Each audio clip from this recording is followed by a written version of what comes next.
Boy PSA Sitch here with another Sunday show with everyone's favorite harmonica enthusiast, never wrong, except when he disagrees with me, Adam Friended.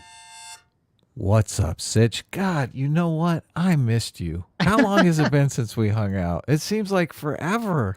20 years has passed since I last talked to Atom in stream. It's been so long. I know. It's weird. So it's long, weird. so far away. Yeah. I missed you, man. I did. I know. I've been helping my parents move. That's where I've been this week, everybody. Wow. So that's why there wasn't streaming during the week. That's a lot of work. You're like, Mom, why the fuck do you have so much fucking stuff? Jeez. That's about the size of it. You're about the size of it. Pack rat. Yep. Exactly. It's not fun. Mama Sitch, get rid of some of the shit. Yep. Call Goodwill. That's about half of it. Just sorting shit into garbage, storage, coming with, right? So look, I'm kidding around. You best not be talking to Mama Sitch that way, okay? I'll fucking smack you, okay? Well, I mean, listen, I know that is not allowed. I know Adam cares a lot about respect for elders, okay? Yeah. Look, I'm just goofing here, man. You do not talk to your mama that way, okay? Okay. I'll come over there and slap you. Okay. None of you do that. Gotta show respect for the moms. Okay. Speaking of mothers, what are we talking about today? We're gonna watch two videos today. I don't know what order we're gonna watch them in, but there's one video that someone sent that's pretty interesting. We're only gonna watch like the first half of it, which is Beck talking about the timeline about how it's really America's fault that the war in Ukraine got started. Right. Oh my God. Kind of goes through it. Such a go-to thing. It's very silly. It's very funny. It's only like 11 minutes long. So I just want to go through it and do like a rapid, like wrong. And then after that, there's this very interesting conversation between Ezra Klein and David Shore. Now, if you guys don't remember, David Shore is this guy who would look at polling data. He's a Democrat. He looked at polling data to try to like help Democrats and stuff win elections. And during the BLM riots / protest, he was like, guys, when I look at the data of places that experienced a lot of rioting during the civil rights era, all those places, they would tend to vote Republican. So maybe we shouldn't be promoting people rioting across the country during this whole BLM time period. And in response to him saying that and having data to back it up, he got super ultra mega canceled and got fired from he literally got fired from his job. What?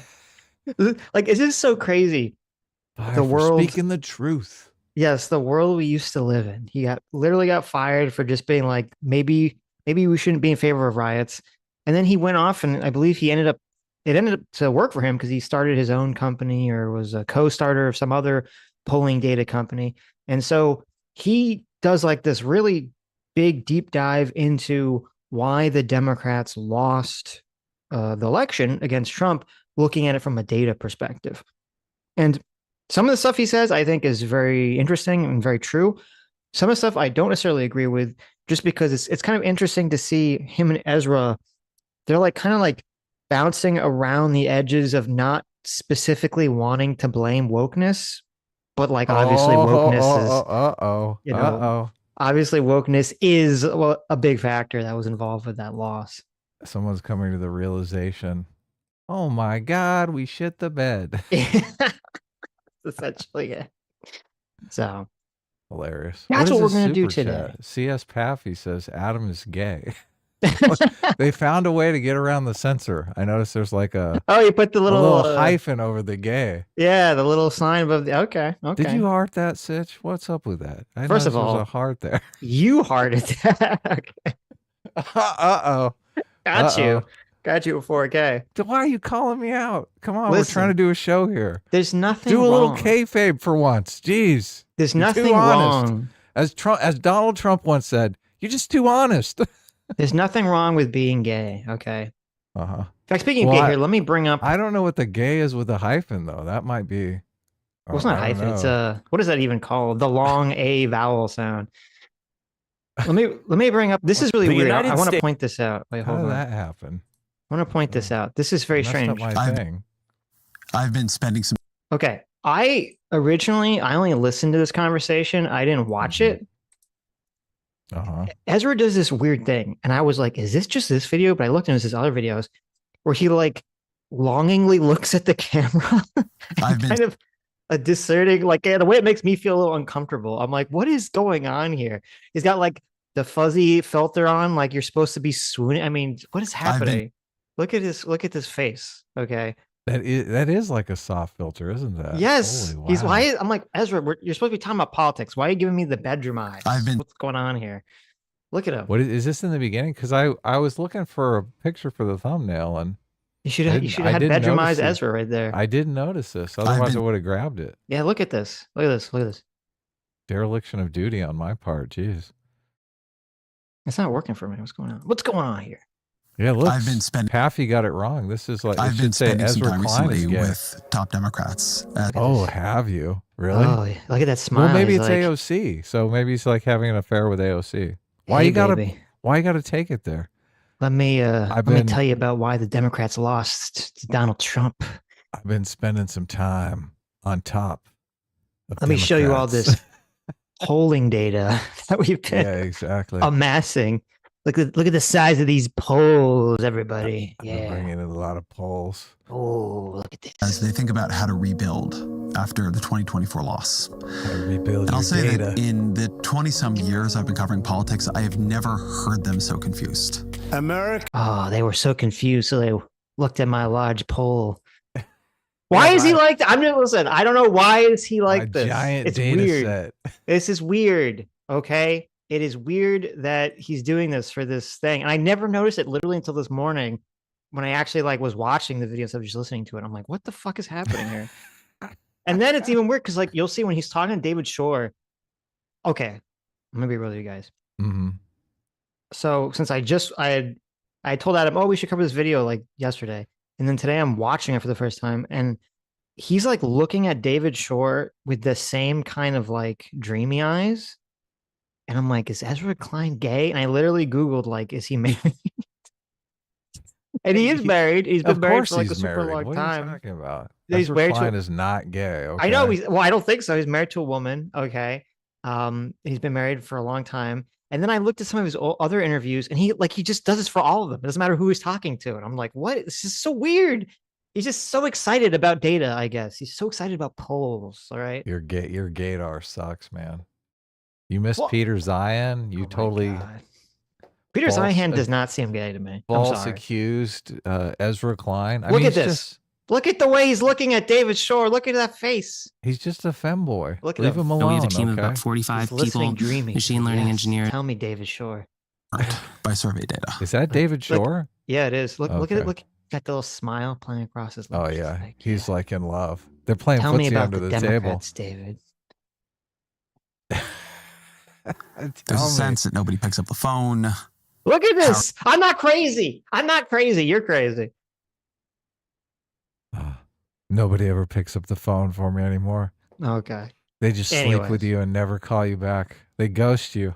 So what chat? We'll do what the chat says. Chat. What should we do first? Should we watch this interview first? We're gonna watch the whole thing. It's an hour and 23 minutes. Or should we watch the 11-minute Glenn Beck butchering Ukraine It's like- timeline first? It's like 30 minutes or something. So well, yeah, but I the only watched like 5 minutes of it. I think I watched after the half of first this. half, like 11 minutes, he goes into a different subject that I don't care about. It's about like the secret why the United States of America really joined NATO. And this is stupid and not even worth talking about. Come on, it's fun. No, No. Everyone likes it when we dunk on Glenn Beck. So Okay. So Adam's vote is for Glenn nobody Beck. nobody actually, nobody likes it when we dunk on Glenn Beck. So Right. So okay, Glenn Beck first is what people are saying. Okay, we'll do Glenn. We'll do the Glenn first, everybody. All right. hey, that's what I said we should do. I know. Listen, I Adam know is the good at audience. guessing what the people want sometimes. Well, no, look, I read the comments, so I kind of got a feel for okay. the audience. Okay. Yeah. The see what United Glenn's doing States here. has a relationship with Cool. the United States has a relationship with Ukraine, and it has been Ukraine. an absolute roller coaster of a ride over the years. She puts out sometimes, then she stops. You know, it's crazy. Sometimes you get a little head, sometimes not. Who's the she here? America or Ukraine? Ukraine. Oh, okay. Why is he got this is our relationship with Ukraine. What is he has like the Joker flower on his lapel? Like he's gonna shoot acid out or something. I've been watching all these videos that are like Ukraine or like drone footage from Ukraine. And it's insane. Like these drones, they basically put a hand grenade on these drones and then they go out looking for someone to kamikaze into and blow up the hand grenade. Yeah, it's crazy. I don't know what because I've seen a lot of videos of like there'll be like soldiers, Russian soldiers, even North Korean soldiers, and they'll be like in bushes or something. Yeah. And then the drone just like kamikazes into the person. Yeah. I don't know if they can they surrender because the drone, can they just like, if they put their hands up, will the drone just be like, fuck it and blow up anyway? Like, I don't know how any of that works. I saw one where the guy was trying to slap the drone away. I was like, oh, what are you doing? Don't you know what that little hook on the front of it is for? Exactly. It's got like this. All the ones that I've seen, they try to shoot it or slap it or something, which obviously doesn't go well for them. So yeah, the war is some crazy shit going on. So it is. I would not want to be out there with drones buzzing around and fucking blowing me up and shit. They have the dog drones too that are running around. Oh God. Which the dog drones can just like crouch in a bush somewhere. So it's even more stealthy. Are they going to make dog drones in the future like cute? So you don't realize, you think it's like an actual little like fluffy dog. You're like, look at this fluffy dog. They should make it like a little baby. Like a little baby. Oh my God. With a bottle. Come here. That's a war crime. That's such a fucking war crime. Is it a war crime? Oh God, all the fun shit is a war crime. Jesus. Adam is like, I want to have a bomb as the animatronic robot baby. Oh, that's the fun thing. That's the fun thing to do, to have the soldier be like, oh, look at a baby who's abandoned, blows up. That's a fun thing to do. That is a war crime. What's wrong with you? The dog drones, they can play music and shit. They can taunt them in Russian. It's crazy shit, man. Oh my God, it's gonna be playing that like dun dun dun dun dun dun dun dun. Yeah, exactly. The drone is like exactly. At them. That's terrifying. That is evil. The dogs can go 2 miles in front of the operator, but the operator has to sneak up behind it if it wants to go further than 2 miles. The dog can walk 45 miles on one charge. How fast can it go? I think it can go 9 miles an hour if memory serves. Yeah, they're pretty fast. Like people run? I think you can run like 35, maybe. No, what? I don't know. No way. This would be look. I know you think I'm Chat GPT. I know you think I have like a. There's no fucking way a person's running 35 miles per. Get out of here. Fast maybe Usain Bolt is like fucking running 35 miles per hour. Okay. Typing. How fast do people run? As the average person run. Oh my God. What? I don't need a term paper on how fast people run. Just give me a fucking answer. I mean, Google says 12 miles per hour is considered very fast for the average person. Okay. Wow. So, and I mean, obviously, these people. Just because I can run 35 miles an hour doesn't mean everyone else can. Okay. I think that's probably. Well, it says the maximum. I don't know what this means. If this is like the fastest person alive, it says ran 28 miles per hour. Yeah. See. Okay, well, as I said, if you got Usain Bolt there, but you got a bunch of soldiers who are not Usain Bolt with wearing a bunch of heavy gear, I think they're probably going to get outrun by the robot dog. Yeah. That dog comes after you. Oh, my God. This is the thing. And those, like half the Russian army they think they're on a training exercise. They don't even know they're in a war. Well, obviously, when they first went out, I'm assuming everyone in Russia knows they're in a war now. But in North Korea, it was crazy because, they didn't know. I don't know what's now, but when they first sent the North Koreans out there, they did not know that they were entering into an active war zone, which is fucking crazy. No, yeah. That is insane. CS Paffy for $20. Thank you so much. Says, you know why we make fun of Adam? Because he can take it. He's a mentally tough guy. If we made fun of Sitch the way we do Adam, he would stop reading super chats forever because fundamentally Sitch is a bitch. Wow, look at this. CS Paffy coming at me hard. Yeah. Look at that. Don't cry, Sitch. Look, it's okay. Listen, I'm going to try, okay? I was holding it together, but I don't know if I can anymore. Yeah. Look, don't be so mean to Sitch, okay? Don't be so mean to me, okay? How dare you? I'm Sitch's human shield, okay? Yes, I like that idea. I'm going to hold Adam out in front of me. He's going to be like my bullet sponge. And I'm going to hold my hand grenade baby out in front of me. It's going to be great. Come at me, bitch. Oh, bring up I made this morning very quickly, so I hope there's no mistakes. We have to put this we have together to get really into quick. the video. People get really mad. I know. Whatever. Very angry here. Let them Hold get on a mad. second here. Is night and day. Wait. Okay, we started the video. Now what were you talking about? I bring up the Word doc. So very quickly, the Word so I hope there's no mistakes. I made this Word document. Holy shit. That Adam can scroll we want people to continue to watch the stream, Sitch. So. Okay. No, just bring it up at the same time. Just have it like off to the side. I can't do that. Why not? Because it's in the same window as the watch together. What? Make another window. What do you mean? Well, when we move on to this, we'll do this one. Oh, I guess you need it because okay, I'll fix it. Yeah. What do you think? What are you talking about? Look at this guy. Oh my God. All right. Okay. I made a little Word document. It shows a bunch of little headlines and little pictures of the things that Glenn's talking about and why he's wrong. And Adam doesn't want to bring it up. Why don't you want to bring it up, Adam? As I didn't put together a second window for it. Okay, we'll do it. Hayden Dill for 32 months of Discipline Equals Freedom. Thank you so much. Speaking of the gay, Adam, stop sliding into my DMs at midnight saying you'll do anything for views. I can only view the live stream on 10 tabs because before my computer explodes. Have this like instead. Well, there you go. Look at that. You can't do more than 10 tabs? What a fucking loser. Jeez, get two computers. Listen, be nice to Hayden Dill. Not everyone, he's been a long time member. Not everyone could afford a computer that has 1 million tabs. All right. Oh my God. Hilarious. Jeez, be nice. Okay. Lethal Strain for 2 hours says, Sitch, check your DMs in regards to surrendering to drones. I don't see you there. But I will whenever you send that. Okay. Did you bring the thing up? Did you get it up, Adam? I'm still working on it, okay? Oh God, get this guy. I need a fluffer for this guy. Okay. It takes me a while to get in the mood. I know. Look at this. Thoth Apprentice, hey Thoth, for $5 says, today is my birthday.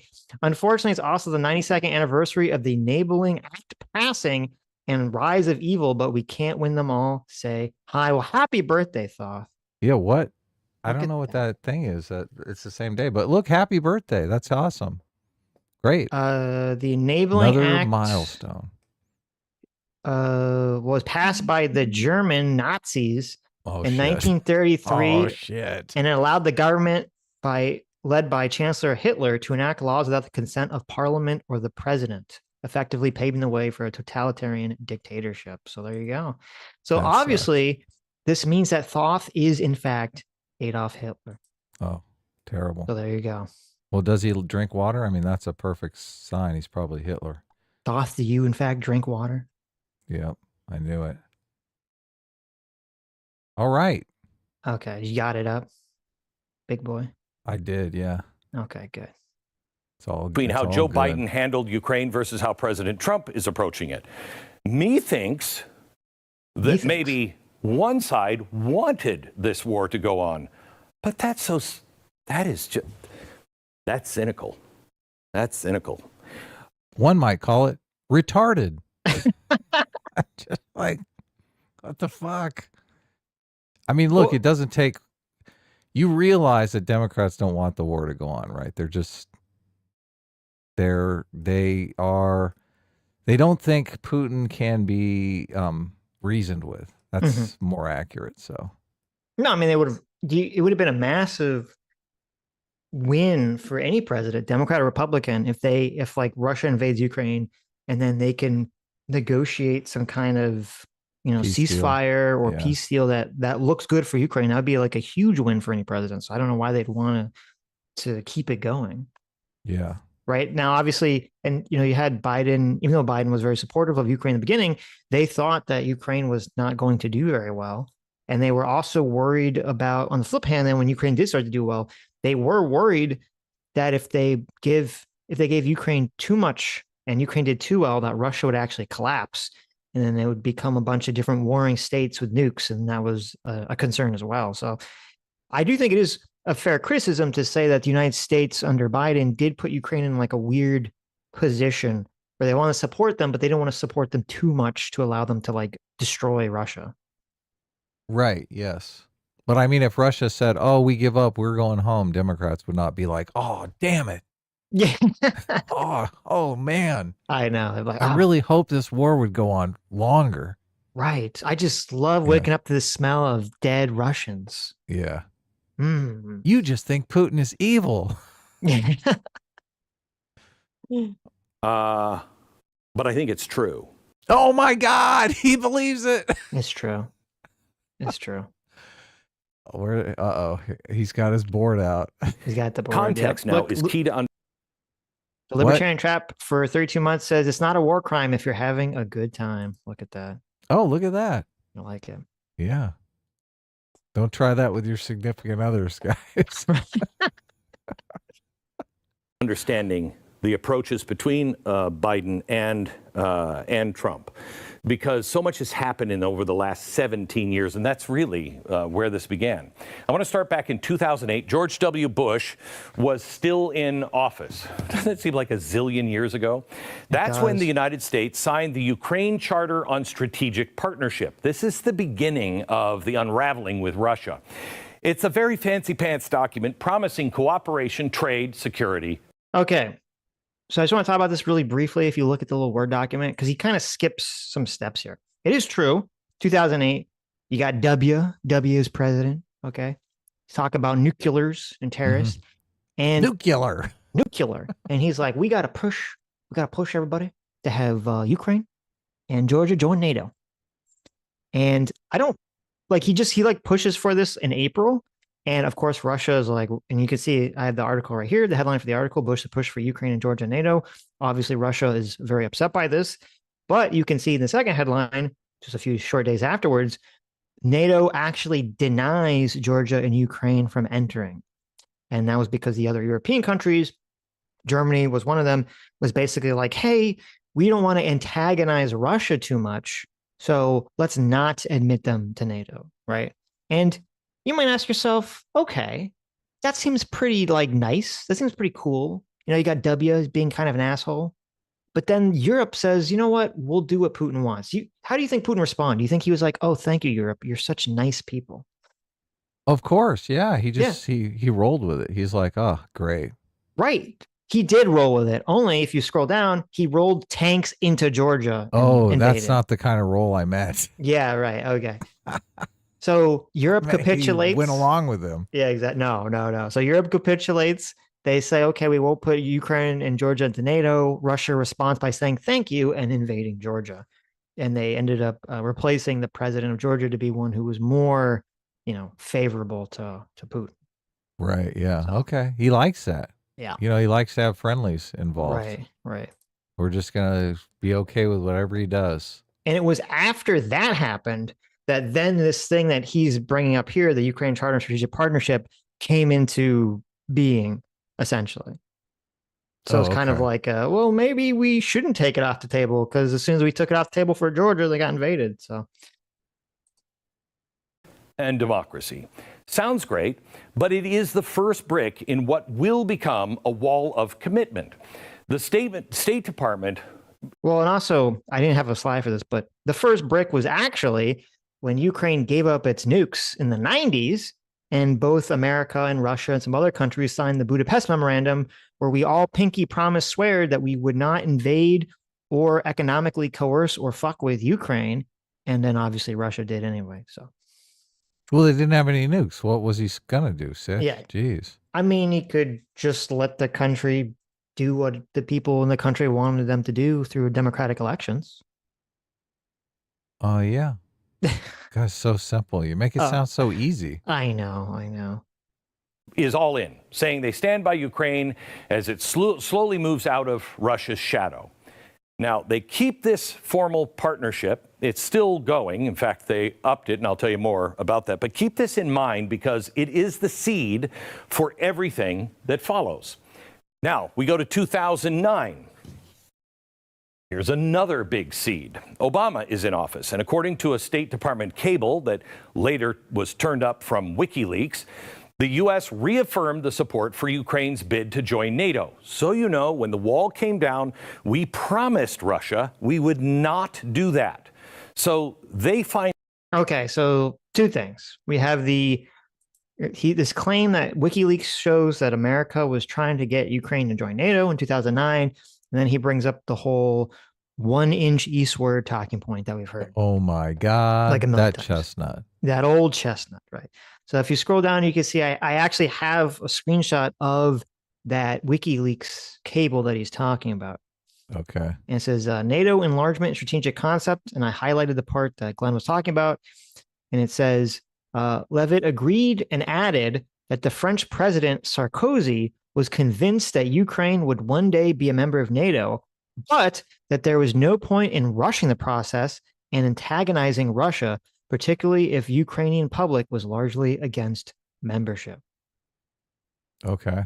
So doesn't that seem like it's almost the opposite of what Glenn said? They're like, yeah, maybe one day, but we shouldn't rush it, and we don't want to antagonize Russia. Right. Yeah. So I mean, a lot of people say the whole reason they invaded Ukraine was because of antagonism. So right, but here you go. In 2009, NATO is like, we shouldn't antagonize Russia. Right. Don't rush them into NATO or anything. So yeah. Okay. Then go to the next slide here. So this whole thing is so preposterous about the 1 inch east. So this all comes from this conversation in February of 1990, where Baker, who was working for the American government, was talking with Gorbachev. And what they're talking about is that after World War II, when the Nazis were defeated, we basically split Germany into multiple parts, which then eventually became 2 parts. And it was the eastern side, which was controlled by the Soviets and was communist, and the western side, which was controlled by the Allied forces and was a capitalist democracy.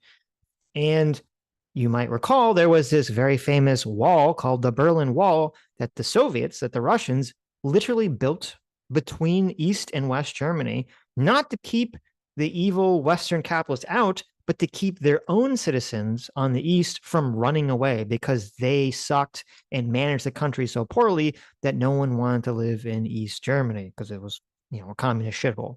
Right. Yeah. And in the 90s, the wall, came down, or actually, it came down before with Reagan, but it came down and they were finally going to unify both East and West Germany to once again be one country.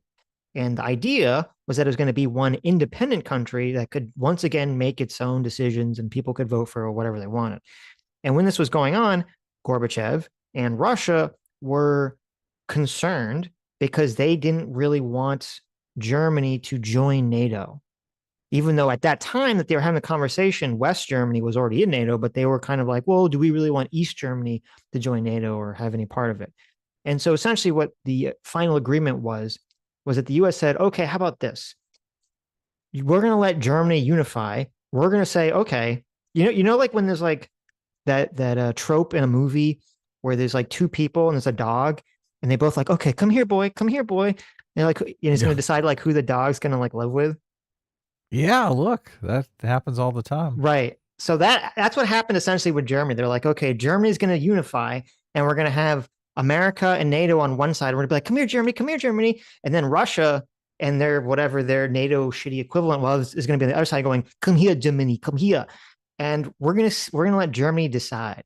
Now, that was the agreed upon thing. And obviously Germany decided to join NATO and the West, and all of Germany became unified and unified country became part of NATO.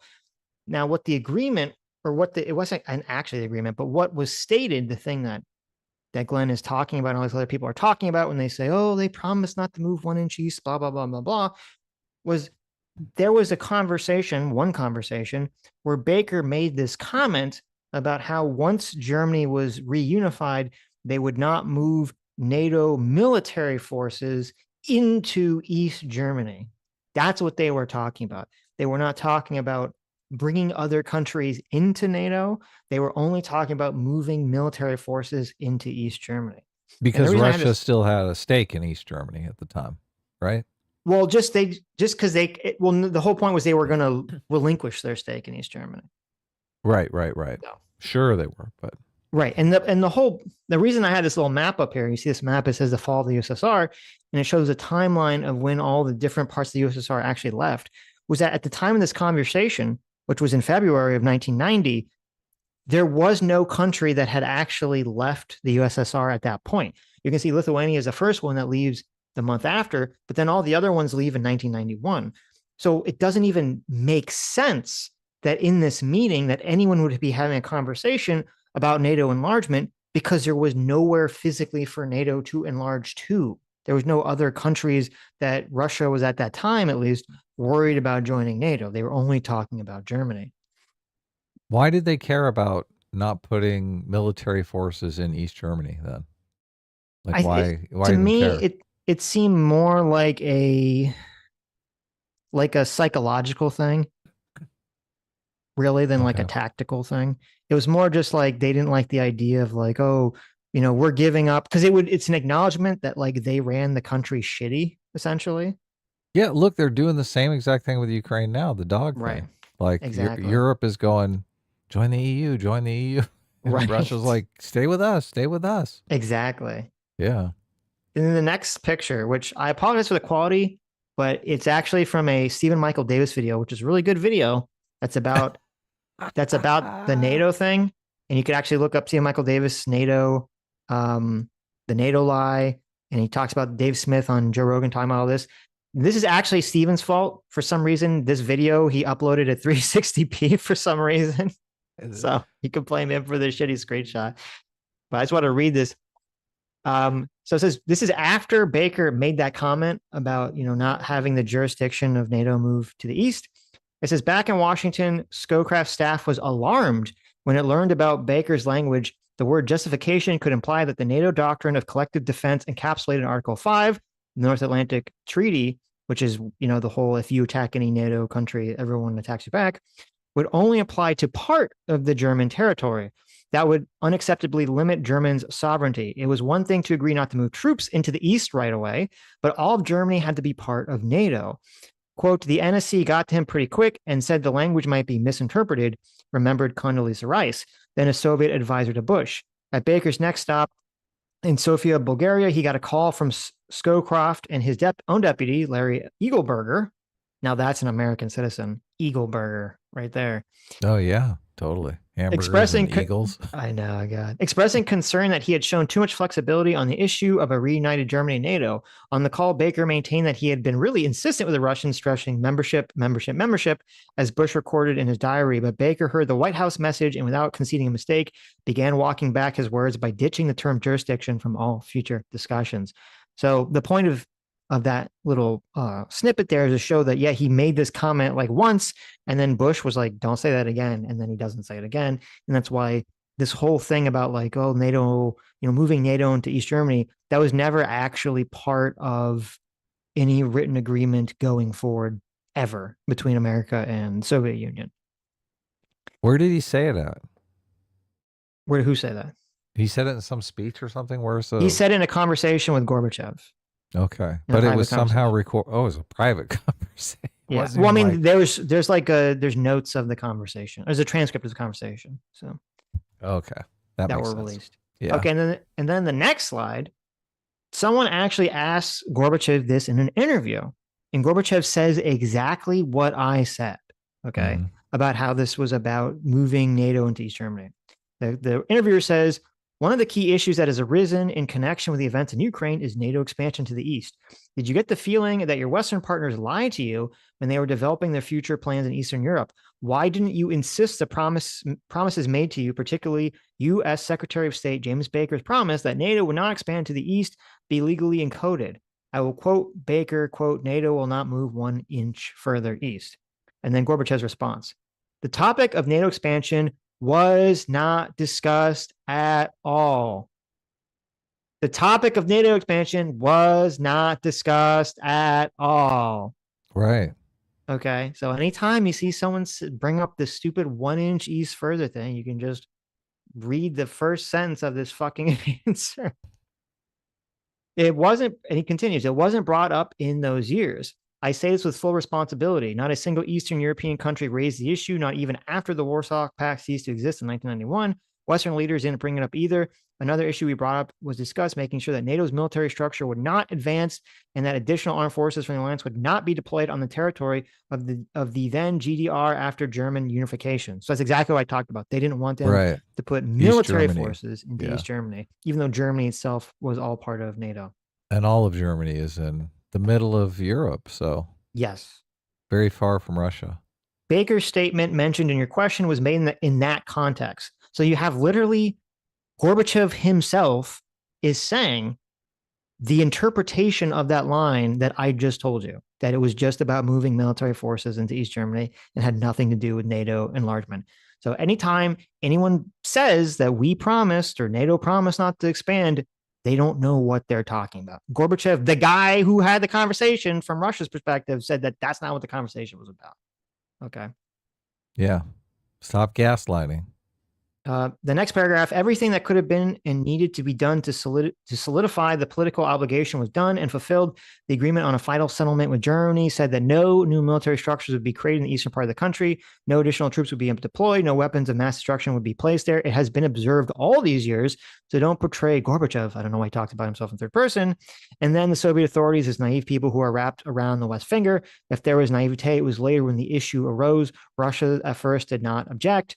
Now, here's the only thing that the America's fault can, maybe point to. The decision for the U.S. and its allies to expand NATO into the East was decisively made in 1993.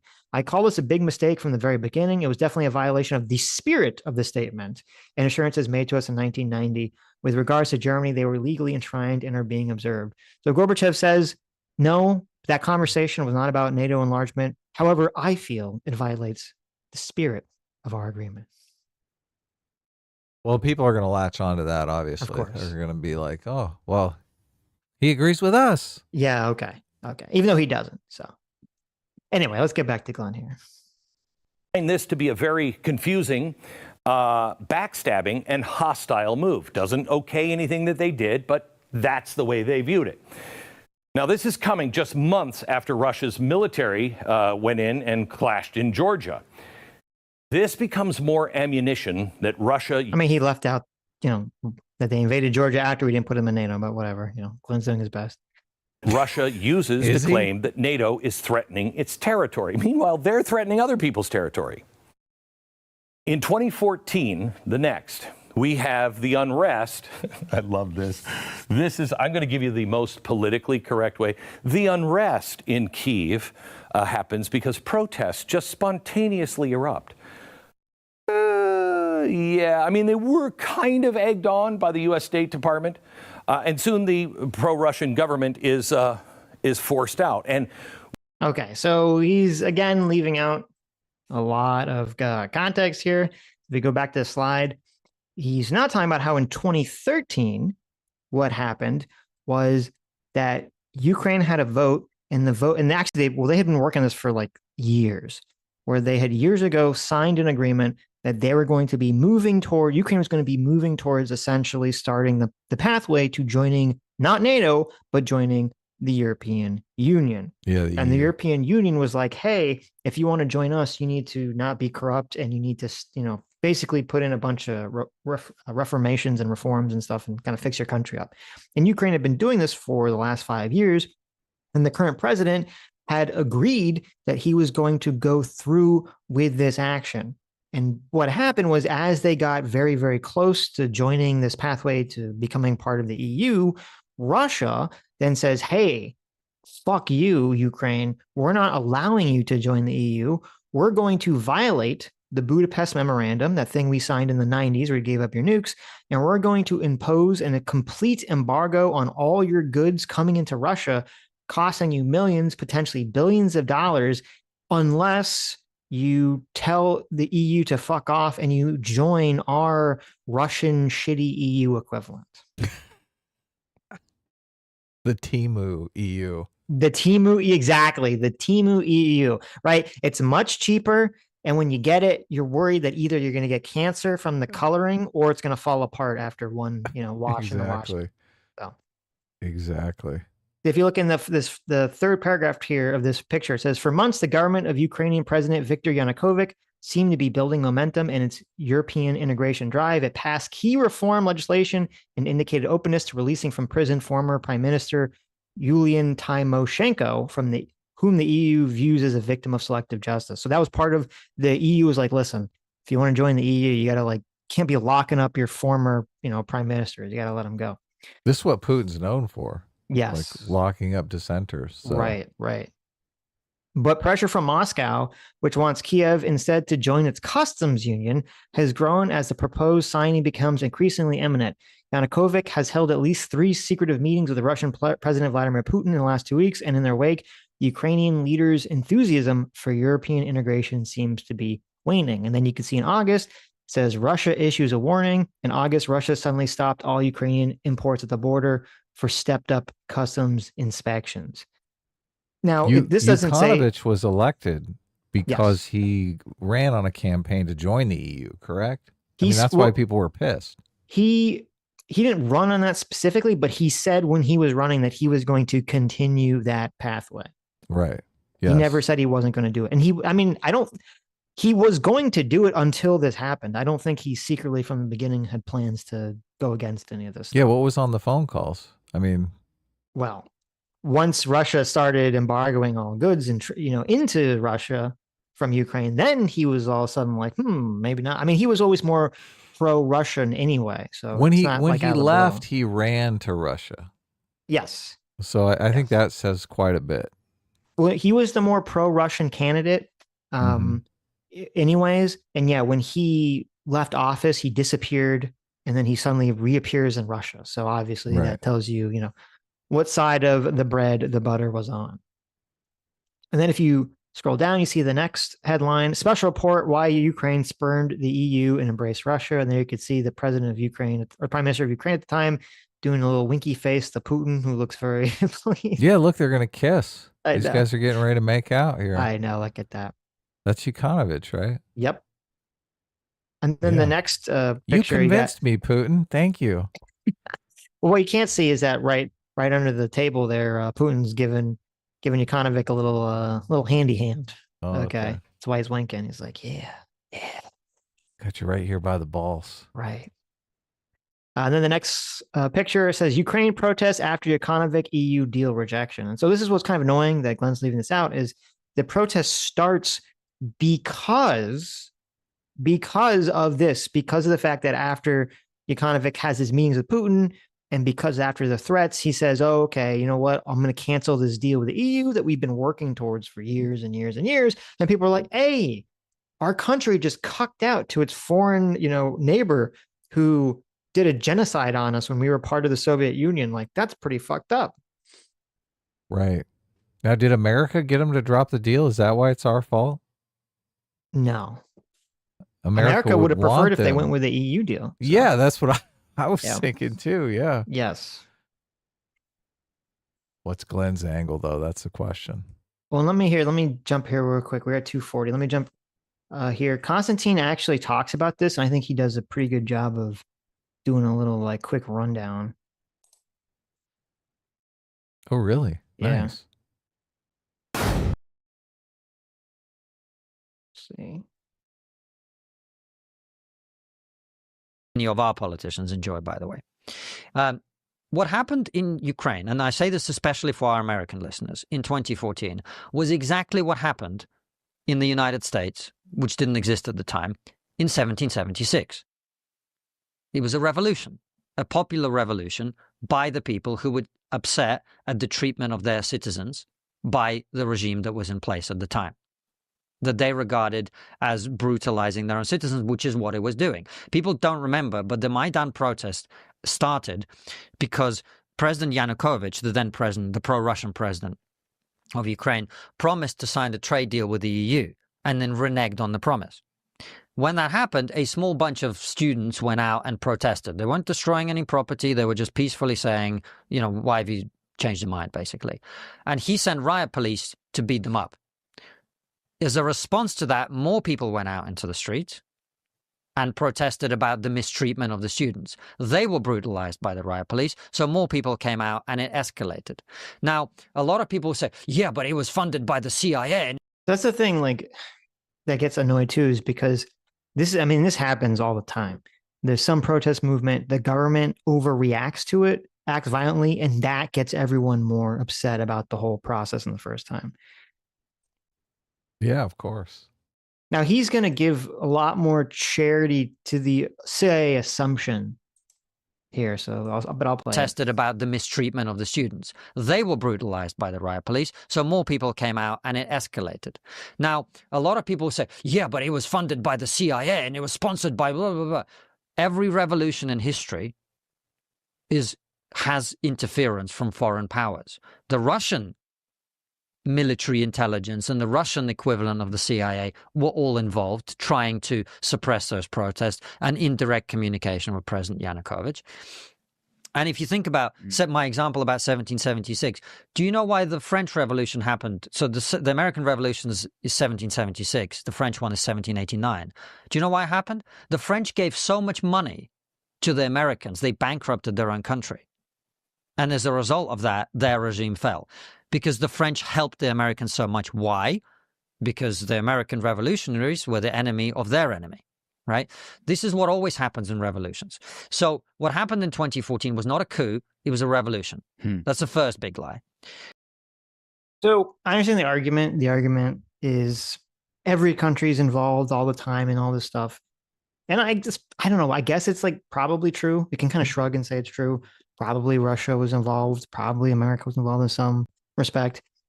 I mean, I would just like to see we have not really seen tangible evidence though of US somehow secretly getting all these protests. There's two things that everyone points to. And it's funny because I talked about this at length with Aiden like years ago when the war first broke out, because she was her and Spoon were kind of arguing that position, which is there's some it's like a week-long camp slash I don't know what you call it. It's just like a little thing that people would go to that was supposed to be for independent journalism, essentially. And it's like, we're going to teach you how to be an independent journalism. And it lasted for like a week or 2 weeks or something. Yeah. And it was like, okay, like I'm sure that the people that went to that, and I'm sure the people that taught that were far more, Western, liberal, capitalist minded and not very particularly pro-Russia. But you think like that's what started the revolution, was like a handful of people went to some sort of how to be an independent journalist thing. That's the big smoking gun. So, I don't know, that I never really bought that argument. They ramped up the propaganda, man. Though I will say, I do have to give Glenn Beck credit. Okay. He, to my utter shock, does not bring up the Victoria Nuland phone call. Oh, wow. So I'm wondering. Crazy. What? I'm wondering if me continually shouting at people about this on Twitter has finally started to sink in. Me shouting at David Smith, me shouting at Glenn Greenwald, all these people, it's finally starting to sink in that they're totally fucking wrong about the Nuland phone call. Maybe. I could be optimistic. I saw a really good video recently that laid out all that stuff we went over years ago. It was well presented too. I was pretty amazed. Nice. And he went through the Nuland phone call just like we did. So Right. Yeah. Maybe it's finally getting through to them. They care about the truth, but just a teeny tiny little bit. Look, a lot of people, obviously, Russia did have some involvement in the 2020 election, not enough to really sway the election or anything. So when he says obviously people are involved in other elections, it's in that same kind of vein, right? Right. They would completely move the election if they had the ability to, but they don't really. It's not really that possible. I wonder, it would be interesting. What would the world look like? Like, say Russia never hacked Hillary's emails, and say there was no Trump-Russia narrative never came into being. Do you think that would have changed the outcome of the election at all, or everything would have just exactly played out the same? It's a good question. I'm not exactly sure. Obviously, there's so many factors that go into the election.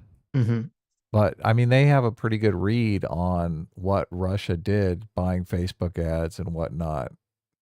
putting together various protests and stuff like that. They know where they were at, and it couldn't have moved enough votes to even move the needle. So, but I'm sure it's the same kind of situation with the multimedia teaching program in Ukraine, right? Like, how much is that really going to move the needle? Right. Bunch of student activists. Geez, I mean, our student activists go crazy. Do you think they have that much of an impact on our elections? Yeah, I don't know. I mean, on one hand, maybe because like maybe a bunch of Democrats or young Democrats didn't come out to vote for Harris because they're like so Palestine forever like mindset. And in some of the swing states, it was pretty close. So it's hard to tell if that had an impact or not. Maybe. I mean, they're going to talk about that in the Ezra Klein conversation. There is this idea, which I think is fantastic on X, where they're saying that all people should have to have a little flag next to their name that shows you what country they're posting from. So you can see how many of these accounts that are pushing like disinformation in America are not actually even from America. Yeah, they're actually from foreign countries. That would be super great. And I mean, it's funny because I remember they did that on 4chan years ago, and it was fantastic. Though it's not perfect because I believe you can just fool it by using a VPN or something. So, but if there is some way, I don't know if there is, but there's some way to kind of work around the VPN, that'd be just so good to see all these fucking, accounts that are all like, oh, America needs to do X, America needs to do Y. And you see like, oh, they're in like the Philippines or Russia or something, South America. Yeah. Bugger off. Okay, I just pressed back. Did you? Oh. Yeah. We're going to try that. Let's do it. See what happens here. Fire. It worked. Okay. Yeah, 519? I do. Because he happened to be investigating Burisma. Oh, wait, I think it jumped ahead too much. Burisma. We're already at Burisma. Hydra, episode 3, as part of my... Excuse me. I already forgot where we were. Watch the Democrats. Protests just spontaneously erupt. Yeah, I mean, they were kind of egged on by the U.S. State Department, and soon the pro-Russian government is forced out. And we back the new transition to a more Western-friendly government.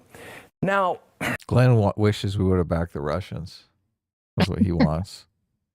Back the commies. That's what he's in favor of. Well, that's what's so funny about the Nuland phone calls. It's essentially the U.S.'s position through Nuland is to back the current president, or I'm sorry, the current prime minister, Yukanovic, staying in power, which would be essentially backing Russia. Yeah, it's not crazy to think America wants to back democratic capitalism. Yeah, it's weird to me that so many right wingers are like, oh, that's totally fucked up.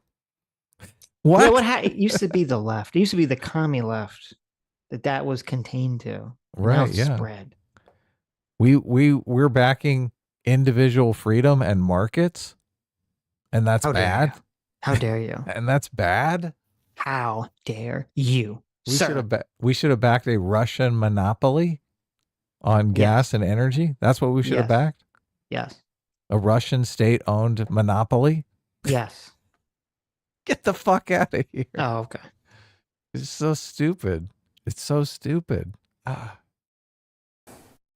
The U.S. backing this is probably the nicest and most benign way to describe that. I mean, I'm not saying that the State Department was in the area handing out sandwiches to the regime changers or doing courses with that. I'm not saying that, nor would I. And I'm not going to show you the picture of our State Department actually there handing out the sandwiches.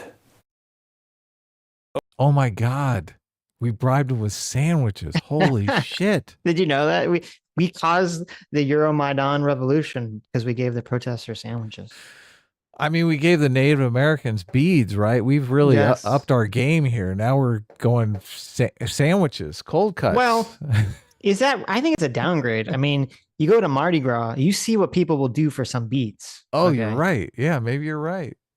Maybe we're downsizing. No woman is going to flash her tits for a sandwich, right? They need those shiny beads because we listen, we know that evolution has punished women by making them forever attracted to shiny objects. They just can't help themselves. Oh yeah. Right. They're like little magpies. They're just like, oh, they see that shiny little rock, that shiny little bead. They go crazy. It like triggers a little animal brain.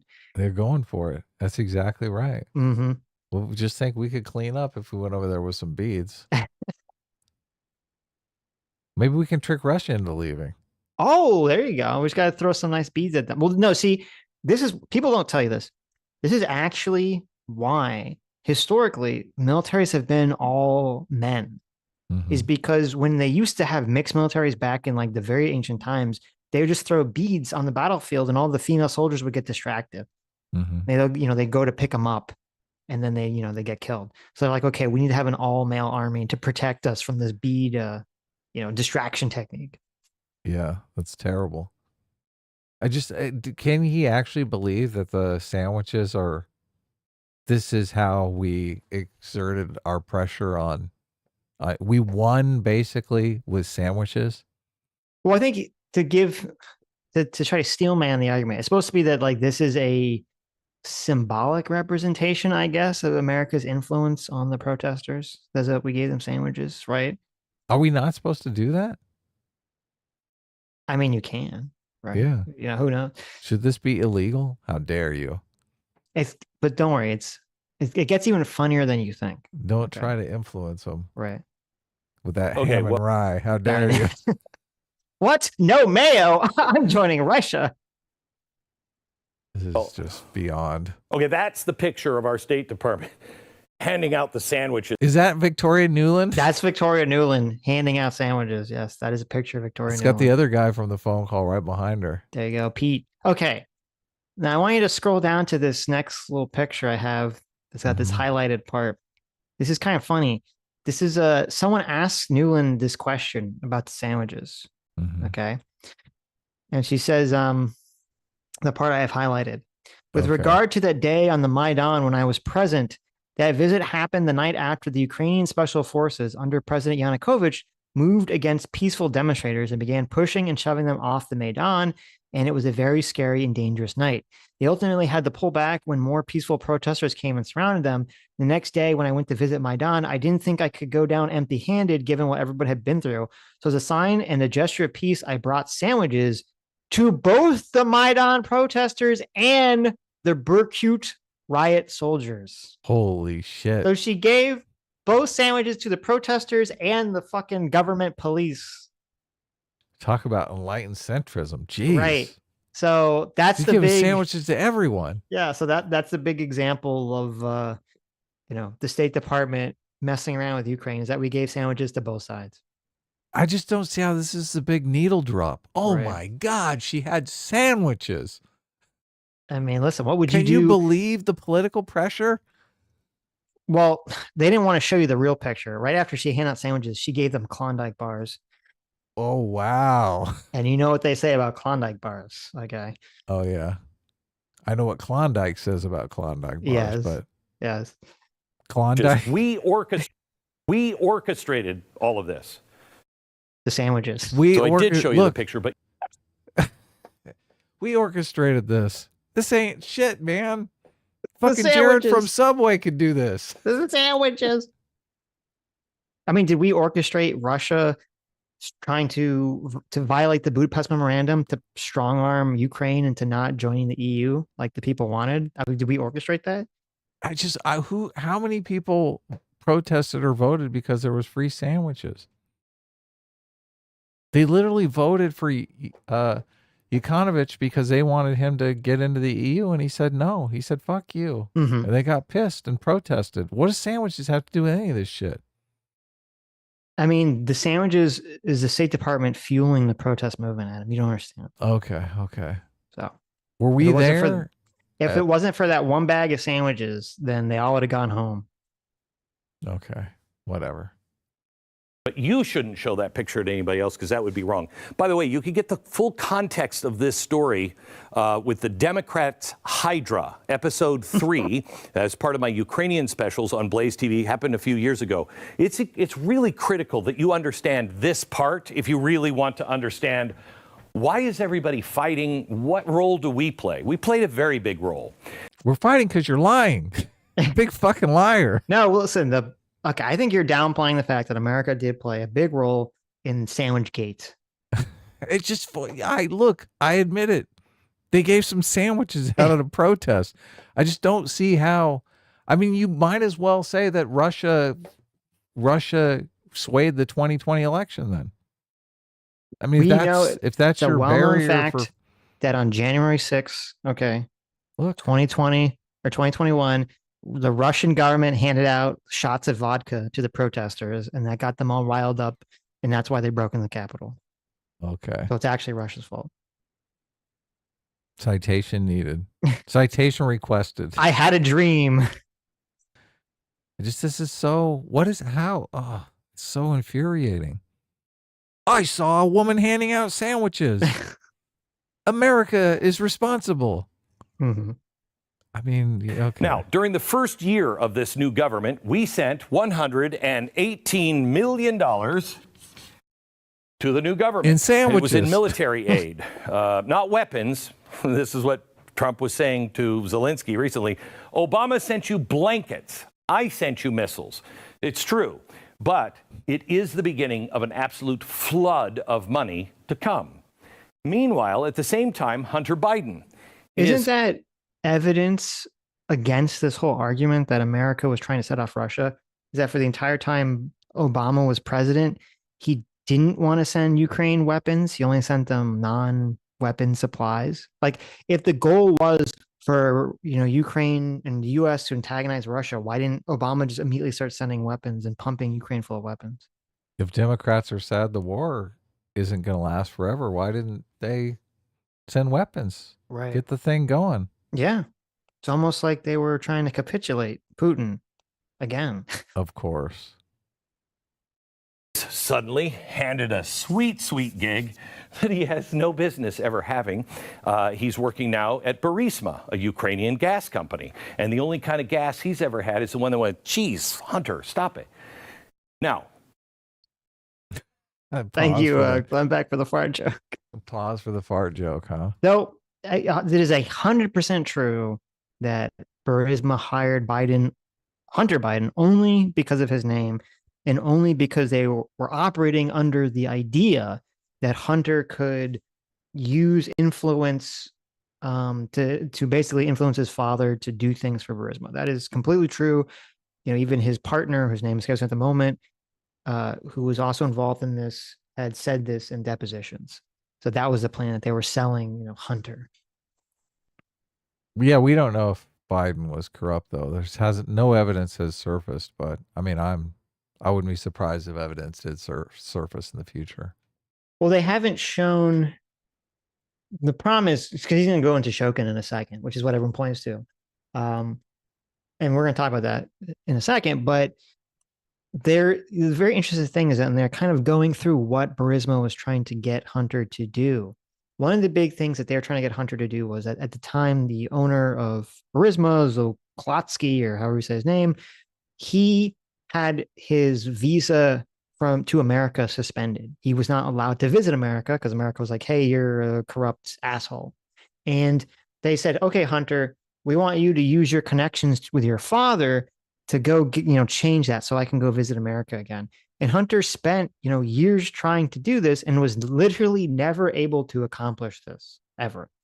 And so it does seem a little weird to me that the relatively minor thing of getting his visa, unsuspended, allowing him to travel to America, Hunter Biden could not accomplish that. But somehow he could accomplish, getting his father to withhold a loan guarantee in order to fire this one prosecutor, which is a far greater ask than simply allowing, this guy's visa to come back. Yeah.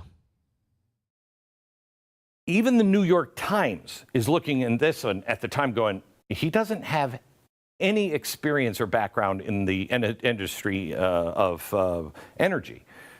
But he was pulling down $50,000 a month to sit on Burisma's board at the same time that Ukraine was part of Joe Biden's assigned responsibility as the vice president. That's where... and it is interesting that, and you do have to give credit to New York Times and Wall Street Journal. I mean, New York Times especially because they're more left-wing, obviously, than Wall Street Journal is. But Like they were one of the first publications to call this out and to say that this is a massive conflict of interest and seems totally psychotic that Joe Biden's son is being paid by Burisma. It's just a huge, disgusting conflict of interest, obviously.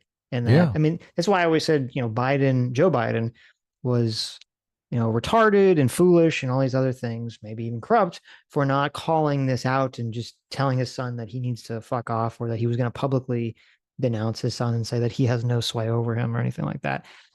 Personally, I think, I haven't seen evidence that Joe was doing anything because of this, and I don't think he did. But I do think that Joe 100% knew that his son was making money all across the world off of his name, and he was just fine with it happening. Right. Essentially. So. Yeah, Burisma is corrupt. There's all kinds of evidence that Burisma is corrupt. Yeah, they're super corrupt. Yes. Look, we had Enron. We've had tons of corrupt companies here.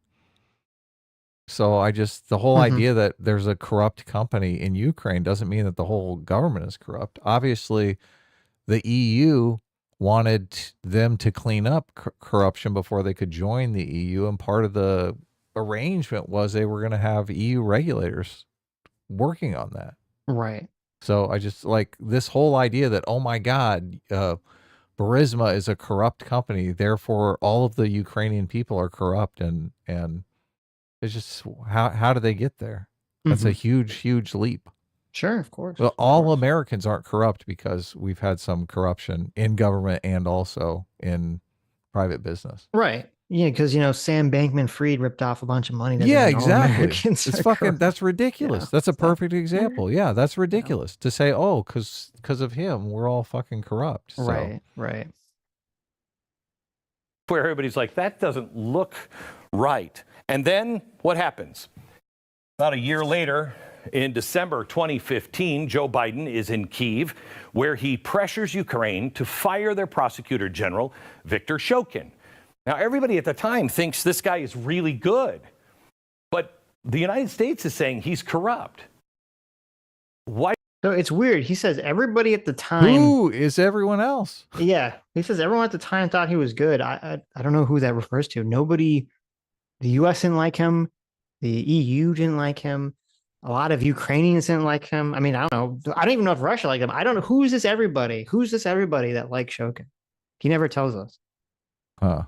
There was, if you look at go back to the pictures, the next picture I have is about, there's this very big scandal in Ukraine, where people that worked directly under Shokin were caught soliciting bribes or I should say coercing businesses in Ukraine into a basic protection racket. So they would say, hey, if you don't give us money, then we're going to find some way to get you in trouble with the law. And they would end up paying these lawyers under Shokin. And they were called the Diamond Prosecutors because when the police in Ukraine raided or actually another lawyer in the office kind of raided, got the police to raid these other lawyers' house, they found diamonds and all this other shit that they had been basically coercing businesses into giving them. And then this became a big controversy because Shokin actually protected those lawyers from being investigated and going to jail. And so the idea that like everyone loves Shokin, this is a completely not true statement at all. And this is actually what led this, and the fact that Shokin dropped charges into investigating people that were involved in shooting the protesters. In 2014, there was a big thing where protesters were shot. Like those two things are actually what led to the public outcry against Shokin, which actually got Shokin fired, because Biden, when he went and said, hey, you should fire Shokin, they were like, okay, we're going to do it. But then they realized they didn't actually have the authority to fire Shokin. He had to be dismissed by Parliament. Parliament said, we're not going to fire Shokin until all this other stuff happened months later. And then they said, okay, all these people are mad at Shokin, we're going to get rid of him. Yeah, there's a public outcry from the business community. It's well documented. They're trying to clean up their act with corruption. And just think, if you're a business owner and you've got a bunch of corrupt businesses around you, it's very difficult to compete. Shokin and his crew would come in and they'd open an investigation on a business and they'd take a bunch of stuff from the business as part of the investigation, as a shakedown. And then they'd say, oh, look, we're just going to keep this stuff and we're going to drop the investigation. So just shut up and you're lucky. We're giving you a warning. Right. And business owners are like, fucking, you took half my fucking stock, dude. Like, how am I supposed to run my business? You figure it out. Yeah, exactly. So look, that's bullshit. Mm-hmm. And if you're going into the European Union, an economic union, like, you need to play on up and up rules. So right, that's bullshit. The people wanted to get rid of Shokin. So why is the American right coming in and making an excuse for this corrupt motherfucker? It's just completely infuriating. Well, because it plays into the whole narrative about it's basically they have to accept it. Some people have to accept it to justify Trump trying to pressure Zelenskyy into opening investigations into Burisma. That's the only reason anyone cares about it. Mm. So, but let me read this little passage here from this article. It says David Skaverides was 5 months into his new job as Ukraine's reformist deputy chief prosecutor when a witness came forward with intelligence that would change the course of everything. The witness, a sand producer in the Kiev region, complained of men extorting hundreds of thousands of dollars. It took a while to persuade the man to give evidence, but when he did, the investigation began and the trail led to two of the country's highest placed prosecutors. A search of those men's apartments revealed a scene that looked like a comic heist, bags full of cash, diamonds, and other precious stones. But that was not the only incriminating evidence. Documents seized at the time indicated the men appeared to have a connection to the top prosecutor in the land, Viktor Shokin. Police found copies of Shokin's passports, property registration certificates, and even his own license to carry firearms. This was at the other fucking guy's house. One of the two men, it transpired, was Shokin's former driver, who had subsequently climbed the ranks behind his boss. Okay. Yeah. So he's promoted his body man. Yeah, he promoted his fucking driver to be one of these corrupt lawyers. For Skaverides, there was a clear suspicion the two men may have been carrying out the business of the chief, but his attempts to investigate were frustrated. Soon he faced a corruption investigation himself. At loggerheads with Shokin, he was pushed out of his job within the year. Yeah, so when he started investigating this, Shokin then opened up a corruption investigation into the lawyer, this guy, who was investigating Shokin's underlings. Right. And then if you scroll down, the next article says about 200 members of the Auto Maidan car protest group on October 31st went to the president's private mansion for the first time since the 2013-2014 Euromaidan revolution, demanding the dismissal of the prosecutor general Viktor Shokin. So this is about the diamond prosecutor. So again, nothing to do with America. I think that guy ended up dead. I think that guy ended up murdered. David Skavabla guy? The diamond guy. The diamond guy. The business guy, yeah, that they took his diamonds. Oh, the sand guy. Maybe, I don't know. He went to the government to basically complain about it. Wow. That's terrible. Auto Maidan activists accused Shokin of sabotaging all high-profile investigations, including corruption cases against incumbent and former top officials, and the investigation to the murder of over 100 protesters during the Euromaidan revolution. That was a big thing too. Like I know, I get it. We're American. We think the world revolves around us because, spoiler, it does.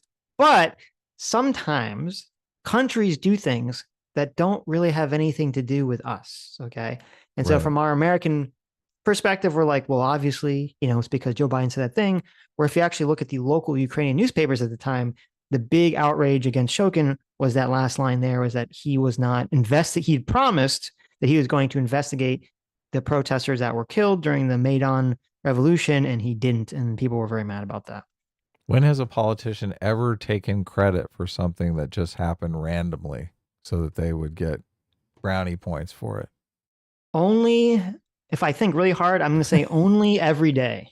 I know. It's only every day. Happens all the time. Yes. Everyone points to that video of Biden saying, oh, yeah, I got the prosecutor fired. Right. Yeah, you and everyone else. Fucking everyone wanted that guy gone. Right. Shokin also faces accusations of derailing his deputy David blah, blah, blah, blah, reform, which envisages hiring new prosecutors in a competitive and transparent process. He also reportedly failed to declare luxury property, according to recent journalist investigations. The problem has gone out of hand so much that more than 100 of Ukrainians' 550 members of parliament have called for Shokin's dismissal. What? Okay. So 20% of the parliament wanted this guy gone? Yes. And then the next picture says Hunter Biden, 45, a former Washington lobbyist, joined the Burisma board in April 2014. That month, as part of an investigation into money laundering, British officials froze London's bank accounts containing $23 million that alleged belonged to Mr. Whatever his name is, Zelenskyy. Can't say his name. That's the guy, yeah. So that's the CEO of Zolchevsky, blah, blah, blah. That's the guy. Zolchevsky. That's the guy who's the CEO of Burisma. So this is an important little factoid here too, which is that at the time period, the UK, and again, this has to do with Ukraine joining the EU, the UK was investigating Burisma for corruption. And they needed they had $23 million of the CEO of Burisma's, money locked up, and they were accusing him of crimes, and they needed the Ukraine prosecution's office to send additional information so that they could continue to have the accounts frozen. They could continue their investigation. However, surprise, surprise, the Ukrainian office did not do that whatsoever. Right. And this is about, there's this accusation that Shokin was doing some big investigation into Burisma. And yet, if that's the case, why was there this stonewalling that was going forward with Burisma? It's more likely Burisma bribed Shokin not to investigate. That's what it seems like. Yeah. That's what it seems like. Because basically Shokin was like the number 2 guy when this happened. And then very shortly after this happened, he was the number 1 guy, and that he never opened up or continued investigations into Burisma until the only time that we have that Shokin actually investigated Burisma was a few months after Biden told the president or the prime minister to fire Shokin. And then they tried to fire Shokin and didn't. That's the only time he actually took any action against Burisma, was after he's going after Hunter Biden. Right. He's like, fuck you. Right, exactly. I know where your son works.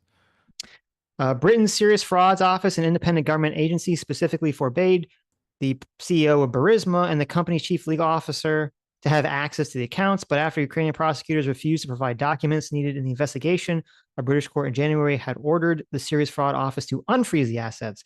The refusal by the Ukrainian Prosecutor's General's office to cooperate was the target of a stinging attack by the American ambassador to Ukraine, Jeffrey Piat, who called out Burisma's owner by name in a speech in September. So there you go. Let's continue. That's it. Why did that happen? Again, watch that episode, because we show you that we got him fired because he happened to be investigating Burisma. But don't look at it. It's like totally the opposite. I know. It's hilarious. He was investigating Burisma. He was getting so close to the Biden crime family. That guy is a fucking criminal, a total criminal. He's closer to the crime family than anyone. Right. Any of that. March 2016, he is fired. Then later, Joe Biden brags about his influence on Shokin's firing, saying he threatened to withhold $1 billion in aid. But everybody applauded for that time. I don't know if it like super matters, but just for the very autistic people like myself, the U.S. was not offering aid to Ukraine. Ukraine was trying to get a loan from, I think it was either the World Bank or the IMF, and the U.S. had to basically underwrite the loan. So we weren't actually giving them any money. We were just saying, if Ukraine defaults, we'll cover it. And they ended up paying it back. Yeah, we co-signed. Right. Yeah, we co-signed on their loan. Right. All right. I just think it's hilarious that they think Victor Shokin is a great guy. They've done like no research. Shokin himself afterwards said that he was investigating Burisma, and that's why he was fired. So he's a very trustworthy source of information. There's so much bad shit about Shokin on the internet, though. Like, how you just ignore all that? Yes. Okay. That was really bad. And he said, I'm going to hold this money back unless you can Shokin. Now, from 2014 to 2019, the U.S. is training the military forces. Okay. This is where we come in, and then Trump comes in and it's like, look, you want to help prepare them, then we can help prepare them. By the end of 2017, Trump's first year in office, he approves the first sale of weapons to Ukraine. We're no longer giving them blankets, we're selling them Javelin missiles. That, of course, developed into a massive headache for Trump. I love it. He's like, look, this is a good opportunity for us to make some money, man. Yeah. And listen, I'm happy that Trump did that. I 100% support Trump's decision to do that. That's fantastic. That's great. It's just funny because under the narrative that Glenn is trying to push, this would point to Trump as being a key player in trying to exacerbate the situation between Ukraine and Russia by selling them weapons. Right. Yeah. Yeah. They And got it's a funny, country to defend.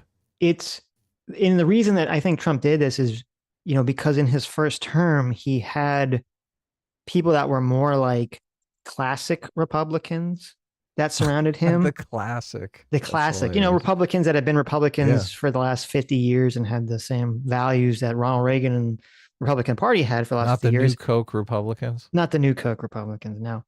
And they were very they thought Obama was like a pussy and he sucked because he was going around the world apologizing to other countries. Right. And he was putting all these red lines that other countries and Putin were shitting all over. So they're like, you got to be strong, Trump. And Trump's like, I am going to be strong. We're going to give him weapons.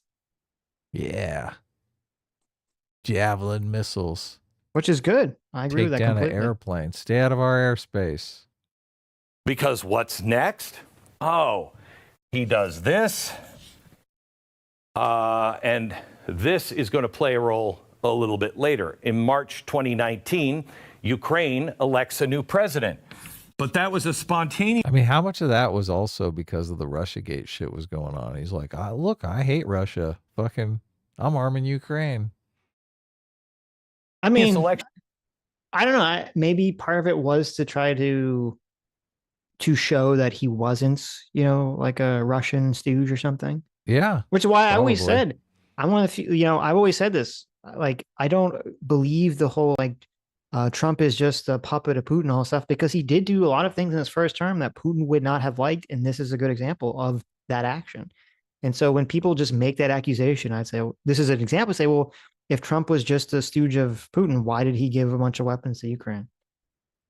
Yeah, I don't know that the outcome is going to be any different with the Ukraine-Russian war, but I do admire Trump for at least trying something.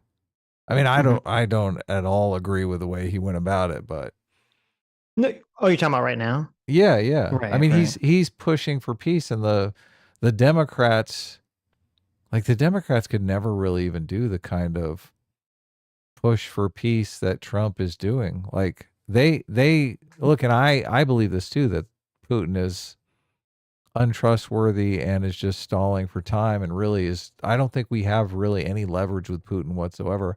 But Trump getting out there and trying to create some leverage, I mean, at least he's trying, right? Even if it's a wash, he did something. Yeah, no, I agree with that completely. I do give Trump a lot of credit, and for, he's a new president. This would be the perfect time for Trump or any new president to try to end the war, to say, okay, there's a change. Maybe we can come to some kind of agreement. But like you, I am skeptical. I don't think Russia is going to agree to anything. That's not ridiculous. There was that kind of talk about they were going to have a ceasefire on energy infrastructure. And I believe both sides have already violated that agreement completely.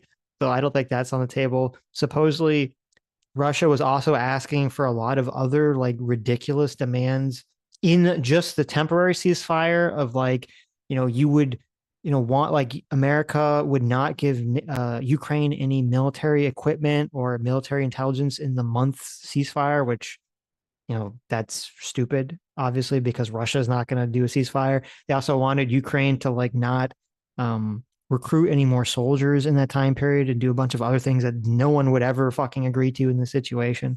Yeah, he's swinging for the fences. Right. So, I mean, I at first thought that maybe Russia would just kind of agree to some kind of ceasefire and then violate it down the road or try to do a false flag or something. But right now, it just seems like Russia's not going to agree to anything.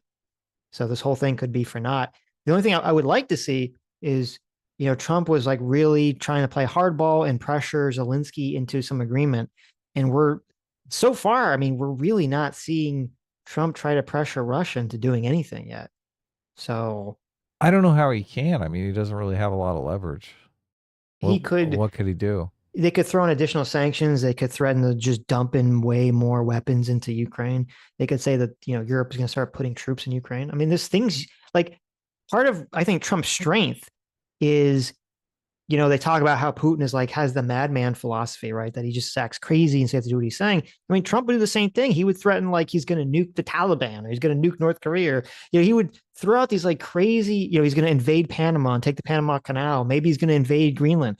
Like Trump was no stranger to throwing out like crazy threats. And I'm like, okay, well, maybe now's the time to start throwing out some crazy threats against Russia.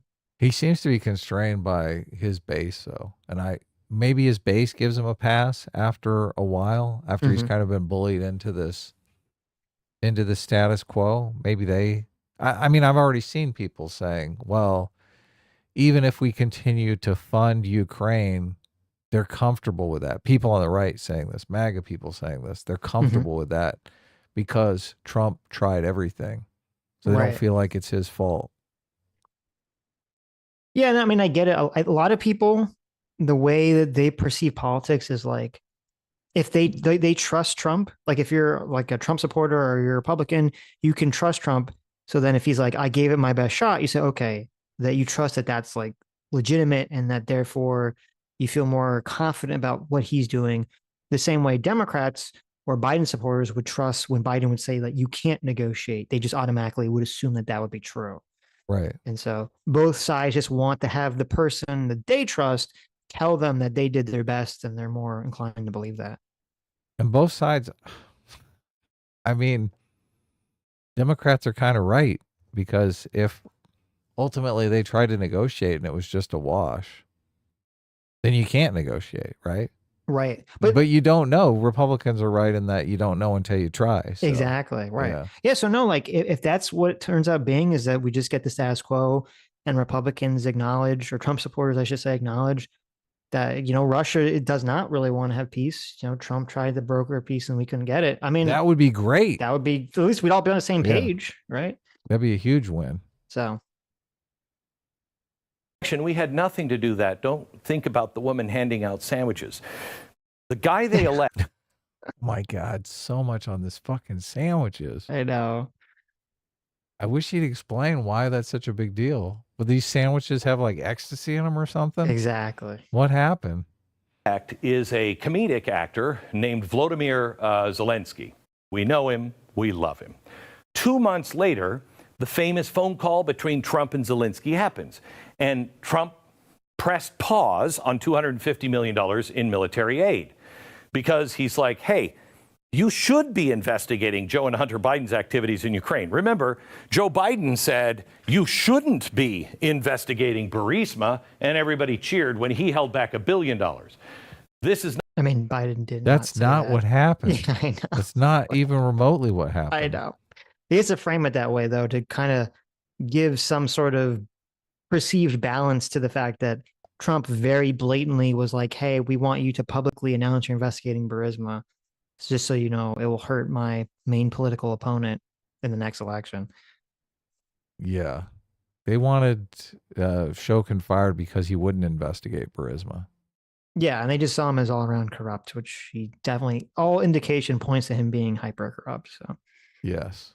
Because the whole point is, why would, like, America doesn't want to, the reason in that 2015, 2016 time period that America had to underwrite or co-sign this loan from that Ukraine wanted from the World Bank or the IMF was because they had already loaned Ukraine a bunch of money, like in the last 10 years, and they had some corrupt president. Yeah, they had some corrupt president at the time, and the money basically didn't go where it was supposed to, and it disappeared. And then when the next president came in the power, he's like, oh, that previous president was corrupt and he squandered all your money. I'm not going to pay it back. Right. And so the World Bank or the IMF or whoever was like, fuck you, we're not loaning you money. We already loaned you money. We never got it back. So now you had America come in there like, well, listen, we'll co-sign it, but only if you have a prosecutor who actually will go after corruption so that America is not on the hook to pay back this loan. Yeah, that's the problem with corruption. Everyone should read Mikhail Kornikowski's book on Putin and Russia, because he talks about that. As a businessman, the corruption is just so it's so taxing. And he saw basically how the West, they didn't have all of this onerous corruption to deal with. And he wanted that for Russia, but obviously Putin had other ideas. So it didn't really work out that way. But look, we're very lucky in America to live in kind of a really low corruption environment. Obviously there's always going to be corruption. I don't know that you can get it to zero, but imagine a place where you don't get anything done without like 10 bribes a day going on, right? You're bribing the local police, you're bribing the local business board, you're bribing the local tax collector, you're bribing everyone. That's no way to live. Not $1 billion. And he's saying, what is the connection there? Now, this isn't an unreasonable thing to ask, except Joe Biden is running for president at the time, so the Democrats and the media have a meltdown because how dare you? You're trying to affect the election. You're going after, his main candidate that's running against him, kind of like what the Democrats did later to Donald Trump, but pay no attention. This is all that America hears for a while. Quid pro quo. About 5 billion times over the next 5 months. That's all you hear. Several weeks later, Trump releases the aid to Ukraine, but never mind that, it doesn't matter. Democrats then impeach him in the House. Here's the phone call. The aid is released. Then they impeach Trump for alleged abuse of power. Then what happens? It's weird that people always bring up that he released the money. I mean, yeah, he released the money once it became public that he was doing all this and it looked really terrible. And then he released the money. I mean, I don't know. People use it like it's some kind of like point in Trump's defense, but I mean, it's the most obvious thing on the planet. So I don't know. Well, this updated charter, remember this charter signed here under George W. Bush? Now we fast forward to November 2021. Biden is president now. Secretary of State Blinken signs an updated Ukrainian charter with the U.S. on a strategic partnership. Okay. So he did like a really big time skip here. That has even more security promises and support. Secretary of State Blinken. Okay. So you see, this is November 10th, 2021, right? So if you go back to the little slides here, you have my next slide. You can see this is from April 2nd, 2021. So this is before this. That thing was signed in November. It says Russia's buildup near Ukraine puts Team Biden on edge. Is Russia testing the waters or just testing Biden? Russia is massing an unusual number of troops on the border with Ukraine, posing an early test for the Biden administration as it looks to repair relations with NATO allies and distinguish itself from former U.S. President Donald Trump's controversial approach to relations with Moscow. So we already have in April of 2021, because remember, Russia invaded in 2022. We already have a year before that, in 2021, Russia starts amassing forces on the border, and America and Biden administration are trying to be like, oh shit, is he going to investigate what's going on? I mean, he's going to invade what's going on here. Yeah, scary. And then the next slide, you can see April 13th, 2021, Biden urges Russia to de-escalate Ukraine tensions and call with Putin. U.S. President proposed a summit between the two leaders amid growing concern over Russia's military buildup on Ukraine's border. Joe Biden has called on Vladimir Putin and demand he de-escalate tensions with Ukraine amid the largest buildup of Russian forces on its border since the annexation of Crimea. So if you could see, you're like, well, this looks very familiar. This is exactly what happened in 2014, and here we are. They're doing it again. And then, so Biden has this summit meeting with Putin. He thinks, the media kind of talks about thinking it went fairly well, that maybe there'll be some kind of negotiation reached with Putin where he won't invade Ukraine. And if you look down in the next slide, you have this story from June 18th, 2021. It says White House freezes Ukraine military package that includes lethal weapons. Okay. Officials prepped $100 million worth of arms as Russia mass troops on its border, then put it on pause as the Biden-Putin summit approached.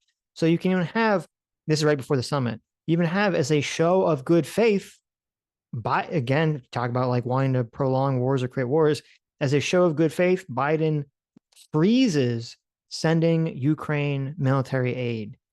Now, obviously, we now know in retrospect that didn't work. That was a big mistake. It was a big mistake. Putin should have is sent him more. Should have right. said, listen, double it. Exactly. Putin can't be appeased. He invaded Ukraine anyway. And so this whole strategy of trying to appease Putin just doesn't ever seem to work, ever, historically. He had to know that Biden was a vegetable. Well, they had they had an interaction. They had a summit. So, I wouldn't be surprised him on the if phone and he's like, oh my God, this guy's a basket case. That's really scary. And maybe that was the case, is that Putin had some interaction with Biden. He's like, geez, this guy's really out to lunch. I can totally sneak in there and just grab whatever I want. I remember our reaction on the night of the debate with Trump. Putin probably had a similar reaction. Yeah, if it was that only bad, in 2021. Right. That's the thing. Like, I was never big into this whole, like, well, if Trump would have won again, that invasion never would have happened. But I think I might rethink that completely, because maybe not necessarily that just Trump being president, but just having Biden be so enfeebled. Yeah, anyone really. Just having a president that wasn't so enfeebled maybe would have pushed Putin. Maybe, I don't know. Maybe he would have done it anyway. As I said, you can't really seem to appease Putin, but that definitely doesn't help if Biden is a vegetable when he's having this conversation. Not a vegetable, but is, obviously mentally diminished when he has the conversation. He didn't even make it through his first 100 days. Lincoln signs an updated Ukrainian charter with the U.S. And so this charter is all signed because the trying to appease Putin in November is appearing to not work. And so this is just another thing to try to dissuade Russia from invading. Obviously, it doesn't work. So this is sanctions. Well, no, it's just this charter of the U.S. saying it, further tells the world that we're going to be good best buddies with Ukraine. Right. Yeah. That's all it says. Intelligence sharing and whatnot. Right. And this is part of why Zelenskyy was very concerned about security guarantees with negotiating some ceasefire with Russia, is because he's done this song and dance before, where America and Europe has given these paper shield agreements with Russia and they never, ever work. Yeah, he talks about that in the Lex Freeman podcast. Right, which actually we'll play a couple clips of that afterwards. Oh, interesting. Okay. A strategic partnership that has even more security promises and support for Ukraine's goal of joining NATO. Do you remember when we get down later, when Trump is sitting there with Zelenskyy and Zelensky's like, we need more protection, we need more security. We had it there. Biden updated it. Now he wants even more. That's the problem. Who could have seen this coming after we do that 3 months? See, that's the whole thing that Glenn doesn't understand, is that all those things he's pointing to, none of them worked. We gave them a paper shield. Russia takes Crimea. We gave them another paper shield. Russia invades the country. So so Zelenskyy saying that he wants security guarantees makes perfect sense. It's like, I don't understand what he doesn't get about this. He's making it sound like he's greedy. He wants a third one when Zelensky's just asking for the one that he was promised all along. Right. It's like, you still haven't delivered. Right. Months later, Russia does a full-scale invasion of Ukraine because what were they saying? You cannot let them go into NATO. This is saying we're going to let them go into NATO. And this is where Russia goes in. The U.S. money floodgates are opened all the way. According to current State Department numbers, we have given over $100 billion just in military aid to Ukraine to fight Russia. Tanks, missiles, boats, aircraft, you name it.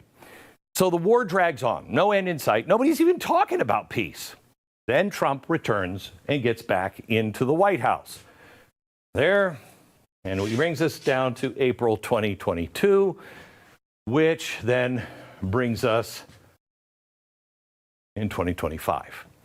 Within 3 weeks of this current administration, they are holding talks with Russia in Saudi Arabia. Soon after, Trump brings up a minerals deal with Ukraine. Then comes the meltdown meeting a couple of weeks ago with Zelenskyy in the White House. And even my own family was like, I don't understand that. He treated him like garbage. And I just said this, did you watch the whole thing? Because the first 20, 30 minutes of it, Trump is trying to cajole him, trying to joke about, yeah, I know, that's crazy, we're not going to do any of that, tries to disarm him. And finally, after about 30 minutes, both he and J.D. Vance just snap. What are you doing? You're playing to the cameras, which is what he always does. In fact, if you remember right, when... This is hilarious. Glenn Beck just said that his family is like, what's up with Trump? What the fuck? Why was he so fucking rude?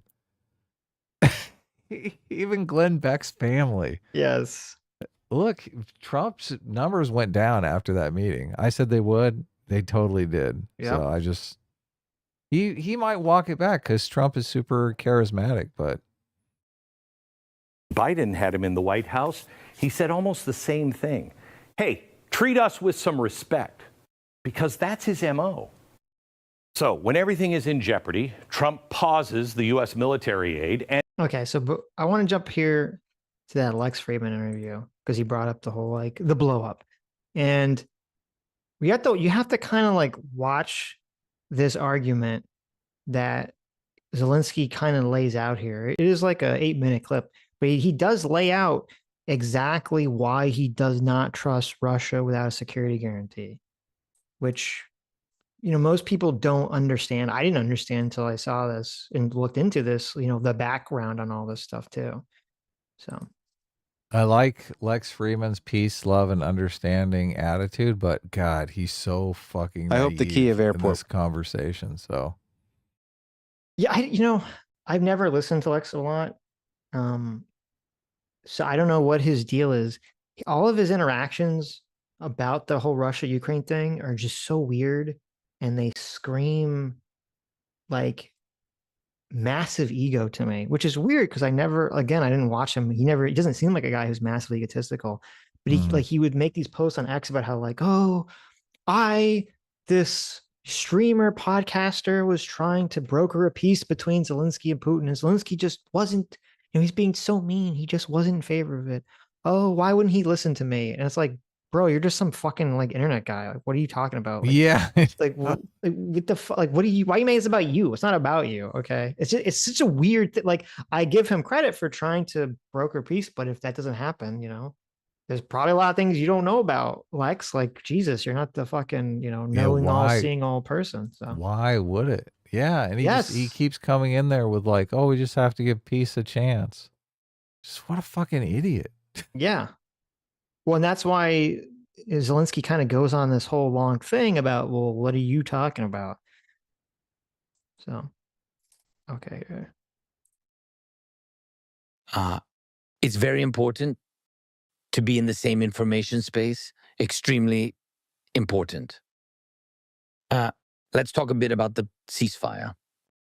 Let me describe the situation to you. In December 2019, in Normandy, in Paris, at the Élysée Palace, Macron, Merkel, Putin, and I agreed on the ceasefire. The US wasn't there. And this, by the way, was a weak point of the meeting. If you'd like, we can later discuss why they weren't there. It's a security guarantee thing in general. It's Germany's position, etc.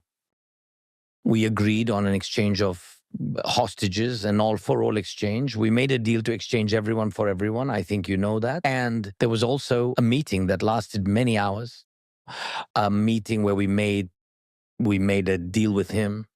Everyone was tired. It was just the two of us in the end. And I proposed a ceasefire. By the way, no one in Ukraine believed. Few believed in the ceasefire, and he wanted troop withdrawal. I calculated that if there were a withdrawal of troops from the line of contact the way Russians proposed, it would take 20 years. I proved it to him just in terms of time. Square kilometers, namely the length of the line of contact or delimitation line. And we agreed on what I told him, that it will not work out. But I had many points because I was deeply involved in the issue. I was involved very deeply. It's my thing in general. Let me jump ahead here. He kind of goes on this random tangent for a second. But see, there you go. He's trying to broker peace. He's trying to get a ceasefire deal. Putin, he has a ceasefire deal is going to take 20 years. He's like, no, that's too long. There will be gas continuation, gas transit. In 2019, we agreed with him. This was a security for Europe. Merkel asked me for it. And this was extremely important for Germany. We agreed with him. Secondly, we agreed that for him it was just money. So secondly, we agreed on an exchange. For me, this was the most important thing. For them, gas was, for me, was the people.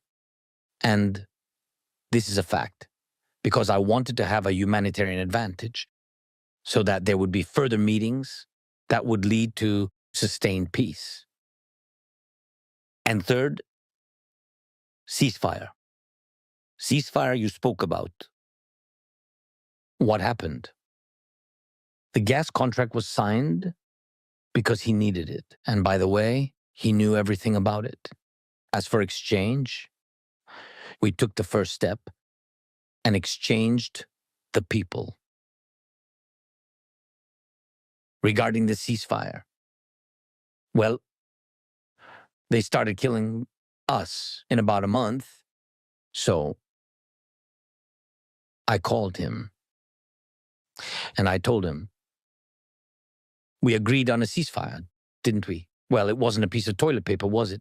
This is serious business. Or so it seemed. It really was serious.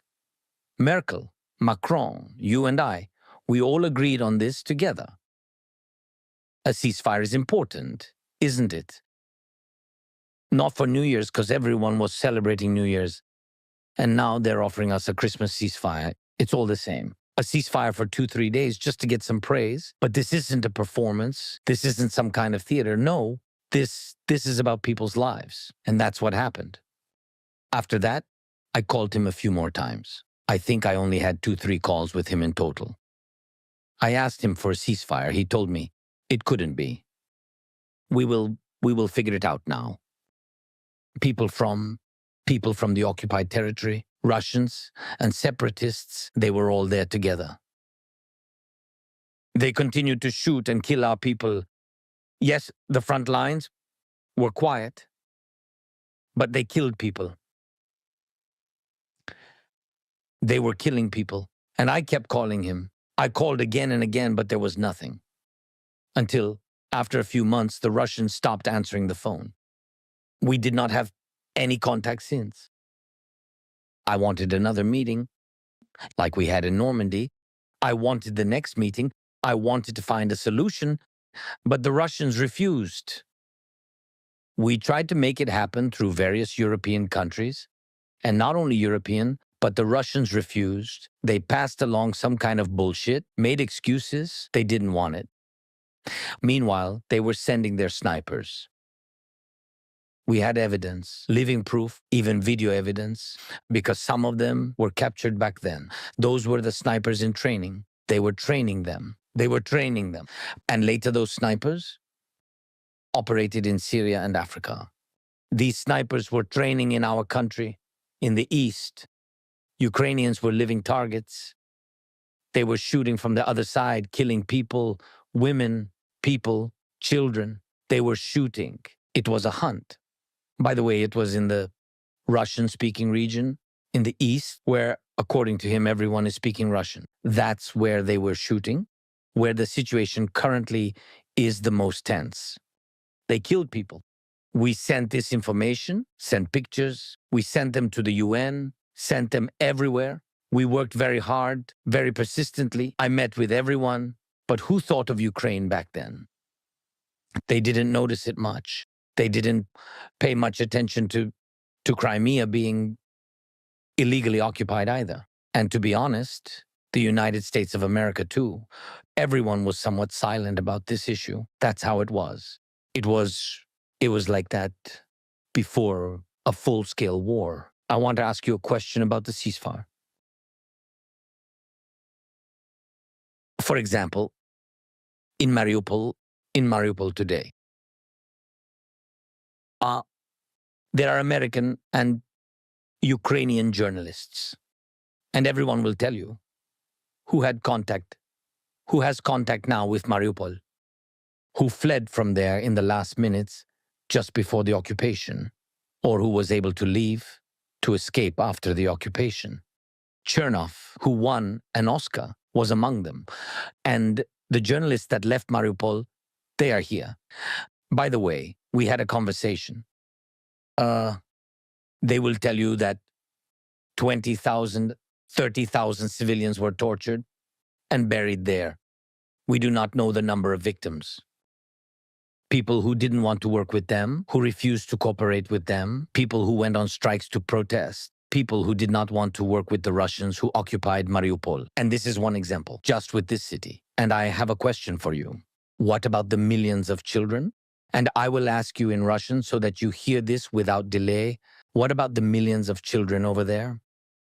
What if we just arranged a ceasefire without understanding what would happen next? Without understanding what will happen to Ukraine's security guarantees? What about the millions of children in the occupied territories? What should I tell them? What am I to tell them? What is it I should tell them? What? Whatever? Hey, all of you over there, see ya. And those tens of thousands of people buried there, they were. Is that what we want? Are we ready to forgive them for this? We must at least take the first step. If this is a ceasefire, we must know that there is a security guarantee for the part of Ukraine under our control. We need it so that he will not come back. So there you go. That's why he cares about the security guarantee. Yeah.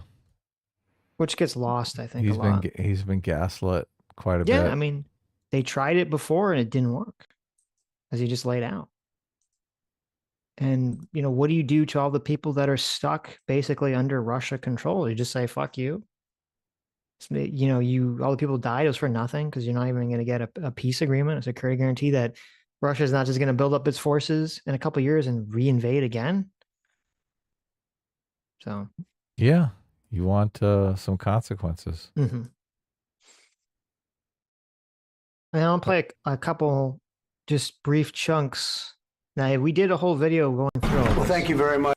This interaction, but with that in mind, I'm not gonna play the part where everything falls apart because we already covered that. But I just want to point to there's a couple parts that, without really like understanding the context, without knowing the context, which obviously I didn't know until recently, about what Zelenskyy was talking about with the history of the conflict, the history of the war, and the security guarantees. It can be easy to miss how Trump saying these he's like kind of like saying these kind of disparaging comments about security guarantees and how that could definitely, rub Zelenskyy the wrong way in these interactions. Though obviously before JD Vance had his shit fit, both Trump and Zelenskyy seem to be interacting for the most part, fairly fine. And I think Trump is totally fine at just, de-escalating that situation, at least at first, until JD Vance kind of nuked the whole conversation.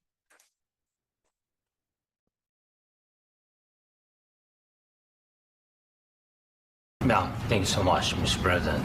Thank you for invitation. And really, I hope that this first document, will be first step to real security guarantees for Ukraine, our people, our children. I really count on it.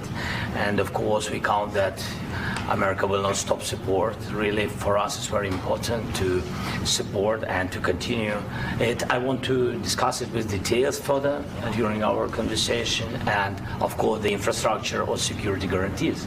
Because for today, I understand what Europe is ready to do, and of course, I want to discuss with you what United States will be ready to do. And I really count on your strong position to stop Putin. And you said that enough with the war. I think that is very important, Ben, to say these words to Putin at the very beginning of war, because he is a kid. So there, lays out at the beginning, security guarantees. This mineral deal agreement is a good first step, which is weird because that mineral deal agreement seems to vanish. No one talks about it anymore. So I don't know what happened to it, but talked about this being a good first step and that he definitely wants the war to end and agree. Mineral deal is just, politics, obviously. Political cover. That's all it was for. I guess it is unusual to me. It's just kind of completely disappeared now, but whatever. Oh my God. I never thought that anything was going to become of that mineral deal. Right.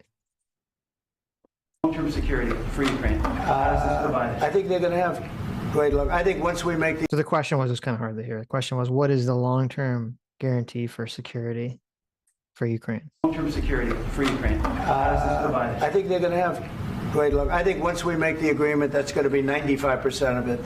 They're not going to go back to fighting. I've spoken with President Putin, and I feel very strong. I've known him for a long time, and I feel very strongly that they're very serious about it, and we'll make a deal. And when the deal is made, I don't think we talk about security. Everyone's talking about the other day. All they talked about was security. I said, let me make the deal first. I have to make the deal first. I don't worry about security right now. We have to have a deal, because right now. So we have kind of this dismissal about the security guarantee, which not great to be talking about this publicly, but okay. And then this kind of comes up again. Quickly, very quickly. Does that still provide security guarantees, Mr. President? I don't want to talk about security yet, because I want to get the deal done. You know, you fall into the same trap like everybody else. A million times you say it over and over. I want to get the deal done. Security is so easy. That's about 2% of the problem. I'm not worried about security. I'm worried about getting the deal done. The security is the easy part. Security is very nice. Everybody stopped shooting.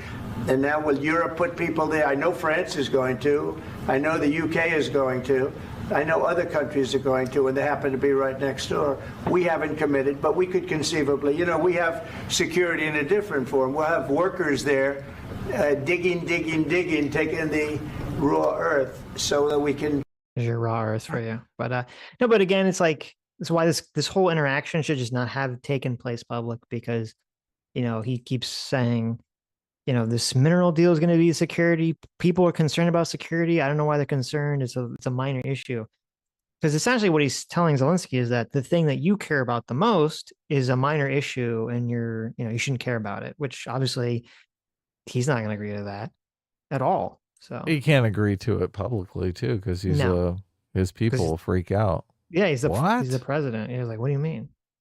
Can you imagine if there was a situation like that where Zelenskyy came in and was telling, you know, I don't know, MAGA, that the deficit doesn't matter. Yeah, right. Just give us more money. You know, the deficit doesn't matter. It doesn't matter. Right. Everyone tells me. No problem. Deficit. It doesn't matter. It's not a big deal. Yeah. That's like 2% of the problem. 95% of the problem is stopping Russia. Okay. Right. And then Zelenskyy just kind of reiterates the security issue. Or if he came and he said, why are you guys so worried about immigration? That's like 2% of the problem. Right. That's it. It's just like 2%. Tiny little problem, and you guys are freaking out over it. Right. Jesus. Probably wouldn't fly with. Stop losing your shit. Wouldn't go with most of Trump supporters, right? They wouldn't want to necessarily hear that. Yeah. So what else does MAGA care about? Is that it? If immigration and the deficit? Yeah, and if Trump sat there quietly and didn't respond to that, it would undermine Trump's credibility with his own voting base. Of course. Yeah. Trump would jump right in. He'd be like, what the fuck are you talking about, bitch? Right. Immigration does matter. Get out of my office. Ukraine and Russia, and he broken 25 times. That's why we will never accept just ceasefire. It will not work without security guarantees. Security guarantees, maybe President is right about this document and other, but this document is not enough. Strong army is enough, because his soldiers afraid, Putin's soldiers afraid of our soldiers when we're strong enough. I love that. Strong army's enough. Give us some fucking drones. Not strong enough if we are empty. If our storage is empty, we can't defend our land. You know, because a lot of people are saying, why is Zelenskyy trying to like renegotiate the deal publicly? And he's not actually doing that. It's actually Trump who kind of opens the door in the first place by continuing. Like, it's actually the reporters, because the reporters are asking the question, and Trump's responding to the question by saying, well, this is the, this is 95% of the security guarantee is the mineral deal. which isn't the agreed upon idea between both Ukraine and Russia. So, I mean, between Ukraine and the United States. So, kind of, at the end of the day, this whole conversation should just never have taken place publicly because there was too much of a divide between what the Trump administration wanted and what Zelensky's team wanted. But anyway, okay, let's go back. Wait. Today, he knows that we have all the world knows that we have meeting. Yes, why he's using ballistic? Putin today using ballistic on our hospitals, schools, and etc. Ballistic. Trump is just like Trump is fucking raging. It's hilarious. You think so? I don't know if you see. I made their heads big so they look like little toddlers. It's hilarious. Okay. You think he's raging? And he just looks kind of like bored. Trump is just getting, I don't know, he looks mad. So he knows that we are here and that President Trump is really have goodwill to stop this He liked that part. Trump was like, yeah, I've got goodwill. war. and you hear now the president. So why he's using? So he doesn't want to stop. He doesn't want. But I hope that we will do it. Really, we'll do it. Security, when we speak. Okay. We can move on. It's just funny. That's funny, yeah. I love this talk. People totally lost their shit over this. The United States. It was fun. My God. I mean, it was horrible, but it was fun. I don't know if you saw, I don't think it's worth watching, but I don't know if you saw Steve Witkoff was interviewed by Tucker Carlson. No. And, he's the negotiator for America on Trump's behalf for Hamas, against Hamas, but for Israel and Hamas, and also for Ukraine and Russia. And, he seems like a really nice guy. I think he has the best of intentions, but I'm worried from the conversation when I'm listening to him talk to Tucker that he's just completely getting played by Putin. That Putin is just telling him everything he wants to hear, and he's just sucking it all up. He's just eating it all up. Because I looked at this guy's background. I'm like, what is this guy's background? Does he have some negotiating background? Is a diplomatic background or something? He doesn't. He was just like a real estate guy in New York. Oh my God. I'm like, why is this guy handling these high-level negotiations? He has no experience whatsoever. So, I mean, this is a big thing I was worried about with Trump, that Trump was going to get played, but I'm not sure Trump is going to get played, which is good. Obviously, I don't want Trump to get played. So many Democrats are like, yeah, let Trump get played. It'll be great for us in the midterms. But yeah, a lot of people were concerned that Putin was going to ask all these unreasonable demands, which he did, but then that Trump would just agree to all of them. No, he didn't, though. And he didn't, which is good. Obviously, he's not stupid. That seems to be the case. And I think that's kind of why, the conversations about this have kind of died down, at least for now. We don't really know what's going on specifically between the Trump team and Putin at the moment. So they're doing the Homer Simpson. They're backing away into the bushes. You think so? I mean, what can you do? If you're just going to adopt the status quo, there's no reason to advertise it, right? Right. You're just going to continue to spend money on Ukraine. I mean, they're going to have to come out at some point, and it's going to have to say something about whether he's just going to continue the status quo or what. If this if these ceasefire deal, this peace agreement doesn't go anywhere. Let people bitch. Just let them bitch. Be like, oh, we're on to, come on, we got shit to name. Right. We got canals to take over. The U.S. military aid and intelligence sharing. Everybody freaks out and says, that's not going to happen. That's a disaster. They'll lose. Well, Trump knows that. And he knows that's going to bring them back to the table, which it did. Last week, a breakthrough. Secretary of State Rubio meets with Ukrainian leaders. They agreed to a 30-day ceasefire with Russia. That is, if Russia eventually agrees to the U.S. proposal. As a result of the successful talks, we resume our military aid and intelligence sharing with Ukraine. That was just a tool with our very good negotiator.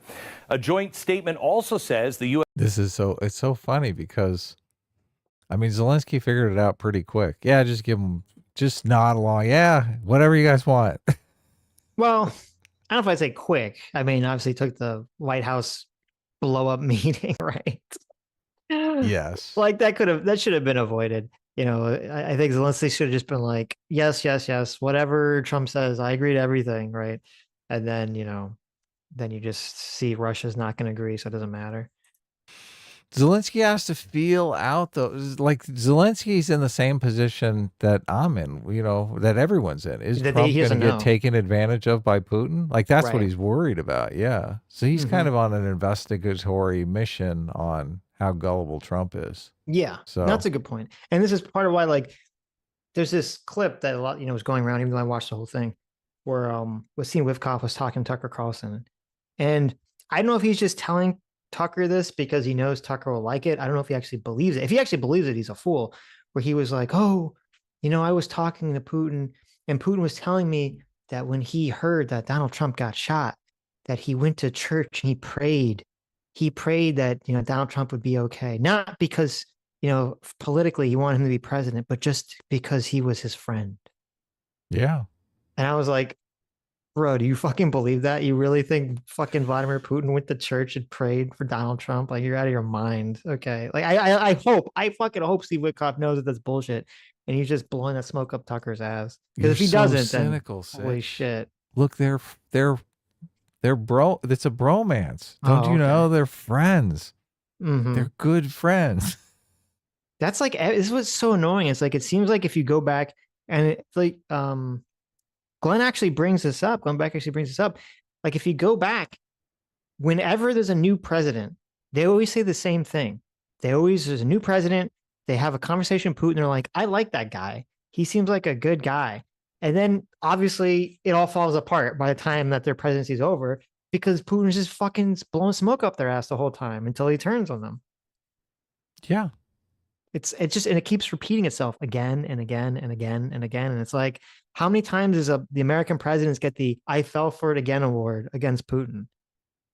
The Kornakowski guy totally lays this out in his book because Putin blew smoke up his ass until he was incarcerated and he took his company away from him. Right. And then he's like, oh shit. Mm-hmm. It's hilarious.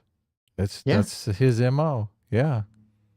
Putin was telling him all about how, oh yeah, we need to be far more westernized. Mm-hmm. Yeah. We need to stop all this corruption, as he's the one who's in charge of most of the corruption. Yeah, it was interesting because, Jeffrey Sachs makes the rounds where he's on the America bad train and how everything is America's fault regarding Russia.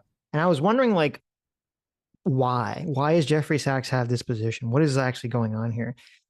And so I was kind of like going back into his history and I was trying to look up, I was curious, I was looking up like talks he gave in 2014 when Russia invaded Crimea to see like, did his opinion change? What was going on there? And it seemed like what the read that I was getting was that Jeffrey Sachs was, when Poland left the USSR, Jeffrey Sachs is an economist. He was basically hired by Poland, the country of Poland, to help them become like a capitalist country. And he was pretty successful, or at least he says he was pretty successful doing that. And, obviously Poland is doing pretty well right now economically for being a former Soviet country. And he talked about how when he was helping Poland, he would go to America and the American government and be like, hey, can you give a bunch of money and aid and support to Poland to help them, become a capitalist country? And America would be like, sure, whatever you want, right?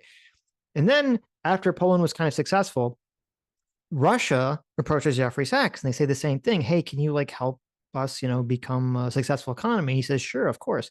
And he starts working for Russia. And then he talks about how when he would go to the United States government, as he did with Poland, and say, hey, can you help with Russia? They'd all say, are you fucking kidding me? Of course we're not going to give Russia a bunch of money. Fuck you.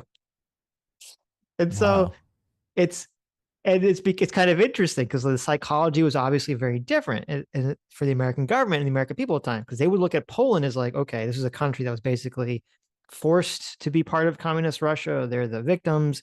So now you see them break away from the Soviet Union. You see them as kind of like a cause, worthy of help. They've broken away from their oppressor. When you look at Russia, it's like, yeah, Soviet Union fell, but it's not like Putin was fucking part of the USSR secret police. Like, it's not like the Russian government, when Soviet Union fell, got like overtaken through some kind of revolution of capitalist, Western, liberal, Democrats or something, or people that are in favor of democracy. It's like the same people essentially were in charge of the government. And so there was this kind of attitude in America that was very untrustworthy of Russia. And they were like kind of skeptical about whether we really wanted to help Russia build up or not.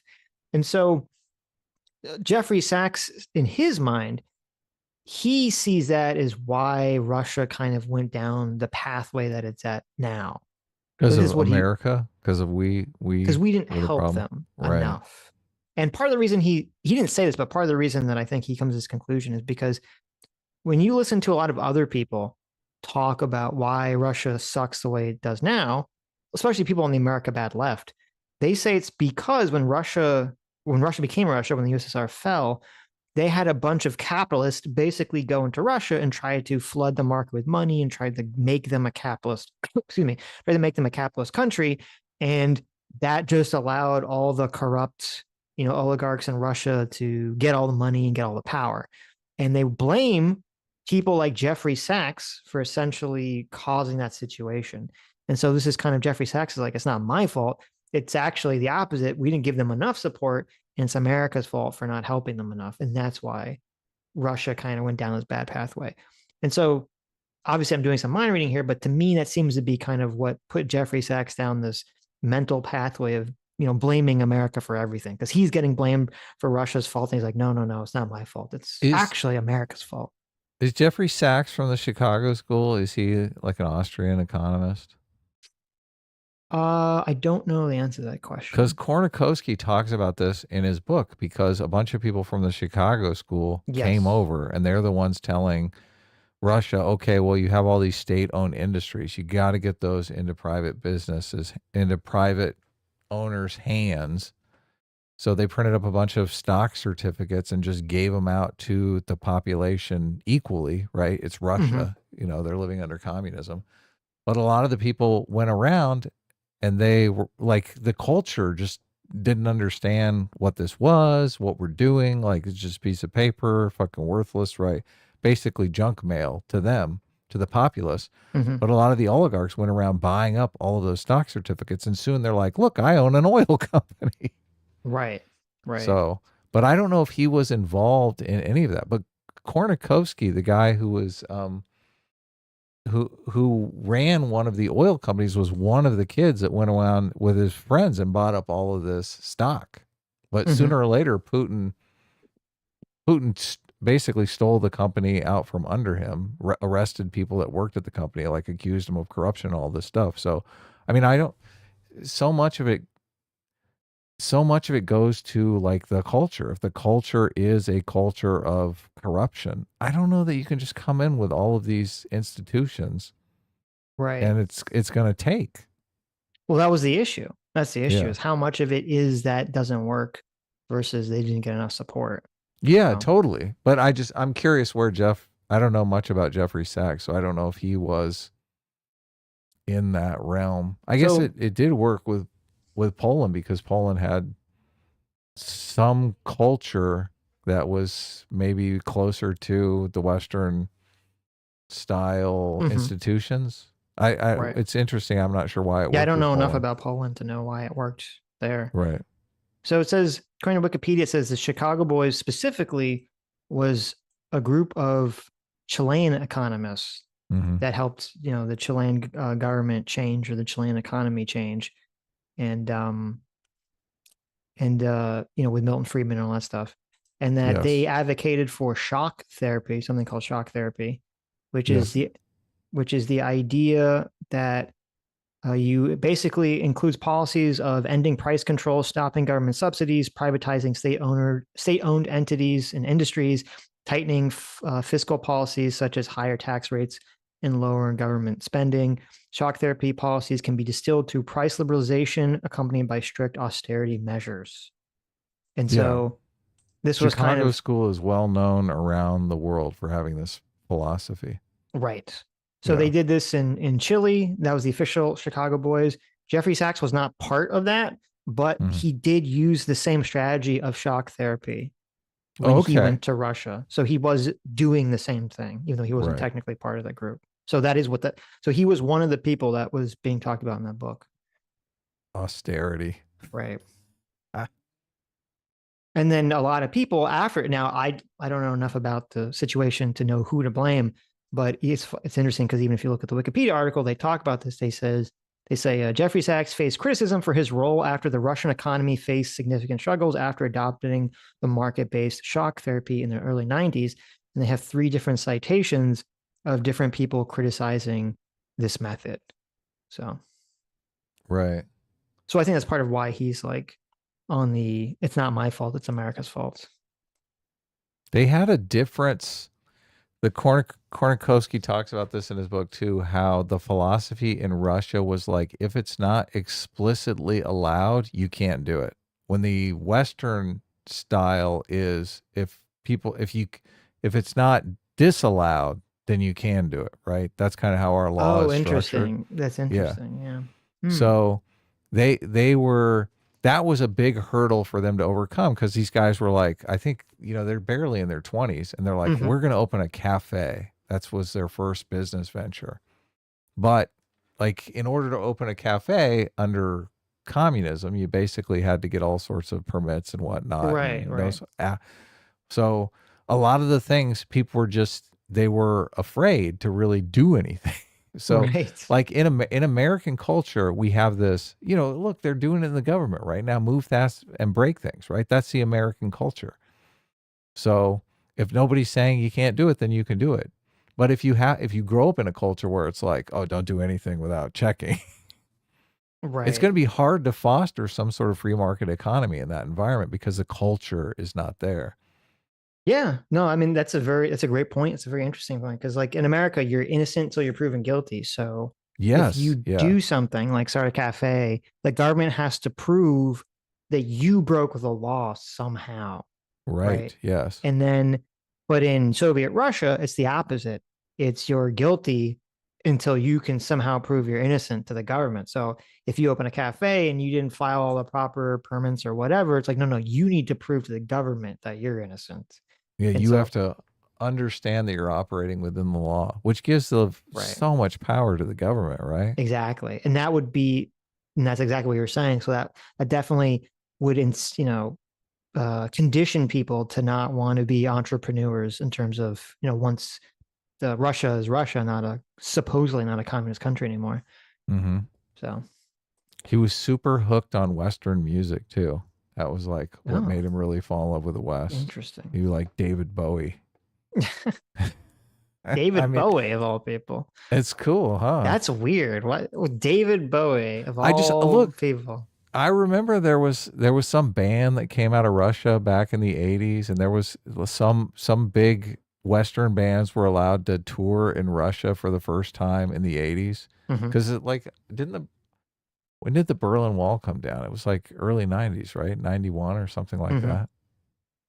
Right. Yeah. It was technically it was 1989. So okay, 1989. Yeah.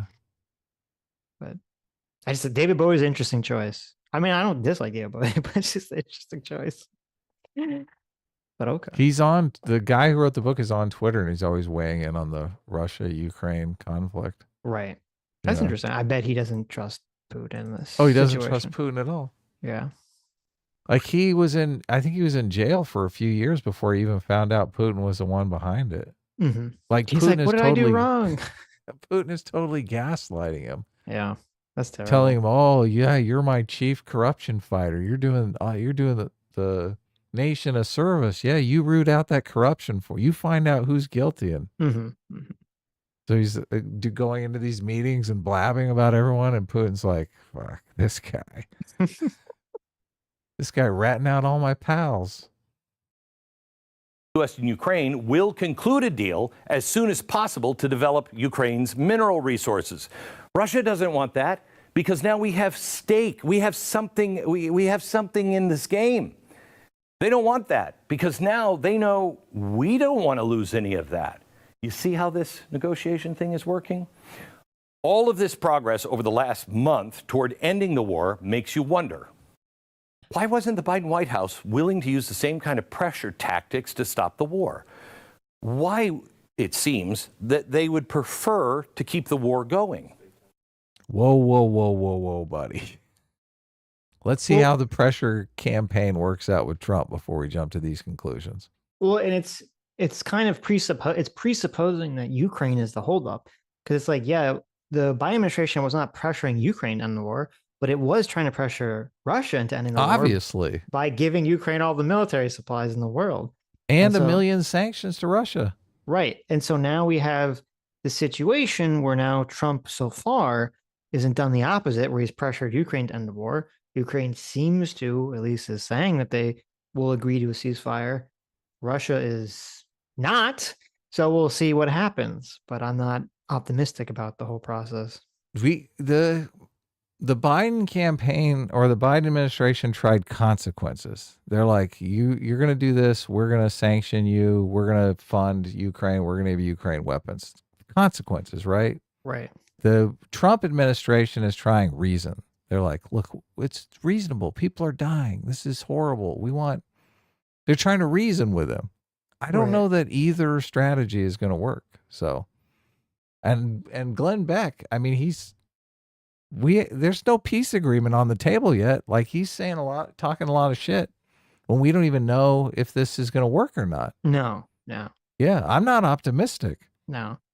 I'm fine with Trump trying to reason approach. I like that, as long as when it becomes clear if/when that doesn't work, if he does the hard consequences. Okay, he's going to go back to consequences. There's no way around it. But I mean, like saying like, okay, listen, I'm going to take it up a 10-step notch from Sleepy Joe, right? You thought Sleepy Joe was bad. I'm going to be 10 times worse, which I mean, Trump has actually said he was going to do that. So I hope to see that materialize going forward. We'll see what happens. We'll see what happens. Yeah. But this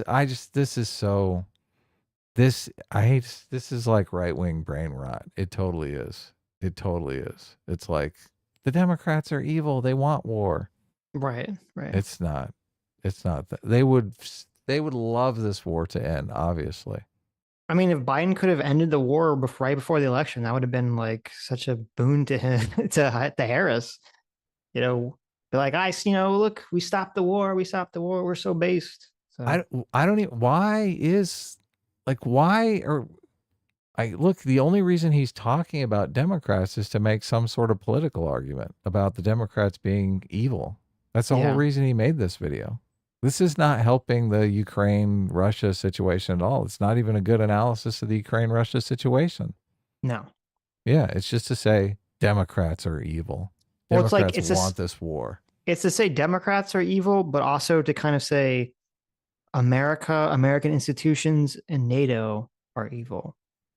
Which is because, there was that weird tweet. We're not going to watch it because it's kind of stupid, but there's that weird tweet that Elon put out about like, we should leave NATO. It's just like, oh my God. Why are we doing this? That's the whole point of all this stupid, kind of messaging and propaganda. Right. God, I mean, NATO's not going anywhere if we leave. They'll just up their spending and keep it going. Right. I don't know. We would just be shooting ourselves in the foot, because the whole thing is like, if we're pivoting, if the Trump team's idea is to pivot to work against China, then we're going to need Europe and our allies to be and Canada and Mexico to be on our side.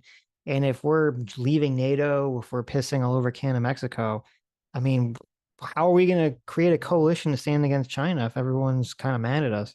Yeah, at least for political cover, if nothing else, even if they can't help us militarily. Right. Yeah. Was it their globalist priorities, including maintaining unity with NATO allies? I don't know. Could be. And remember, the Biden White House signed that updated Ukrainian charter on strategic partnership. This is just a few months before Russia invaded. To be very clear, Russia's the bad guy here. Russia started all this war that has killed or wounded a combined estimated 1 million soldiers on both sides. Russia did that. Well, I'm glad that at least Glenn will say this very explicitly. So I am glad that he would at least say Russia is bad, because some people are kind of wishy-washy on that. Though it did take 12 minutes to get there. We're the bad guys. Right. We're the ones that made them. We put their backs against the wall. Yeah. Well, I mean, he is making that argument, but. Yeah, he is. But what if the 20th century NATO approach, at least in this conflict, wasn't the most efficient way to resolve it. In hindsight, had our 20th century NATO reflex not kicked in so hard after Russia invaded Ukraine, maybe Europe would have stepped up and took more of a financial burden and things would have ended up differently. I don't know. Maybe Europe would have exerted more pressure to keep Russia from starting a war in NATO's backyard.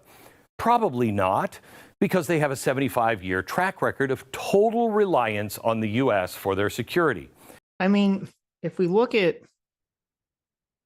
so that doesn't, if we look at like what happened, that doesn't really make sense. Yeah. Because you have, George W. Bush, 2008, is like, hey, Ukraine and Georgia should join NATO. Europe says no. Europe does the appeasement route. They say, no, that'll piss off Russia. So they don't join NATO. Russia immediately invades Georgia and takes out the president and replaces it with someone that's more favorable to Russia. Okay. Then you have Russia invades and takes Crimea and creates a civil war in Ukraine. And a lot of Europe's response is kind of like, yeah, it's bad, it's bad, it's bad. But at the same time, after a couple of years go by, no one in Europe, they don't want to send, stop Russia from encroaching. They don't want to send military. In fact, there's that famous clip that a lot of Trump supporters like to point to where they're 100% correct, where Trump goes to Germany and he goes to a lot of European countries and he's like, hey, you fuckers are complaining about Russia and yet you're buying Russian gas and Russian oil. You want to build a fucking pipeline that's connecting Germany to Russia to get, more oil. Like, what the fuck is wrong with you for doing this? You need to distance yourself from Russia if you're actually serious about this. And Trump said all that. And the Germans and a lot of the Europeans just fucking, said, shut the fuck up, Trump. And they laughed at him. They literally laughed at him. And he turned out to be 100% correct. And so if we had a situation like Glenn is hypothesizing here, where America just kind of stood back and, said, okay, Europe, you handle it. I mean, I don't see what would have, the only thing that would have happened was Russia would have just taken over Ukraine, killed Zelenskyy, killed anyone that wanted to prevent, Russia from taking over Ukraine. And that would have been that. Like, that's the only difference that would have happened if US just kind of stood back from this whole situation. Yeah, that's exactly what would happen. Now, how did that happen? I got another chalkboard. I got to turn these around. When I come back, I'm going to show you why we got involved with NATO in the first place. And then you have to ask yourself, and I don't know the answer. Okay, well. Does he ever bring up Ukrainian sovereignty? Like, is Ukrainian sovereignty even something he's interested in? Does he care if Russia just takes Ukraine back as part of Russia? In other videos, I believe he said, like, yes, Russia bad and Ukrainians deserve to be sovereign. I don't think he says in this video, but he says in other videos. But he's still always on this track of like the reason wanting to point the blame at NATO and the US for basically prompting Russia into the conflict in the first place, which again, if you look at the history, it doesn't really make sense. It seems like Russia was just always on this trajectory, or at least Putin was always on this trajectory. And the continual capitulation is what brought us to where we are today. Maybe if Europe had stood with fucking George W. Bush in 2008 and they said, yes, we're going to put Ukraine and Georgia to NATO, maybe that would have stopped it, right? It just seems like whenever you have these strong-armed dictators like Putin, like Hitler, like any of these people, whenever you appease them, they just look at that as a sign of weakness and want more and more and more. And that's part of why I liked Trump. And I think part of Trump's approach with Kim Jong-un is kind of effective, is that I think a lot of these people who are these dictators, they kind of like, I'm the alpha male in charge mentality is like, there is a respect of strength. I don't, a lot of those people, they don't look at weakness or meekness or conciliation as like a good thing, because a good thing. They look at this as something weak to be taken advantage of. Right, exactly. Yeah, a free lunch. Exactly. They're like, hell yeah, I'm going to take your free lunch. But they don't want to get involved. In the NATO charter, you can't join NATO if you have any active conflicts on any of your borders. So, I mean, they would have to get past that for Ukraine to get in, because I do think they've always had a separatist movement on the Russian border. So, yeah, Zelenskyy actually talks about that in the Lex interview, with how, even if they were to hypothetically get into NATO, it wouldn't include the disputed regions because of that. And they'd work around it legally. They'd have to work around it legally. Because it wouldn't exercise Article 5. They'd right. be like, send the German army. Yeah, right. Well, and also, I don't know if everyone knows the reason that there are a lot of ethnic Russians in Eastern Ukraine is because when they were part of the Soviet Union and Stalin starved the country intentionally in the Holodomor and caused millions and millions and millions of Ukrainians to die of starvation because they stole all their food. After all those people died, they said, hey, look, there's all these farms and farmlands where everyone's fucking dead. I'm going to send a bunch of Russian farmers to go live there and to continue to produce food for the USSR. Right. And so that's why there's a Russian ethnic population in that area. So obviously there's now, I don't know if you've seen them, but there's videos of like when the Ukrainian army comes, maybe it's just propaganda, but there's videos of when the Ukrainian army like rescues cities from Russia who are supposedly these Russian ethnic population cities, and they're all Ukrainian. Fucking cheering and throwing a ticker tape parade. So I'm sure those people don't really enjoy their cities being turned into a fucking battlefield from Russia's perspective either. So I don't know how happy they are about, being part of Russia anymore. Right. Yeah, it's kind of crazy. People want to go where the prosperity is. Of course. People, it's like that video from last week with the people living in the ruins of Gaza. People get to this point, they just want to be able to like live their life. They don't care. It's easy for us in these situations to care about these kind of like broader geopolitical things. But when your like city is destroyed and your family members are dying, you won't give a fuck about that. You just want it to stop. Right. Yeah. So, pretty tragic. Yeah. So, and there's another thing in that Witkoff said to Tucker Carlson that was kind of crazy. He cited, Russia does these like, sham polls in the regions that they've conquered. They're like, hey, we polled and like 99% of the people in the region say they support Russia taking over. Right. And Witkoff like responded that he regurgitated that to Tucker Carlson. I was like, really? Like, okay. Yeah, really? They're all Russian nationals that they've sent out there. Or was this like a guy with a gun at the polling booth, or they just made up the fucking poll in the first place? I mean, does anyone trust that? It's ridiculous. Yeah. So anyway, okay. So let's watch. I've been spending Ezra Klein make dreamy eyes. He's been dreaming about you. Making dreamy eyes at us. Look at this guy. I've been spending some time recently with. Look at those dreamy eyes. He's been spending some time. Ooh, baby, look at that. Mm-hmm. He's excited. Are you excited? I'm excited. Not really. Okay. Before that, let me read some super chats. Do it up. Okay. Lisa Train for $5 says, after having the army move my stuff, I hire packers and movers from now on, pack the essentials and leave the rest to them. Oh, look, there you go. That's a good strategy. It's a good strategy. That's great. Clowny Moose Bean for 21 months says, I went fly fishing the other day and almost caught something. Then I just went walking around the lake collecting rocks to make a mosaic in the water. That's pretty cool. That is cool. That's very cool. Ocracy for 36 months of discipline equals freedom says, based on my Twitter arguments with Adam loves socialists. This is not bad faith framing at all. It's totally bad faith framing, but whatever. There you go. I assume he's joking. So. He is totally joking. Loser Doman for 2 Canadians says, Sitch's girlfriend is super gay. There you go. Look at this. Everyone discovered how to do gay now. Everyone, look, they're lashing out. Listen. Ezra is gay. Sitch is gay. Yeah, you're confused, Lucifer. Sammy isn't gay. She's into gay boys, gay anime boys. It's very different. Okay. She likes the gay anime boys. She herself is not gay.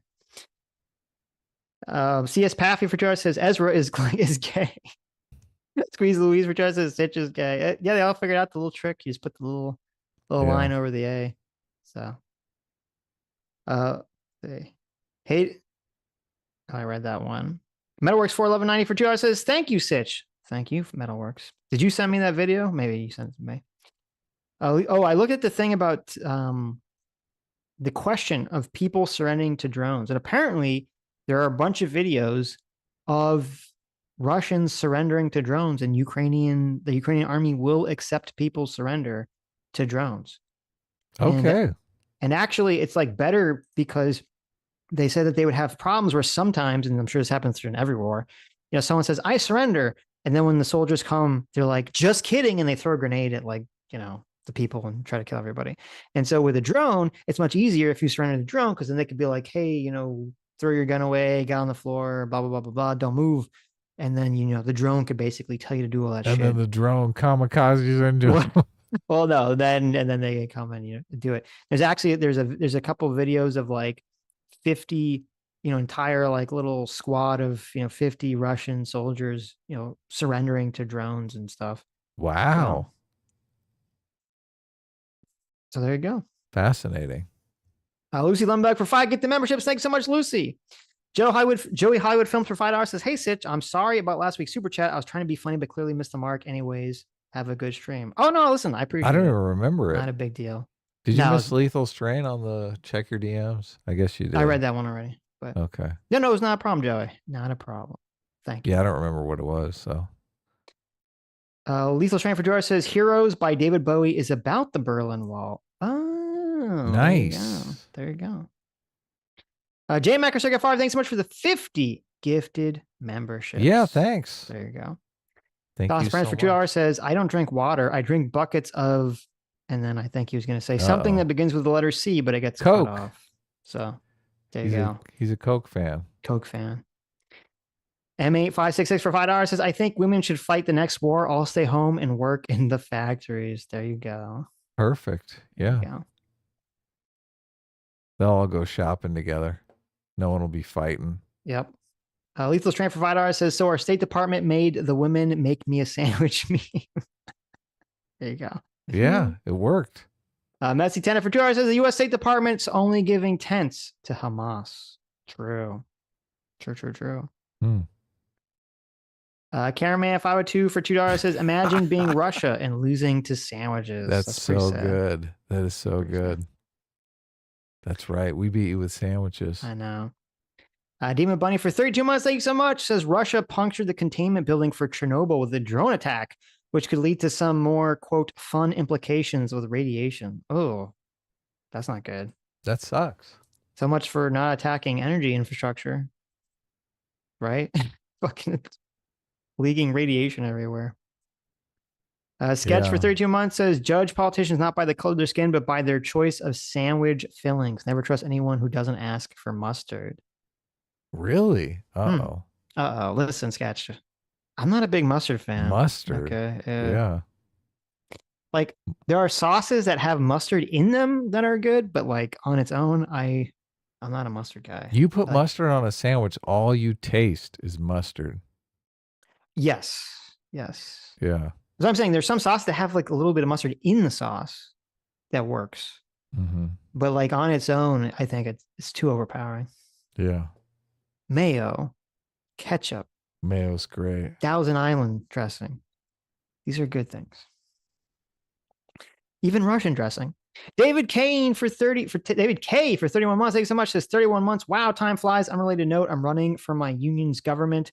It is super corrupt and has left a bad taste in my mouth. Wow. Nice. Good for you. Get in there and clean it up. My union's government. What is your union, if you don't mind me asking? That's unfortunate. What's a union? Yeah. If it's super corrupt. It's probably a work union, though. Right. Liz and Deswall specifically for $5 says, quote, no women will flash for a sandwich. That's a skill issue. Get your kitchen game up, Sitch.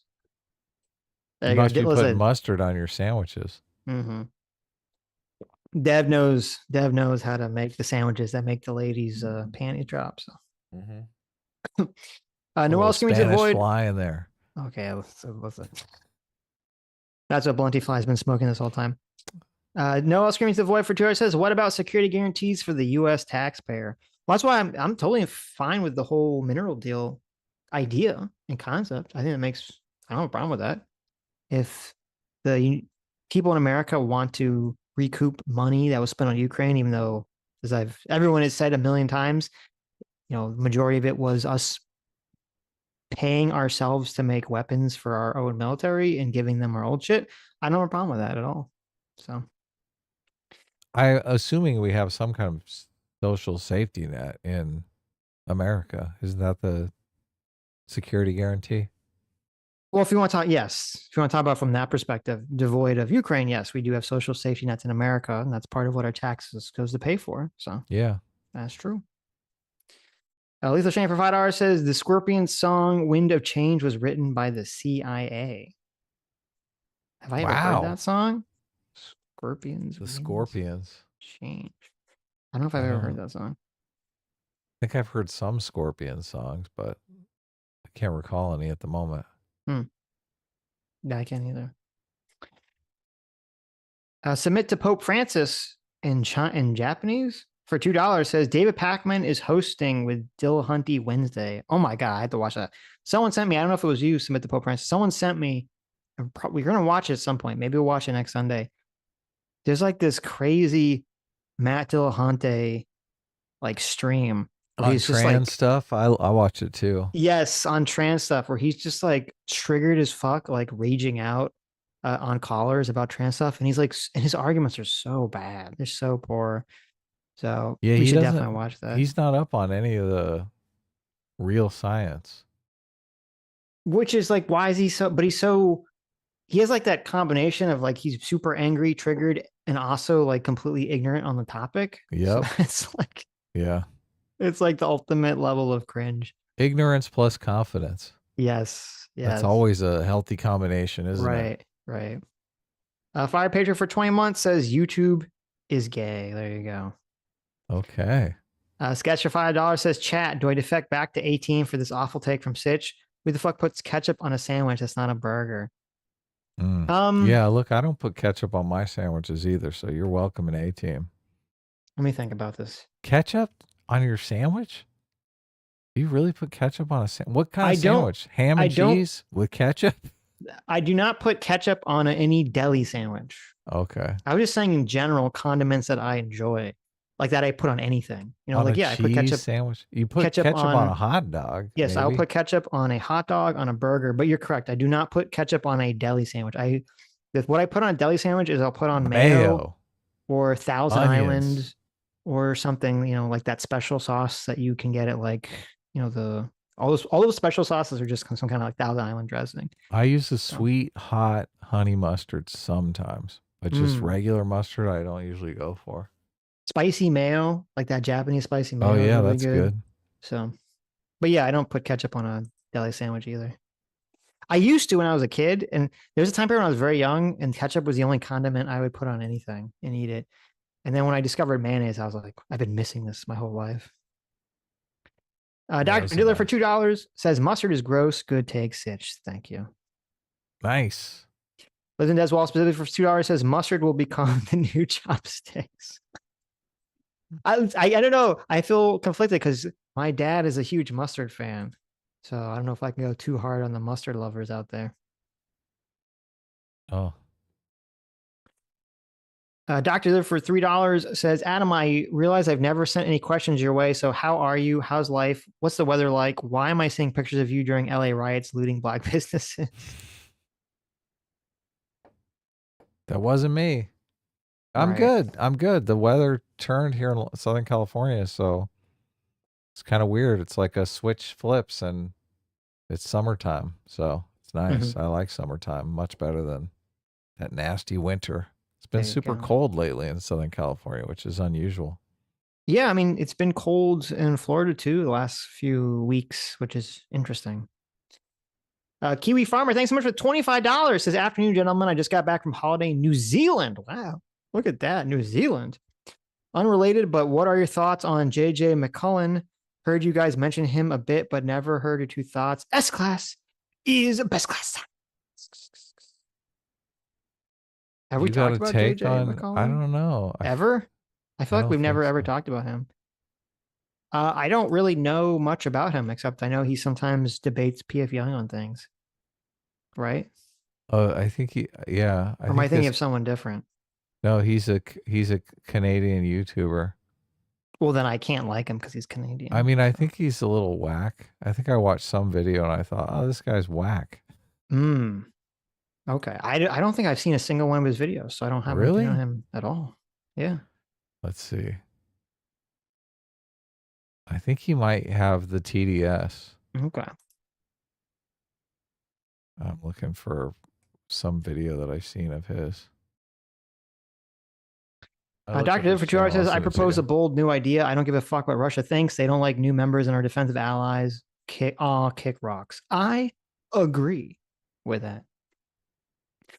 Dr. Different $2 says, you don't understand, Sitch. All those student protesters, all American plants. In between protests and riots, they would all sit down, eat cheeseburgers, and talk about the last Mets game.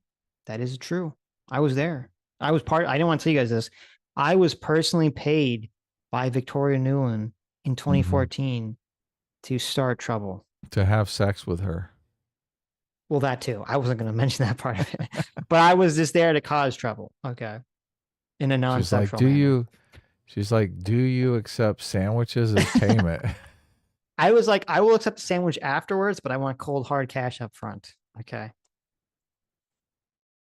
So for $2 says, I wasn't clear enough on my last super chat, but the reason I gave my Twitter handle is because I sent Sitch that other tweet from Pixie. If you're interested, if not, that's cool too. Also, it sounds like Baker was spitballing ideas. I mean, I guess that is how it sounds. Obviously, George H.W. Bush was not very happy about that, but and yeah, I'll go back to the look of the Pixie thing because I don't remember it. Solid for now, $2 says, movie question for both of you. What are movies you like that most people hate? One for me is Man of Steel. I like how it portrays Kid Little Clark's power like an autistic kid having sensory overload.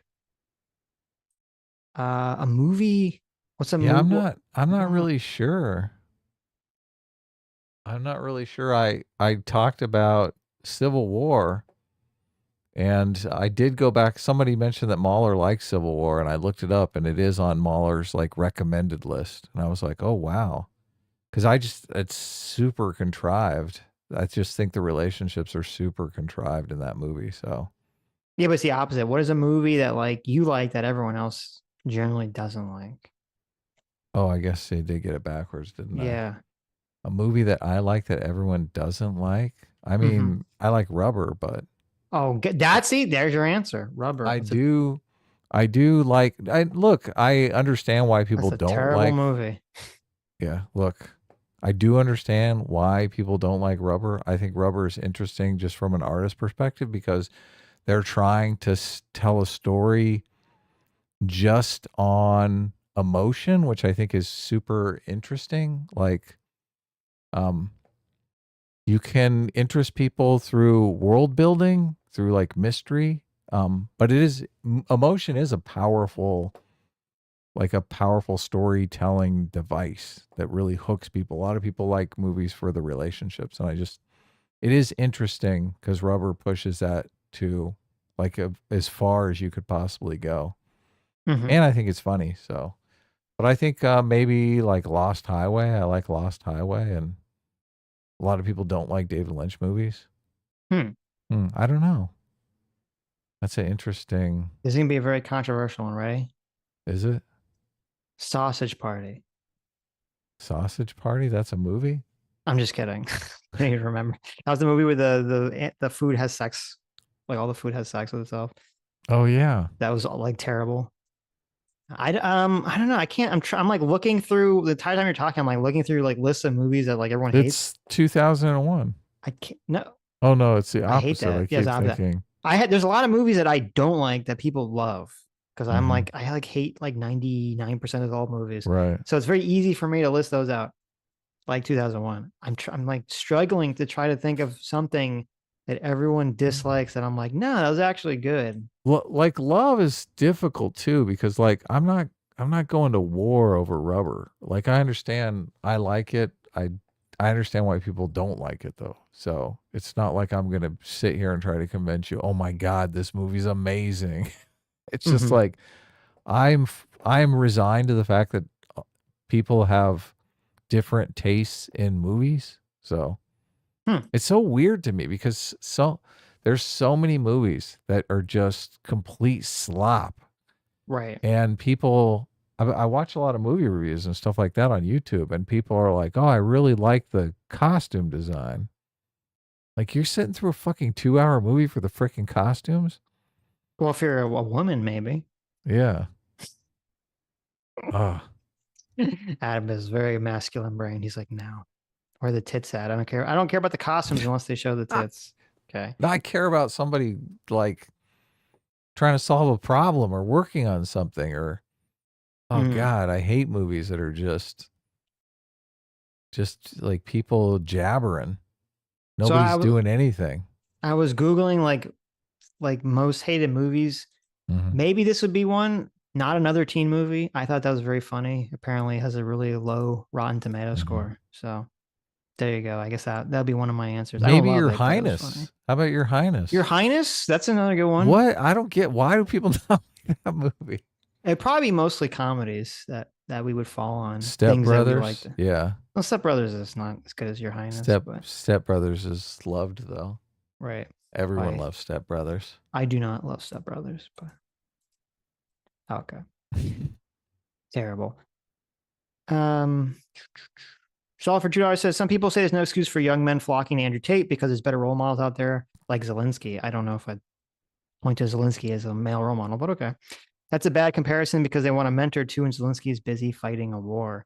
Well, I don't know. I mean, people don't really know. I don't think the average person like has a good sense of who Zelenskyy is, really. I mean, why would you? Unless you're Ukrainian, so. I think people do. I mean, a lot of people just get off on hating Zelenskyy. He's like the guy that people just fucking hate. Yeah, well, there was a time even when we had him on, there were people in the chat that were just like, "Oh my God, this guy's the worst." There was a time triggers people because, like, when the war first started, the left, they idolized him. Was like holding him up as like the second coming of Jesus. Yeah, and so I think that would just push a lot of people that don't trust the left or the media like in the opposite direction, and they're just kind of reactive. So I don't really understand. Like, I mean, I get people like him, but I understand like both the like this super love for this guy they probably don't really know very well, and the super hatred for someone they don't really know very well either. So. Dr. Dealer for $2 says, I tweet at you to a video regarding how the USSR has generationally fucked Kazakhstan. And I think it's very interesting to consider it in the Ukraine-Russia conversation because it's not heavily politicized. Oh, I missed it, but oh, you sent it right now. I'll check it out. Yeah, I don't know anything about Kazakhstan, so I'm sure Russia bad and has fucked it up in some horrible way.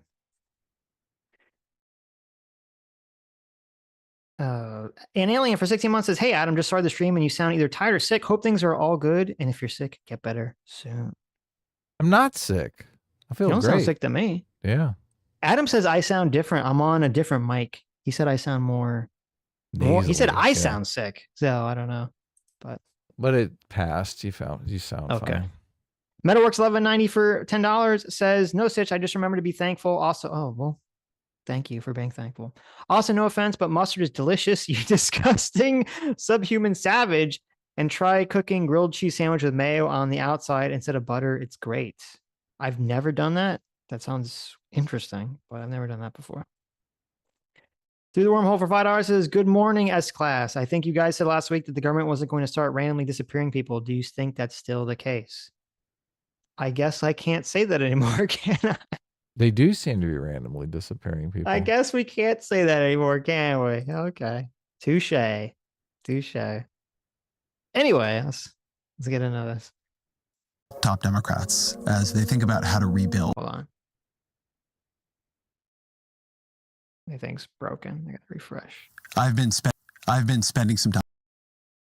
Oh, it just died. Oh, okay. I've been spending some time recently with top Democrats as they think about how to rebuild after the 2024 loss. And I'll say that in the 20-some years I've been covering politics, I have never heard them so confused. America is back. How could they have possibly lost this election to this person? But also, I mean, you gotta be really detached. These people are so detached. How are you so detached? You don't don't even have a conception of why you lost and you're confused. Like, I get people the first time because the first time there was such this drumbeat of Donald Trump was not serious. He was an unserious candidate. It's a joke. Hillary's going to crush him, blah, blah, blah. So I get like people buying into that framing. But this time it was a real nail biter. And towards the end, it definitely seemed like it was pushing in Trump's favor. So I don't know how people were like confused by all this. I mean, they just have a completely different look on Kamala Harris. A completely different perception of Kamala Harris. Yeah, I guess because like, it was the same thing. It was funny talking to my parents. They could not perceive, like I would have this conversation with my parents. I'd be like, Kamala Harris is one of the worst speakers I've ever heard in my life. Dude, she's awful. She doesn't say anything. Yeah. She doesn't say anything. She's a terrible politician. And they just, you're right. They could not, they literally, psychologically, mentally could not perceive what I was talking about. They just didn't see it. So I guess, yeah, maybe. You could point to a transcript of anything she said and you're like, tell me what this means. What's this fucking mean? Well, I would, you know what? I would do that and they would come up with something. They would come up with like that's called confabulation. Right. They would come up with the most charitable interpretation of whatever she said. They'd be like, no, this is what she said. I'm like, is it? Like, that's not what she said. Like, no, you're being unfair, Sitch. You have to read into My parents call me Sitch, obviously. So, yeah. And I'd be like, what? Okay. Okay. So pity she couldn't make that explicit, right? Right. How is the Democratic Party weakening so much among groups whose strength, whose support it once took for granted? Young voters, non-white voters, working class voters. What does it mean that the Democratic Party is losing what was once its base, its reliable base? Nobody likes socialism and wokeness. Yeah. That's what it means. They turn their backs on those people. They dump those people in the frickin' trash for a bunch of gender ideology. It's very simple. Mm-hmm. Someone whose analysis on this have come to respect over the years is David Shor. David Shor is the head of data science at Blue Oars Research, which is a big Democratic consulting firm. So first, this is a big table of numbers. It does a huge amount of political surveying and interpretation of data and testing of messaging. And he's gotten a lot of things right before other people did, including that educational polarization was becoming the central fault line for American democracy. And so when I saw Shor recently, and he began walking me through some of his slides, some of the ways he was interpreting the 2024 election and trying to help people see what had happened, my first thought was this would be worth doing in public, rather than this being a thing that Democrats are debating. And oh my God, he wants to do it with David Shor in public. Jesus Christ. It's just like, I thought, what a great idea for content for my platform that I make money off of. For my OnlyFans. Fucking brilliant, dude. Yes. You're right. I'm so smart. You're right. Jeez. I mean, this is your job. So what? Oh my God. Back rooms with each other. What if we did this in public? Yeah, we don't want to do it in the back room. We want to do it in public.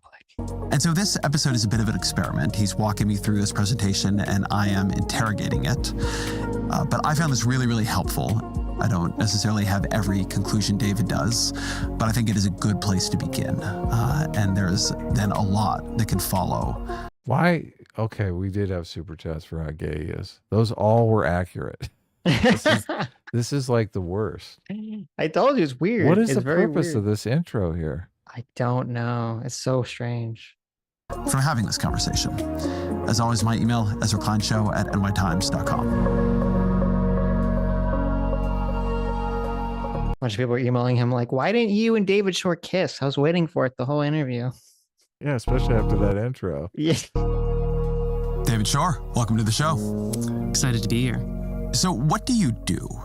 And why should I trust the data you're about to show us here? Yeah, Democratic pollster.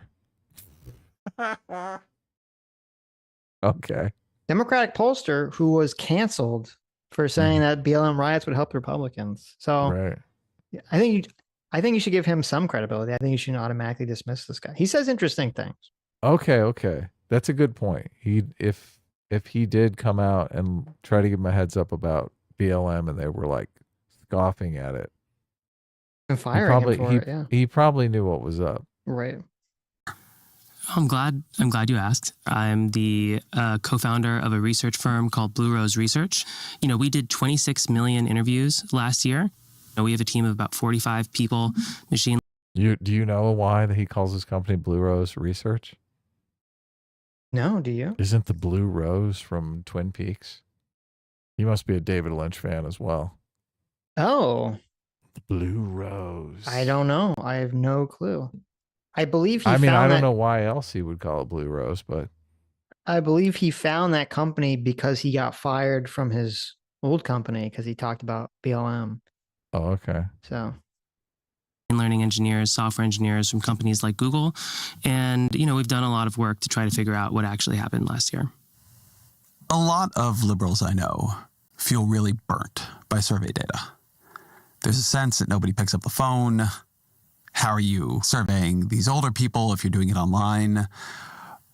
Putting aside the fact that you conducted a lot of surveys, why are you confident those surveys reflect reality? The fundamental, problem with survey research is just that people who answer surveys are really weird. There's kind of two ways that you can try to fix that. One is that you could try to get a normal representative set of people. That's just impossible in today's day and age. And the other is that you can just try to collect a lot of information so that you can, adjust for how weird they are. The reason I feel fairly confident about this is just, see, but that's a good point that doesn't get brought up in a lot of these polling data is like, because whenever people look at these polls, they say, who are they polling? I never get called, right? No one's ever asked me to take a poll, whatever. We hear this very commonly. And it's like, I've been asked to take polls, both in, the internets and on phone. It's not that I haven't been asked. I've been asked, but I'm just like, fuck, I'm not going to spend the time. I'm not taking a poll. What the fuck? Like, I remember there's one time where I was like, okay, maybe I'll answer one of these polls. And it was so long. It was like this fucking massive book. I was like, what the fuck is this? I'm like, I'm not doing this. It's going to take like an hour. Like, get the fuck out of here for a poll. Yeah. Ridiculous. And so, yeah, it's a good point. Like, who are these people that are answering these fucking questions? And why would you assume that they have an average opinion? And I guess that does make it very difficult to come up with information. Because, like, I could definitely see back in the day, because they talk about like how polling seemed to be more accurate back in the day. And I could definitely see back in the day, when you had 3 television channels and someone calling you on the telephone was like a big deal. Right? Yeah, you're like, whoa, someone to talk to. Right. You're like, operator, can you call the? Oh my God. I don't know how this came up. I was having this conversation with my parents the other day, and they were telling me, like, like back in the day, I knew this, but I forgot this. Back in the day, you didn't actually, like, before they had the rotary phones, which were the phones, the big circle dials that you had to like do. I had a rotary phone. Come on now. This old man. But before the rotary phones, stylish. I loved you had to pick up the phone and you would say, operator, I want to call this number, and they had to dial it for you. You didn't actually dial anything. Rotary phones were the original video game. You gotta really? like fucking really bust that number out. Well, that was the thing. It seemed like there was, I don't know the mechanics behind it, but that seems like the most inefficient way to dial a number. You have to put your finger in the little slot, pull the circle around, wait for it to snap back, and then do it again. Like that. Why didn't they have a better way of fucking punching the numbers in? No, now nobody remembers anybody's phone number. Well, yeah, now because of the cell phones. Yeah. Yeah. Which is it's funny because like I remember when I was a kid, my parents like, okay, you have to, like, they drill in your head. You have to remember your home phone number. I had to remember my parents' cell phone numbers. Sure, everything. I remember it still. My dad's office phone number. I still remember them all, but like, I don't know anyone else's phone number because it's all my phone. So if I lose my phone, I'm like, I'm going to have to call my parents because those are the only phone numbers I know. Yeah. I don't know anyone's fucking phone number. But anyway, the point I was saying is that before that, you had to pick up the little phone, you had to talk to an operator, and you had to tell them where to dial. And it was crazy. There was this system, like back in the day when phones first came out, I guess they're very expensive, that they actually had this thing called party lines. Do you know about this? I do. And yeah, where I never was on a party line. A friend of mine was like, you got to jump on the party line. He would call all the time. I'd be like, oh my God, it sounds terrible. You're fucking crazy. This is insane. Like, get this, guys. Okay. Phone lines were so expensive. It's so funny because like nowadays phone, like calling is pretty dirt cheap, especially like there's no difference really between long distance calling and like not. Where back in the day, like long distance calling was so expensive. Oh my God, it was so expensive. Yeah. My dad was saying that when he was in college and he would call his parents in a different state, that in order, so like they only had payphones, by the way, too, for the students. They didn't have like a normal phone. He would have to, like, if he was to do like a long distance call, he'd have to just shove in like $10 back in like, the 60s or whenever the fuck this was. 70s. They just shove in like $10 of change into a fucking payphone. And So to you avoid get that, minutes. Yeah. yes. And so to avoid that, they would do this fake thing where they do a fake collect. He'd do a collect call to his own house, and then his parents would pick up the phone. They would reject the collect call, and then they'd call back the phone number, so he didn't have to pay the long distance, essentially, to get around that. But Interesting. so the party lines were this crazy thing, is because phone lines were so expensive back in the day that sometimes you'd have like more than one house would literally use the same phone line. Okay. Could you imagine you pick up the phone because you need to call someone, and there's already someone talking on the phone because your neighbor's in the middle of a conversation, and you gotta be like, oh, excuse me, Gladys, can I use the fucking phone? I gotta call my doctor. And she's like, just a minute, I'm talking to my grandchild. Like, could you imagine this insane fucking system of like having multiple households on one fucking phone line? Yeah, I never experienced that. That's for sure. That was like way back in the day. So your parents had that deal going? They didn't have that. My parents experienced that. Yeah. So anyway, the whole point is just back in the day, you get a call from a pollster. It's like a big deal. You don't got anything better to do. I understand the average person is like, listen, like doing polls and shit. Nowadays, everyone's like way too distracted to waste their time with this crap.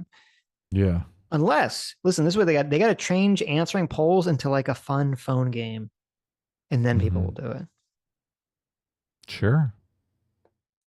Just pay them. In our work, every time we make any change, to any part of our system, we go back and back test and see how it affects accuracy across every other election that we've ever surveyed. We can't be fully confident about any particular thing that we say. A lot of the data isn't back yet, but I think that there's enough data to tell a coherent story. There's the 26 million survey respondents of 8 million unique people. There's precinct and county level election results. We're also going to try to tie together all of the external data that other people have done.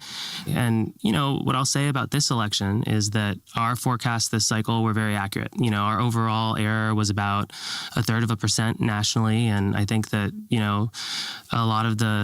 most of the things that we thought would happen did bear out. And, I wanted to spend a second to answer, something that you had asked a second ago, which is just like, why look at survey data? I think that, super politically engaged people are overrepresented at every single step of the political process. They're more likely to run for office. They're more likely to work in campaigns and journalism. They're more likely to, listen to podcasts like this one.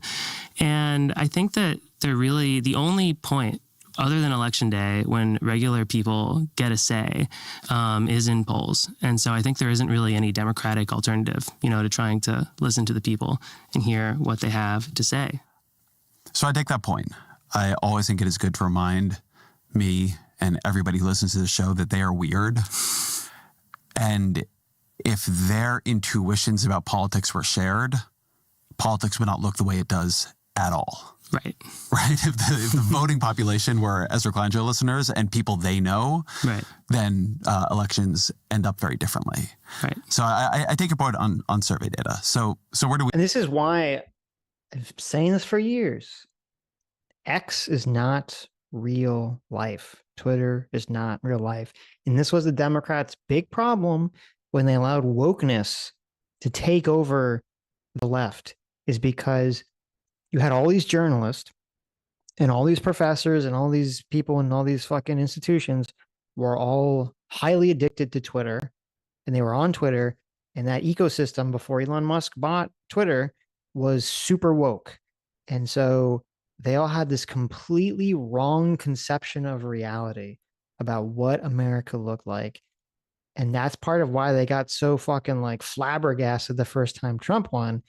And then that's part of why they had such this big overreach, in the last over the 4 years with Biden and the 8 years, starting with Trump's first term and then when Biden won, is because they all thought Twitter was real life and just obviously is not. Yeah. They have bad perception. We begin. All right. So first, I'm just going to start with this slide over here that just looks at support for the Democratic presidential candidate in 2016, in 2020, and 2024 by race and ideology.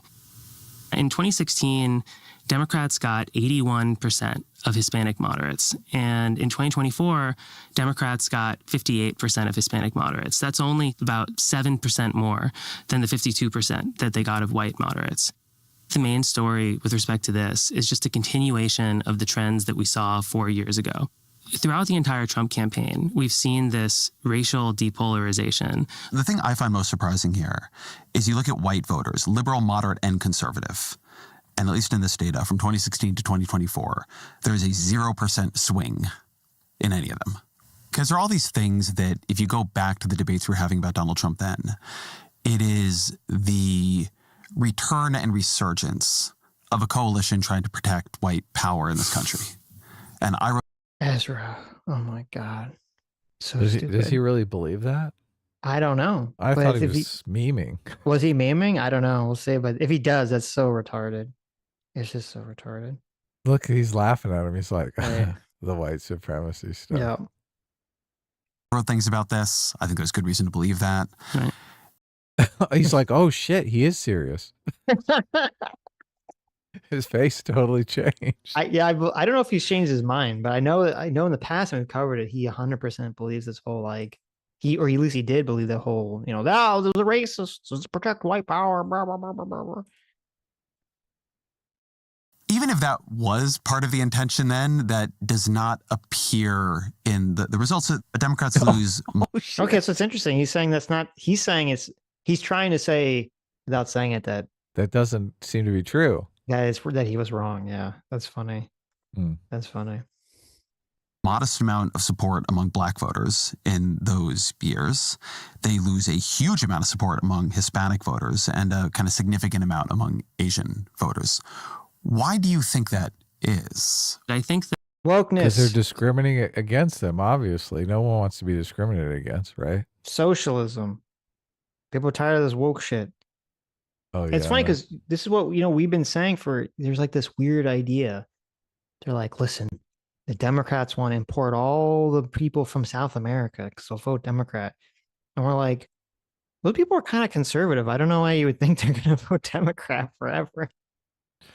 That doesn't really make any sense. Look, it is interesting because I do think there is some truth. Obviously not as much as Elon Musk would lead you to believe, but there is some truth to them letting illegal aliens in to basically vote Democrat. They think they're going to vote Democrat even if they're not. But I don't now think... the complete, just 1 sec. Now the complete opposite is taking place because the Republicans are like, all these Democrat voters, we got to get them the fuck out of here. Right. Like that's why they're doing the heavy-handed deportations and stuff. They're like, oh, this is good for our vote. Well, I think where Elon is mistaken is the issue is not, they want to bring the illegals in to have them illegally vote in national elections. The issue is Democrats believe, wrongly, as we are looking at this data here, that if you allow immigration and people to become citizens, that those people are all going to vote Democrat forever. Yeah. That's the issue. And they're going to vote for the party that let them in. Right. Which, I mean, that makes sense logically that they're going to vote for the party that let them in. But there's two issues that they didn't count on, which is number one, most people from South America who are fleeing South America to come to America don't like fucking communism because they're probably leaving a communist country, number one. And they're probably more conservative. Right. Yeah. Well, there's three things, I guess. Number two, they're more socially conservative in those countries anyway. And then number three, a lot of people that come to America, they come to America because they're like, oh, I didn't like the direction my country is heading in. So I don't necessarily want America to become a mirror of the country I was from. Mm-hmm. And so a lot of people are kind of like anti other immigrants coming in after that. Oh, yeah. To some extent. So, oh, yeah. Democrats weren't really considering all these things, I think, when they had their very lax or I would say lax, but this very like any talk about constraining immigration is a racist dog whistle argument. There are a bunch of horror stories going around that people on the left are really signal boosting about people being thrown out that weren't necessarily like gang members, or, you know, somebody's fiance got stopped and detained by ICE for 2 weeks. I'm seeing those stories, which are Right. just horrifying, obviously. Well, the irony to all this is that I wouldn't be surprised if in the next 2 to 4 years, any gains the Republicans made in Hispanic population are all going to completely Be reverse. reversed. Yeah, I was wondering about that myself. Because you're right, because, you know, Trump said very repeatedly throughout the campaign, you know, we're going to deport the criminals. We're going to deport the criminals. We're going to deport the criminals.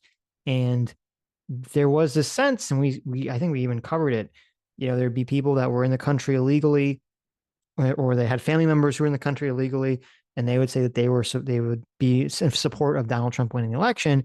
And the idea was, well, he's going after like criminals and gang members and murderers. He's not going to bother us.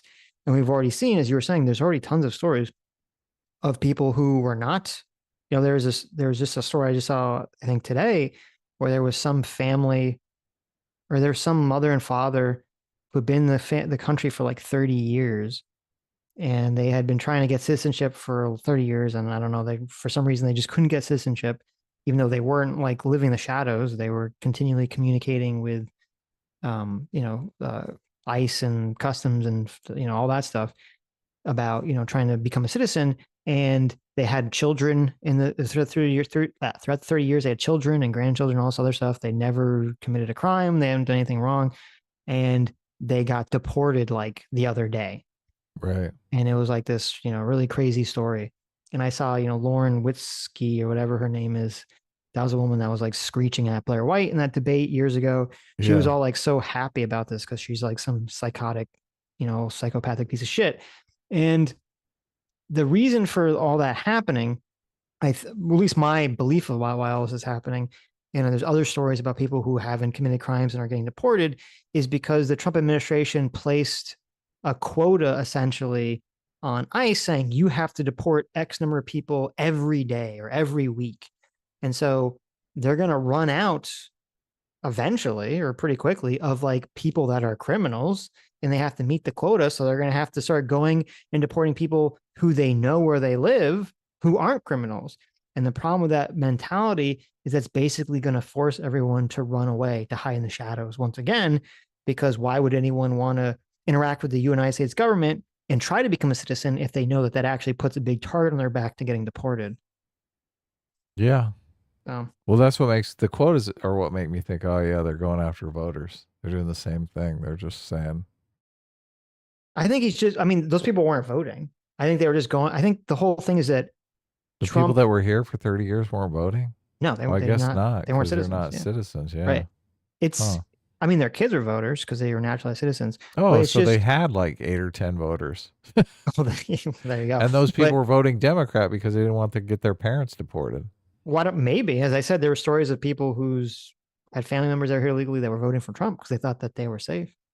Right. But, you know, there was that story, that person who was a Trump voter whose like wife got deported.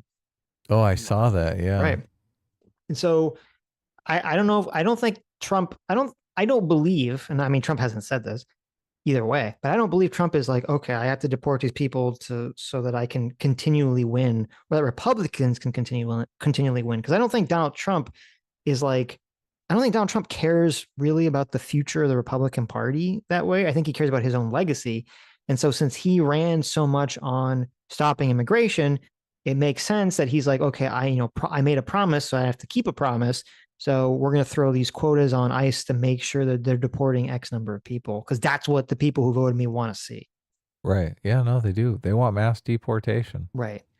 Well, I don't know. I think people, they might want mass deportations in theory. I don't think the average American wants a bunch of people that are living here legally or not to be deported that are not criminals, that have children here and have been living here for 30 years. I don't think most people want that. Witzke does. Yeah, but she's a psychopath. So I think he's like a literal sociopath. So I do think a lot of people want that, which, I mean, I'm obviously not one of those people. Right, right. I think if people are here and they're holding down a job and they're not getting into trouble, right? You know, they're eating at the local restaurant, watching movies at the local movie theater. Mm-hmm. It's just good for our economy. Right. You know, and also, I mean, there's a cultural component too, but I think if they're staying within the law, they kind of meet that cultural component, right? Mm-hmm. Sure. Sure. Yeah. I don't know. Some people just are triggered by other people. Speaking of immigrants, I don't know if you might not be able to hear it. You might be cutting it out because I'm at my parents' apartment. Mm-hmm. You know, I've been helping them move. And it's funny, there's all these like parrots that like fly around the windows of their apartment. Oh, wow. Like legit parrots. And it's because where they live, I mean, it's kind of far away, but somewhat close. There's like one of those, you know, there's like the zoos, and they have like Right. parrots and shit at the zoos. And like decades ago, They there escaped. Yeah, like decades ago, because there are, you know, hurricanes that floor all the time, the bunch of them escaped. And for some reason, they all like live in this area. So I just like swarms of like parrots like fly by the window every like 10 minutes walking, which is kind of cool. They're loud But, fuckers. yeah. They fly across the sky and they're like belting out. You're like, yeah, what like, the fuck? I mean, like, it's it's not good that song either. It's just no. Like racket. I'm sure it would get annoying, like if the parrots like perched on the building and you heard it nonstop, but it's like they just fly by, so you only hear it for like a second. But Zoom's cutting it out. It's kind of cool. That a lot of political analysis in America has been, you know, really centered around viewing everything through a very America-centric lens.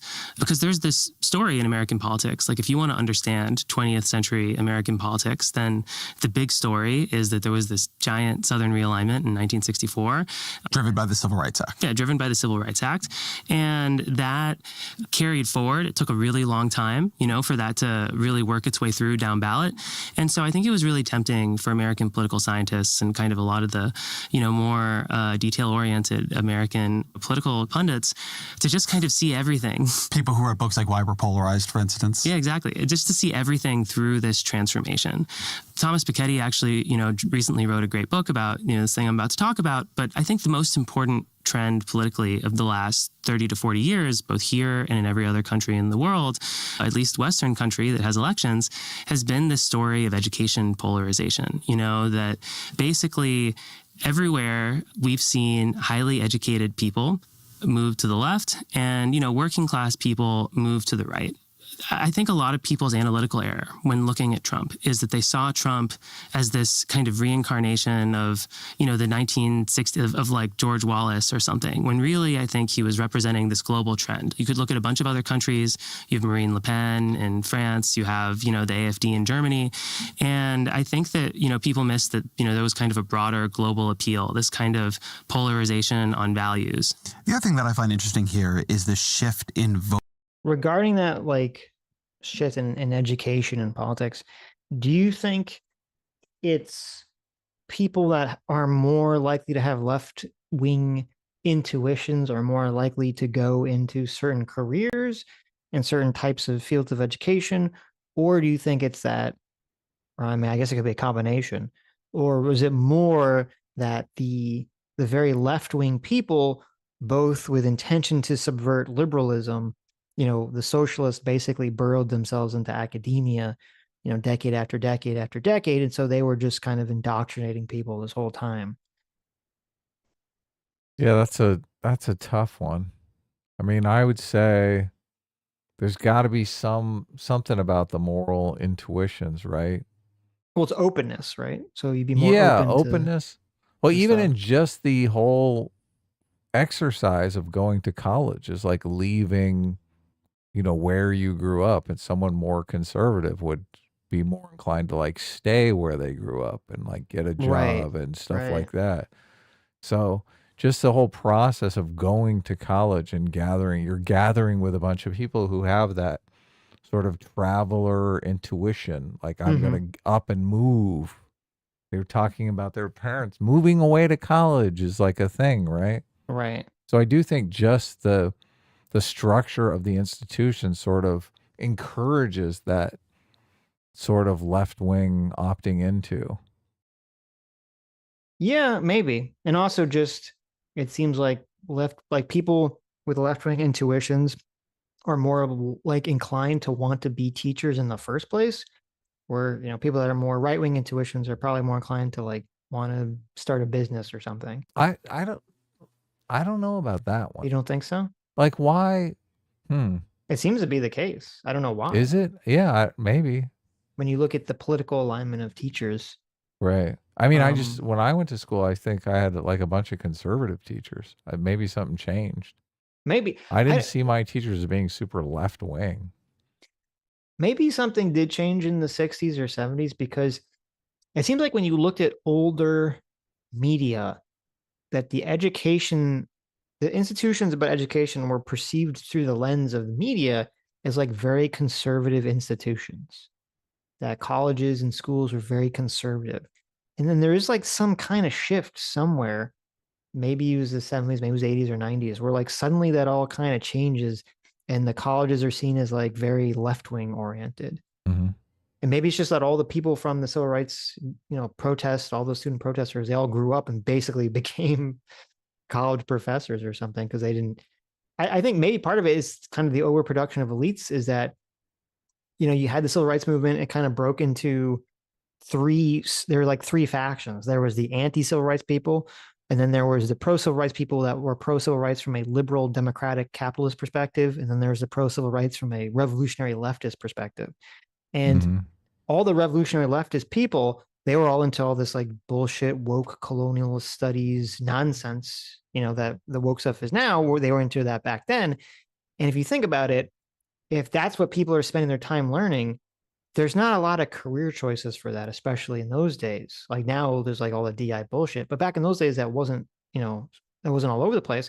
So those people really didn't have job prospects except to go to a college and then teach their schlop to more people.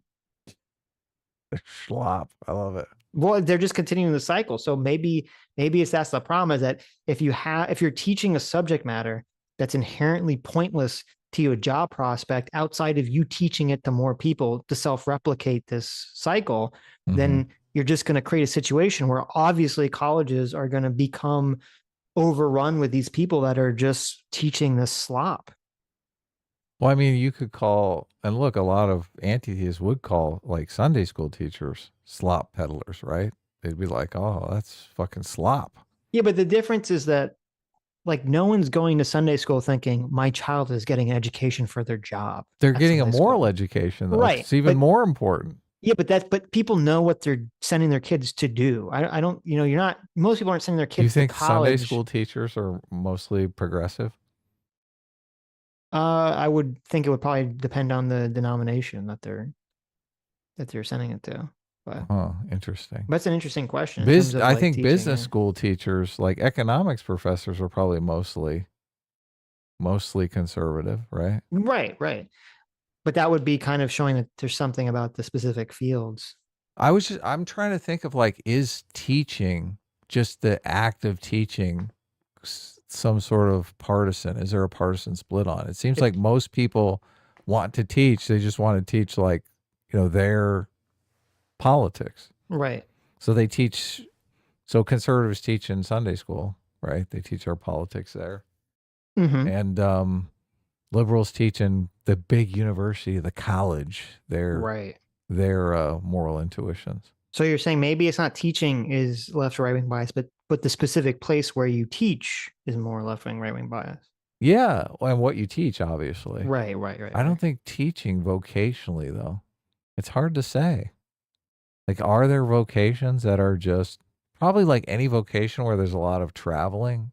Well, I don't know. Sports is probably more, there's probably more conservatives in sports, but they travel all the time, right? I don't know if I would do like the actual players. I don't think there's any actual political bias for players.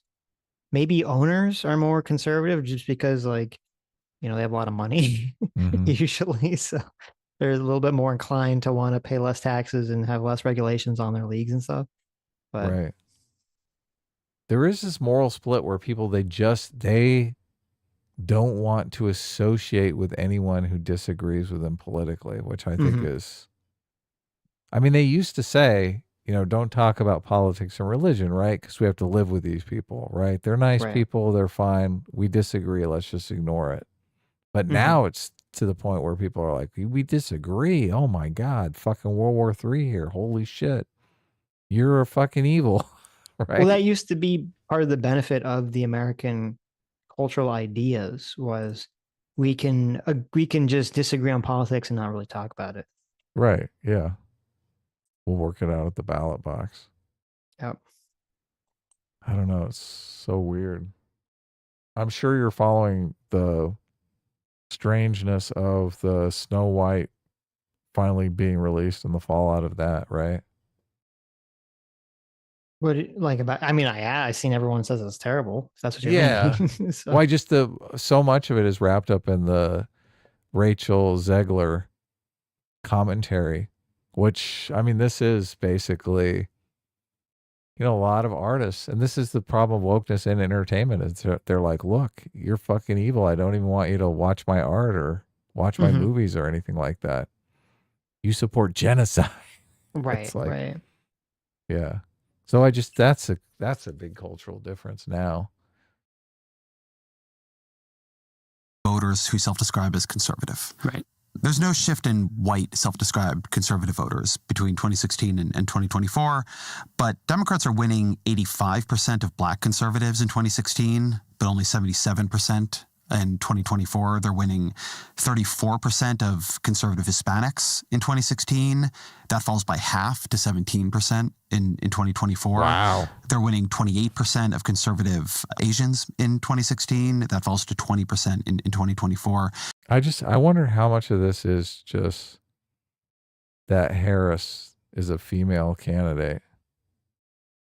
Well, I mean, even if you look at Biden, you can see the decline happening. Like it's not just like out of nowhere. Like obviously it's a bigger drop with Harris, but you can see there's a trend down.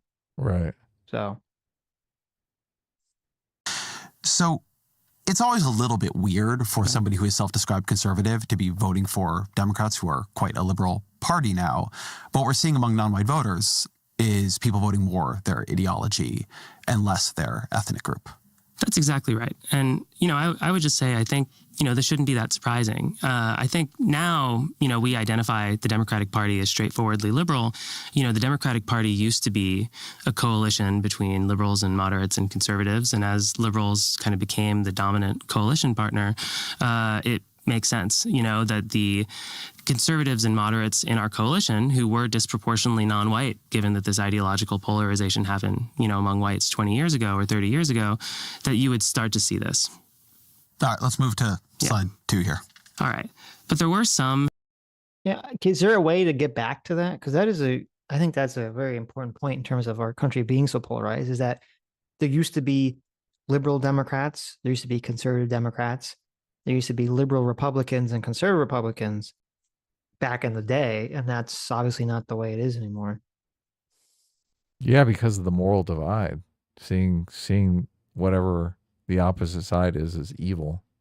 Well, and also, I mean, like the party coalitions were different because you could have like the Democrats, you're talking about like back in the day, would be the party that was like helping unions and working class people, and that could be both people on the left and the right, and people were more voting for like maybe their specific economic interests or class interests or regional interests as opposed to their national philosophical liberal versus conservative interest. Right. I think most of it is economic interest anyway. So, well, it seems like nowadays I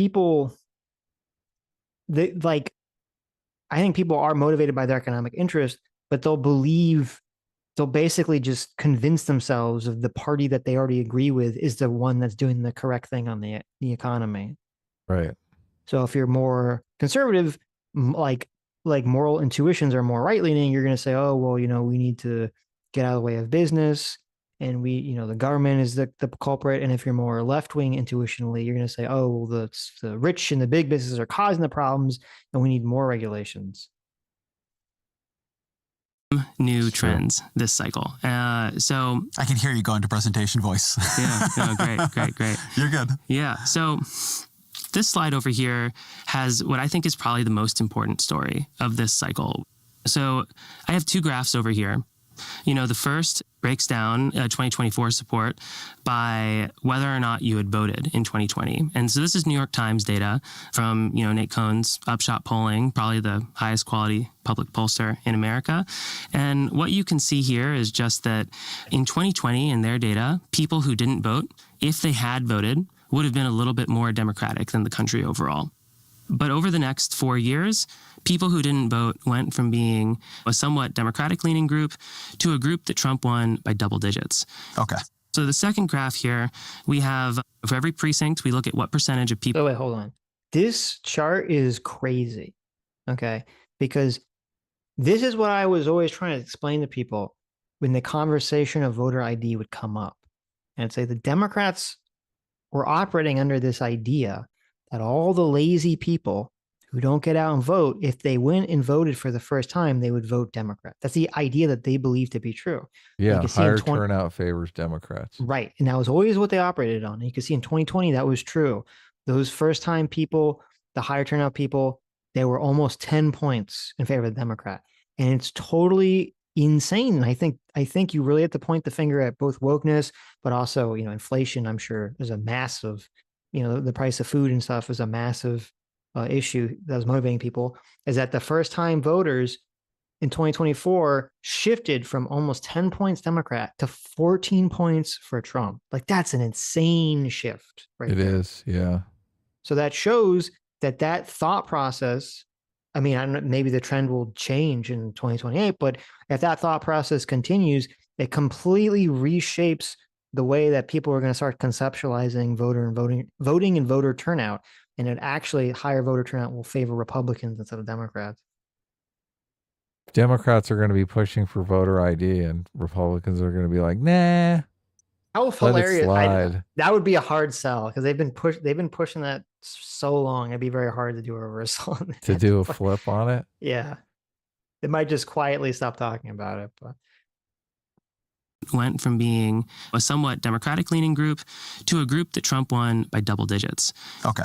So the second graph here, we have, for every precinct, we look at what percentage of people voted in 2022, and then we just look at what was the change in Democratic vote share from 2020 to 2024.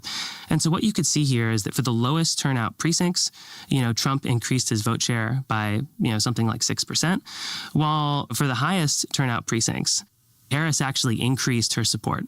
And, that's really the story of this election, is that, people who follow news really closely, who get their news from traditional media, who say that politics is an important part of their identity, they became more Democratic in absolute terms. But for people who don't follow politics closely at all, they just became a lot more Republican. It's interesting because so it shows all the fear mongering essentially worked on the people that actually pay attention to news, right? Yeah. But most people don't pay attention to news, and so none of that, it was just not effective breaking through that bubble. Yeah, of course. I obviously get a lot of incoming from people who would like the New York Times to cover Donald Trump differently. Right. And some of those arguments I agree with, some of them I don't, right? That's what I always think about with that, though, is that if your lever is New York Times headlines, you're not affecting the voters you are losing. Right. And the question Democrats are facing when you look at how badly they lost less politically engaged voters is how do you change the views of voters you don't really have a good way to reach? Yeah. And I mean, that's 100% right. Well, I mean, but that's a good point because we would hear this a lot from people on the left was they would be and I would think these people were living in a fucking other world. I didn't know what they were talking about. They would say, oh, the media, the left-wing media doesn't attack Trump enough. The mainstream media doesn't attack Trump enough. And I'd be like, I don't know what you're talking about. Yeah, totally. Right? But that's a good point because that doesn't matter. Because if the people that follow the media, the mainstream media, are all voting for Harris in mass amounts anyway, then who cares? That's all irrelevant to the conversation. Yeah, it's tricky. You have to focus on not offending people, especially if they're people that you're only going to have narrow brand interaction with. Right. Yeah. Well, that's what's, I think that's why there's been such a push now for, streaming and people looking at streamers like, Joe Rogan, all this shit and it's kind of interesting because we went from a situation where, Hassan was like the largest political streamer to now, I believe Asmongold has that title because, Really? I mean, he didn't used to talk about politics that much and now he talks about it, pretty frequently. And obviously he talks about it from a far more right-wing perspective than Hassan does. Right. So, and then you have Joe Rogan, obviously, is, definitely rightward shifted on a bunch of issues as well. Yeah, when everyone's so crazy far left, I mean, a tiny little shift towards the right becomes like, oh my God, he's a right winger. I don't think about Asmongold as a right winger at all, or Joe Rogan. So, but I guess now he's supporting Trump and stuff like that. But right, I guess it'd be better to say maybe not right wing shift, but just supporting a lot of things that Trump administration is doing. I don't know if Rogan has come out and endorsed like the mass deportation and stuff like that. I'm not sure he would do something like that. I would assume not. Yeah. I mean, he had that really weird podcast where, he was for some reason simping really hardcore for Daryl Cooper, which is very strange. Mm-hmm. I guess it's because Daryl Cooper has a podcast with Jocko Williams, and Joe Rogan, I think, is friends with Jocko Williams. So. Oh yeah. But Joe Rogan is how Lex Friedman is a thing, because Joe Rogan always pitches Lex Friedman and gets him a bunch of guests and stuff like that. So that's like his little mentee, little apprentice. Are you saying he's a Joe Rogan orbiter? He is, definitely. Okay. I just want to stress that this is a new problem. This problem didn't exist 4 years ago. And it's not just that New York Times readers are more liberal than the overall population. That's definitely true. It's that they're more liberal than they were 4 years ago, even though the country went the other way. And so there's this great political divergence, between people who consume all the news sources that we know about and read about versus the people who don't. Your gaslighting works. Oh, it works on some people. I mean, it was a combination of all the woke shit taking hold of these newspapers, of social media. All these people, all the journalists are on social media. All the young journalists, and they were on social media. And also, Trump, especially Trump's first term, broke fucking people's brains, made the left very reactionary to just go into the opposite direction. The thing that I'm worried about, because it definitely seems like wokeness is on the way out, but what I'm worried is that you're going to have 10, 20 years, all the older people that are in these newspapers, institutions, they're all going to retire. And all the young people that were young now are going to be in charge, and they're going to be like power level, maximum, take the mask off, bring back the leftist Marxist bullshit. Mm-hmm. That's what I'm worried about. Yeah, could happen. And so as a result of these changes, this is really reversed a decades-long truism in American politics, where for the longest time, Democrats have said, and it's been true, that if everybody votes, we win, and that higher turnout is good for Democrats. And this is the first cycle where that definitively became the opposite of true. Here, I just have some numbers. If only people who had voted in 2022 had voted, Harris would have won the popular vote and also the Electoral College fairly easily. While if everyone had voted, Trump would have won the popular vote by nearly 5 points. Wow, look at that. Crazy. Generally, what you see. How does he put that together? How does he know? I guess it's based on if you would extrapolate people that didn't vote, but how they would have voted if they had voted. Right. Okay. Now is that every measure of socioeconomic status and political engagement is just monotonically related to your chance of liking Trump. What is monotonically related? Oh yeah, sorry. Just that. This is why Democrats can't win. That's exactly right. I'm the problem. But it's basically just that the more, even the lowest, political engagement categories, the lowest education categories, the poorer, the lower socioeconomic status, the less engaged you are in politics, now the more Trumpy you are. And that just wasn't true 4 years ago. So here's something that I've heard from a lot of Democrats and very good election analysts, which seems to be in some tension here. There is an argument that what happened to Democrats between 2020 and 2024 is their voters stayed home. And so what happened here was a shrinking of the electorate that disproportionately sliced off what Democrats for a while were calling the anti-MAGA coalition. How does that idea that Democrats didn't lose to Trump, they lost to the couch, sit with you? It's just not empirically correct, I would say. Generally, turnout and support go in the same direction for the basic reason that there are a lot of people who didn't feel ready to vote for a Republican, but were still mad at the Democratic Party, and so they stayed home in response. And if you just look at the demographics of who these people are who voted for Biden last time and stayed home this time, they're generally low education, they're fairly politically disengaged, they're much less likely to watch shows like MSNBC and more likely to watch shows like Fox, and they frankly just look a lot like the voters who trended away from us. So if you had forced them out to vote, they may have just voted for Donald Trump. Right. Exactly. And that does show up. You know, if you look at African Americans, for example, African Americans who didn't vote were much more likely to say that they supported Trump than the ones that did this cycle. It's true that overall turnout fell in a lot of the country, but in the battleground states that actually decided the presidential election, turnout was roughly where it was from 4 years ago. And it just is clear as day that that a bunch of people changed their mind. How much is this just inflation? That's what I was trying to, people don't want to accept this, but this is why, the whole people are like, why did Joe Biden get 6 million more votes than Kamala Harris? And I was like, okay, if you actually look at the numbers, go through the numbers, it's not in the battleground states. All those voting totals are actually almost exactly the same. 3 states, there's actually more, but it was in the blue states. 75% of that loss of the 6 million was all in the blue states, where just people were not motivated to come out and vote for Harris. Yeah, even what's though the point? She won the state. So yeah, either because they didn't like Harris because they didn't really like the direction that Biden went, or because, as you said, they're like, what's the point? I know Harris is going to win the state anyway. But yeah, she who did. cares? Why am I trying to run up the vote totals? Yep.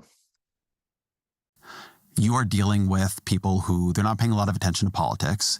They do pay attention and feel prices and the state of the country. You had a massive inflationary period, and they're pissed. And being pissed about inflation moved them against the incumbent party, which they held responsible in this country as in other countries for inflation. I think that that's a very reasonable explanation. It makes sense that the people who care the least about politics are going to be the most mad about prices going up. And there's a lot of academic reasons to think that makes sense. I'm not making any claims, per se about why this happened, though I think inflation makes sense. If you actually poll these non-voters and, ask them, what did they care the most about? They'll tell you inflation. I'll get to this later, but that's what every single subgroup of the electorate cared the most about by overwhelming margins. And so I don't think it's necessarily true that it's impossible for us to win those voters back. But, I'll talk about this later. There have been dramatic shifts in the media consumption habits of these people in the last 4 years. And so it may be a harder problem. Before we discuss this, I think it's worth talking through the next chart too, because it's getting at the same question in a different way. So here, we have a plot that we just took from The Economist. And in the bottom, we just have foreign-born population. And on the top, we just have increase in Republican vote share. And, what you could see is there's a very clear correlation. This is by county. This is by county.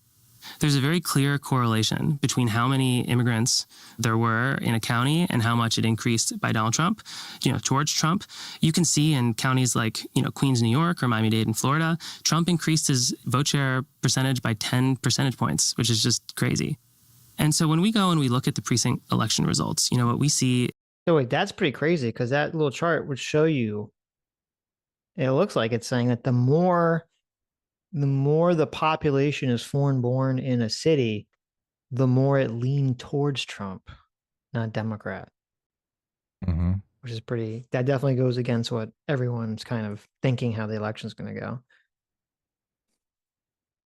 So are the foreign-born voting Trump, or is it the citizens voting against the foreign-born that are like taking over their city? Oh, that's a good point. Because it just says as the foreign-born population increases. You're right. Because obviously, they're like, fuck this. Holy shit. That's a good point. Our city's being taken over. Right. That's a good Time point. for some mass deportation. Right.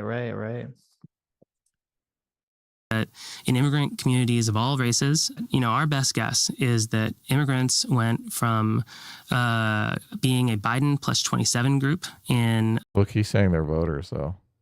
Yeah, he's saying foreign-born people that have citizenship that can vote, yeah. Right. They're like, oh my God. They don't know that the people are citizens. They think all the foreign-borns are like... illegal, yeah, right. Holy shit, we're both legal. 2020 to a group that Trump narrowly won in 2024. This group, of naturalized citizens is roughly 10% of the electorate. So that means that immigrants swung much, much, much more than the median of the electorate. That's exactly right. Our estimates, and it's really hard to know exactly what happened. It turns out that working class immigrants do not answer a ton of surveys, but our best guess is that they swung 23 percentage points against the Democratic Party. And so the crazy thing is, if you believe this, there's some uncertainty, but I think some version of this is probably true, then something like half of the net votes that Trump received came from immigrants. And, this wasn't efficient for him. It's one of the big reasons, why the Biden... Well, that's just if that's true, that's a crazy Trump was able to amass a coalition steal from the Democrats of immigrants. But as I said, well, I'm curious if he's going to be able to hold on to it. I have a feeling he's going to lose all that with a lot of the stuff that's going on with the deportations. That's like 2 votes too, because it's a swing. They move from It's denying a vote to the Democrats and getting a vote for you. So, and he said they swung harder than the general voters overall. So, that would be a massive swing in either direction. Bias of the Electoral College went down by so much this cycle. Because if you look in the battleground states, things swung toward Trump maybe by like half a percentage point, and that was enough for him to win, or 1 percentage point. But if you look at like the 4 biggest states where immigrants are concentrated, New York, California, Texas, Trump did extremely well. And so it wasn't very efficient for him, but in terms of people changing their mind, it was a massive percentage of the story. So this gets to another way that I think the data has proven conventional wisdom from at least 2020 wrong. So 2020, you have an election that Joe Biden wins. He wins by less than the polling says he will win by. And one reason he wins by less than the polling says he'll win by is that Donald Trump is much better with Hispanic and Asian voters than he was expected to. And I remember seeing, pretty strong research afterwards and talking to people who study the Hispanic vote, who were saying, well, in 2020, the pandemic really scrambled what the election was about. So in 2016, the election was about immigration. In 2020, it was about the pandemic. It was about lockdowns. It was about the economy. And so Hispanic voters who were driven off of Trump by his border talk in 2016 were more likely to vote for him in 2020. But that was weird, right? It was the pandemic in a way moderating Donald Trump's appeal. 2024, Trump runs, I would say, to the right of where he was on the border in 2016, right? We're talking mass deportations. We're talking more than a wall. And Trump does better among immigrant groups than he really ever has before. So the Democratic belief that when the topic turned back to immigration, you would see some of that polarization around Trump return and that he would be harmed in immigrant communities did not occur. No. Inflation probably played some kind of role here. Though, the flip side is if you look in the UK, it happened the same year. It's just that the incumbent was right-wing instead of left-wing. And, their labor did also, drop with, Black and Asian and Hindu voters. And so I think that there's some kind of globalized right-wing phenomena that's happening. It's hard to know exactly what, but I agree completely. Now What's up? Wokeness. The right-wing phenomena. Stoking the right-wing phenomenon. Yes, of course, because wokeness was a global phenomenon. I mean, we saw in UK, it was ridiculous. You see like BLM protests in UK, and we're like, what? Oh yeah, you're right. That was crazy. Like, what the? And it's because it's American. It's from a history of racism, right? And I mean, this is why you'd hear from a lot of people, specifically the people that are like anti-democracy on the right, why they hate America. is because they understand that America is the greatest country in the world. And so that means that we're also the most influential. And so whatever social trends are happening in America are going to reverberate through the globe, and it's going to affect other countries. And so if America and American social media gets kind of poisoned by woke mind virus bullshit, then it's going to spread to other countries. Yeah, and they hate that. Yep. Which they should. Yes. Let's move on, to the next slide. Here we have Harris support by single age year, by race and gender. I found this chart a little hard to read. So can you describe to me what's happening here? Sure. So we have 4 lines on this chart, and the x-axis is age, and the y-axis is our estimate for what fraction of people in that group voted for Kamala Harris in 2024.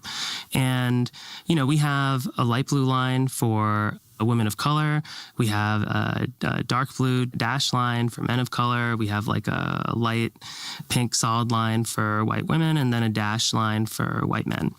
And one of the things you can see here is if you just look at 18-year-olds, 18-year-old women of color are the only of the 4 that actually, voted that Harris won. Trump narrowly won, non-white men. So I do find this part of this chart shocking. I sometimes talk about narrative violations, and I think if we knew anything about Donald Trump 8 years ago, it's that young people did not like him.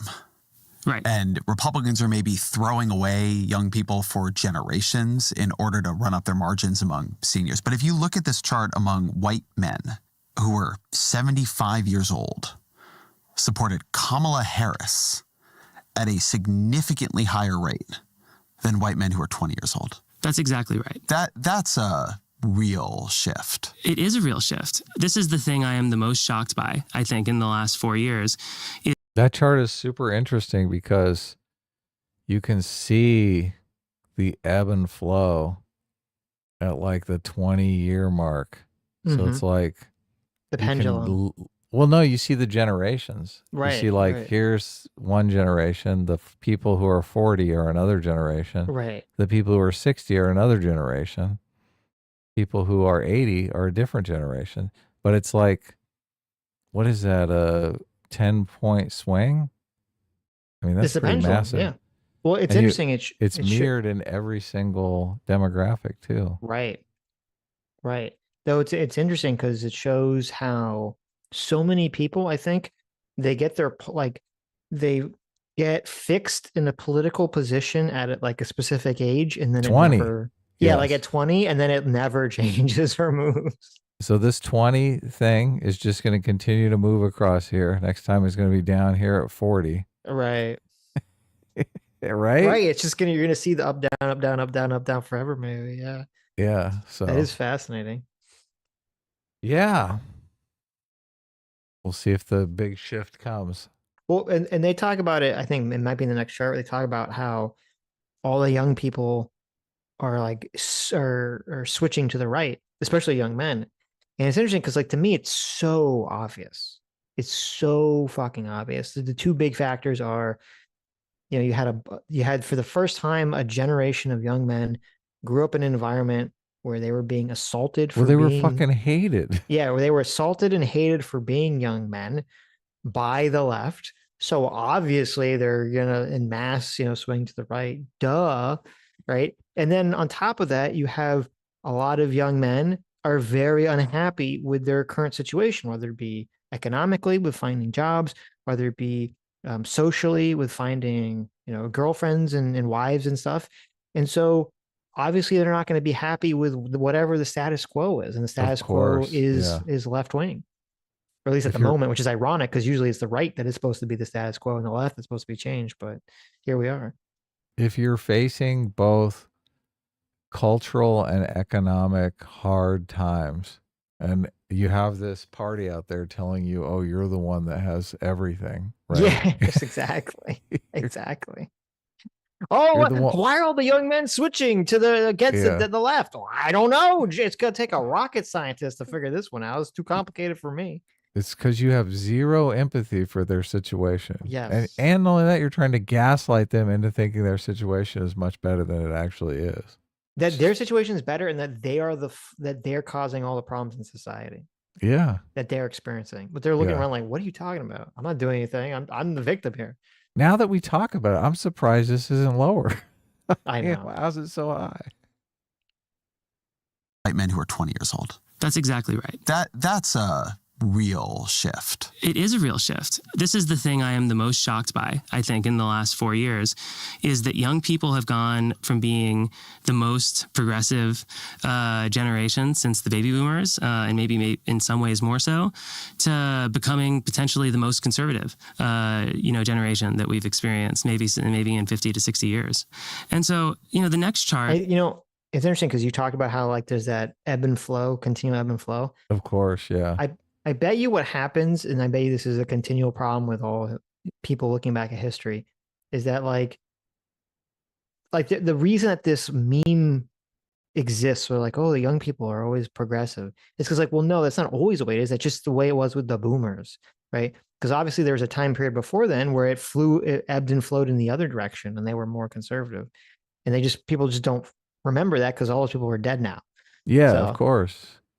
We generally have 4 generations alive at any given time. It's the generation is about 20 years. Obviously, people live to be in their 80s.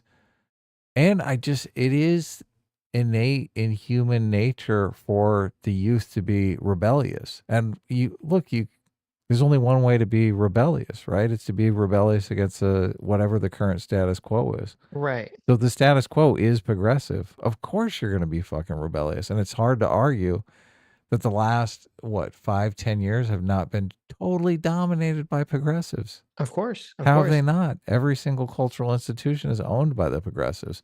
And if you want to rebel against that, what are you going to do? You're going to put on a tie and go to church. And it'll be funny if the trend continues so that the young people, you have like a generation where the young people are like just very fixed on the right or very fixed conservative.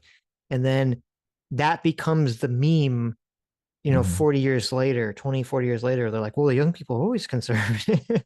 Right. I know. It's like a total reversal. Now then there'll be a next generation where the younger, the young will be on the left or more progressive. Like, oh, it's so weird. The young people have gone progressive.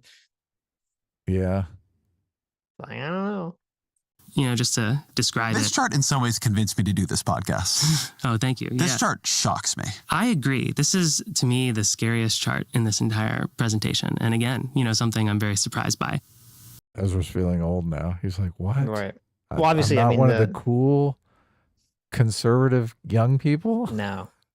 Obviously David Short was part of why I think at least his data is interesting, is that even though he's obviously very heavily biased, he's a Democrat pollster. So he wants the Democrats to win. That's why he says this chart is scary, but he is able to at least seems like produce objective data on the subject, where most people are not able to do that. Yeah. All of his framing is Democrat oriented. He, was talking about this being a problem. And I'm like, is it a real, it's a fact of nature. I don't know if I'd call it a problem. Well, as I said, his job is literally to try to make it so Democrats can win. So he's trying to find data on, making it so Democrats can win. Like that's his thing. And so you can dismiss that, but if he's producing data that actually shows something that's interesting, that's something to look out for. I actually honestly believe in the democratic process. So I just, this idea that the Democrats should just win because they have better policies. No, like if they don't have better policies, they're obviously not going to win. Right. It's the policies that matter. So, and even what he said earlier about the messaging, Democrats, they spend too much time on messaging, right? They think advertising drives everything. Sooner or later, you have to develop a fucking product. You're selling something, right? Right. Give us a policy goal. So. Well, it's interesting because with Jonathan Haidt, he kind of had a similar, he ended up a different place, obviously, because he had a similar trajectory of I want to help Democrats win. And then he kind of became red-pilled on understanding moral psychology and saying, oh, okay, both sides have good things, both sides have bad things. Yeah. So it's not about winning, so to speak. Yeah. Right. It's so weird because we're in a situation where I'm looking at Democrats and I'm like, oh, I fucking hate all that shit. Like I hate all the gender nonsense on the left. Right. But then all the like Russian propaganda sucking on the right. Yeah, you feel pretty Drives me homeless. insane. Yeah, exactly. Right. Can't anyone just be sensible? Why has it got to be this way? And there's who caters to that? Like where is there a home for the person who's like, the gender stuff is nonsense and all the Russian propaganda is nonsense. Right. Where it's just you and me, man. We're all alone. It's just you and I. It's the Sitch and Adam show. What do you mean? Yeah, exactly. Yeah. Yes. In the bottom, we have age. And at the top, we have the gender gap in support between women and men. And, for support for Kamala Harris.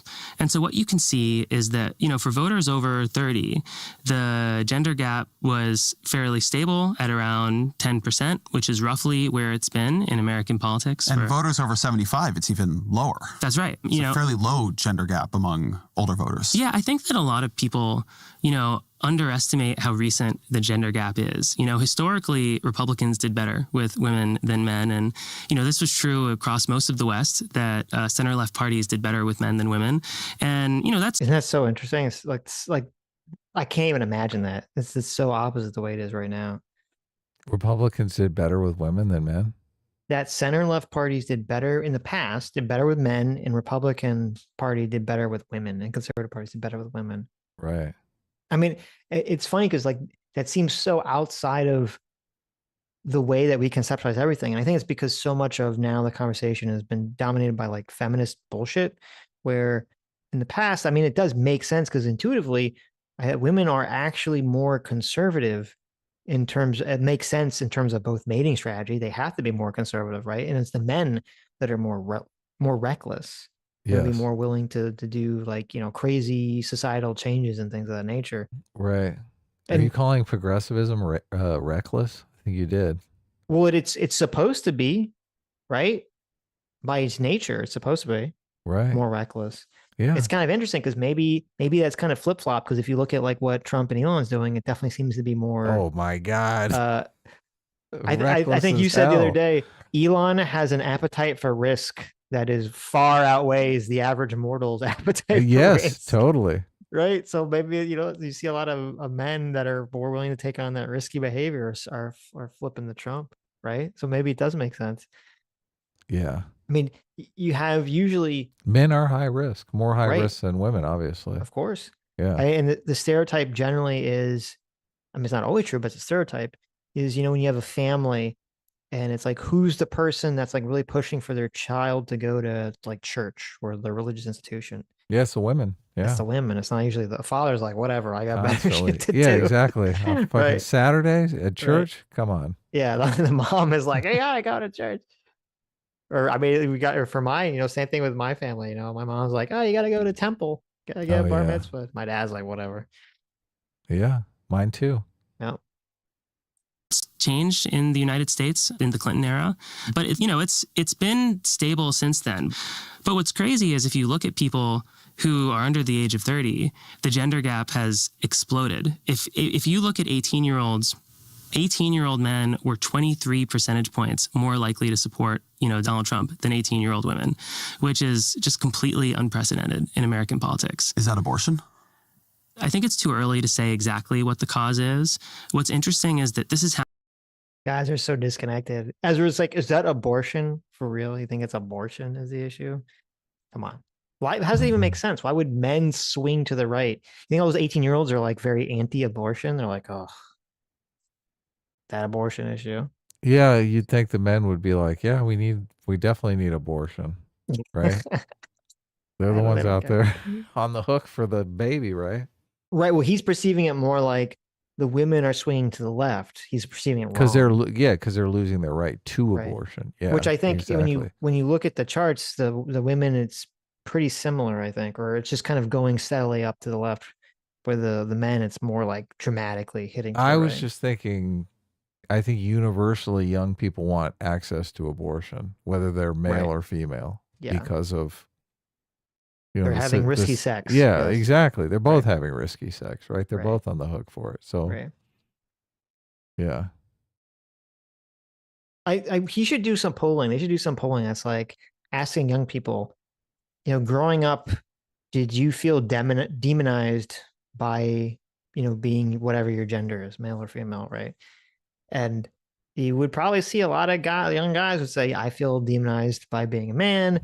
I feel that society is more against me, blah, blah, blah, blah, blah.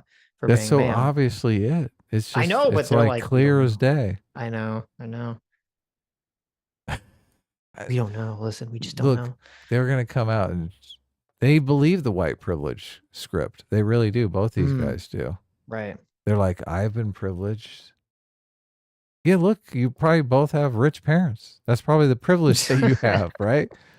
Just because you have a Y chromosome and, you know, doesn't necessarily mean you're privileged, right? Mm-hmm. White skin and a Y chromosome doesn't mean you got money in the bank. Right. Is that this is happening in other countries as well. Obviously, different countries have different political systems, but I've seen similar patterns in Canada, in the UK, in Norway. There's a lot of research, you know, to do here, but it's still very striking. A lot of people talk about the Democratic young men problem, and I think it's still somehow underrated because the actual numbers are just a lot worse than people think. The huge gender gap implies to me it's not just inflation. Women pay high prices for eggs too. Right. And I'll say, if you look at the UK election last year, you know, the Labour Party did a lot better, you know, because the incumbent party was unpopular. But I think what's interesting is that if you look at it by age, the Conservatives actually increased their vote share among 18 to 24-year-old voters, I think by 2 or 3%, even though they only did, you know, even though they did 8 or 9% worse overall. And so I do think it's not just inflation. It's not just backlash to the incumbent governments, though I'm sure that's part of the story too. I feel like the story you're implying that you believe here is that this is polarization among young men and women driven by men who are in high school, who are young, who are online, particularly online during COVID, as Me Too is cresting. At the time of, as Jordan Peterson. Oh my God, just say the word. He doesn't want to say the word woke. He's like terrified. He's like, can I say, if I say the word woke, my entire audience will turn on me. Because they're all woke. He can't say it. Is a big figure. Andrew Tate is rising. You have what now gets called the manosphere. But putting Jordan Peterson in with those just shows how out of it Ezra Klein really is. Like the fact that he can't discern the difference between Andrew fucking Tate and Jordan Peterson. Well, like, because that was the narrative was, you know, all the young boys like Jordan Peterson in 2016, 2017, which is probably true. Yeah, because he had empathy for him. He gave him hope. Right. He's like, look, you guys aren't ruining everything. Right. Yeah. And then the media did, I would say, probably the most unfair smear campaign I've ever seen in my entire life. Yeah. Unheard of on this level Jordan that Peterson. Yeah. I still can't conceptualize or understand against Jordan Peterson. It was fucking crazy. We were covering, I mean, they'd have a hit piece come out like 3 times a week. Yes. It's crazy. It was so crazy. Totally smearing him so like on a level of dishonesty I've never seen, consistently dishonestly never seen. And then, you know, so then a few years later, I guess it was like 3, 4, 5 years later, then you have Andrew Tate come about, who actually is a total horrible piece of shit. And it's like far less of a smear campaign. Right. And well, it's almost like, I mean, if you do the smear campaign, is anyone going to believe you because you've cried wolf about Jordan Peterson at that point? Yeah.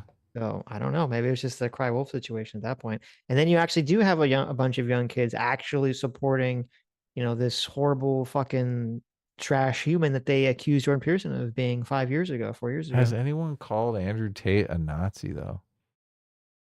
Is Andrew Tate white? I mean, he doesn't read as white to me. He reads as like Hispanic or Spanish or something. I don't know what his ethnicity is. I don't think he's white. Jordan Peterson's like a white dude, which is like target number 1 right there. Right. He's Canadian, but they see white and they're like, oh, Nazi. Fucking Nazi, straight out of Germany. He's half black, half white. See, look at that. Holy shit. Right. Which I didn't know, actually. That was interesting. So there you go. Makes it hard to attack. Right. He's got the shield. He's like, he doesn't really look half black. I'm going to take this shield and I'm going to start my own pimp ring. There you go. That's why they were afraid to attack him. Okay, let's see if he says woke. Did you read the transcript? There is a sense the Democratic Party is becoming much more... Here it comes. What's the word? Pro-women party. And in some ways sort of anti-young men. Yes. And that just had a huge effect on young men's political opinions. Yes. Well, I do want to just stress that this seems to be a global phenomena. And, I don't want to over-center the particular things the Democratic Party has done rather than, the broader cultural... Peterson and Tate are global figures. No, exactly. I agree with that. What I'll say is I just think that, we're in the midst of a big cultural change that I think that, people are really underestimating. If you look at Zoomers, I don't have slides on this, but there's just a lot of really interesting ways that they're very different in the data. They're much more likely than previous generations to say that making money is extremely important to them. They are a lot more, if you look at their psychographic data, they have a lot higher levels of, psychometric neuroticism and anxiety than the people before them. If I was going to speculate, I think that, phones and social media have a lot to do with this. I think it's very plausible to me. And I've heard people describe that, these kids grew up looking at social media influencers as role models. But all I can say is that I think that young people today seem to have fairly different values than they did 10 years ago. How that translates into partisan politics depends on what the parties do, but I think it's a big shift. It seems plausible to me that... He doesn't want to say it. I mean, it should be obvious. It should be obvious that if you have young people growing up in an environment where they're more anxious, they're worried about their economic future, they're worried about their relationship and their social future. If you have two different, and they're all like, on social media 24/7, and you have kind of like the left Me Too feminist messaging is like all about female empowerment, and then the more anti-left or right-wing or anti-woke is all going to be about like, how horrible feminists are and how they all suck and are bitches and, more male empowerment. Obviously, you're going to have, the divide, you go along those lines. Like, it seems like it's the most obvious thing on the planet. Yeah, and politics just gets swept up in that. Of course. Yeah, people don't want to be in the same political party as whatever person they hate. Social media, online culture are splitting the media that young men and women get. Right. That if you are young and online and a 23-year-old man who is interested in UFC, you're being driven into a very intensely male online world. Whereas if you are 23 years old and female, and you are interested in things that the YouTube algorithm codes that way, you are not entering that world. You're actually entering the opposite world. You're seeing Brene Brown, right? You're seeing these other things. Right. The capacity to be in highly gendered media worlds is really different in 2024 than it was in 2004. And that's true worldwide. Yeah, I agree with that entirely. Online communities are way more gender segregated than offline communities are. And so it's in that respect, it should be unsurprising that suddenly shifting a bunch of young people's social worlds to be entirely online all at once, caused the political situation to change. It's funny because remember, this was the argument that Jordan Peterson and other people would make in regards to the gender wage gap. Because they'd say, listen, when you look at countries that are more free, you find a greater self-segregation between men and women in terms of their career choices. When you look at countries that are less free, or there's a lot more economic hardships, you'd see less gender segregation among jobs. And It's the same thing now. You look, when people are free to choose their media environments, you start to see this gender segregation occur more and more. And then the algorithm obviously reinforces that. Of course, yeah. When you only have 13 channels and everyone's forced to watch the same channels. Right. You don't have that. Well, and going back to Jordan Peterson for a second, it's kind of sad because like obviously Jordan Peterson has gone more in direction of I'm not super excited about recently, but back in the day, he really was like it really seems almost like Andrew Tate is cosmic karma against the left, because you had Jordan Peterson who's basically promoting a very positive message of masculinity, and he gets completely smeared by the media at the time. And then it's like, oh, well, then now we're going to have like evil Jordan Peterson. We're going to have Andrew Tate, like the actual like evil thing that you accused Jordan Peterson is going to be like willed into existence as Andrew Tate comes onto the stage. Yeah, it's weird because I know Ellie Bowles totally smeared Jordan Peterson with the enforced monogamy thing, right? Yes. So is the left in favor of monogamous relationships, or are they more inclined towards the Andrew Tate model of, you have 14 hoes? Right. You have your hoe stable. Well, they have this, I mean, again, it's another classic example of like the left has this like retarded idealized version of fantasy world, and then it gets hit with the reality of like, that's not how it's going to work. The reality is going to be the Andrew Tate model. It's not going to be the exactly everyone's free loving at the hippie orgy party that the left, the far left thinks is the thing. Right. So, I had a friend of mine tell me this the other day. He said it was kind of disturbing. He said, he's more conservative leaning, more pro-Trump. He voted for Trump, I think, both times, and I guess 3 times now, right? So, and he said, he speaks Spanish, and he said that once he started like watching Spanish conservative content on YouTube, he said the algorithm started promoting to him like Christian nationalism videos, which he found very surprising. Oh, wow. It was the alt-right pipeline. Yeah. And it's funny because like, again, he's not Christian, and he's not, but he is, as I said, he voted for Trump 3 times, and he was like, this is weird. So that is kind of weird if that's actually happening. I don't know if anyone else has had that situation happen to them. So, did you see the Steve Bannon trolling about Trump running for a 3rd term? Yes. Everyone losing their mind. Yeah. That's so playing. Steve Bannon is to the point where he'll say anything that's going to get a rise out of progressives. It's difficult for me to believe that he actually thinks that's like a possibility or something that anyone is working on.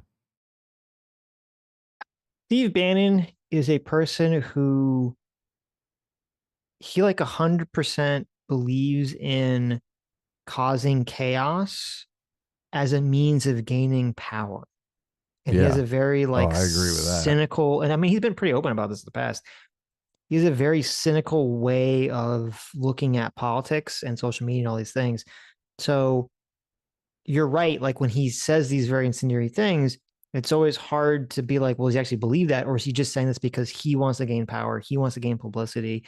Like I would believe 100% that he's just saying that because he thinks he's playing to Trump's ego. And Steve Bannon got kicked out of Trump world because it became clear that Steve Bannon was the person leaking like huge amounts of information to the press when he was in Trump's inner cabinet. And that's why Trump kicked him out. And Steve Bannon was doing this in a very cynical way. And it's weird that like Steve Bannon never got publicly attacked by Trump supporters for this, which is very strange. Maybe because like, I don't think Trump himself made a big deal about it. You kind of had to like read other people's books and other people's articles to get this information. But essentially Steve Bannon there would be like a bunch of warring factions in the Trump administration. They'll be kind of fighting for their ideological worldview. And Steve Bannon would basically leak things that would be detrimental to factions against his faction in Trump world to the press in order to get them attacked by the press. And then also, then he could prove to Trump that he was useful because Steve Bannon saw that part of his biggest use of Trump was his ability to craft counter narrative messages against the press. And so it seemed like sometimes he would leak things intentionally just so he'd have a good use for Trump to fight back against the information that got leaked out. And so because of that, because Steve Bannon is this like very like kind of grimy, conniving individual. I mean, he looks very grimy, but he has that kind of worm tongue energy to him. It's like whenever he says these things about Trump's going to be, we're working on making it so Trump can be president. Like, I'm just kind of like instantly dismissive of this as him just trying to play this same game he's been playing the whole time. Yeah. Yeah. Well, I saw some videos of people like losing their shit over it. And I just thought, oh my God, you're playing right into his hands. Yeah, 100%. They should be kind of poo-pooing the whole thing. But I don't think they know. Most people don't really know how Steve Bannon works that way. So, right. I think something that was a little bit more disturbing to me, and I don't know if I saved it. There was like this weird tweet that Elon put out where he basically seemed like he was retweeting someone who was saying that the person was sounding like they were saying, I don't know if I can find a tweet. It sounded like the person was basically saying that democracy in politics is automatically going to become socialist. He was basically making the Sargon argument. Right. And that's why all the politicians are going to become socialists, is because there's something inherent in politics and democracy that moves society to the far left. And Elon retweeted that, and I was like, that's disturbing. That is totally disturbing. Yeah. So we'll see if I can find it, but what is this picture you sent me of you wanted it. I was thinking I'd delete it, so it's wanted you to be able to save it to your. We have what's the That's name? the Democratic Party right there. Yeah, Steve Shives is the Democratic Party avatar. So look, he's making the face. He's making the duck face. Did you like upscale that or something with AI? Like, it looks a little touched up. Yeah, I did. Okay. Obviously. That's a good listen. That belongs in a museum somewhere. You got to clean it up. Right. I like that. The Democratic Party. Steve Shives making the duck face. So Democrats are getting destroyed now among young voters. That's right. I do think there was, even as the idea of the rising Democratic majority had become a little discredited in 2016 and 2020, I do think Democrats believed that these young voters were eventually going to save them. Right. That this was a last gasp of something. That if Donald Trump couldn't run these numbers up among seniors and you had millennials really coming into their voting power, Gen Z coming in, that was going to be the end of this Republican Party. Right. And that just completely false. That was Cenk Uygur's argument, remember? Mm-hmm. Yeah, I mean, it might be the beginning of this Republican Party. I have to admit, I was one of those liberals 4 years ago, and it seems like I was wrong.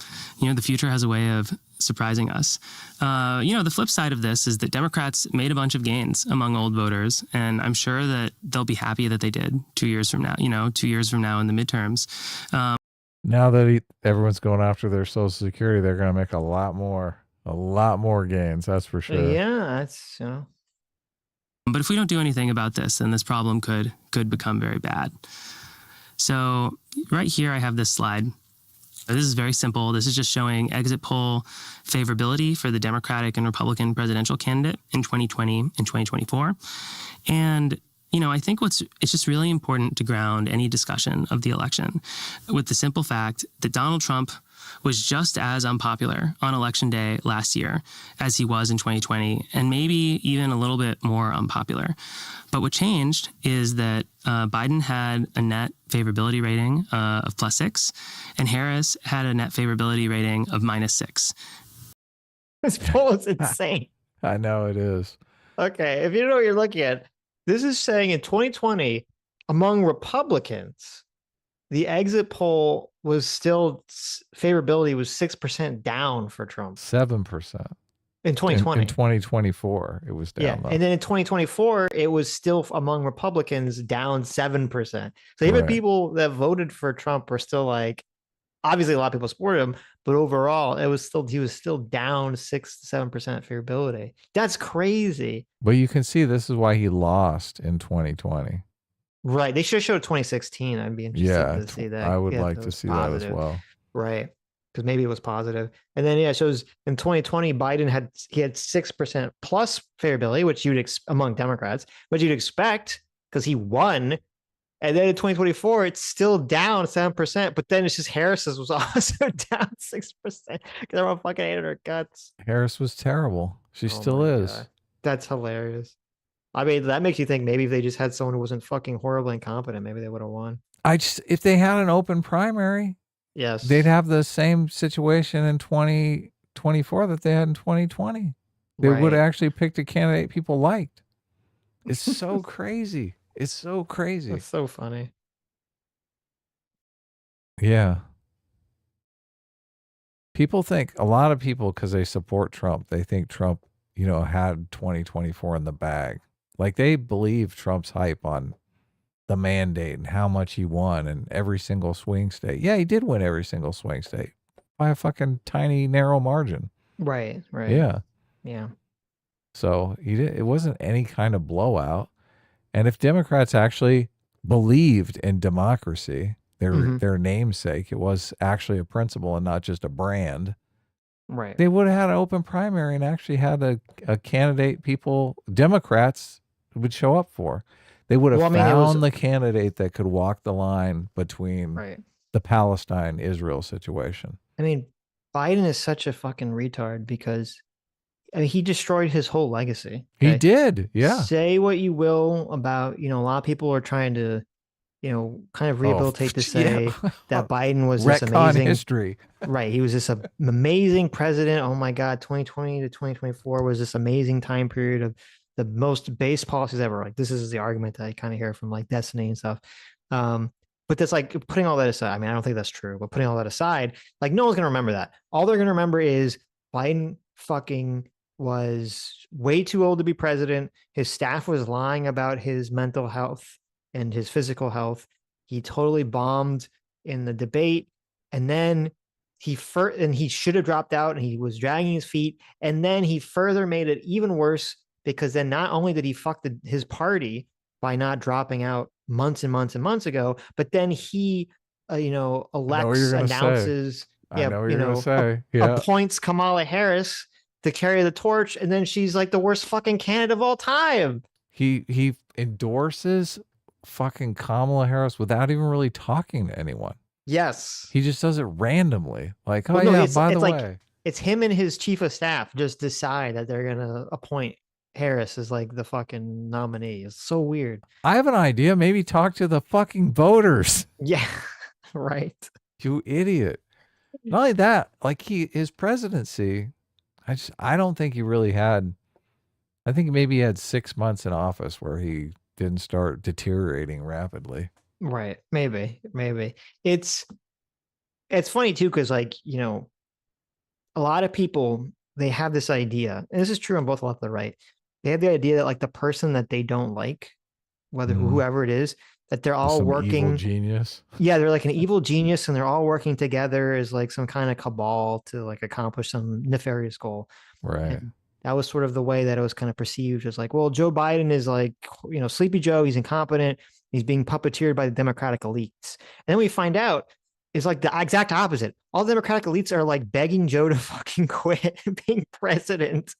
And then when they finally convince him or probably threatened him into, leaving the race, he's like, fuck you. I'm going to say Kamala Harris is the nominee, even though none of them wanted him. All the Democratic elites wanted the open primary. And they're like, oh my God, he chose the fucking drunk wine mom to be the fucking nominee. Totally. He's the most obstinate motherfucker on the planet. It's so funny. Everything is such a, everything is just, I forget who it was. Someone said that everyone thinks that politics is like, what was the show with Kevin Spacey? He's like the... Yeah, I don't remember the name. House of Cards. House of Cards. Yeah, someone was like, everyone thinks politics is like Veep. House of Cards or West Wing, but it's really like Veep. And yeah, that proves to be true every day. Veep was like prophetic. Oh my God, she's a perfect Kamala Harris. Right. It's so good. So I want to play Mike Donnellan, who was chief strategist to Joe Biden, was recently at a forum. And he made an argument that I think you at least could read this chart as backing up, which is that, Biden was more popular in 2020 than Harris was in 2024. Maybe the Biden-Harris switch was a mistake. Here's Donaldson. Look, I think folks who had this view believed that, that Biden was going to lose. He didn't have it anymore. He had to get out. That was the best thing for the party. I understand that's their view. Okay. But, I have a view too, right? And my view is I think it was insane. I think the party lost its mind. Please. Did the party lose its mind? And was he saying Biden should stay in? Oh, yes. Please. Yes. This guy who was a insane. Biden. I know. It's fucking if retard. If Biden stayed in, it would have been Trump 50 states. Trump would have won. It would have been a blowout. Total disaster. Yes. And that's why we see this chart. I think the best explanation for why Kamala Harris was unpopular is in this next slide, which is just that she can't talk. The Biden administration was extremely unpopular for most of its term. They saw their approval fall off a cliff. Dude, this is just fucking delusional. This is delusional. Doesn't the candidate have anything to do with it? You can't just pick the least charismatic person out of the crowd and go, oh yeah, that person. Well, it's not even with her. It's not a lack of charisma. It's just like she said nothing. She's just like fucking. I don't think, because we had this conversation, and you're like, Kamala Harris is stupid, and I'm like, okay. I can't, it's hard for me to imagine that she's just a fucking idiot. Right. Because she's, been in politics. She's had this career as fucking attorney general and other shit of state of California. There has to be something there. There'd be some spark of intelligence there to do all that. But I don't fucking know. Maybe she is just a fucking airheaded retard. At least that's how she acts. She doesn't say anything. She just says word salad, talking point nonsense. Yeah. You just have people around you that run the ship.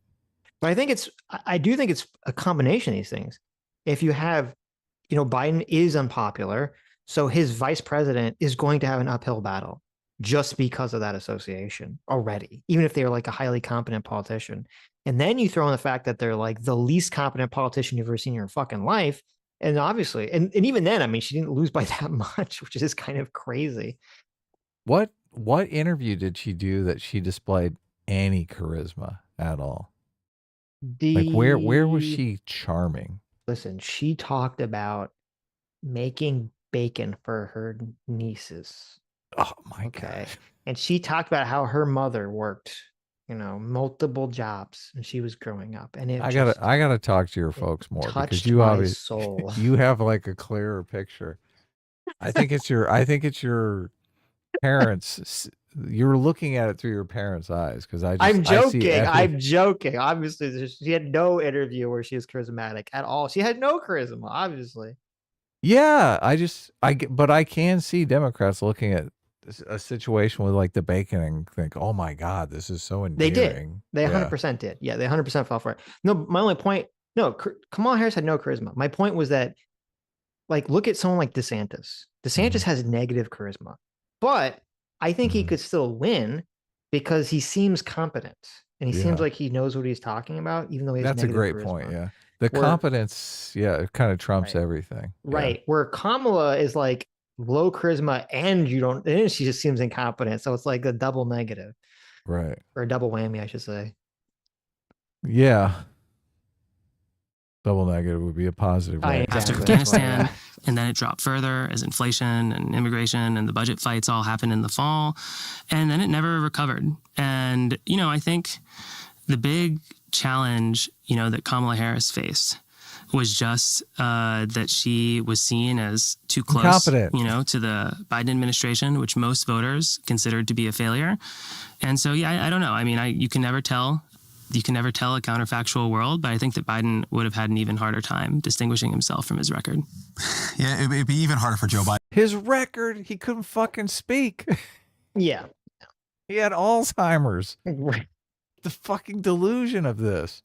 I can't imagine America voting for a guy with Alzheimer's. It's not.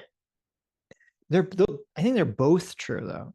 If he's unpopular, it's going to be very hard for him to win again, even if he didn't have Alzheimer's, right?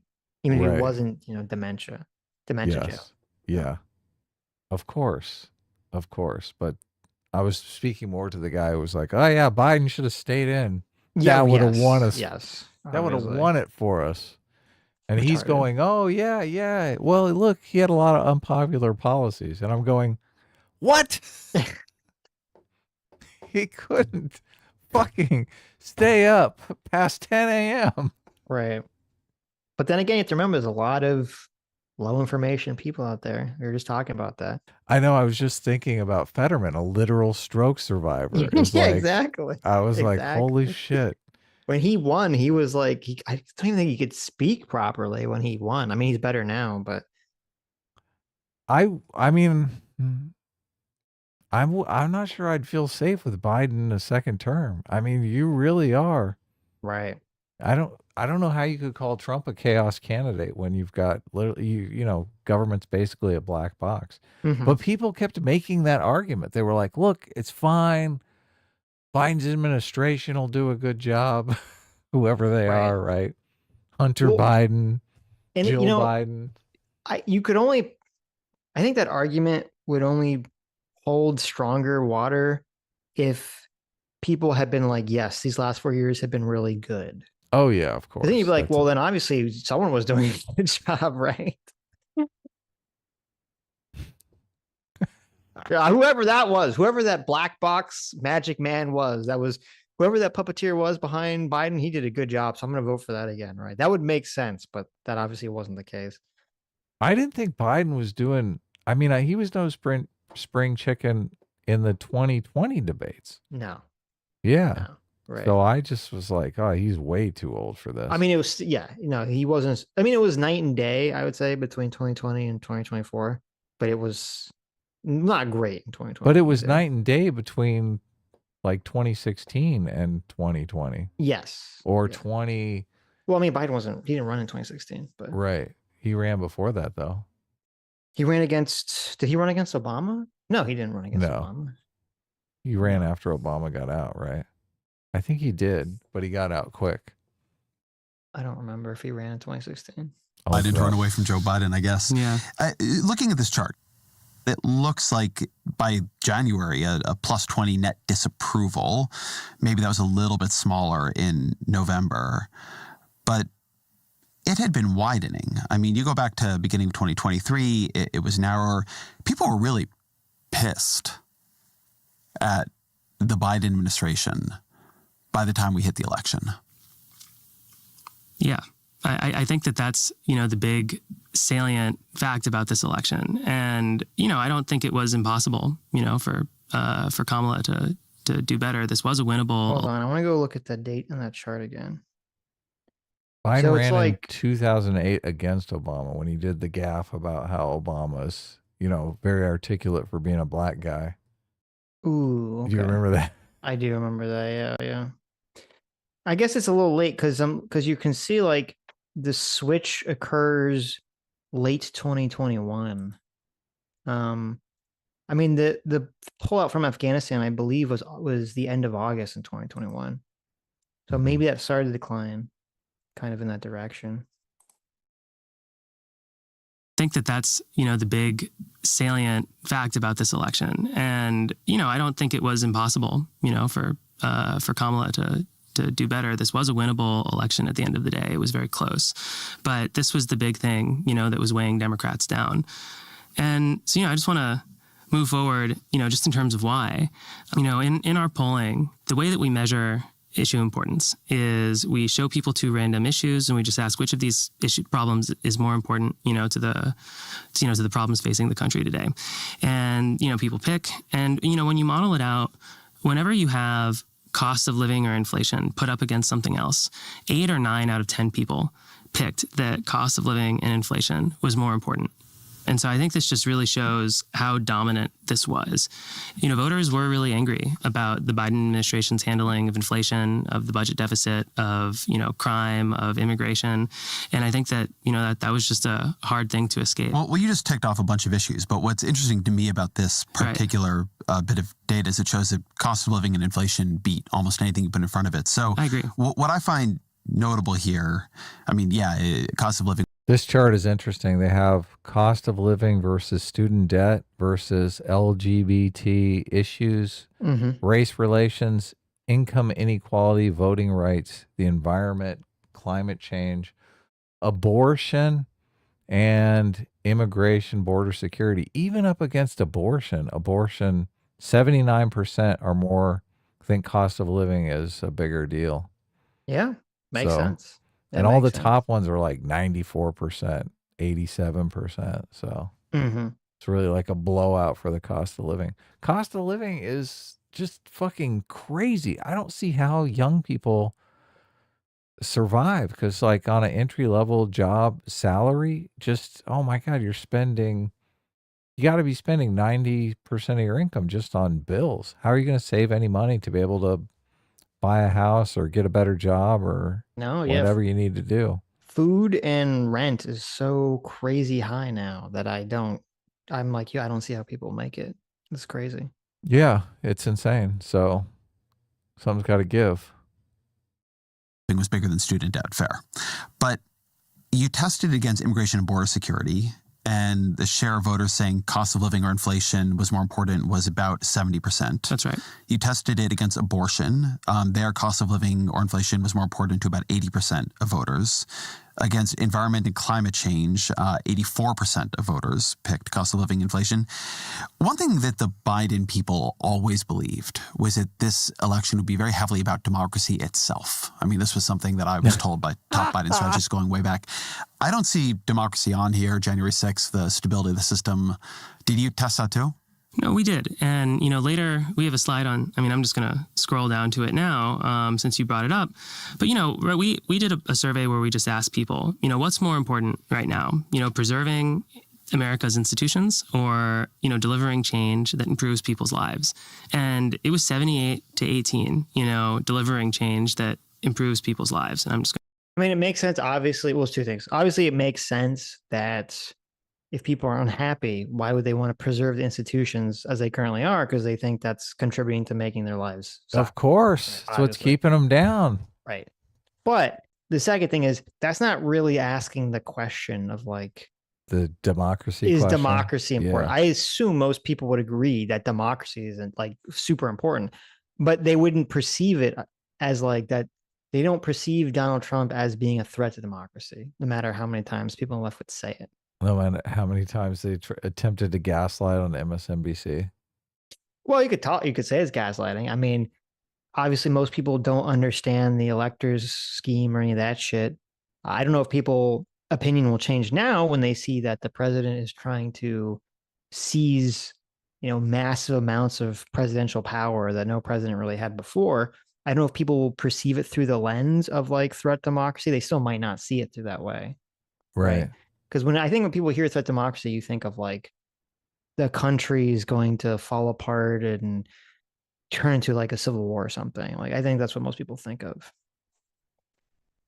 Yeah. When we're dealing with all of these judges, like standing in the way of Doge, getting involved in Social Security administration and stuff like that, that's really going to help the cost of living, isn't it? No, right. Yeah. I see. Like, people aren't going to care. Well, that's the thing. Most people don't care about like the autistic, process and legal machinations between the various, the executive and the judicial branches. Like, only the nerds care about that shit. Most people don't care about that stuff. So none of that really stuff is going to affect the cost of living at all. It's just right. It's they're not going to focus on it. Well, it depends. If Doge wants to make big cuts to like Social Security, and the courts are in the way, but that's going to make it worse. Right, but then they might care about that. Oh yeah, you're right. Right, they're not.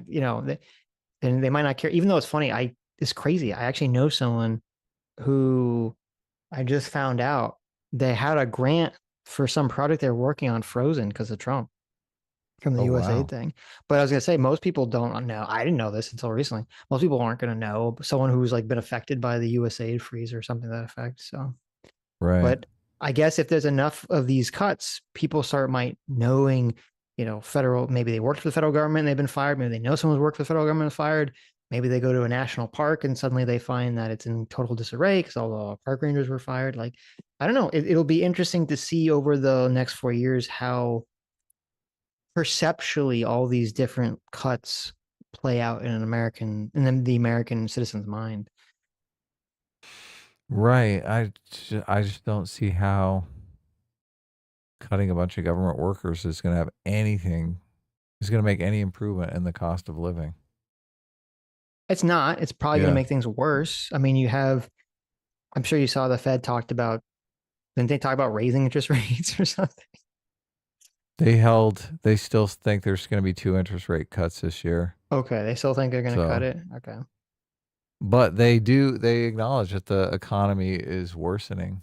Right. And if the economy worsens, they're basically waiting for the economy to worsen so that they can cut rates. Because inflation's not going away.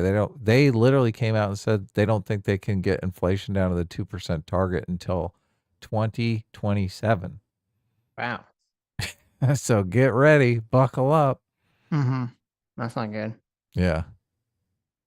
I mean, if we have 4% inflation and the economy goes to trash. I don't think it's that bad. I think we're in the 3% we're in the inflation. 3s, okay. Yeah. Well, even if we had 3% inflation, the economy crashes or goes into recession, that's going to be hard for Trump to pull out of that political tailspin at that point. Does he even care? Oh, we're 2.8. Okay. Down from 3%. I think he cares. I mean, I think Trump he definitely wants to end on having like a very positive legacy.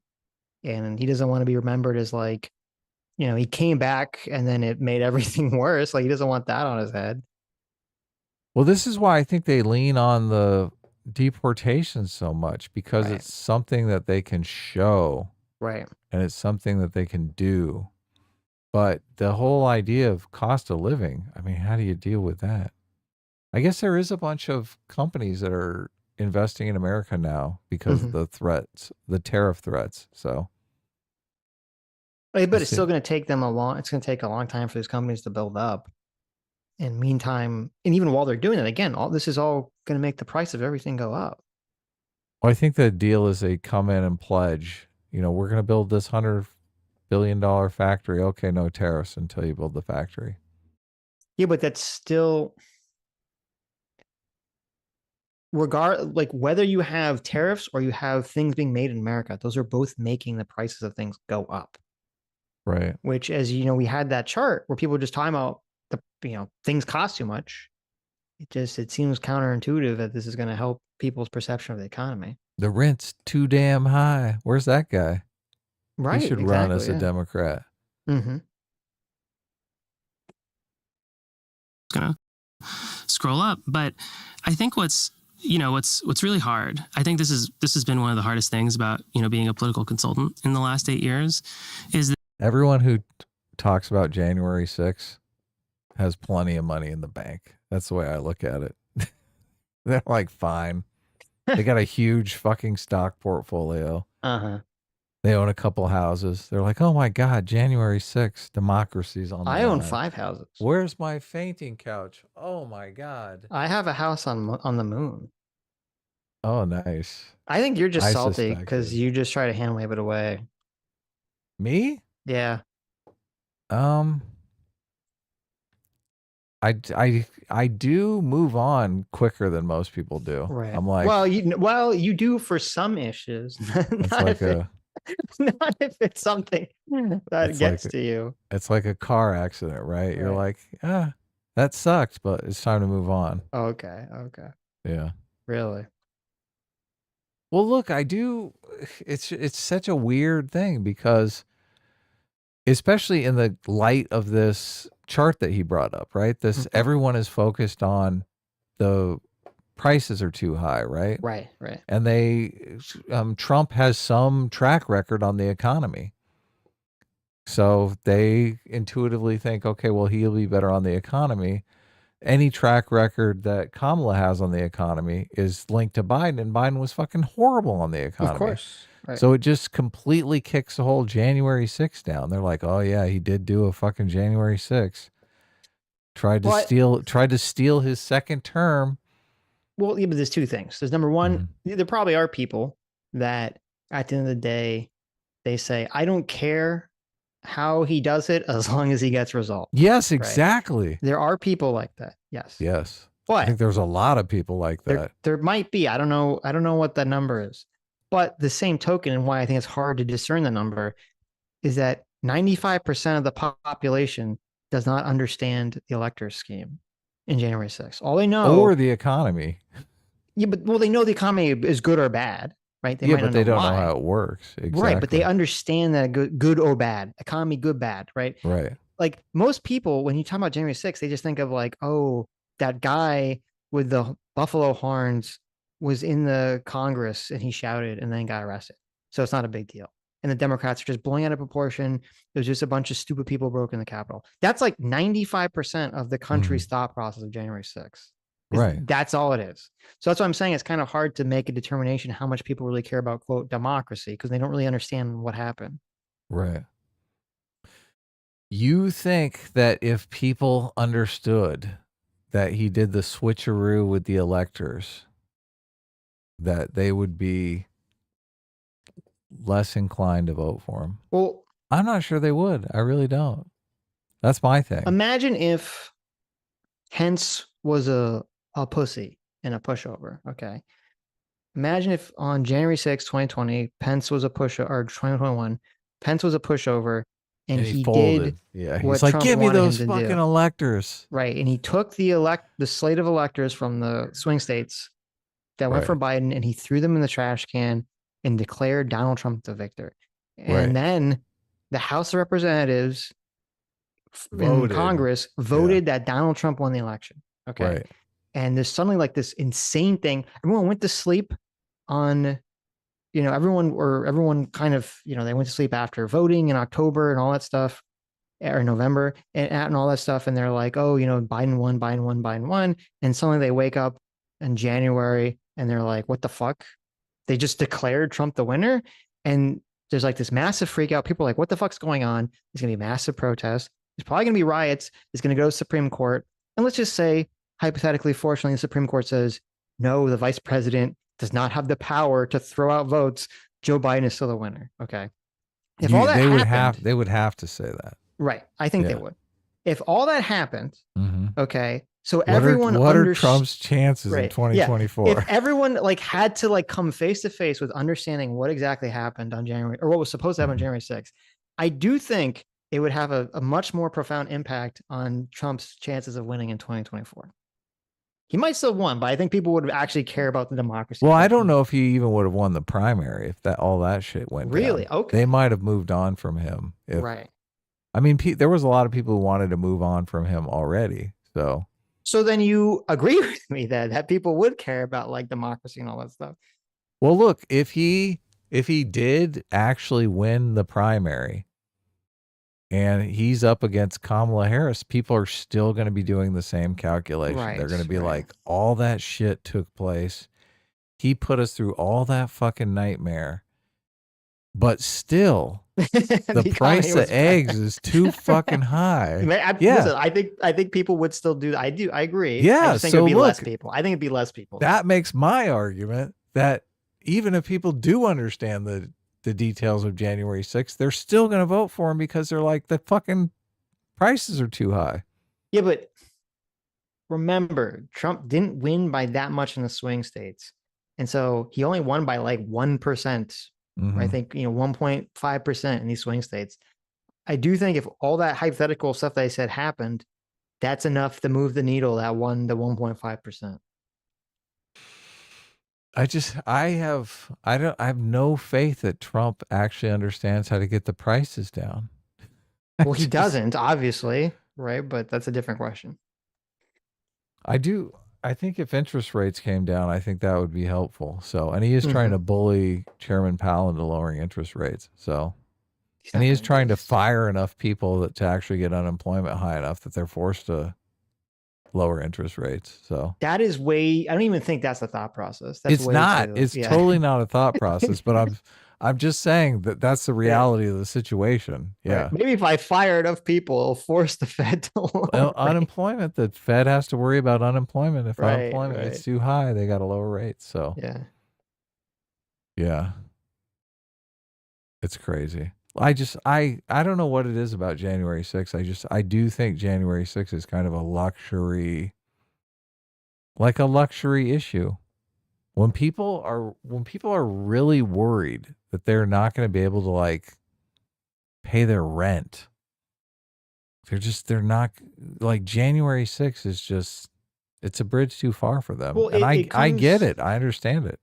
It comes into, it's somewhat aligned with the idea of people, at the end of the day, most people, not the libertarians, but most people will trade liberty security for security, right? Totally. And so that's essentially what you're saying. So that people would change democracy for, secure economic security, which I agree. I think a lot of people will do that.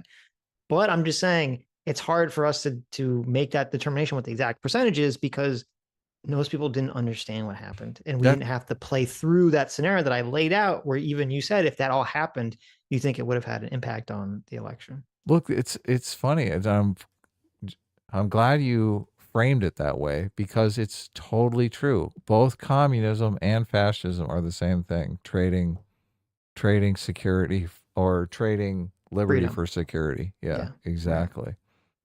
It is. Of course. That's what it is. Yeah. You want economic security, and you're going to give up your liberty for it. That's the oldest way in which humans would organize on large scale. That's what monarchy is. Yeah. It's trading your freedom to being a subject of a king in order for security from the other king or from the roving band of barbarians. It's so interesting too, because it's completely counterintuitive that liberty actually leads to more economic security.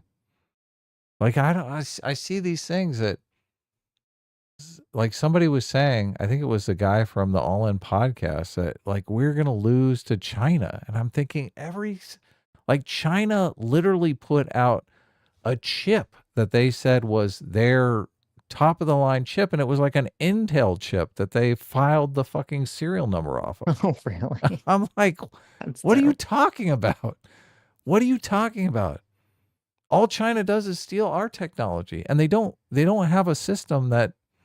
Why do all the Chinese elite send their kids to school in America if they have a system that's going to outcompete us? Right, why is that? Point. Why are they sending it? Why don't they go to their fucking universities? Right. That's a good point. Yeah, it's fucking bullshit. You're totally delusional if you think that. You need freedom. You need that environment where people are like, I'm going to do it. See, I got an idea. Nothing's standing in my way. I'm going to jump in and do it. Chinese people don't have that attitude. Russian people don't have that attitude. American people do have that attitude, and they're willing to spend money they don't have. Well, and even the, when they came out with DeepSeek and all that stuff, it was like, oh, well, they basically it's a knockoff. It was like a knockoff that they had to, use other. It actually thought it was ChatGPT. When you asked her the right questions, they had to basically sneak in a bunch of NVIDIA chips, into the country. So. Yeah, we get them 90% of the way there, and they're gonna like do the last 10% and beat us. Right. I'm like, can't we just withdraw the 90% and make them start from scratch? Right. So weird. Every day Trump does terrible things that I think are objectively awful and scary and that piss me off. I'm going to prosecute my enemies or, whatever. And then I don't get angry about any of the stuff Trump does. I just kind of roll my eyes, but well, what you got angry about getting rid of the CFPB and all that stuff?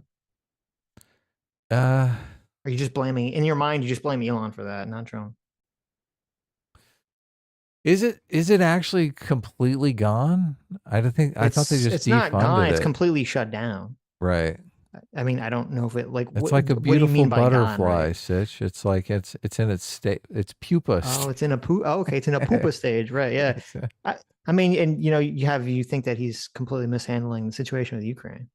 I guess I did get angry about that, but it didn't really last. I'm not like losing sleep over it. So right. Now I'm just kind of, shit's happening. Where are you at? I know a lot of people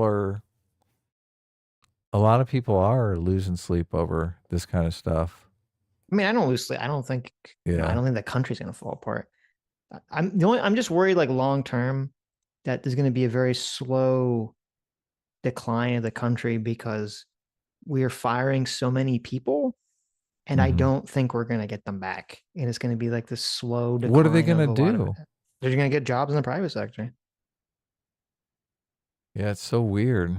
It's just such a different you know, like if you study, I don't know, earthquakes or nuclear disposal, like I guess there is jobs in the private sector for you though. I don't know. It's always hard to tell at first because, you know, obviously the news is very hyperbolic about everything that happens. So it's hard to discern what is real. I mean, because supposedly, you know, Doge made a bunch of cuts to like the, you know, NOAA, the people that track the fucking weather.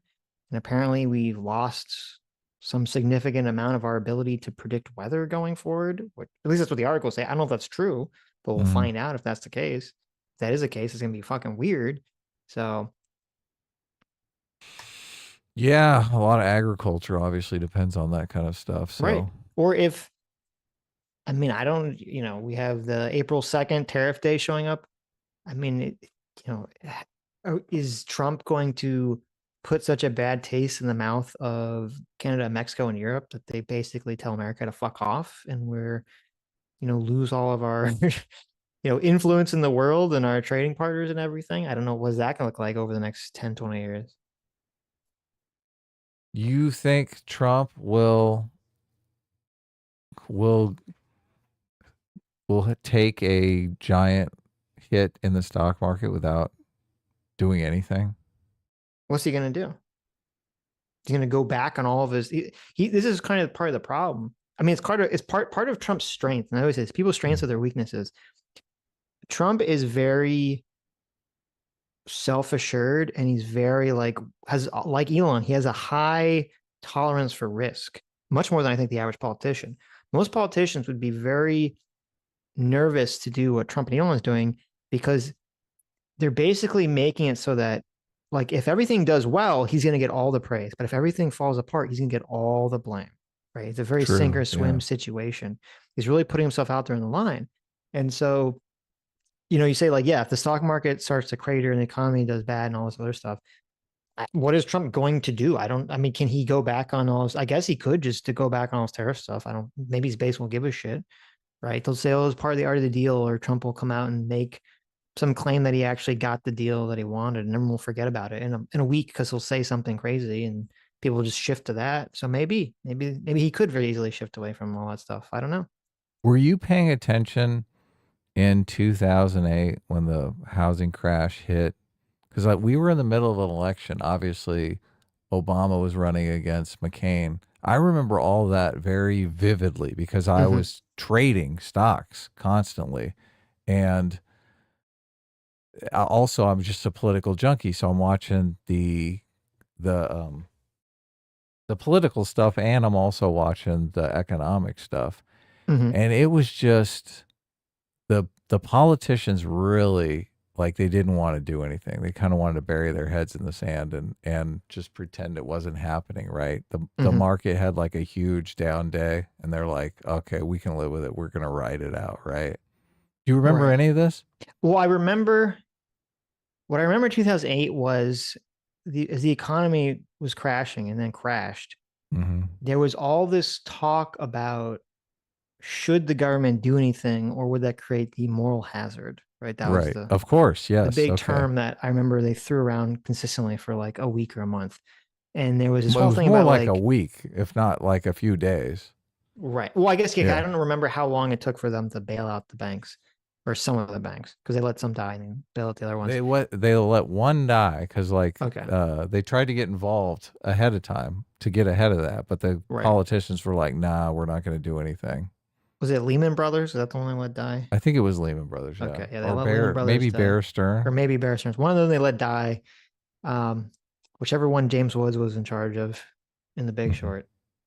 Or not The Big Short. Was James Woods in The Big Short? No, it's there's some movie about the housing crash. Right. It wasn't The Big Short. I mean, The Big Short is about the housing crash, but it was a different one about the housing crash. But where James Woods was in charge of the bank that they didn't bail out. He was very mad about it. The thing I remember vividly was everyone had their foot down. They're like, this is ridiculous. We're not going to do it. We're not bailing out the banks, right? Yes. And then the market fucking tanked. They're like, there's nobody's here for us, right? Fucking, I think it was down like 666 points, which is a whole like another Another thing. But the market was obviously much lower then, so it was a much more substantial percentage. And the next day it was like bipartisan, everyone votes, billions of dollars. The Bernanke's like, we need the bazooka. You remember the bazooka? I remember the bazooka. He's like, Yeah, give me exactly. a bazooka that I can use. He's like, I need like full power. I need all the money. Just give me all the money. Right. And they just swept in there and they were like, yep, you got it. All the money. Here it is. Blank check. As much as you need. Right. You need 2 of them? So that's my experience with, well, so what happens if that same thing plays out here? Is Trump like, no? I mean, I could see Trump putting his foot down, but if the market craters like 20% in a day, there's no fucking way. He's going to cry uncle. Oh my God. Hire the people back again. Mm-hmm. Get them in here. You think he's going to give, what's his name, the bazooka? He doesn't seem to like him very much. Chairman Powell? First of all, the first thing Chairman Powell will do is drop interest rates to 0%. That's what they did in 2008 as well. Right. Well, were interest rates still super low? I think they might have been super low from September 11th still. So they had been low, but they weren't. I don't think they were 0. So that's exactly what will happen. Chairman Powell will be like, we are in extreme circumstances. So the movie I was thinking of is Too Big to Fail. Right. I highly recommend it. It's a good movie. Is that a documentary? No, it's okay. Well, it's about a real thing, but it's not a documentary. James Wood plays Richard Fuld, the CEO of Lehman Brothers. So, and it was Lehman Brothers that failed? It was Lehman Brothers that did not get bailed out, yes. So right. There you go. Poor Lehman Brothers. They thought they were going to win too. Yes. Yeah. They were like, we're Lehman Brothers. We can't fail. So look, I would bet money that the Trump administration is going to run in and fucking save everyone. They're going to have the bazooka gun of money come out as well.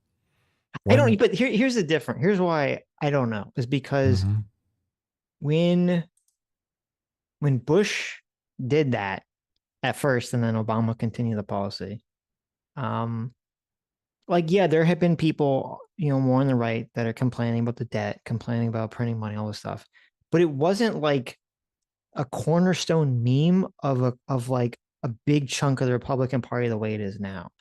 If Donald Trump shits all over all the printer money, goes bird people, I do think it's going to cause a massive dust. Like he might do it, but it will cause a massive dust up among all those people. Yeah, because a lot of them don't have any money. All the crypto. Oh God, yeah. That's funny. Because look, so many people would say, oh, in that scenario that I just laid out, Bitcoin is going to go to like 500,000. And I'm like, oh my God. It's going to go to like 0. Yeah. I mean, it might settle out at about $5,000 or something, but right. That's the thing. In those kinds of situations, there are people who are prepared, who are sitting there buying up shit. I mean, that might be a big boon for Bitcoin because if it drops significantly, $5,000 or something, I mean, a lot of people are going to buy it. So yeah. Well, people are going to have to sell it to like cover their margin calls. Of course. Yeah. Well, the people that have it now won't be happy, but the people that have been sitting on cash, the Warren Buffetts who have been cycling their massive amounts of millions and billions of dollars into short-term treasuries are going to be like, yes. I wonder if it's going to hit on Monday. It's kind of weird that we're talking about it. It could just happen. You think tomorrow we're going to be like, oh my God, Sitch and Adam called? No, I don't think it's going to be that quick, but yeah, I don't know. Most of the people in the financial news are saying there's more downside, that we haven't reached the bottom yet. I think the downward trend is going to keep going, but I think for some kind of 08 crash, there needs to be some specific thing that like sets it off. Some catalyst? Well, that was be the some thing. Event, right? I didn't know jack shit about mortgage-backed securities when it all happened. Like it was all happening, and I was like, I don't really know what is happening, right? Yes, yes. So well, you're saying there could be some catalyst that we just don't know about that's like ticking time bomb. That's possible. That's true. That's definitely possible. I got all my money out of the market immediately because I was like, shit's going on that I don't understand. So oh wow, okay. Yeah. So I didn't lose a lot of, I mean, obviously I lost money because I was in the market when shit started hitting, but like I got out before it really got bad. Really down. Right. Yeah. And now like the market tanking in 2020, I was like just fucking buying opportunity. Mm-hmm. Yeah. Which it was. I mean, total V-shaped recovery. Right. It's hard for me to imagine that it wouldn't be that same kind of scenario now. I mean, it will recover, but the problem is always discerning where's the bottom, right? Well, everyone thinks Obama's the one that fucked up, and the recovery from 2008 took 10 years because of, I think, Obama's bad policies. Yeah. Maybe. We do a bunch of tests, and voters really don't want to hear about it, from us. I think that Trump would do better if he didn't do that stuff, for sure. But I think that, voters want us to talk about, concrete ways that they're going to improve people's lives. Oh my God. Like he's making Adam's point. Disgusting. I know. Gross. He's smart. Look, he's trying to tell him. He's like, listen, you got to pitch some policies that are going to lower those prices. Did you see the graph with all the fucking prices are too high? Here's a side with all the things that you're talking about. LGBT issues, January 6th. Look at all these over here. No one gives a fuck. Here's the price of eggs. People care. Exactly. Right. It's just so simple. Why they got all of academia. Why can't they all just get in a room and go, hey, how do we make prices go down? I can imagine they all look at each other. Well, we're all communists. We know nothing about fucking economics. Well, the answer to your question is that all those academics that got in a room, they all studied gender studies, okay, and post-colonial. Oh, period. yes. They didn't study economics. Problem one. There is an argument you hear from many Democrats. There was no problem here except for inflation. That, in fact, if you compare Democratic vote outcomes with incumbent parties in many other countries, Democrats did better than incumbent parties in other countries did. So you look at the Conservatives in the UK, they had a much worse election result. You look at what happened to the ruling coalition in France. In some ways, like, Democrats were doing fine. They had a fairly modest drop in support. And it's just a shame for them that inflation happened on their watch. That if Donald Trump had won the 2020 election, inflation would have happened on his watch, completely discrediting him and his administration, and that would have been the end of them. How do you distinguish between... I mean, I don't know if that would happen because... that's a tough one. Trump really dodged the bullet. Okay. This really should be... Trump thinks... He only thinks that when that guy tried to shoot him, he's like, that was God saving him, right? And maybe it was, but God saved him twice. And he doesn't appreciate the first time. God really saved him, because if he had won against Biden, his like fucking second term would have been a disaster. You would have had Russia still invade Ukraine. What the fuck Trump's gonna look, what's he gonna do about it? And then what if the economy, I think the economy still would have done all the same things it did with inflation going through the roof. Would it though? I mean, why would it not? The Democrats completely dragged out the pandemic and shit.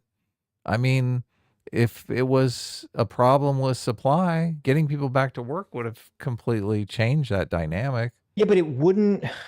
The issue was they did a giant fucking climate spending bill in the middle of inflation. I think that made it worse. Don't get me wrong. Yeah, look, but they did debt forgiveness. The issue was with the lockdowns. It wasn't, we're in lockdowns and inflation's growing and growing. I was like, we're in lockdown. We open lockdown. Oh my God, inflation's crazy because all the global supply chains and everything have been totally fucked. All the people that have been wanting to spend money want to spend money.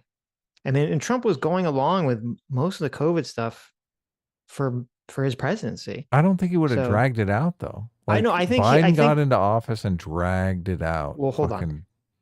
I think Trump would have ended.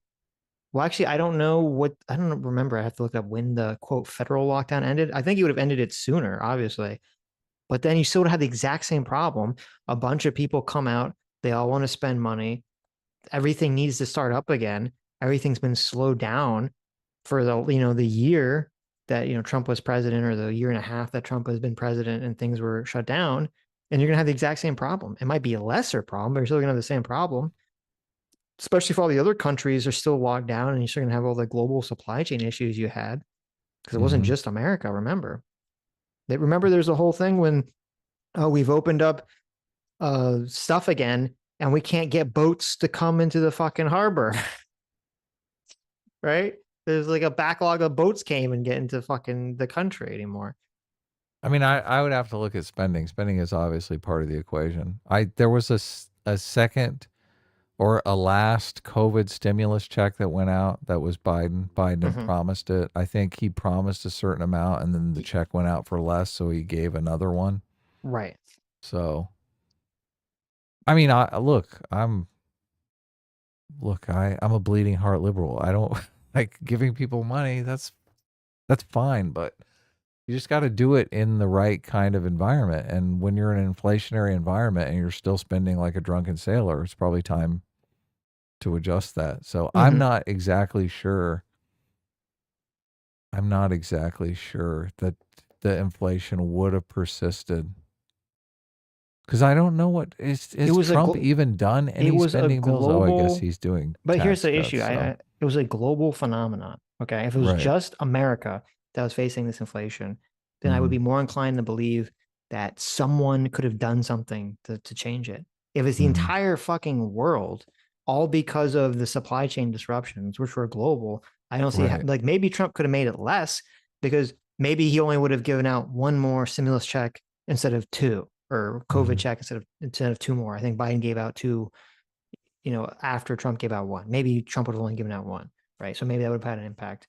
And there wouldn't have obviously been the Green New Deal and all that stuff. So it could have been less. But to me, I think I don't see how you can say it wouldn't have happened when the entire world had this massive problem. It doesn't make sense. Well, not necessarily related to the inflation, but related to wages. Like Biden did let the immigration get out of control to the point where it probably did depress wages to some extent. Yeah, but that's when the lockdown ended, because while the lockdown was in effect, immigration was super low because Biden was using the COVID lockdown to turn away asylum seekers. Right. But in 2021, the lockdowns ended. Okay. And that's when he let immigration get out of control. Right. And then inflation started getting out of control. Well, how long have we been dealing with inflation? I'm not even sure, but it seems forever now. There is a broad structural problem the Democratic Party is facing that it needs to think about for 2028, and there's actually no problem here. But I think, I just want to go over to the next slide. When we measure issues, we measure how important voters find it, and that's what we have in the bottom here. And then we just measure, do you trust Democrats or Republicans more on this issue? And, what you see here is, if you look at the top issues that voters care the most about: cost of living, the economy, taxes and government spending, the deficit, foreign policy, healthcare. Other than healthcare, where Democrats have a narrow lead, Republicans have massive trust advantages, 15 points on all of the issues that voters care the most about. And so the story that I would tell in response to your question is that... Let's go back. This chart is very interesting. Look, you see that most important one? Look, cost of living. Okay. Voters rank that as the most important issue. And look, it's a lot more. It's way, way favoring Republicans. Okay. So it's 70, it's like 80%, and or is that 100% at the end? It's not well marked. I don't know. So it's 75% is the line before it. So yeah, people in the 80 to 90% care more, think that the cost of living is rated issue importance, and they're 12% way more trustworthy of Republicans to fix that issue. Right. So you have the cost of living, they're way more important to think. They think it's way more important. They trust Republicans way more. The economy, inflation. So all these things they think are way more important. And even the lesser ones, because you look, the only Democrats literally only have 5 issues in the blue, in the positive, in terms of importance. Okay. They got Medicare, mental health, housing, poverty is barely Democrats, and healthcare. And even those are pretty low, except for mental health for some reason. I don't know why that one is so high. Just weird. And all the other issues, you got all these issues favoring Republicans: tax and government spending, government deficit, crime, national security, foreign policy, immigration, border security, social security. Social security was interesting. Political division, even education is slightly favoring the Republicans. Civil liberties and privacy, drug abuse and addiction. Social Security is favoring Republicans? Yeah, isn't that weird? Look at that. It's very interesting. So that is interesting. So I looked up the inflation. I can't believe it got up to 9.1%. I had no idea inflation got that high. It did, yeah. June 2022 was the peak at 9.1%. Okay. Yeah, right. Exactly. So I don't know. It's hard. When did, because I know that each state had their own lockdown thing. So I don't know, like, is there like a point where we say that most states like got rid of lockdown that we can point to? I looked, when did Biden end the lockdown? Joe Biden did not implement or end nationwide lockdowns during his presidency, as the United States did not federally mandate a lockdown. That's what I'm saying, right? It was kind of state mandated. So yeah. Now you could say if Trump was president, maybe he would try to force states to end the lockdowns or something. Theoretically, it's possible, I guess. In early 2021, most lockdown restrictions were already being lifted by states, driven by local decisions rather than the federal government. Okay. Right. On April 10th, 2023, he signed a bill ending national emergency declaration for COVID-19. Right. So April 10th, 2023, he said he signed a bill saying COVID was over. Yeah, but I think Trump would have been like, okay, it's over now. Yeah, but see, that actually is more towards my argument, because I'd say if it's not federal, it's state. So even, the states are going to do what they're going to do. Maybe Trump can pressure them. Maybe they're not going to listen to him. Oh my God, you're right. California would still be locked down. Right. Yeah. California is just going to do it. And, all the blue states are going to probably like be less likely to open up because they're going to be trying to spite Trump. Yeah. And then you have the whole 2023 thing that 100% shows kind of what, I was saying about immigration, because that's when the immigration exploded, was once in 2023, they removed that restriction for immigration, was in 2023. That's when you see the immigration spike. And so that would mean that peak inflation you're talking about, that 9%, that wasn't caused by immigration, because it was still low at that point, I believe. Yeah, that's true. So, I wonder when that climate bill was, because that's like giant spending bill. Right. Most of it's based on the COVID spending, though. Are you talking about the Inflation Reduction Act or the Green New Deal? Well, I guess didn't the Green New Deal kind of become the Inflation Reduction Act? Yeah. Yeah. Yes. I mean, it was 2022, sometime in 2022. Inflation Reduction Act passage date, August 2022. When did you say the 9% was in 2022? June. So okay, so this before. After. So it's already after the peak inflation. Right. So that's why I'm saying, to me, I would still think that if Trump's president, I don't think he's going to have that. It may not have some effect, but I don't think he's going to have some significant effect on inflation. The inflation was caused by supply chains being shut down, which caused products to be in limited supply, and just spending COVID money, basically showering trillions of dollars on the public. So now the public has a bunch of money and there's no products to buy. Obviously, prices are going to go up. Of course. Yeah. All that money is eventually going to filter into the pockets of the business owners. Yeah. Right. So I was saying, maybe you have a little bit less inflation because maybe Trump doesn't do a third stimulus check. But sooner or later, it ends up in asset inflation, which is stock market inflation, which is why I can't think of his name. Is selling off, the guy who is selling off all his stocks. Warren Buffett. Warren Buffett. That's it. Yeah. Yeah. Which is why Warren Buffett is selling his stocks. Yep. Well, there you go. So look, they need to focus on cost of living. It's very simple. Yep. In this election, voters trusted Republicans way more than Democrats on all of the most important issues, but because they can't even tell a boy from a girl. I mean, what do you like? Why would you trust somebody, right, who can't even tell a man from a woman? Right. Also bought into this idea that Donald Trump was a terrible person who couldn't be trusted with power. And, that made the election be close. But 4 years from now, Donald Trump will not be the nominee. And maybe they'll nominate somebody who's just as terrible and just as unlikable. But if we don't, get out of this trust deficit, I think that, we'll have a lot of problems.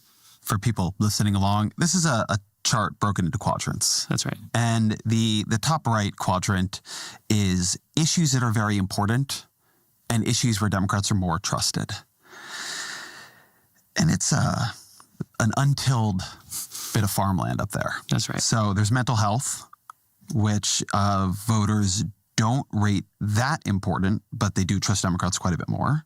They rate it higher than they rate, though, climate change and the environment and abortion, which struck me as surprising. Mental health seems like a much bigger deal on this than you typically. The abortion one is the only one that's kind of surprising because that was a big issue in the midterms. So it was kind of interesting to see a big pullback from abortion. Like maybe people are happier because they're happy with the policy in their state. Maybe. So it's not that big an issue. The mental health, they're like, oh, everyone's got terrible mental health. In the Democratic Party, of course, they're concerned about it. Typically, then I think politics reflects on either side. Right. Their one bright spot is really healthcare. That's right. That's kind of it in terms of issues where it is quite important and they have a genuinely noticeable advantage. Yeah, I think it's just... Is that a big advantage? I thought it's just like a couple points. I mean, that cost of living is like deep. That's like a 10% difference. The healthcare is like a 2% difference. It's worth saying that 4 years ago, the number one issue was COVID and healthcare, and those also were the issues that people trusted Democrats the most on. And so the strategy was really obvious, just talk a lot about COVID and healthcare.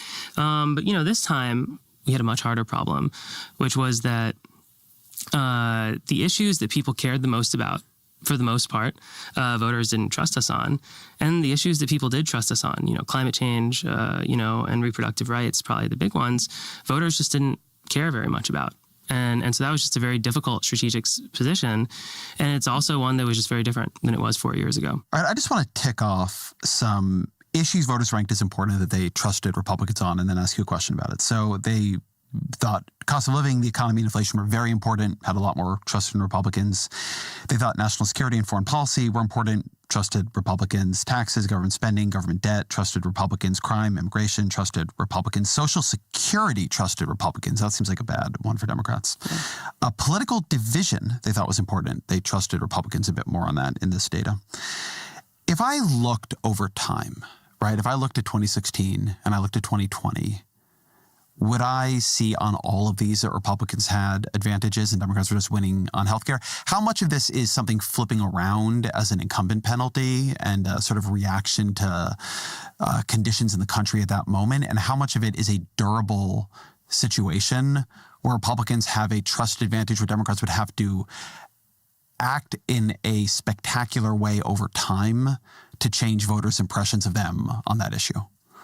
What we saw in our data was that as the Biden administration became a lot more unpopular, all of these things dropped a lot. So some of it was uniform shift. But I think that, the last 4 years, there were some things that structurally changed a lot. In every center-left party in the world, generally the left has its issues that it owns and the right has its issues that it owns. But usually the economy is pretty neutral.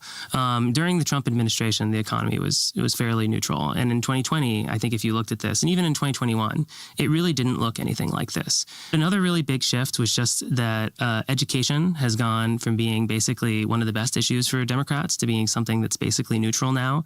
And, we saw that, in the Virginia gubernatorial election in 2021, we even saw it be an advantage for Republicans. And then, the other big shift, on the other side, was that reproductive rights used to be a fairly neutral issue for Democrats. Like in general, when you talked about it in the pre-Dobbs era, it wasn't bad, but it wasn't something that changed a lot of votes. And immediately after Dobbs, we saw party trust, on reproductive rights shoot up. And so I think, these numbers, they do change. And this is, one of the big messages I want to get through is just that, the world has changed a lot in the last 4 years. It's going to keep changing, and we have to kind of adjust in response to what happens. All right, so tell me what's going on in this next slide, because also, as I understand, this is really very connected to the work you do specifically. Right. So what are you doing here? All right. So, one of the big things that my firm does, it's probably our biggest product, is that we do randomized controlled trials on ads. This is something that both parties do. This is pretty standard. But the idea is that for a given ad, you take 1,000 people, you split them into a treatment and control group. 500 people see the ad, 500 people don't. And then you survey them after and you ask them who they're voting for. And then the difference between treatment and control can be described as the causal effect of if you see this ad, this is the effect it will have on your chance of voting for them. And so, we tested on the order of, I'd say probably like 4,000 or 5,000 Harris ads last cycle. And I just wanted to call out, these two ads that were in the top 1% of ads that we tested. One is from Kamala Harris. I get it. The cost of rent, groceries, and utilities is too high. So here's what we're going to do about it. We will lower housing costs by building more homes and crack down on landlords who are charging too much. We will lower your food and grocery bills by going after price gougers who are keeping the cost of everyday goods too high. I'm Kamala Harris, and I approve this message. Yeah, I get like fucking a PTSD flashback. Jesus. Are you getting triggered?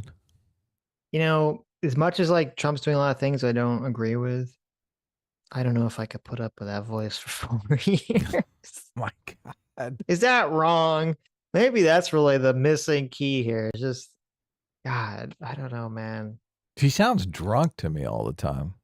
She sounds drunk. She sounds like a drunk Valley girl, or maybe she's been doing whippets or helium or something. It's not good. Yeah. It's not good. Just hearing that voice, something about it just rubs me the wrong way. Ugh. Do you believe any of the stuff in this ad? No, she sounds like she's reading off of a fucking cue card or something. We're gonna go after the price gougers. We're gonna stick it to them. Vote for me, Kamala Harris. What? Come on. Just be like, we're gonna destroy those motherfuckers that are raising prices. We're gonna fucking beat the shit out of them, and we're gonna save we're gonna pass the savings on to you. Ooh. And then you cut to she's got the little wacky, wavy, inflatable tumor guy there. That's really Mike, or her vice president, Walls. Right. Yeah. You thought it was a wacky, waving, inflatable tube arm, but it's really Mike Walls, filled with hot air. As effeminate as humanly possible. Yeah, exactly. Because you work hard for your paycheck. You should get to keep more of it. As president, I'll make that my top priority. I mean, that's a good... Notice there was no tax cuts for that paycheck, but whatever. Well, it's a good message. I think that's the messaging she wants. I just can't... I don't believe anything she says. She has such lack of believability out of her mouth. Obviously, there's a lot for several parts of the Democratic coalition there. Another ad by Future Forward attacks him for a national sales tax, for the idea that Trump... Attacks him being Trump. Yeah, attacks Trump. He fights for himself and his billionaire friends. He intends to enact a national sales tax, the Trump tax, that would raise prices on middle-class families by $4,000 a year. Instead of a tax hike, we will pass a middle-class tax cut that will benefit more than 100 million Americans. FFPAC is responsible for the content of this ad. What was this sales tax? I don't remember Trump saying that. Where's my no tax on tips? I think they're working on that. Where's my no tax on tips? Is it in the CR? I don't know. These were obviously the best ads in the campaign. And they talked about, it wasn't in the CR, but they talked about, I think there's a framework to allow it to be in a future bill because of the CR. Oh, wow. Supposedly. Okay. Or at least What's there going was... on with that debt ceiling? No, that's, there you go. That could cause the market to tank as well. So, right. That's a catalyst for tankage. That is a catalyst for tankage. Yes. Do you like the way I put that? I did. I like the trust deficit. That's a good term. Mm-hmm. And it was interesting on that last chart that people perceive Democrats as being more responsible for political polarization. I thought that was interesting because Democrats would say, oh, it's completely the opposite. Democrats would say, oh, it's the fucking Republicans. Of course. They're so fucking racist. Well, everyone's going to say it's the other party. They're not. Everyone's going to perceive it as being their party. Mm-hmm. But I would say I would be more inclined to believe it was the Democrats. Mm-hmm. Philip Kogan's for $20 says, I don't trust the data thing. I don't trust the data this guy uses. He's using data gathered by people who missed the elections by 5 to 10 points. He's going to continue to fail until these data agencies just collect data and not try to push narratives. Well, that's what I was trying to find out because he said that they correctly predicted the election. 1/3% they were only off. So that would actually not, if that's true, I couldn't find it, Googling very quickly. But if you can look for it and find the answer to that, because if that's true, then that would be a good reason to trust him. He called every state. Right, instead of just putting everyone into like a big bucket. So the real Halsey for $20 says, also considering that Joe had Stefan Molyneux and other right-wing figures on early in his podcast, like around episodes 500, 600, I don't think Joe always thinks through the implications of his guest ideas. No, I 100% think that that's what's going on with Joe Rogan. I don't think he's really thinking through a lot of this stuff. Or I don't think he understands that some of the people are fucking with him or lying to his face. So, right, yeah. Because I think Daryl Cooper is just lying to Joe Rogan's face. But how do you deal with something like that when someone comes in and is just like lying? How do you deal in terms of you, the host, or are you trying to convince the host that they're lying? Well, it puts you in an uncomfortable situation, obviously, because like it's disrespectful for someone to come in and lie, and if you're gonna like call him out on it, isn't it easier for him just to like let it go? I think you look like a bitch, right? Like if you... Well, you look like more of a bitch if you call him out and you're like, well, I guess maybe not. No, you're not. Now, it depends. If you're like, whoa, you're saying this now, but why did you say this other thing in the past? Mm-hmm. If you don't say anything and everyone knows he's lying, your eyes will be like, what the fuck? Why did you just let him lie to your face? The thing is, most people have no idea there was a lie uttered. Right. Yeah. Right. So they just don't know. I don't know. And the point I just want to say is I think this reinforces the point that what voters cared the most about was the cost of living, and that voters were really mad, about the actual situation. And I think that Harris being able to, in this ad, acknowledging, oh, things are actually very bad. I don't like this. I have a plan to fix this, is part of what made it so effective. There is a view out there. I saw Jacobin had just done some research on this, which is a socialist publication, that at the beginning of the Harris campaign sprint, she was only the head of the Democratic ticket for 3 months. She was talking a lot about the economy, and that by the end, she was talking a lot about democracy. that there had been a change in the nature of the campaign, the ads it was running, how they were messaging. You know, their big closing argument was at the Ellipsis in Washington, D.C., which is where the sort of January 6th riots in a way began. That there was sort of phases of the Harris campaign, and the first one was more populist and the last one was more institutional. From what you saw, was that true? I think that there was this big strategic question that Democrats faced, and it wasn't just the Harris campaign, which is, you know, polling would tell them. I mean, before he answers, you know, the Jacobin, they are socialists. They're incentivized to, or they're ideologically primed to make that argument, to say, hey, if only Kamala Harris had run on class warfare and more socialists, she would have won. And the only reason she didn't win is because she became a dirty institutionalist centrist near the end of the campaign. Right. Yeah, that's a good point. Based on, I mean, we covered the campaign, you know, consistently throughout. Oh, yeah, it was great. That is 100% not remotely fucking true at all. And I know it's like a total lie, and I understand why the Jacobins frame it that way. They're framing it that way because, if you recall, when Harris first got tapped, she had a lot of momentum behind her. There had a lot of excitement behind her in the Democratic Party. You know, you had coconut pills. You know, you had all these memes and shit. Brat Summer, all this dumb fucking shit. Right, all this crap. Summer. Right, yeah, you had all this stuff.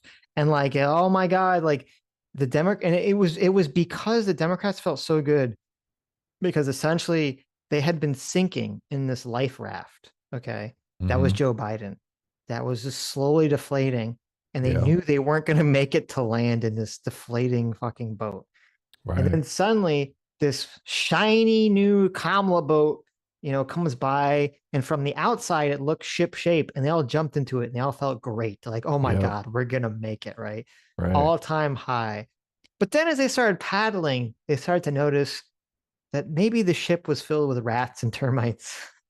And maybe it had a bunch of holes in it that they didn't necessarily see when they were looking at it from the outside, from the Biden life raft. Okay. Right, yeah. And so that's why, so when Harris was first announced, that's why she was like really started off really high, and then she started to talk. Because if you remember, there's a whole thing about like, why is Harris not having any interviews? That's very weird. In her first interview, she has like a chaperone with Walls. And so like to me, it feels like very dishonest for Jacobin to try to use the fact that like at first Harris was high and then low to be like, well, at first she was saying socialist stuff and she was very high, and then afterwards she wasn't saying the socialist stuff and she was very low. It's like, no, she was very high because she didn't say fucking anything. She had her fucking mouth shut. And then as we started talking, then her approval rating started to trash, because it was pretty late in her campaign where she came out with her most socialist class warfare talking points, which was we're gonna do the price gouging. You know, we're gonna go after the supermarkets, or not supermarkets, but the food producers. We're gonna cap prices, and we're gonna do a minimum wealth tax on the 100 millionaires and billionaires for unrealized. You know, unrealized gains. Gains, yeah. And so like her most like leftist socialist policies came like pretty late in the campaign. So this whole analysis by Jacobin sounds like total dog shit to me. Was the wealth tax late in the campaign? Because I thought she kind of got beat up on that pretty. It was like the middle late. It was like definitely the second half of the campaign. Because remember, like the first half of the campaign, no, she was like a question mark. Yeah, you totally. Know what the fuck she supported. Had to wait for weeks for her to do her first interview. Right. It's ridiculous. And it's just kind of the same reading thing. Off the teleprompter, but that's it. Yes, and this was the same thing. You know, like when she gave her speech at the DNC, which all the people on the left liked. I mean, she wasn't making big class war proclamations in that speech, at all. No. And it's the same thing when people point to Walls and they're saying, oh, you know, Walls was so good at first. It's like, okay, yeah, like people liked him at first and they started talking. People didn't like him then so much after they started talking. They didn't like it when they found out maybe, you know, he was kind of lying about his military record and stuff. Ooh, yeah. Lying about being in Tiananmen Square. Right. Maybe he seemed kind of more soy than people thought at first. Yeah. You should talk about the economy, or voters care a lot about the cost of living. But it's very hard, one, to get media attention on those things. And two, I think that Trump has done a good job of baiting us. I think what's really interesting about a lot of the democracy and authoritarian stuff is, just that how concerned you are by it really varies a lot by political engagement and by education, and the kind of people who set media decisions, at CNN or who work in politics are the kinds of people who are going to be much more concerned about it, than working class folks are. And so, I don't know. See, he basically just signed off on my argument, Sitch. Right. The people who are worried about that have big fat bank accounts.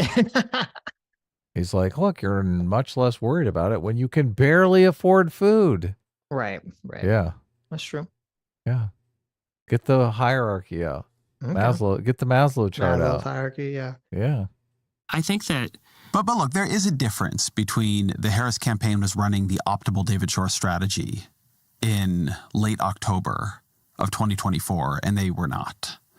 The Harris campaign had access, Future Forward had access to all of this issue by issue polling. They had access to all this randomized ad testing. This is where the credibility thing stands in the way. It's like you can put out policy proposals, but people also size you up on whether or not you can credibly deliver on these things. And I don't think anyone believed Kamala Harris could deliver on anything. This is where I kind of disagree with you on the policy stuff. I guess I kind of agree with you and kind of disagree with you, because I agree with what you just said. And I think that's more important than any policy that someone puts out there. Is someone looks at this person and says, do I think this person seem competent and they seem like they're going to help me? Because people don't know. The average person, you say some kind of complicated economic policy, they don't know if it's going to work or not. Yeah, right. Exactly. Like, what the fuck does any of that shit mean? So it's really vibe based. Well, people do understand, I'm going to bring prices down. Then it moves over to the question of credibility. If it's simple, like I'm going to bring prices down. And this is part of Trump's strength. He would always have very simple policies. Build a wall, no tax on tips, deport criminals. Rename the Gulf. Yeah, like it'd always be very simple, like not complicated things. Right. Yeah. So, easy to understand. I mean, because even Harris is like, I'm going to go after price gougers. That's already too complicated. It is. I was thinking, what's a price gouger? Yeah, what does that even mean? So, how does that affect the prices? Right. Did they run a heavily economic campaign and it didn't work? Or did they not run a heavily economic campaign at the end and it didn't work? Because look, if they did the thing and it didn't work, then maybe it just didn't work. See, I don't like this because they're sidestepping the whole question of credibility. I don't think it ever comes up. That's part of the problem. It never comes. And this is one of the big flaws, I think, you're talking about when polling data is people don't just ask this question. Do you in a vacuum? Yeah. Yeah. Do you view Harris as a competent, credible person?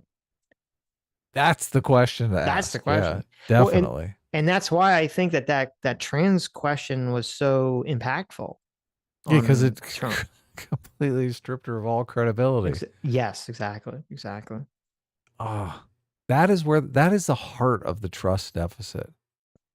It's just so hard to get regular people on board with this like trans women in sports thing. They're like, you're fucking crazy. I wonder if there's well, it could be two things. It could be that, you have David Shor and Ezra Klein here, both Democrats, both on the left. Maybe they don't perceive it, that Harris was just a horribly incompetent candidate. That could be it. Or it could be there's just a psychological drawback that maybe they don't want, like if you ask that question, do you just trust Harris? Is she just competent or, whatever. If people just say overwhelmingly no, and it's kind of like, oh, the nothing she could have done could win because it was just her. That was the problem. Yeah. Well, that's important to know though. But this is the whole purpose of having a primary, an open primary, and a real nominating process, because you literally ask people. Yeah, exactly. Hundreds of thousands of people you ask, is this person credible? On a more cynical perspective, though, I guess I'm actually happy that I'm happy the left isn't aware broadly that Harris was a terrible candidate. Because if they were, they would just say, oh, well, we don't have to focus on like any of The issues wokeness. or the wokeness, because she was just a bad candidate, like personal, like she had no personality or a bad personality. But since they don't see that, then they say, oh, well, it was about this issues. We got to change what issues we talk about. Maybe it was the wokeness. Maybe we shouldn't be so woke anymore. Yeah, I think they're going to dive into the issues irregardless. Like, even if they came back and was like, Kamala Harris was shit, they would still dive into the issues to some extent, right? Issues are important. But right now, what we're seeing, and it's very interesting, is that we're seeing a battle for the Democrat soul. And it's the battle between the more centrist, center-left Democrats who kind of want to go back to more, 90s-esque Democrat, policy, maybe even pre-90s being more pro-union. And then you have like the wokesters, the Jacobin. Oh, right? yeah. And so, like, if the Jacobin Hassan Pikers of the world could use the excuse that Harris is just a bad candidate, so ignore that. Like, they would be another ammunition. Because that's like right now, when you ever listen to Hassan talk about this, all he says is like, people wanted their treats, bros, man. They just want their treats. People want their Amazon packages. They just want their treats. That's the only reason why Kamala lost, because they just want their treats. Not like, oh, people hate wokeness. Right. That's the anti-treat. Right. Did they not do it? Yeah, I mean, asking the hard questions. But yeah, I think, obviously, I think that Democratic messaging last cycle was not economically focused enough. I think that it focused too much on, narratives of defending institutions, defending democracy. And I think it's just very easy, for folks to fall into that trap. But I really don't. But why, right? If they did that, and I heard this from different people. Right. Because they're stupid and lazy. Come on. Like, David Plouffe is a smart guy. I'm not asking you to critique David Plouffe. I can watch you getting physically uncomfortable as I harm your business here. Right. But these people all wanted to win. Right. They really did. Like, every single one of them. And they had a lot of data. So I think this has been a thing on my mind. If they weren't running the optimal strategy, why? I know it's hard to get media attention for things, and that's fair enough. But it's also not impossible to get media attention for things, right? For instance, it's very easy to get media attention for anti-price gouging policies because there's a lot of controversy over them about whether or not they worked. But they did make people talk about whether or not you were going to do an anti-price gouging policy. This is a Donald Trump. Listen, Kamala should have leaned into her half black, or actually I found out yesterday, her quarter black racial background. She should have pounded the table and said the prices are too damn high. Yeah. Okay. Get that boot out. She could have said it. She could have done her little code switch where she code switches from her natural California Valley Girl accent. So like suddenly I'm a proud black woman accent. And she could have said the prices are too damn high. And that should have been her slogan. The prices are too damn high. And I think that would have actually propelled her a little bit forward. Yeah, there was no hope for her. You don't think so? I think it's funny. She's talking about running again, which, God, I want to see her in the primary. Well, you should be more, because she's talking about running for governor of California. Well, I'd rather her run for president. So you don't have to deal with that shit? Well, I think she might actually win governor of California, which is terrifying. And you'll have to put up with that for 8 years. California's in such a mess right now. I know. What a disaster that would be, huh? Such bullshit. There's some rumor that she's like going to divorce her husband. I don't know if it's true, but. Too many bastards from the nanny. Mm-hmm. Trump move constantly. Announce a policy that probably doesn't work or is in some way outrageous or beyond the bounds of political possibility. Maybe isn't even all that popular when you poll, but you get people talking about you having a very strong view, right? You're going to build a wall and make Mexico pay for it. Everybody knows Mexico isn't going to pay for it, but you are talking about how Donald Trump hates immigration, right? And it breaks through. It is not rocket science. See, look, he admits on Donald Trump, he's like, Donald Trump is not credible for me. I do think a lot of people thought, oh yeah, Mexico will pay for it, especially Trump supporters. So it's hard because like whenever I hear, obviously this is personal anecdotes, whenever I talk to Trump supporters, both on the internet, both in real life, it's like, when we get this too, it'd be like, oh, he's being hyperbolic, right? He's joking. He's being hyperbolic. Right. So I don't know. Did people honestly think that Trump would somehow make Mexico pay for it? I don't know. Maybe they thought that, but then when that doesn't happen, say, oh, he's being hyperbolic. Same thing with like Ukraine. There's like a billion times Trump said, I can make, Russia and Ukraine have a ceasefire and peace agreement in 24 hours. Right? I know. He said it literally like 12 times when he was running for president. And now it's like, oh, I was, being sarcastic, even though it doesn't really make sense. Right. So it's, when he was saying that, did people know that was bullshit and they didn't care? Because they said, well, it's direct, Scott Adams was like, it's directionally true. So that's okay. Right. I don't know. I don't fucking know. It is funny. It's weird. It is funny. It is weird, but I guess Kamala Harris just should have said more stuff like that, right? She should have just been directionally true, right? Yeah. She should have said, I'm going to cut the prices in half. How? I'm going to price all the items myself. Yeah, you know what? She should have said the prices are too damn high. We're going to cut prices in half. There you go. Exactly. She's just make up shit, right? 50% price day. 50% price cut within 1 month of my presidency. 24 hours. We're going to bring the prices down 50%. Okay. She couldn't even make people believe that she knew how to speak regularly. How are you going to do that? Listen, I have a team of experts, the best experts you've ever seen, right? Oh, yeah. We're going to do it. We have a plan here. We have the conceptions of a plan. Right. This inflation never happened until Biden took office. Right. That fucking old white dusty man. You want another old white dusty man in charge? How does that make any sense? Doesn't. Listen, Kamala should have hired us. We could have fucking saved her candidacy. Oh, maybe not. I mean, she'd have to actually do the things we're saying, which I'm not confident that she'd be competent enough to do. But I'd tell her to put the wine down. She'd get pissed at that. That would not go over well. So I think she needs to go. I think she needs to go in one direction, right? She needs to go 100% sober or just be fucking drunk and lean into it. Yeah, that might work, right? Right. Just come out fucking blitz to be like, listen, America, like me, America is trashed. We'll take the wine away and just give her a bottle of scotch. Right. Yeah, you got to get her angry, right? Yeah, it'd be perfect. Yeah. Get her warmed up for that debate. Although she thinks she won the debate. A lot of people do think she won the debate, so. But I mean, obviously Trump got way more memes out of the debate, right? We got all that. They're eating the pets. They're eating the pets. They're eating the cats. You had Kamala smug faces and you had Donald Trump's song. Yeah.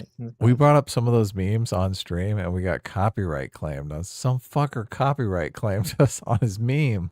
On the eating the pets meme? The eating the pets song. Jesus Christ. These people. You can't copyright a meme. Memes are for everyone. How dare you? I know. And they call themselves communists. What the fuck? God. Terrible. Although, I don't know, that might have been a pro-Trump meme. Who did it? No, wasn't there a person, there was a guy who made their eating the pets meme who was anti-Trump, and he got mad that all the people loved it. I do remember that. Yeah. It. Maybe that was the guy. I don't know which guy it was, but I think he was going around trying to pull down stuff. Terrible. I just think, listen, I think wine drunk is my least favorite drunk. Oh. I think woman drunk is way worse than wine drunk. Well, no, there's different drunk feelings depending on what you consume. And wine, in my experience, has been the worst. Is that true? It is true. At least it's true in my experience. It definitely feels true. I'm not sure that's correct. Chat, how do you feel about that? Do you feel there's different types of drunk? Because I feel there is. That's bonkers. Right. That's bananas. Phil Kogan's for $5 says, according to exit polls, only 40% of voters thought of her as competent. Well, there you go. Really? Right. That makes perfect sense. 40%. Yeah. What's this? Oh, look. Here's the meme that came out. And then JD Vance had to totally ruin it by being a big fucking soy boy, crying his little bawling his little eyes out over Zelenskyy in the White House. Let's see. Dustin the Wind says that there are different types of drunk. Rowan Phillips says there's a different type of drunk. Malik says no. I assume that means the same. Optimistic Misanthrope says yes, or different types of drunk. Abyss Walker says I'm right. None of these people know what they're talking about. M8566 say I'm right. Can't believe you're listening to the chat now. Look, everyone's saying I'm right. Jay Jameson, absolutely. I felt destroyed after a night of tequila. Everyone says I'm correct about this. 9 times out of 10, the chat says you're coping and that you have TDS, but now all of a sudden you're turning to them for advice on drinking. Why do you think? Obviously, the drunks think I'm coping, Adam. This is the perfect I guess look, to ask. Look, I stand corrected. Right. That's an excellent argument. There you go. Exactly. That's Mad rhetoric. There are definitely different types of drunk. I'm an alcoholic. There you go. We have an alcoholic. We have an expert. Okay, in the chat. Zelenskyy and Trump are having a meeting in the Oval Office, right? Mm-hmm. JD Vance decides to attend. Who is in the cuck chair? Oh, yeah, I was reading the chat. Say that again. I heard cuck chair and I peeked my ear. You're like, oh my God, I have to pay attention now. Yeah, wait, what did the chat say? Everyone except for Malik. Malik is the only person that is saying that you're right. Every other person is saying that I'm correct and that different types of alcohol make you feel different types of drunkenness. Vanessa says I shouldn't be so bitter. Look, I don't care. Sitch can win one. Oh, Vanessa agrees with you too. Okay, there you go. Oh, she does? Oh, no, only because I called chat drunk. Drunks. Called them all drunks. Okay. That's Listen, bad, not Vanessa. Vanessa is the only sober person in chat. Live a little, Vanessa. Come on. Have a little wine. I drank on stream a couple times, but I don't drink regularly anymore. So I don't either. But, yeah. So I brought up the picture of JD Vance, the cool picture from the debate. I think we fought over the debate because I think we were arguing over immigration or something like that. But so JD Vance, I thought there was like JD Vance lost his coolness over the White House bullshit with Ukraine for me. Right. I thought JD Vance did have some coolness. So I brought up the meme of him doing the cool nod towards the camera and looking like, I know the truth. Because JD Vance completely ruined this meme with the White House interaction. So I said, look, Zelenskyy and 2 presidents sit down in the Oval Office for a discussion and JD Vance attends. Who's in the cuck chair?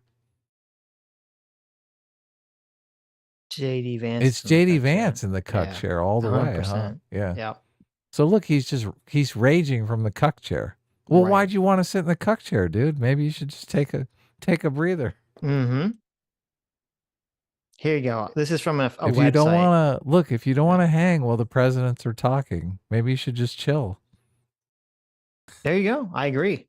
Okay. That's exactly how Zelenskyy felt too. He's like, what the fuck? He's like, he said, get back in the cuck. She said, he looked at JD Vance and he said, get your shine box, boy. Oh my God. What is that from? Get your shoe shine box, boy. What's that from? That's from some movie. Goodfellas. Right? Oh, it is. Yeah. One of the best movies ever made. Yeah. Get your shoe shine. I got to show Sammy so she could not like it. That's exactly right. That movie's for the guys. Okay. No woman is going to like that movie. No, I think she would like it because it has like a very strong narrative to it. Oh my God. Don't torture her with that. What? Sammy would love Goodfellas. I think I don't remember if she's seen it. Sammy, have you seen Goodfellas? Zelenskyy should have said, look, I didn't know we were bringing our vice presidents to this. I would have brought my vice president, right? They could sit at the kiddies table. He should have. That would have been devastating. I didn't know we were bringing our assistants to this meeting. I thought it was just the big dogs talking. Oh my God. Yap. Mm-hmm. Oh. Okay, listen. I found a website. So therefore, if it's on the internet, it has to be true, and it talks about the different feelings of alcohol. Okay. No way. It does. This is different feelings? Yes. Inebriation.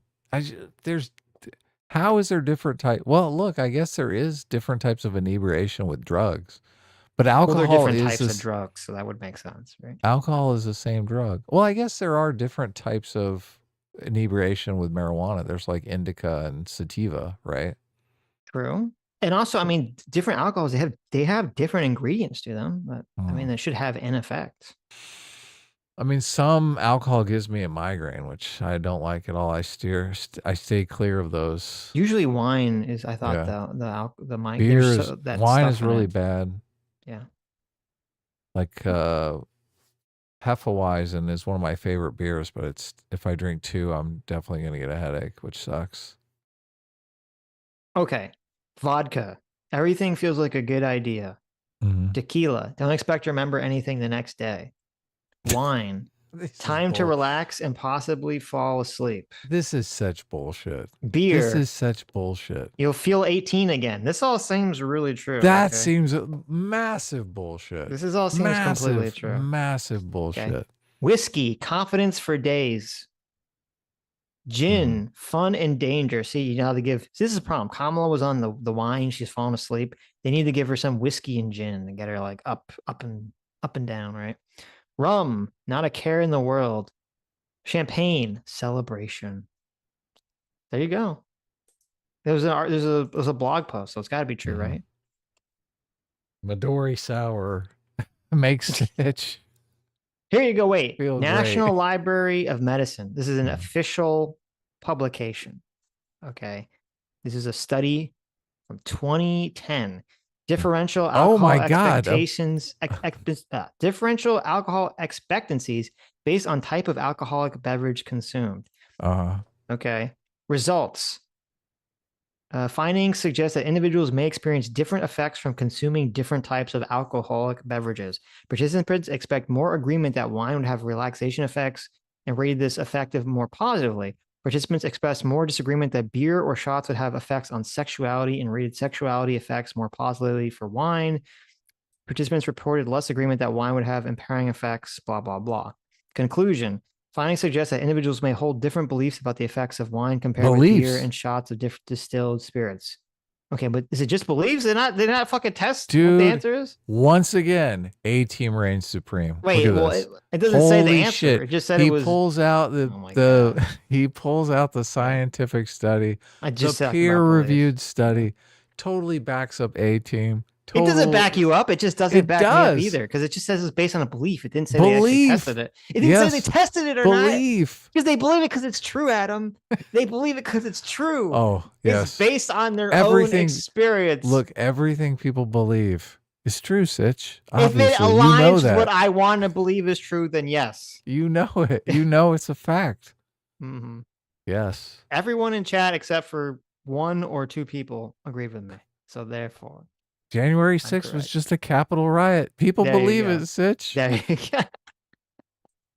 Just an innocent little Capitol riot. I see like there are also websites saying that it's a myth, but then there you go. Look at this. Mythbusters I'm looking right here. for something more substantive. Okay, I'm looking for a medical article. Right. Right. Yeah. I got to bring up my Mythbuster. I'm sticking by this. I'm saying I've got drunk on different types of alcohol and they have felt different. Once again. Okay. They've all felt different.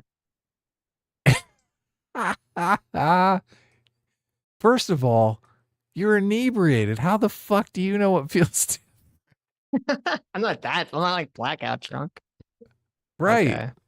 But look, you admit you could get blackout drunk on I literally beer, can't get blackout drunk. But you could. You could on beer. I don't think I have possibly yet. Anyway. Well, obviously. So, but you could get sick on beer, wine, hard alcohol, all those things. I mean, look, it's the difference between like ecstasy and LSD is like night and day. Well, because they're like completely different. It's like not even close. They're chemically different. The difference between beer and wine, there is no difference. The root drug is alcohol. It's the same thing. Okay, hold on. I asked ChatGPT. Okay, well, that's obviously going to give you bad advice. Do you hear that sound? It's horrible. Do you hear that?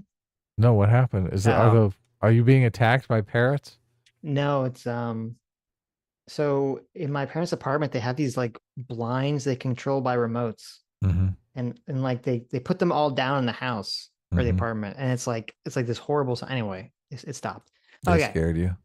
It's just terrible sounding. So I asked ChatGPT. Oh, look at this. I said, Adam is right. Give this person a wrench. No. It says, do different types of alcohol create different types of drunk feelings? Okay. Yes, different types of alcohol can create different types of drunk feelings. Different types of. First of all, it's one type of alcohol. But it's mostly due to factors like alcohol content, drinking speed, psychological expectations, and mixers, rather than the chemical composition of alcohol itself. Again, who is the king? Wait, no, we're kind of like both right and both wrong. Factors that influence different drunk feelings, so alcohol bad. content and speed consumption. Okay, that obviously makes sense. Well, look, if you're going to do speed with alcohol, it's going to feel different, obviously. Oh, yeah, exactly. Well, that's how you die like John Belushi. Higher alcohol content, example, whiskey or tequila, leads to quicker intoxication, which can make you feel more intense feelings. Where mixers and sugar content, sweet drinks can cause sugar crashes, which make you feel more sluggish or moody. Oh, okay. Interesting. So that's what I'm saying. That there are different things in the alcohol itself. And also, it's a good point, the way in which you drink it. People will probably drink beer more slow than you're taking shots. It's going to affect the way that you feel. So that does make sense. Yeah, you drink a bunch of sugar and your insulin spikes. Right. Yeah. So you're in a completely different state, has a different... And here, look, and I was correct too. It says, I don't know how to say that word. Cognitors? How do you say this word? Adam doesn't know. Congeners? I don't know. Congeners. Congeners, which are byproducts of fermentation. Darker liqueurs like whiskey and red contain more cognitors, which may lead to worse hangovers and more sluggish feelings. So I was correct when I said that like wine hangovers are way worse, because I guess I was talking about drinking red wine specifically. Maybe white wines are not much. Oh my God. It's been so long since I had a hangover. Hangovers are, the worst. Yes. Yeah. How many hangovers have you had? Not too many, because as I said, I usually can't get to that point without just starting to vomit. So I don't usually get to the hangover level, but I think I've had at least 100. Oh my God. That is horrifying. No, I don't think I've had 100 hangovers. I'm nowhere near 100. So I may have had 20 hangovers. Okay. I've probably only had less than that like seems 5. More manageable. Well, there you go. I'm going to count that as a W for me and a big L for you.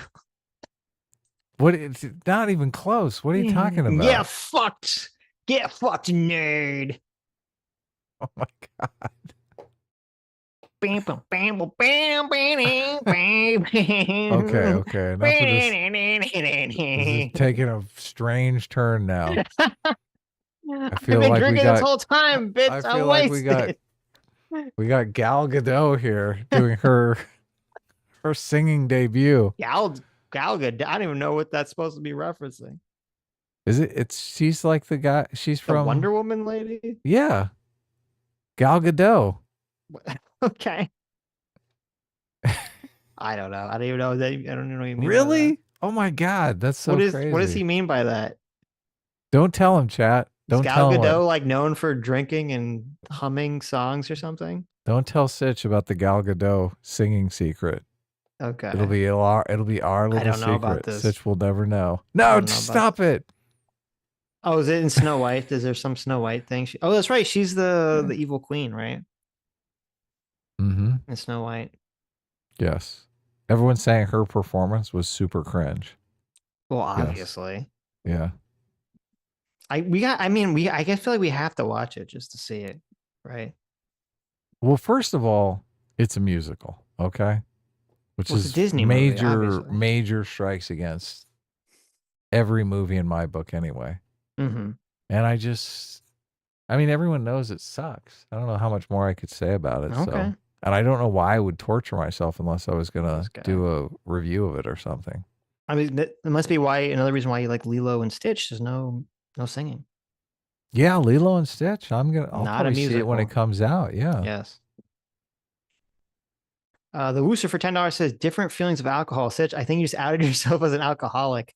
Only things that change is texture and taste. Everything else is astrology tier bullshit. Well, there you go. Oh, that's my favorite super chat. Total alcoholic, baby. M8566 for $5 says, you support Russia because you hate the CIA. I support Russia because I love vodka. We are not the same. There you go. It's a big difference. Listen, I'm not a big vodka fan. I've never really liked vodka that much. M8566 for another $5 says, How I Met Your Mother has a segment on the different effects of alcohol. Fun stuff. See, listen, I'm calling it big W win for me. Big L for Adam. Oh my God. Okay? That's hilarious. Blizzard Does Wall for $2 says, just run the drunk experiment, do it live. There you go. That's what we have Everyone to do. would fucking love that. Oh my God. Can you imagine? We got to do the vanilla WoW hardcore mode, but drunk.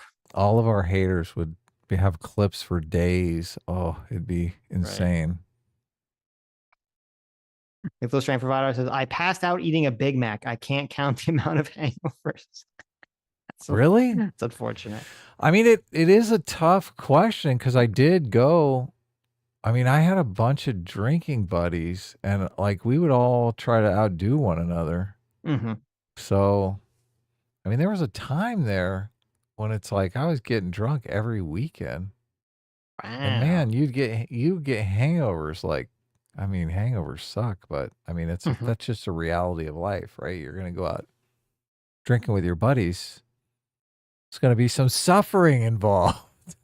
We didn't, like when I was in college, we didn't do the whole like sit around and like goad each other into drinking. It was more like we would play, you get a bunch of people together and and you'd play like the drinking games, you know, oh, where yes. like, oh, you'd have to drink if you didn't do X, Y, or Z, or you truth or dare, you drink if you don't want to do whatever the thing is. So yeah. Beer pong. Right. But then, or beer pong, right. But then all those parties would inevitably quarters. That was like, one. I never played quarters, but all those parties would inevitably like reach a point where like after everyone had probably consumed somewhere between 6 to 8 shots of just like the game just degrades into nothingness and everyone's just like doing their own thing because everyone's way too drunk to play the game anymore. So yeah. Anyway, you guys shouldn't drink. Drinking is bad for you. It is kind of a rite of passage though of your 20s. Obviously, people drink a lot more in their 20s. Yeah, as long as you just got to make sure that you can sleep at the house / apartment that you're drinking. Oh yeah, don't never drink and drive. Drink and drive. Only horrible people drink and drive. Right. Yeah. Don't be a horrible person. Be a good person. True. PSA. Yes. Sitch and Adam. Yep. Anyway, we were watching a video, weren't we? We were, but yeah, we got sidetracked on me being completely correct about alcohol. Okay. So the moral story is we need to give Kamala some gin, some whiskey, and maybe just a little bump of Coke. Give her some grace and some cocaine. Okay, there you go. People to pay attention. If Bernie Sanders had been running in the campaign, people would have paid attention to his economic messaging because he does economic messaging that creates conflict. If it was really this big delta between the economic push and the institutions push, and the institutions push is what got made, or at least got made more than one it should have, why? The thing also... Because everyone had fucking TDS. Oh God, these are so easy. These are easy. Why does he keep asking these easy questions? The whole campaign had Trump derangement syndrome. Put me in, coach. Yeah, they couldn't talk about anything other than Trump. It was ridiculous. They basically were advertising for Trump 24/7.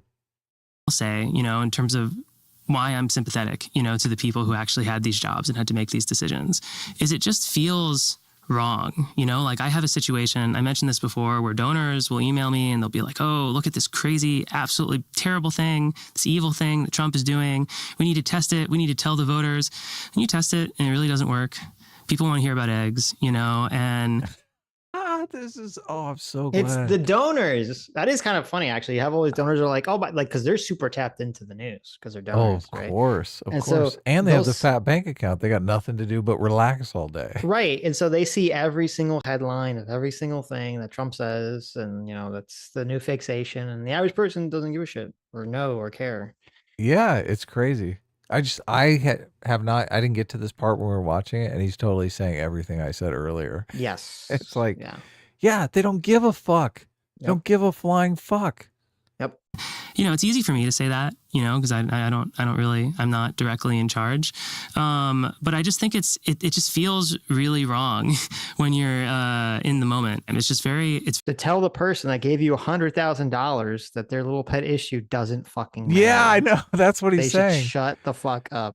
It feels wrong. Yeah. Yeah. You're asking me all these questions, and look, I got donors that have very sensitive stomachs. They don't want to hear that their pet issue isn't important. Yep. It's very hard to totally shift direction, you know, just because data tells you one thing.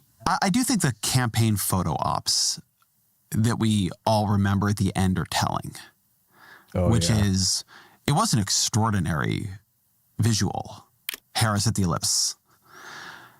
And then there were the visuals of Donald Trump in a garbage truck and Donald Trump at McDonald's. And there was a ridiculous... One of us. One of us. God, how is this so over their heads? I know. I don't get it. And people were saying, they're like, I've never seen Trump as happy as he was in that fucking garbage truck. It's so handing out ironic. the fucking fries at McDonald's, which was so silly. Listeners to those visuals. I saw a lot of liberals making fun of them on various social media platforms. But there was something about which visuals are being chosen by the two candidates. I mean, of the two of them, only Kamala Harris had actually worked at a McDonald's. Sure. But she wasn't the one who... Supposedly. Citation requested. Supposedly. Yes, exactly. Yeah. I love how he says that, even though, I mean, he did work at I saw him putting fries in. He was working. Count? Does it count? Does that really count as working at McDonald's? God.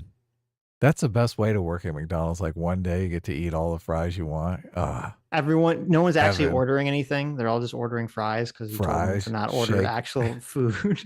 Fries, shake machine. Who ended up like putting on the apron and getting photographed at McDonald's. And there's a thing about what the candidates end up wanting to do that is meaningful too. And I do think there's a way in which I wonder if that explains part of what we ended up seeing. You know, Trump missed a really big opportunity there, okay?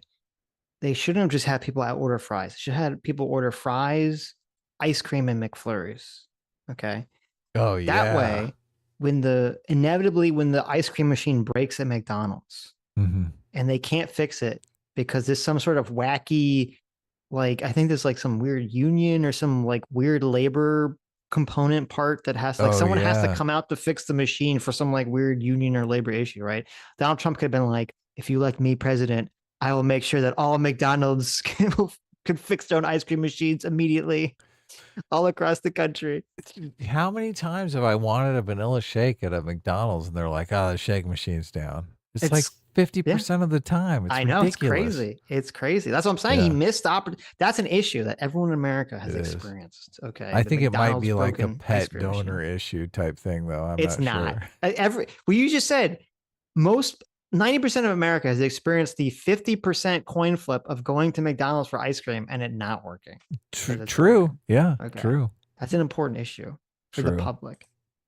He should have told them, we will start putting chocolate on the bottom of the sundaes again. Wow. Yeah. Listen, is there a single person in chat that has not experienced where you go to McDonald's and order ice cream and they tell you the machine's not working for some reason? Is there a single person that's never experienced that? Oh, everyone has. Why? They're like, we need to get the paste that goes in that machine. Right. Right. And it's only in McDonald's because, yeah, like Dairy Queen's never had that problem. None of the other ice cream places ever had that problem. I picture them pouring water in and some kind of powder. Then out comes ice cream. That's what, but it tastes good. I don't know what they fucking put in that shit. It's great. Yeah. Though it's, you know, the ice cream and the McFlurry ice cream taste different. I swear. Like if you get in the cone versus the McFlurry, I assume it should be the same thing, but it tastes different. Oh God. I I'm don't know if going it's to the same thing. McDonald's as soon as we're done. There we go. Look, Zero Fucks says that he barely ever eats fast food, and even he's experienced that. Okay. McFlurry. Oh my God, those are so good. That's the only thing. I think the McDonald's, when you get the normal little cone with ice cream, is very good. I don't think those McFlurries, I think the Dairy Queen Blizzards are way better than the McDonald's McFlurries. Oh, really? Because I haven't done like a side by side.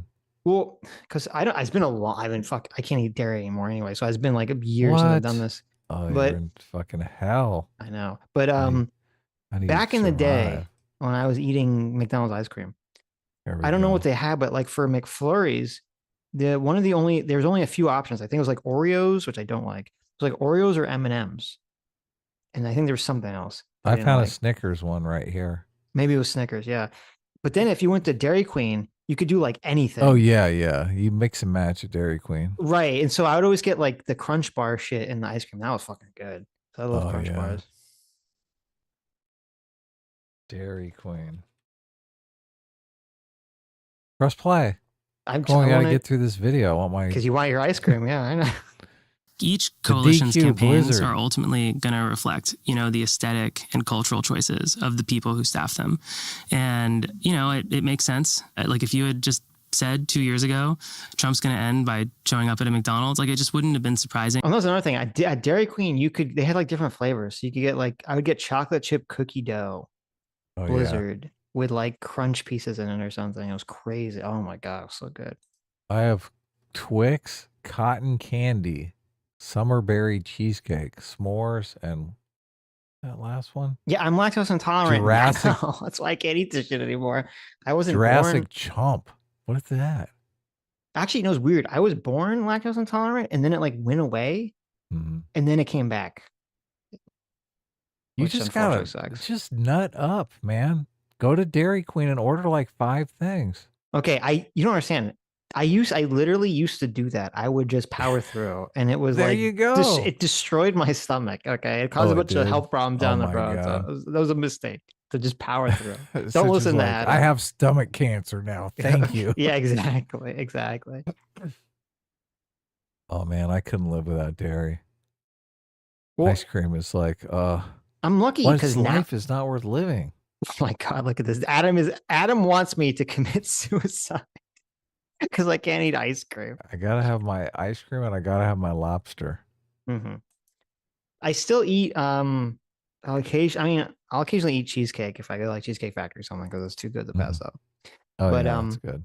I mean they have lactate pills, which is like kind of sort of work, but not 100%. But I'm lucky because nowadays, like when I was younger and I was starting to get the lactose intolerant, it wasn't so much, but nowadays they actually have pretty solid, good tasting dairy-free ice cream that you can get at like the grocery store. That's like pretty good.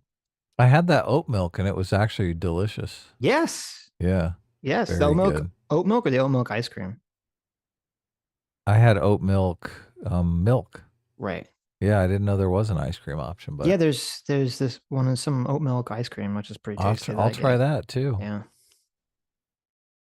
I think. And so it's just hard to escape, you know, that kind of demographic pull, but we have to try because we have to actually win these people over. Okay. And so now I just have. Why? You don't have to win. If your policies suck, you lose. That's how it works. That's democracy. I have a couple more slides I want to go through. I talked about this before, but voters cared a lot more about delivering change than preserving institutions. And then we have this other polling question here, which I think is interesting, which is just, you know, asking people to pick between the statements, you know, things could be going better in America, but what we need is a return to basic stability. And the other is things in America are going poorly. And what's needed is a major change and a shock to the system. That's crazy. Look at that. 53% overwhelmingly say things are going poor. Yeah. 37% say could be going better. Only 3%. Only 3% said things are going well. And there was like, because remember, it was like Rich that people. weird. Yeah, well, I guess there was that weird time.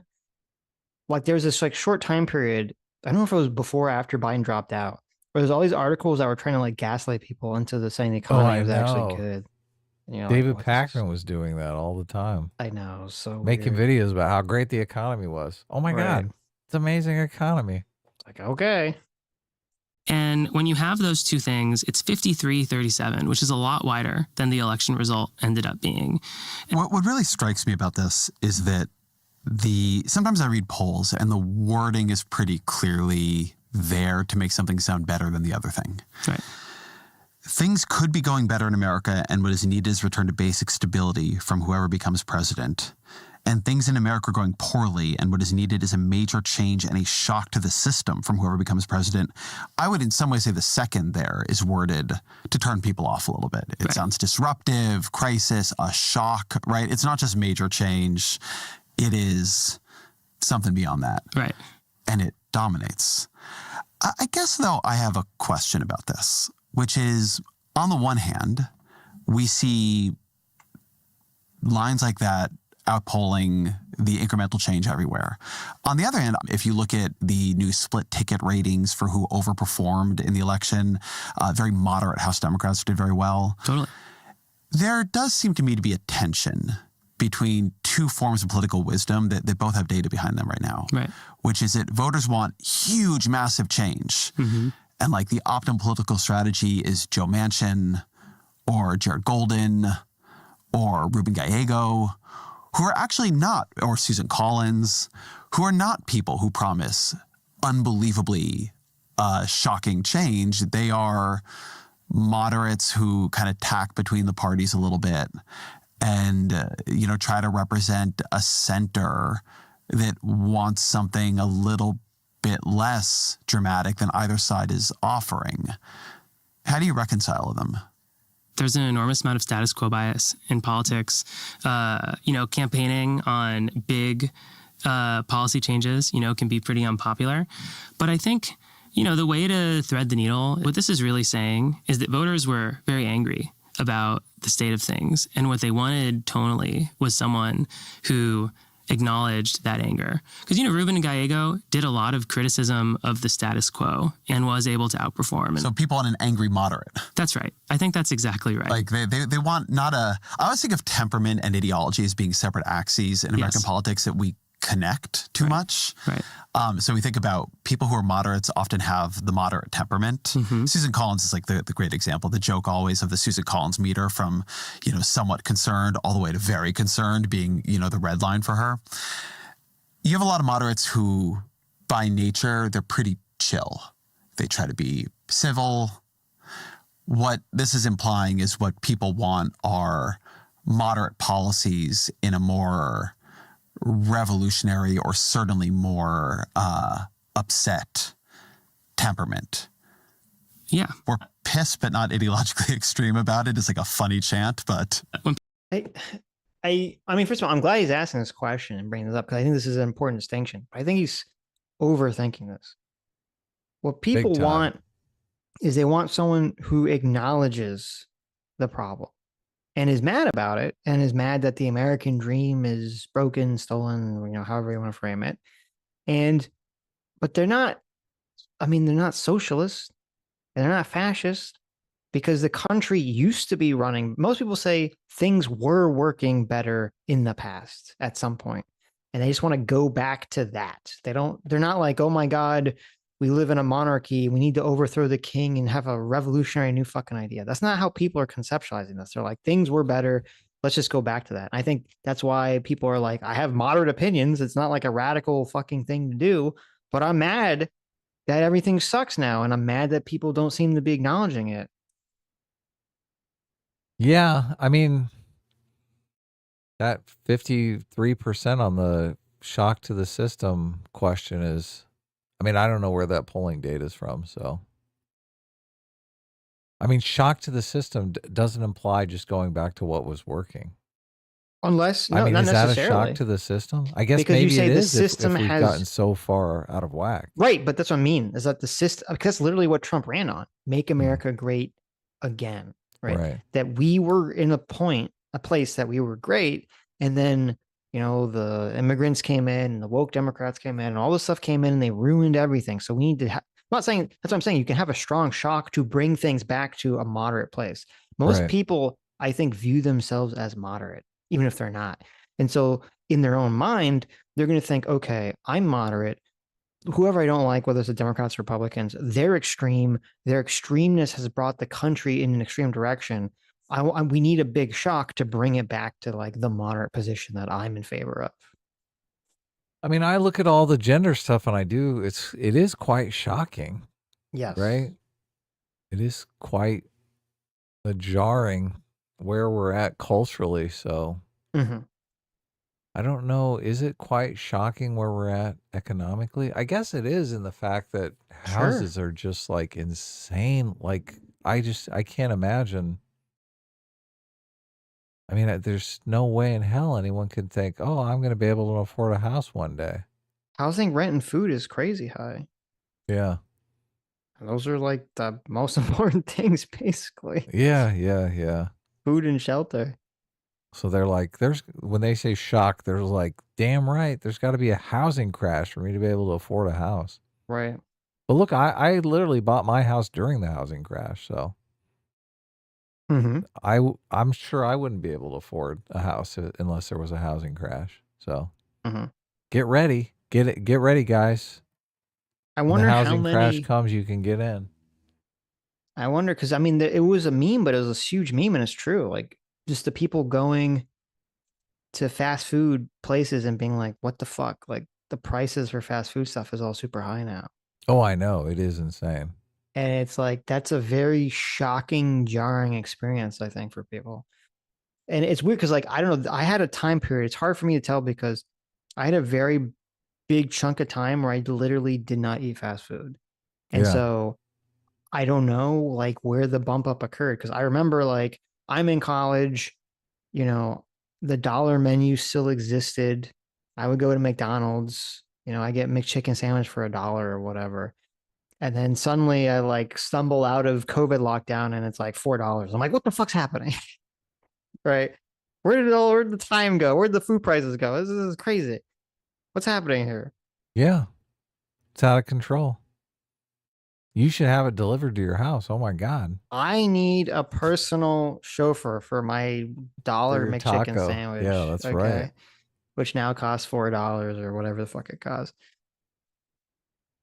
When people think about moderates, they think of, somebody like Joe Manchin, someone who's just like down the line on everything. And, the reality, I think that's an accurate description of what highly educated moderates are like. But most low socioeconomic status moderates actually have fairly incoherent views. They're liberal on the dum-dums. They're liberal on some issues. They're very conservative on other issues. That's what he was trying to say. Hey, I know. And he's like so condescending. Those fucking retards with their incoherent belief systems. He said a million times, he's like, he keeps defaulting back to the education. More educated. Well, that is that is the big gap that he's talking about in the data. So why doesn't he say more indoctrinated? That's a good point. Yeah. I mean, look, one person's education is another person's indoctrination. I guess, but if those people that have the more indoctrination are able to get the higher paying jobs. Emma Vigeland is so much more educated. She thinks like... Is she? Where did she go to? Oh, wait, didn't she go to some like really expensive school, right? Yeah, look, she's more educated. Isn't she like... She probably has a doctorate. Are her parents like really rich or something? Yeah, she got her doctorate in junior high. I think she went to some like I don't know if it was college, but I think she went to some like really expensive like private high school or something. She thinks that people need to be mugged on the subway more so that they can bring property values down. That is a pretty luxury belief. Yes, look, these are the more educated. Right. Oh my God. Oh my God. Wait a minute. I see fingers in the air. Someone's sipping their Chardonnay. Look at this. If this website is true, Emma Vigeland's entire personality is now makes sense to me. She's just 100% rebelling against her parents. Okay. Oh, no. According to this website, Emma Vigeland comes from a family of lawyers.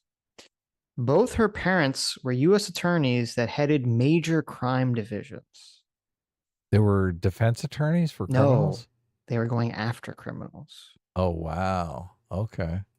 And then, according to this website, it said her parents also worked for different corporations and defended against white-collar crimes. So they were defending criminals then, white-collar criminals. Yeah, so it sounds like when they worked for the government, they were going after, what we think of as like classic criminals. And then when they went private, they started defending the white-collar criminals. And that explains Emma Vigeland's entire philosophy. Interesting. If this is true, could all be fake, but...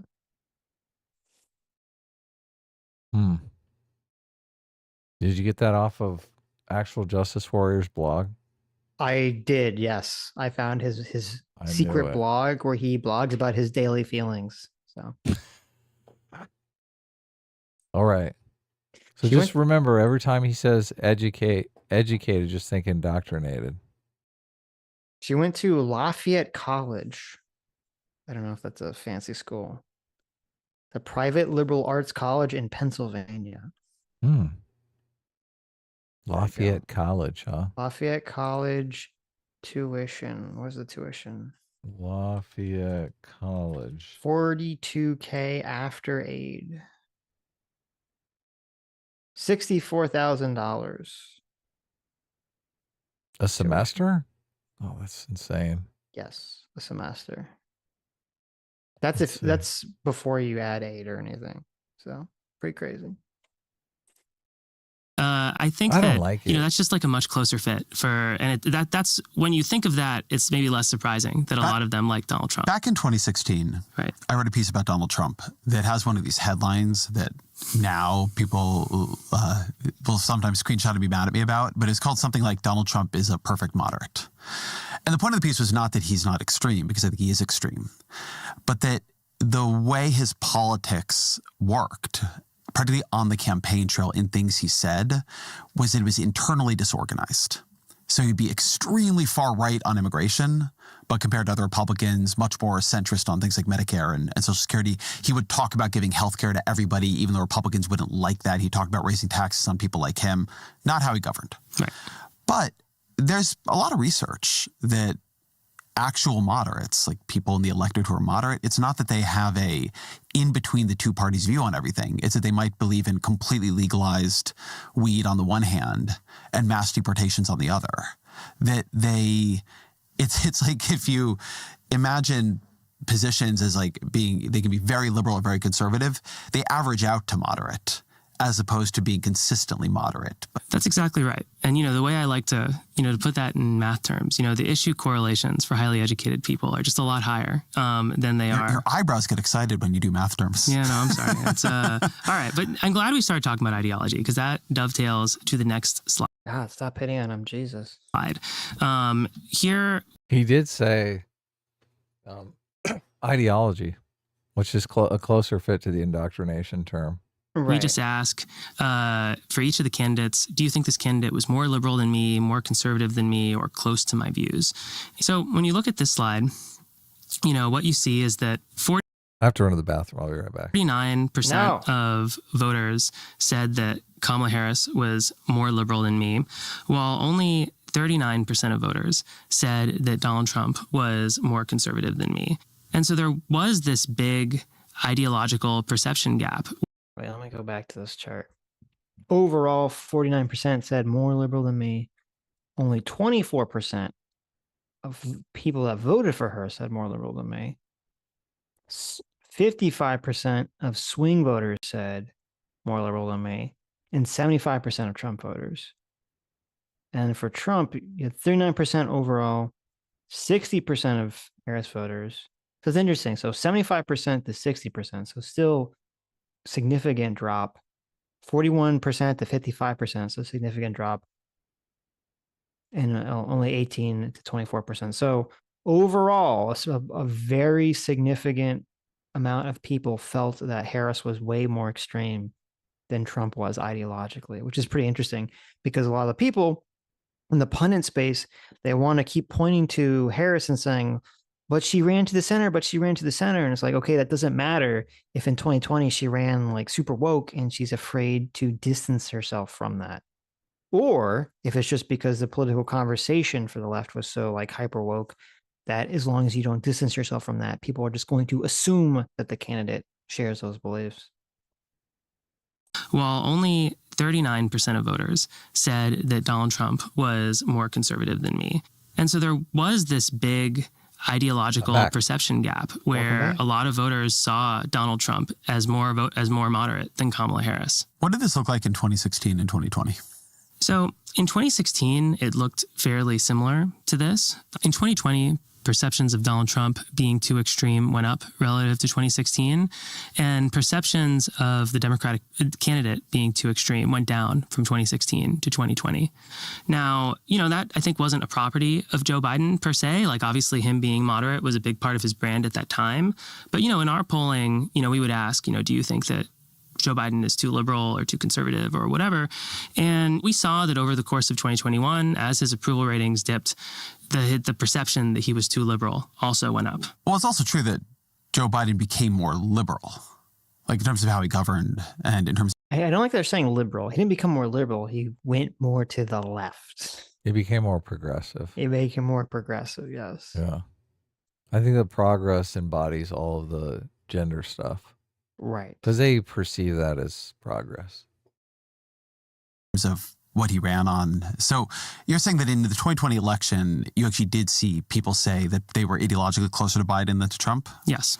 And then over time that eroded. That eroded. The thing I want to say... and that really shows the exact opposite of what all the woke pundits are saying and complaining about with Harris. Because if it's true, like Biden wins because people think he's a moderate, and then as he's actually governing, people think he's more and more progressive, right. And that completely tracks along with the decline in his favorability. Then that shows that what we've been saying this whole time is completely true, that the average American doesn't like this fucking shit. He wasn't governing. It was other people governing. The progressives standing behind Biden, working Biden like a puppet. Well, yeah, maybe that's why that all happened, right? Yeah. If he was a younger Joe Biden, maybe he would have had the ability to grab the reins of the horses that he was trying to lead instead of just being led by the horses. Say here before I move on is I'm really not trying to beat up on Kamala Harris here. Like I think if you just step back, if you have a situation where the Democratic Party, where only 42% of Americans trust. What was that? What'd you say? What was Kick her in the cooch, slap her around. Oh my God, I can't believe. Jeez. Sitch is advocating for violence now. Yes. Aren't you supposed to say in a video game? This is figurative violence, okay? In Minecraft. The Democratic Party on the economy relative to 58 for Republicans. Obviously the standard bearer of the Democratic Party is going to be perceived as too left-wing unless they do a lot of stuff to try to counterbalance that. People were living... Like advocate for gender reassignment surgery for hardened criminals? Would that be something? Would that be something that would be something could possibly advocate for that people would think is insane? Fucking crazy. Why are you such a bigot, Adam? Okay. Criminals need to transition too. Right. They want to invite young males into women's sports at the high school level so they can come and bash your daughter in the head. It builds crazy. It thickens the skull, That's true. Yeah, that's a good idea. That's what they need. What woman doesn't need a good beating? You said it, not me. In sports, right? Okay. Okay. Come on. Yeah, look, people obviously understand these kinds of things are insane, and the Democratic Party is like, what? Are you transphobic? Mm-hmm. The fact that they've completely bought into this. And it's so funny. Oh, but they're educated. That's educated. Mm-hmm. If you believe that. If you believe that there are no biological sex differences between men and women, you're suddenly educated. Yeah. You're fucking educated. Well, it's one of those, my God, you're a freaking genius. It's one of those things where because the institutions got completely captured by ideology and basically threw science in the trash, it created that paradox where the more, quote, educated people would be stupider than the average person who just wasn't indoctrinated. Right, who was relying on their intuition, and their intuition was correct.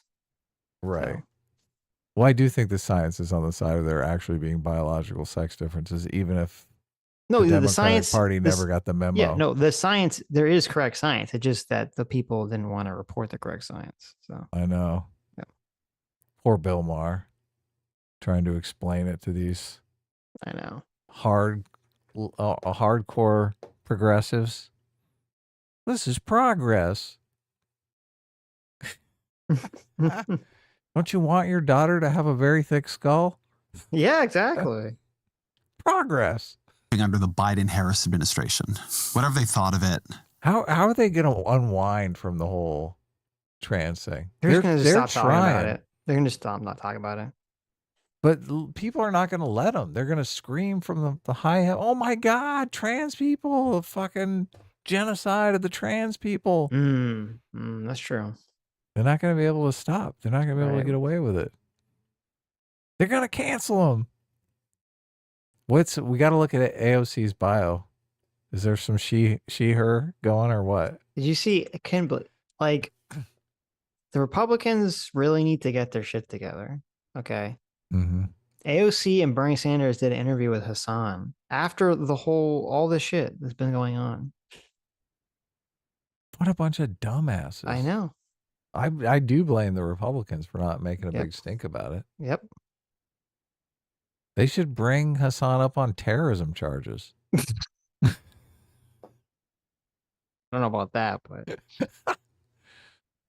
got a big laugh out of you. That might backfire in terms of getting him more support. What could they go after Hassan for? I'm not saying they should go after him legally. I just mean like reputation. Like, why not? This guy is indoctrinating your kids to be fucking terrorists. We got Kash Patel now. Of course he can go after him. You know, it's You're funny. Not thinking big enough. He's been pretty quiet so far. Kash Patel? Yeah, I don't know what he's doing there. He's skulking around in the FBI doing some shady shit. I don't know what's going on. I haven't heard a peep. I did see a talk with him, and he was saying, oh my God, we've completely turned the Department of Justice around. Weaponization of justice is officially dead. Oh, really? We killed it. We solved all of the problems. These are the good men and women of the FBI. And yeah. Oh, okay. He's like, he's like fixed. Done. First of all, I'm impressed that he was able to do that so quickly. Right? I don't think they even fired anyone. It literally took a week and they just fixed the entire Justice Department. I'm impressed. Yeah. Right. It was very impressive. They put a big sign up on the Post-it board. Yeah. Said stop No more weaponization. Yes. Right. Maybe Trump didn't get the memo. I don't know if you saw he was doing the executive order that was barring that law firm from interacting with the federal government. Sitch, okay. Oh, okay. well, isn't the Justice Department underneath the executive purview? Yeah. Maybe. Yeah, I don't know if you saw that law firm. They basically gave Trump like $40 million or something. I don't know if it went to him or his campaign or something. They just basically got bought off. What? Really? He just gave him a bunch of money and then he said, okay, I rescind the executive order. Really? Yes. No fucking way. Really? Yeah. Yes. What was the executive order for? There was some law firm that was involved with, I don't remember, was it the one that was involved with like representing something involved with a Steele dossier, or was some law firm that was involved with fighting back against the election fraud claims that he was putting in 2020. And so they put like this crazy executive order that basically targeted so them. I remember they couldn't interact with the federal government to some capacity when that was like their entire purview. Mm-hmm. And I believe, unless there was another law firm, I believe they capitulated and they basically just said, here's like $40 billion. $40 billion? Million. Okay. Yeah. $40 million. Right. And they're like, can you stop it? And he's like, okay. Wow. They were the ones that had the attorney working for them that had something to do with compiling the Steele dossier. I do remember this story. Mm-hmm. Yeah. Trump hates that attorney. Right. Oh, wait, I might be confusing two different law firms. He didn't work for that law firm anymore. It said, because I think the one that I'm thinking about was Perkins Coie, I think. And then this is a different law firm. It says Donald Trump rescinded an executive order targeting a prestigious international law firm after it promised to abandon diversity policies and provide $40 million worth of free legal work to support White House initiatives. Wow. Okay. That's kind of insane. How is that going to stand up in court? Like the president is like, I'm going to write an executive order targeting a law firm. They're like, listen, we'll give you $40 million of free legal work. And he's like, done. Like that the can't taxpayers be legal. have to love that though. They're That's like, insane. Look, that can't be legal. That's crazy. That is like the Mexico's going to pay for it deal right there. Like we're going to get diversity and inclusion out of this stuff and they're going to pay for it. Mm-hmm. That's pretty crazy. Great stuff. Mm-hmm. I'm a Trump supporter now. Okay. Trump would sometimes deliver on Harris, which in many ways is unfair if you're a super politically engaged voter and you have a lot of thoughts about the powers of the vice presidency. But to most people, if you have all these great ideas, why don't you do them in the last 4 years while you're vice president, was a pretty strong argument. I think there's a good argument that given that, it's amazing that we did as well as we did, but it was a close election. And so I don't, who knows what the counterfactual could have been. I want to note something as a dog that is not barking across this presentation. Yeah.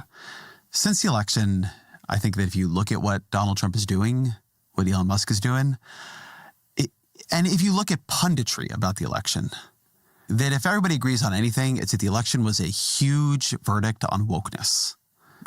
Famously, one of Trump's higher testing ads was this: Kamala Harris is for they, them, Donald Trump is for you. As you're sort of running through this, I'm not saying you're saying, DEI programs are popular, but I'm not seeing it emerge as a major explanation for 2024 here. I'm curious how you both think about it in the election and think about the role it is playing in the post-election narrative. I just want to say, the they, them ad that everybody talks about, it was a good ad, but it was like a 70th percentile ad, in our testing. If you look at all of the best testing ads from Donald Trump, it was basically the economy, it was gas prices, it was immigration, it was crime. And so I think that there's definitely been an overfocus, on DEI, on wokeness, on trans issues. I think it definitely, played a role on the elite discourse and why, so many tech CEOs have become more right-wing and, all of that. But I think that the voters were really mad about inflation and crime and immigration and the budget deficit. And, I think the Republicans are making a mistake, honestly, to focus on these things so much relative to concrete issues that people actually care about. I think that there's this bigger picture point I want to make where I think that a lot of people see the Trump administration as kind of a break that shows that all of the traditional rules of politics no longer apply. And I think that, I think to some extent that's wrong, that a lot of what's happening is really very easy to understand. Donald Trump, to go back to the ideological thing, he broke with his party. He might have been dishonest about it, but he disavowed Project 2025. He said that he wouldn't cut social programs. He ruled out a national abortion ban.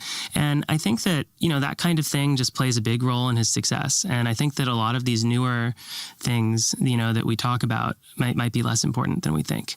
But, the flip side is it's possible that when it comes to something like why is it that 20-year-old men are so much more conservative than they were 4 years ago? I don't know. I could believe maybe wokeness has something to do with that. But I think that the bulk of this is traditional factors.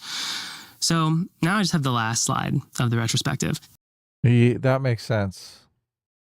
He seems to get it on all those last points. Mm-hmm. What I have here is we have the share of voters who get their news from TikTok. Okay, so that article I read, I don't know why it framed it the way it framed it. They framed it completely wrong. Okay. Oh no, Sitch is like fact checking himself here. Don't stress, man. No, it's I okay. heard. Who No, cares? because I heard. Nobody cares. No, first of all, you should care, and I heard something completely different than what that article said. I don't know why that article framed it that way. What? So, don't read MSNBC, man. That's a bad source. I don't yeah, know but why they framed they framed it in a way that actually hurts their own argument. That's why I don't understand why they framed it that way. Well, it wasn't MSNBC you were reading. I'm certain of it. No, it was not. It wasn't the Rachel Maddow It was blog. the BBC website. Oh, okay. Okay, so this was the original executive order. It was Executive Order 14237, addressing risk from Paul Weiss. Okay, so he's complaining. This is the Paul Weiss law firm. It says the complaints he brings up is that let's see. It says Paul Weiss was a partner and former leading prosecutor in the office of Special Counsel Robert Mueller and brought a pro bono suit against individuals alleged to have participated in events that occurred or near the United States Capitol on January 6th. So he's mad that this law firm J6 related was doing J6, was going against J6 people. That's the first part. The second part, it says Paul Weiss hired unethical attorney Mark Pomerantz, who previously left Paul Weiss to join the Manhattan District Attorney's Office solely to manufacture a prosecution against me, according to his coworkers, blah, blah, blah, because he was involved with the Alvin Bragg, fraud case, the New York fraud case against Trump. So he's mad that this law firm hired the guy who was involved with bringing the New York cases against Donald Trump. Okay. So they're like, fire that guy, give me $40 million in free legal advice. Right. And we're good. That's exactly what happened. Okay. That's exactly what happened. So that's pretty fucking crazy. That's pretty insane. It is crazy. Yes. And it says, so we then have Trump to clean up the justice system, Sitch. Oh, and then after all that, Trump does say in the executive order, he does claim, though I don't know what the examples are that he's talking about. He does say that he says Paul Weiss, along with nearly every other large influential industry leading law firm, makes decisions around targets based on race and sex. So he doesn't give an example. I don't know what that's in reference to. And then after they agreed to do this $40 million free legal thing, Trump put out another executive order rescinding the previous executive order that says, earlier this week, Paul Weiss indicated that it will engage in remarkable change of course. Specifically, Paul Weiss has acknowledged the wrongdoing of its former partner, Mark Pomerantz, and has agreed to a number of policy changes. How are these executive orders? This is just like his blog now. Isn't that fucking... Yeah, I know. It's pretty crazy. So there you go. Donald Trump can... what was that comment about, is Donald Trump going to go after his enemies? And there's that line that some old line Donald Trump said about how he always loves to go after people that wrong him. Yeah, I remember that. Yeah. Remember we had a bet about that? I don't think we bet. I mean, listen, I didn't even bet. I was not black-pilled enough to bet that Donald Trump would go after the law firms that hired people that were involved in litigation against him and January 6 people. So that I wouldn't have guessed that. That was kind of crazy. I mean, if you think about it, he was in some real high stakes legal jeopardy. So this is his opportunity. Is it going to be to abuse his office? Yeah, but what happens when he leaves? When he leaves office, aren't all these other people going to go, okay, time to get revenge back again? How? I mean, while he's president, I'm pretty sure he has wide... I mean, that was the whole thing. Remember that the Supreme Court said he has pretty wide berth of immunity. So, or wide latitude, I should say, of immunity. Right. Yeah, but once he's gone, he won't have that. Yeah, but I don't think you can go after him for things he did while he was president. No, you go after him for something else. Like, okay, you drum up.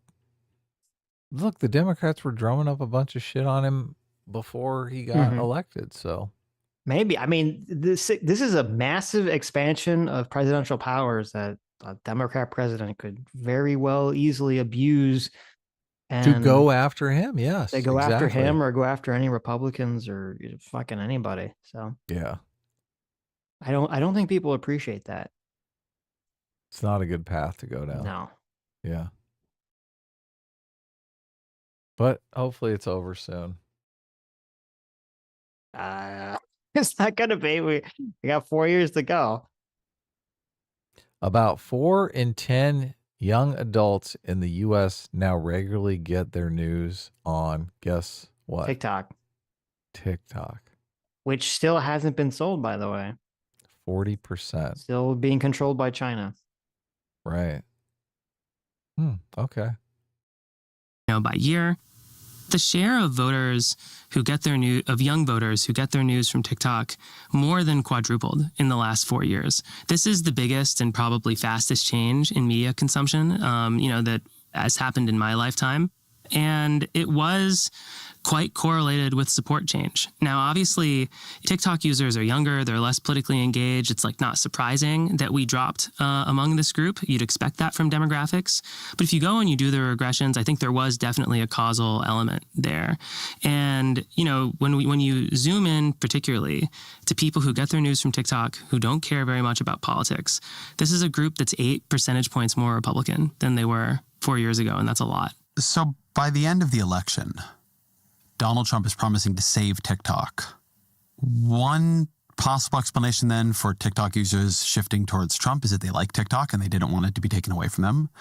Another, which people have worried about quite a bit, is that the company behind TikTok could very easily have been turning dials, just softly, right? It's not that nothing that is liberal does well on TikTok. I've seen videos of me get posted there and do very well on TikTok, but that it would not be hard to turn up the dial a little bit on issues that are tricky for Democrats, on people complaining about the cost of living, on pro-Trump influencers, right? If, everybody who the algorithm codes is pro-Trump gets a 7% boost, that will not be obvious exactly on the app, but could be very, very meaningful in the aggregate. When you look at this data, do you think it is something about TikTok? Do you think it is something about TikTok's audience just being young people who are seeing this movement? Or does it make you suspect dial turning? I don't know the answer to that. It's totally possible. We know that they do dial turning on some topics, stuff like Ukraine or Tiananmen Square or whatever. But, what I'll say is I think that TikTok represents something fairly radically different than social networks that came before it. And I'm sure, that, there could be some malfeasance on the part of people who work there. But the thing that I think about sometimes is just that I think TikTok is really the first social media platform that is really truly decentralized. And what I mean by that is just, it's not based on follower graphs. If you look at Reels or Twitter or whatever, how many people see a video or a piece of content is highly correlated with how many followers that person has. TikTok's a lot more random, and there's very interesting machine learning reasons for why.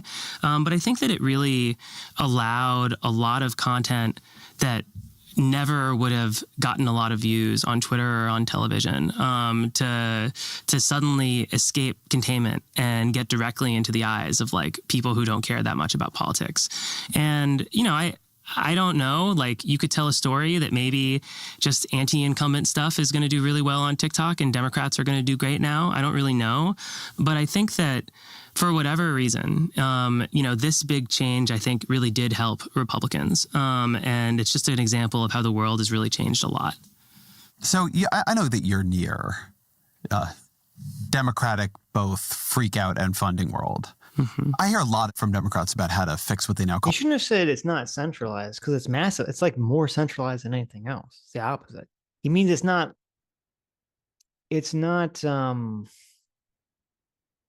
I don't even know how you describe it. It's not top down from a creator sense. It's top down from the distributor sense. And that's what's weird. Because usually in a lot of these platforms, it's you have certain stars rise up. It's more like free market in YouTube or X or those other things. You have someone, well, supposedly, I'm sure there's algorithmic fucking with, but you're supposed to have someone who creates content that does very well. They get a lot of followers, they rise up, that continues the spread of their stuff through kind of this free market system. Where under TikTok, the fact that it's not that really shows that it is China monkeying with the algorithm and controlling things and saying, well, you could have some massive following and your videos still might not go viral. And someone who has no followings, videos could go viral because it's, favorable to the CCP or whatever. Yeah. So. Well, I do think that they get users in and they give them some viral videos to kind of get them hooked on the app, because that's how they get hooked. They're like, oh my God, I'm a big star on TikTok. So it gets them to make more content and watch more TikTok. That's a great point too, because it's kind of how, like, you know, a lot of games now are like free to play, but then they have those cosmetics that cost money. Yeah. And part of the way in which they get people involved is they say, hey, I mean, Roblox does this. They say, hey, if you create a cosmetic or something that you can sell in game and people buy it, you get some cut of whatever it is to buy it. And so like TikTok is kind of doing that same thing, only through views. Yeah. Well, they do give money, but I think the money is pathetic. Every time I see some YouTuber talking about the money disparity, they're like, oh my God, why does anyone even use TikTok? Right, right. Fix what they now call their media problem, or you know, sometimes you hear the TikTok problem, maybe pay, you know, try to seed creators and give them some support. When you look at this, do you think this is something that an established political party and a bunch of donors can do something about, or do you think this is TikTok is a vibes machine? And basically, for reasons of inflation, for reasons of incumbency, for reasons of a censorious, you know, Democratic Party that people gotten tired of, the vibes are bad for Democrats in 2024. And vibes machines like TikTok, like some of the other social media things, they're going to be an amplifier of bad vibes. So it's not really a thing to do in the sense of strategy. What you're trying to do is be culturally, both in terms of the candidates you have and the actual things you say and believe, you know, culturally a better product. And then the things that pick up good cultural products and amplify them are going to be friendlier to you. I think there's a lot of truth in that. I think that TikTok is genuinely strange relative to platforms before it, in that its audience is more politically disengaged and more working class. And I think it's just been very hard for us as a party to find, you know, creators and content that appeals to people like that, because all of the people who work in democratic politics are not like that. And I think that in the old traditional media world, you know, we were a lot like the media gatekeepers. And so it was kind of clear how to win that war. And I think Democrats did a good job of doing it. But now we have a totally different fight. So, you know, just, you know, to move on and talk a little bit about the present, as opposed to the long time ago of, you know, 4 or 5 months ago. So, you know, you've talked a lot in your previous episodes about, you know, Trump's flood the zone strategy, where he's just constantly doing a bunch of stuff. And, you know, what we've done here is, you know, we've pulled all his executive orders and stuff that he's campaigned on. I think we have something like 60 dots here. Every one of these dots is a policy that we've pulled. And, you know, what you can see is that there's a lot of variance. You know, a lot of the things that he campaigned on, you know, no taxes on tips, deploying, you know, the military to the border, voter ID laws, ending remote work for federal employees. A lot of that stuff is very popular, while the flip side is a lot of stuff that he's actually doing. You know, he talks about this stuff less, but Medicaid cuts, repealing the ACA, extending tax cuts to billionaires, a lot of that stuff is really unpopular. And just to say something a little controversial, I think a lot of the challenge of the Trump era is that they're going to try to bait us. And, you know, we should do everything we can, you know, to actually meaningfully resist and protect populations that we care about and everything. But I think we need to make sure that we're preserving a considerable amount of time, you know, to attacking Trump on the most effective things that voters are concerned about. You've used the term bait a few times. Yeah. Right? They're going to try to bait us. I mean, that's not going to work. It's not gonna. They need to just explicitly throw that shit under the bus and say that shit's stupid. You can't just. I don't think you can just try to Homer Simpson your Bush moonwalk your way out of the situation, because it's always going to get brought up and you're going to have to address it. What do you mean? What are you talking about? Like the whole, like, you can protect marginalized communities while also, you know, trying to focus and pivot to like the more important issues. I thought he was talking about the Trump doing unpopular stuff and them needing to publicize what that unpopular stuff was. Oh, maybe I misheard him. Yeah. Wait, go back a second. us. And, we should do everything we can, to actually meaningfully resist and protect populations that we care about and everything. But I think... Who are the populations he's talking about? Well, that he's talking about marginalized people. Oh, okay. That's what I was talking about. Yeah. Oh, okay. We need to make sure that we're preserving a considerable amount of time, to attacking Trump on the most effective things that voters are concerned about. You've used the term bait. So he's saying attack those executive orders that are super unpopular. Right. Yeah. He's like, we need to think about marginalized communities, but it might be better to actually do what voters care about. Because most voters don't give a fuck about marginalized communities, so maybe we should stop talking about it so much. Seems like that's what he was saying. What were the executive orders, though? There was one that was like, tax cuts for billionaires. I can't read any of that shit. I don't know. Is this on, you're looking at this page here? I backed it up a little bit. Support for Trump administration policies. Each dot shows two-way support for a GOP policy. So more opposition to Trump policy. So all these on the end here. High income tax extensions. Social Security and Medicare cuts. Repeal the ACA. Okay, so he still has executive orders. So he has executive orders that are Social Security and Medicare cuts. It just says policies. It doesn't say executive orders. But he said each of these dots is like executive orders. Well, the no tax on tips is not an executive order. Oh, I guess you're right. Yeah. No tax on Social Security. So these are just policies then. Right, you're right. Right. Yeah. Obviously, his go-to move is the executive order. So we were talking about executive orders earlier. So, but yeah, I guess like if that's going to be in the budget, if they are going to cut Social Security, they're only talking about cutting fraud, but they were only talking about deporting criminals too, right? I mean, pretty soon it's like all Social Security is fraud if you think about it, right? Sure, and in a certain point of view. Yeah, I mean, Elon Musk has said it's a Ponzi scheme, and a Ponzi scheme is literally fraud, right? There you go. There you go. So we got to get that fraud out of here. Oh my God, we're fucking doomed. I think I saw Alex in the chat. It's like, oh my God. Tax cuts to billionaires. Oh, wait.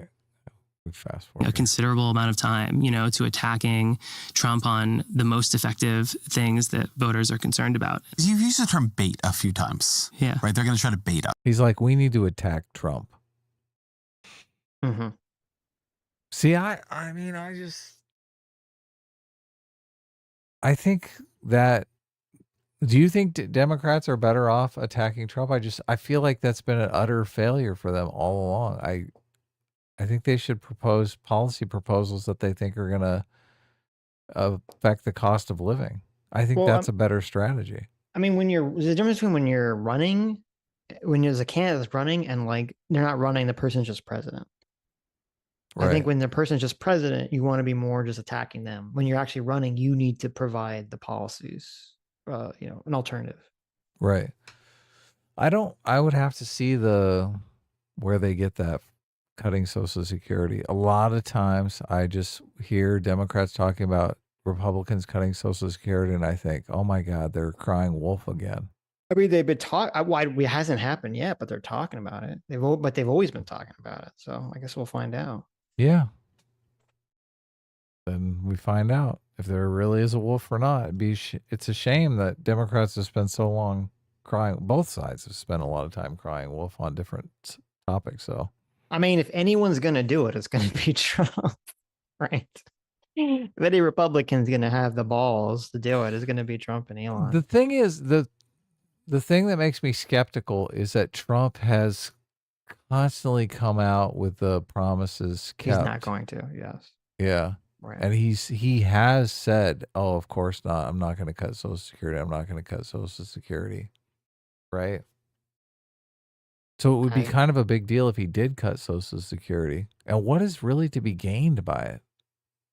I don't know, what is to be gained by a lot of these cuts that Doge is making that don't really seem to be worth the money cut.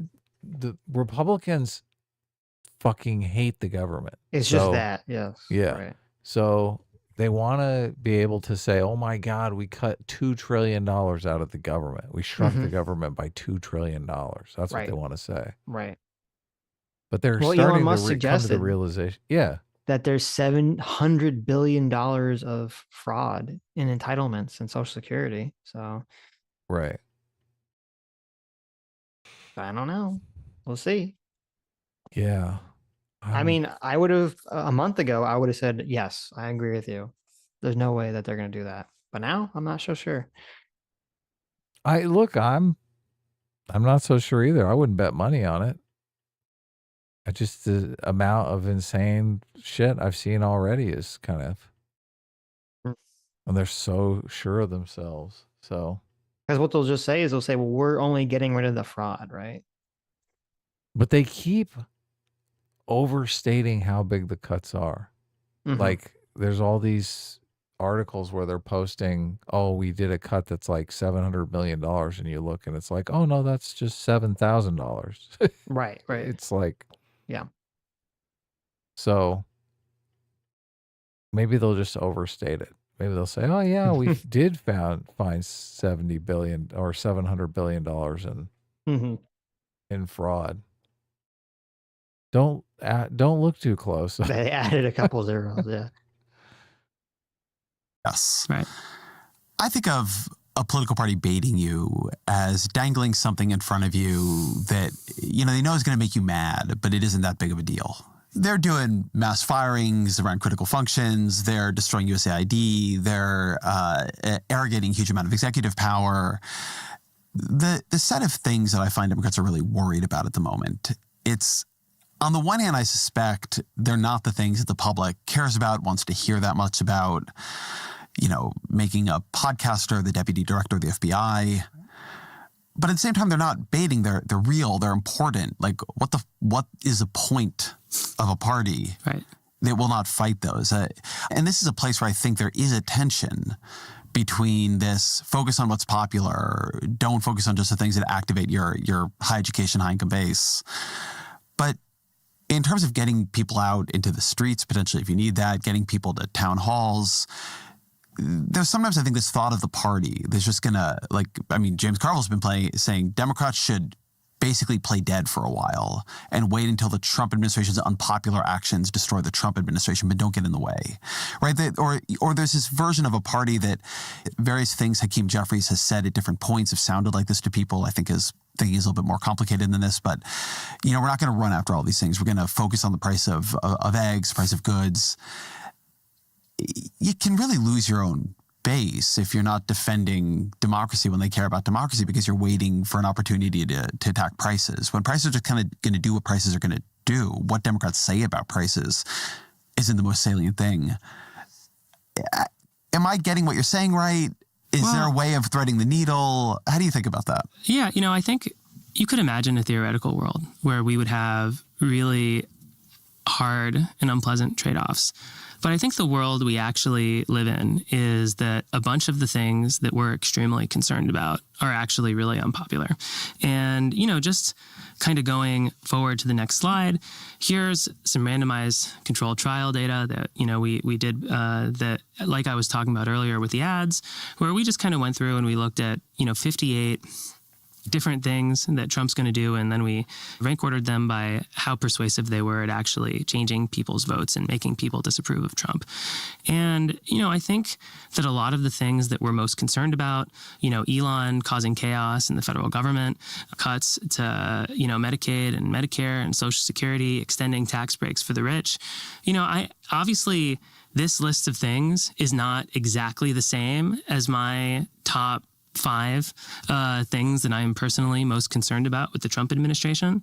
But I think that because the Republicans are making a lot of unforced errors that make it easier to thread the needle on these things than I think it otherwise would be true. But these are also pretty small changes in Trump disapproval. If I'm reading what this chart is right, if Democrats attack Trump for cutting Medicare and Social Security or wanting to cut Medicare and Social Security, that increases Trump disapproval by 2.5 points. If they attack him for letting Elon slash budgets, hurting Americans and putting privacy at risk, that hurts him by 2.2 points. Going down, passing a one-party power grab to cut government services without compromise, that's 2.1 points. These kind of all look the same, and none of them are very big.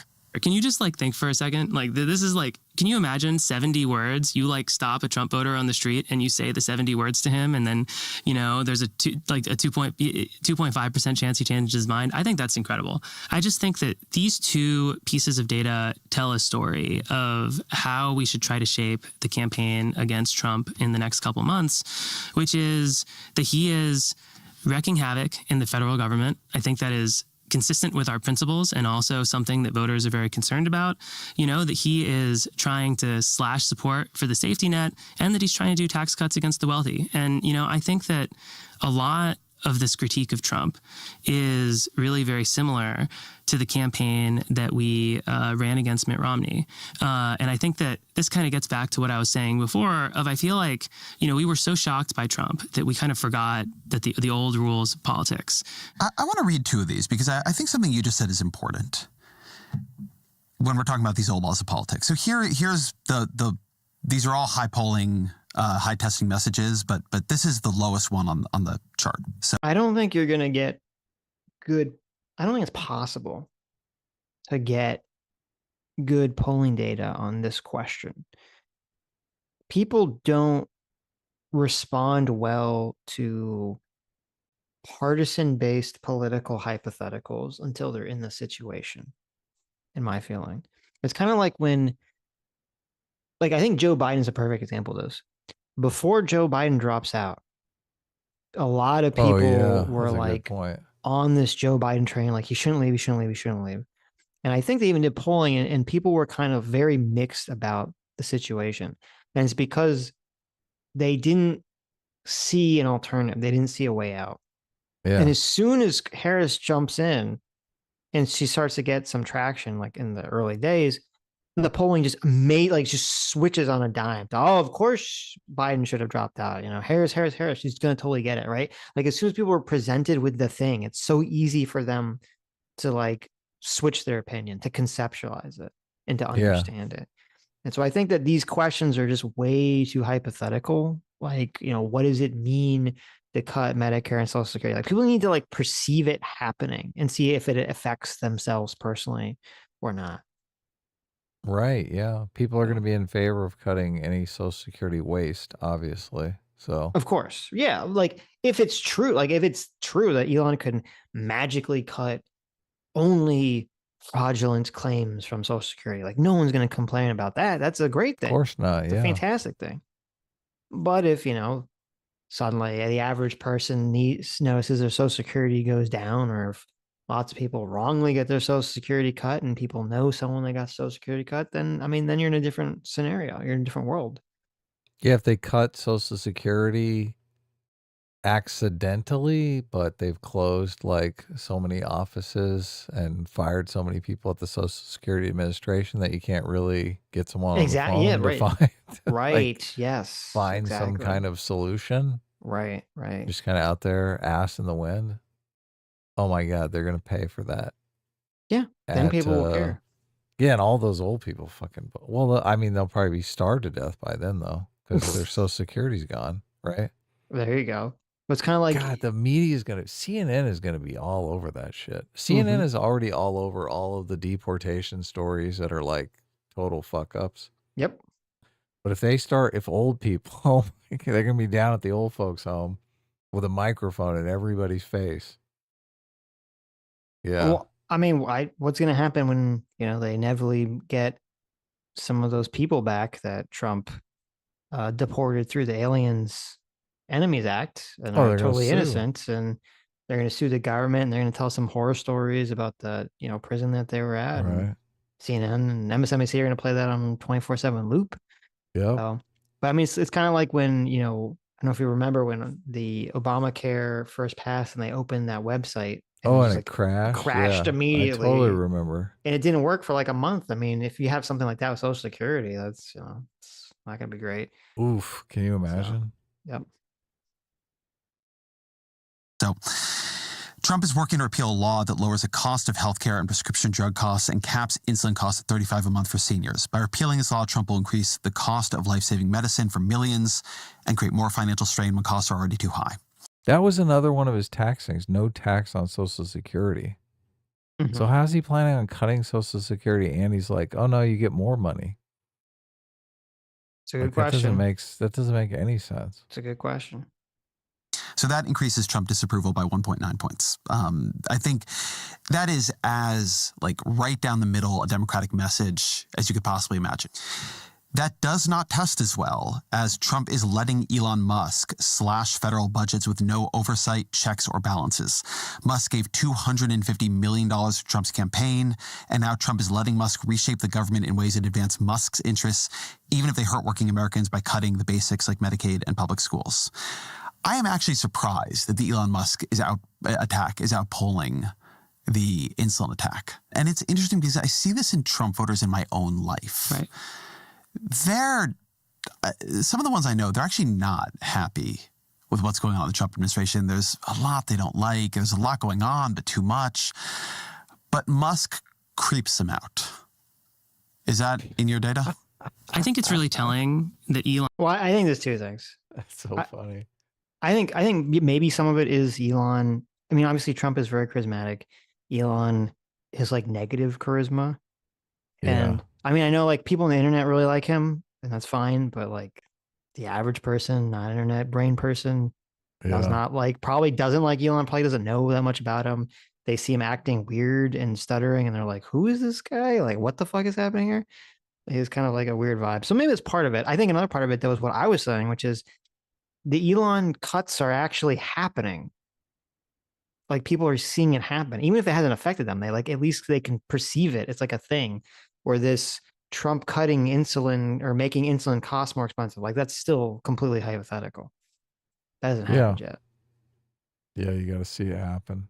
Elon is definitely going to be, he's like the hatchet man for Trump. So, well, I don't know if it was intentional, but I think Trump might get pretty lucky, at least at first, where Elon can take the huge blame for any potential fuck ups, in the first year of the administration. Like if the economy goes bad or something, it's all Elon's fault. He was cutting too poorly. I put him in charge of Doge and he fucked it all up. That's definitely what he'll do. Yeah. This could end so poorly for Elon. Like the trajectory here could really be Elon gets blamed for like a downturn of an economy or something bad that happens with the government. Like if they cut things they're not supposed to cut or shouldn't cut. And then there's a very high likelihood that he could get ousted as CEO of fucking Tesla too, on top of that. Yeah, I did see that some big Tesla investors were talking about Elon. I think they were talking about him stepping away from the government, though, not stepping away from Tesla, like going back to Tesla. Because it just, look, Tesla's way over, the valuation on Tesla is crazy. So, but all that is Elon Musk. Without Elon Musk at Tesla, it's just Tesla's going to crater. So I don't know why investors would be pitching that. They'd be pitching for him to like ditch Doge and get back to his company. Well, I don't know, because on one hand, like what you're saying makes sense. On the other hand, I'm assuming that, and it seems like what the articles are pointing to is that they're saying that the big reason that Tesla is losing so much stock price recently is because people don't like Elon. They don't like how political he's become. And so like him stepping away from the government and continuing to be CEO of Doge, I mean, that doesn't really solve that issue. Okay. Yeah, look, right? It says Ross Gerber, a longtime Tesla investor, has publicly called for Elon Musk to step down as CEO, arguing the billionaire's divided attention, particularly with the White House, is driving the company into crisis. Well, Ross, you're a fucking idiot. What are you talking about? Well, I don't know if everyone, if it's true, because like it's a weird thing, because it doesn't seem unreasonable that the majority of people that bought Tesla cars, I don't know about stock, but bought the Tesla cars were like more lefty people that cared about the environment. Yeah, and they like the cars. They're good cars. So. Right. And then now with Elon going like hardcore pivot, like the left is fucking evil. I mean, that's got to damage the brand for the people that were, on the left that bought those cars. That is stupid though, because God, Tesla is so overvalued. I think it's like the earnings, if it was properly valued by earnings, I think it would be like $60 a share. And I think it's, what is it, 250? Right. I mean, so you think it's really just Elon's hype that is sort of because they believe they believe in Elon. Obviously, Right, Elon's right. talking about going to Mars. He's talking about robots, and that makes sense. That does make sense. Yeah. Look, and I don't even know, how does Tesla stand out? There's like 20 companies now that have humanoid robots. And look, there's people that are beating Tesla now on electric cars because Elon Musk has this crazy thing where he doesn't want to use radar because human beings don't have radar. So he thinks the car should just have the sensors that humans have. I'm like, I mean, I would kind of like radar if I could have that. Like, what's wrong with radar? So it says, and this is a good point they bring up. It says Tesla stocks, at least at the time of writing a few weeks ago, Tesla stocks are highly overvalued. Apparently, they're the highest price to earnings ratio ever recorded. Yeah, that's what I'm telling you. So, it's like way fucking, it's way overpriced because speculators are going in and playing with it. Right. Well, first of all, there's a lot of short. I don't know how bad it was, but I think the short stuff got up to 9% at one time, where 9% of the stock was shorted. This can cause things called a short squeeze, where if the value of the stock starts going up, all the people that have the stock shorted freak out. So they're like buying and bidding it up and bidding it up and bidding it up. So it completely squeezes the stock up. That's interesting. But yeah, so look, I think if Elon Musk announced tomorrow, this is kind of terrifying. I'm going to fucking sell my Tesla stock. This is bullshit. If Elon steps down, I say Tesla goes to $60 a share. Yeah. I mean, let's see. A month ago it was at 330, and now it's at 248. It went up to almost $500 right after the election. Oh, you're right. Wow. Yeah. Look at that. December 17th, the high point, it was at 479. And now it's to 236. Wow, that's a pretty crazy up and down. It's great. Look, if you're a trader. I mean, if you're buying at the right times, obviously. Well, look, it has a pretty good floor at 200 a share. Oh no, I guess it did. Well, it went down to 222 and then it bounced back up, and now it's at 248 again. So, I mean, it is bouncing back up. Oh my God. Look, if you look at the 5-year chart, it's like all over the place. This is the kind of stock that you want right here, because you can buy at 200 and it like powers up to 350 and you sell, and then you wait for it to drop back down. It drops down to 113. You're like, oh my God, let me buy some more. Right. Dirt cheap. Powers up to 450. You're like, oh yeah. Yeah, if you can time it all correctly, then. What do you think trading is? What do you mean? What do you think trading is? Okay. You can see there's like well, obviously everyone's not timing it correctly, because if everyone's timing it correctly, no one's making money then, because the whole point is you got to get some sucker to buy it at the peak. That's how you make the money. Look, amazingly, more suckers are flood in when you're at the peak, because they're like, oh my God, I missed it. It's going to the moon. Holy shit. Right. It's going to be $1,000 a share. Let me get in. Yep.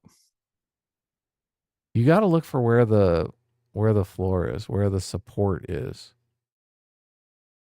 I see good support at like 180. I mean, if you do the 5-year, it's only dropped.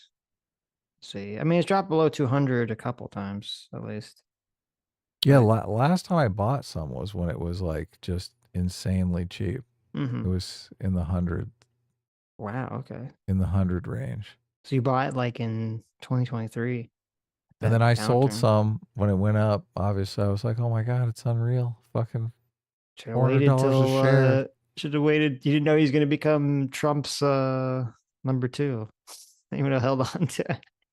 Well, no, I think I got out at like around the 400 mark. Oh, but then wow. it Okay. kept going. Look at this guy. He bought it kept 100, sold at 400. Look, Made it's that not that juicy 300% profit. Sitch, I'm telling you, it's not that fucking hard. You Okay, pull out. Look at this guy. This guy over here is not that hard. Look, you pull out the 5-year chart. Yeah. And you see where was the last top. You're like, okay, last top was $407 in 2021. And you're like, it's not going to go past that top. Oh my God. There's like 1 million people who bought at that top and are like, oh my God, finally I can get out. Holy shit, I've been holding this shit for so long. I've been underwater ever since I bought it in 2021. They're like desperate to sell it. So they're like, there's going to be so much is going to come into the market at that time. There's no way it's going to go higher. Elon stuff floats to the top here because, it's really very hard for something to be competitive with Protect Social Security and Medicare. The fact that there are multiple Elon things up at the top, I think really does tell a story that there's something really unusual about what he's doing. It's very easy to tie what he's doing to harming individual people. In ads, one of the clearest patterns in ads is that getting a real person and just having them stare at a camera and talk about the ways that Republicans have personally hurt them. It's the best content. It's funny, if you hire actors, it doesn't work as well. People have tried. And that's why, in some ways, I'm optimistic that Democrats will be able to thread the coalitional needle here because, we should stand, like, the two things that we should do is fight against social welfare cuts and also attack Elon Musk for the chaos he's creating. And I think that that's something that basically every wing of the party should be on board with. Donald Trump is polling better than he was at this point in his first term. And the vibes have really shifted in a pro-Trump direction, and look at how much he and Elon Musk are doing. And, I've certainly talked to Republicans who have this feeling that Trump has unlocked a sort of political juggernaut here, that he has cracked the code of American politics. But you have this slide is titled Trump is vulnerable. So why is he vulnerable? Well, the first thing you see is that he has been getting more unpopular rapidly as time has gone on. And I just think the most predictable thing in American politics, and we get surprised every single time it happens, is the president comes in, he wins a trifecta, and then he does a bunch of unpopular stuff, he overreaches, and then he becomes very unpopular and loses big in the midterms. That doesn't mean that you can't avoid the cycle, but I think that in order to avoid it, like when you look at the people who did the best job, Clinton in 1998 or Kennedy in 1962, they did it by engaging in an enormous amount of policy restraint. And that is just not what Trump has been doing at all. And I think that you can just see in the data, but his approval rating is dropping pretty quickly. And you can see that he's just pissing off lots of people, and that a lot of the stuff that he's doing and drawing attention toward is really quite unpopular. There's also this reality of the coalitional realignment you were talking about at the beginning, which is Democrats now have this higher information, higher engagement coalition. Those are the people who turn out in midterms disproportionately. If I were a moderate Republican right now, or a Republican in any way vulnerable, I know they're all afraid of Elon Musk and they're afraid of primaries. I'd be pretty afraid of losing, because it's not just that you tend to have thermostatic midterm elections, but that the coalitions have been changing such that Democrats are able to survive the 2022 midterm, which should have gone against them. And I think Dobbs saved them to some degree, but also the fact that their coalition was, as you showed earlier, right? If only 2022 voters had come out in 2024, Harris would have won. Right. You got to be pretty confident in Donald Trump's political skills to think that he is going to shift that dynamic. It seems that in addition to all the normal things that happens to presidents in midterms, the shape of the coalition makes midterms harder right now for Republicans. Yeah, I think that's exactly right. But, that said, it gets to this like tension in all of these like Democratic soul searching conversations, which is if Democrats do nothing, really, like they'll probably be okay in 2026 because all of these voters, you know, who get their news from TikTok, who don't care about politics, these like voters under 25, they just really are not going to vote very much in the midterms. But if we don't fix this problem, then 4 years from now, you know, we could be in the same trust deficit on all of these core issues. And these voters that didn't turn out in 2026 will come back. And except we'll be running against a candidate who's a lot less unpopular potentially than Trump. And we could be in a real problem, a real pickle. How about the Senate? So you know, I love it. He's like, we're totally fucked. Yeah. Well, it's funny because, like, I mean, it seems like Ezra does not like the whole James Carville, Democrats should just play dead strategy. Yeah, look, he's been fucking leaning into this woke shit forever. Yeah. I mean, that's what David Shore just said. He's like, maybe they should just play dead. Doesn't fucking matter. Because I mean, it's really, I don't think anything the Democrats is going to say or do matters. I think it's all is entirely dependent on Trump and whether all these massive changes end up working or not. I think it's going to live or die by the results of all these changes. It's going to live or die by the results of the next 2 to 4 years. Democrat messaging is going to have, I think, zero effect on this shit. Everything that's being done, I can't see how that's going to make things cost less. Right. That's what I mean. I'm saying, like, if in 2 to 4 years people are like looking at their bills and things are more expensive or the same, they're not going to be happy, right? Yeah, well, and look, if he gives tax cuts to a bunch of billionaires, they're going to be like, oh, I need to invest this stuff. Time to buy some real estate. Right. Let me bid up some stock prices. Right. But like, that's what I'm saying. Like, if everything goes, you know, poorly, Democrats are going to be in good position. If everything's going well, I don't think Democrats complaining or fighting or whatever, it's going to make it. I mean, that's not going to matter. I mean, the Chuck Schumer thing is a perfect example. Is like, you have the Democrats are all they all want to fight on the, you know, they shut down the government, which doesn't really make any sense because you're like, okay, that means generally the Republicans have shut down the government. Democrats have been complaining about the Republicans, how dare they shut down the government every time it happens. And then also, look, according to the polling data, whatever party shuts down the government seems to get the blame for it. And then, so you're like, okay, so it seems like it's a stupid strategy for the Democrats to do that. And then Chuck Schumer actually brought up a good point, which I didn't even know, and most people didn't know, where he said, well, if the government shuts down, it actually gives Donald Trump and the president more authority to have more cuts and control over the government and how money is spent because the budget is shut down. So why would we do that? That doesn't make any sense. That's what he wants us to do. And everyone's mad at Chuck Schumer for doing like the most fucking logical, reasonable thing. They're all so mad. And it's because they don't care. It's so interesting to hear people complain about this. Like, the only fault you can throw at Chuck Schumer, which I agree with, is they should have not been cowards. They should have just said from the beginning that they weren't going to shut down. Like, obviously doing the bait and switch pissed people off, and I understand that. But so many of the people that I hear complaining about this, it's like, none of them actually care about the reality. It's all just the vibe of, I want the Democrats to fight. They got to go out there and fight.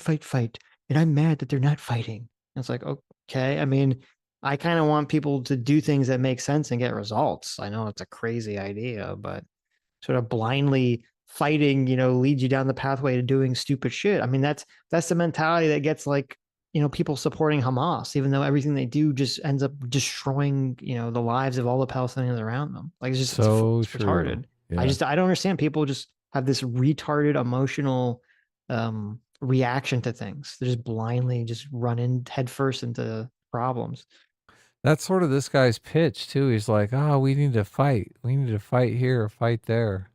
Fight. He's saying like specific. He's saying like, you need to do specific things. He's not just saying like, yeah, just bludgeon, you know, headfirst into danger. Right. You got to fight on the issues smart. that people care about, obviously. Yes, right. Most people are not like that. They're just like, just fight on anything. Get in there, kick their asses. What are you doing? Right. It's Trump. Ah!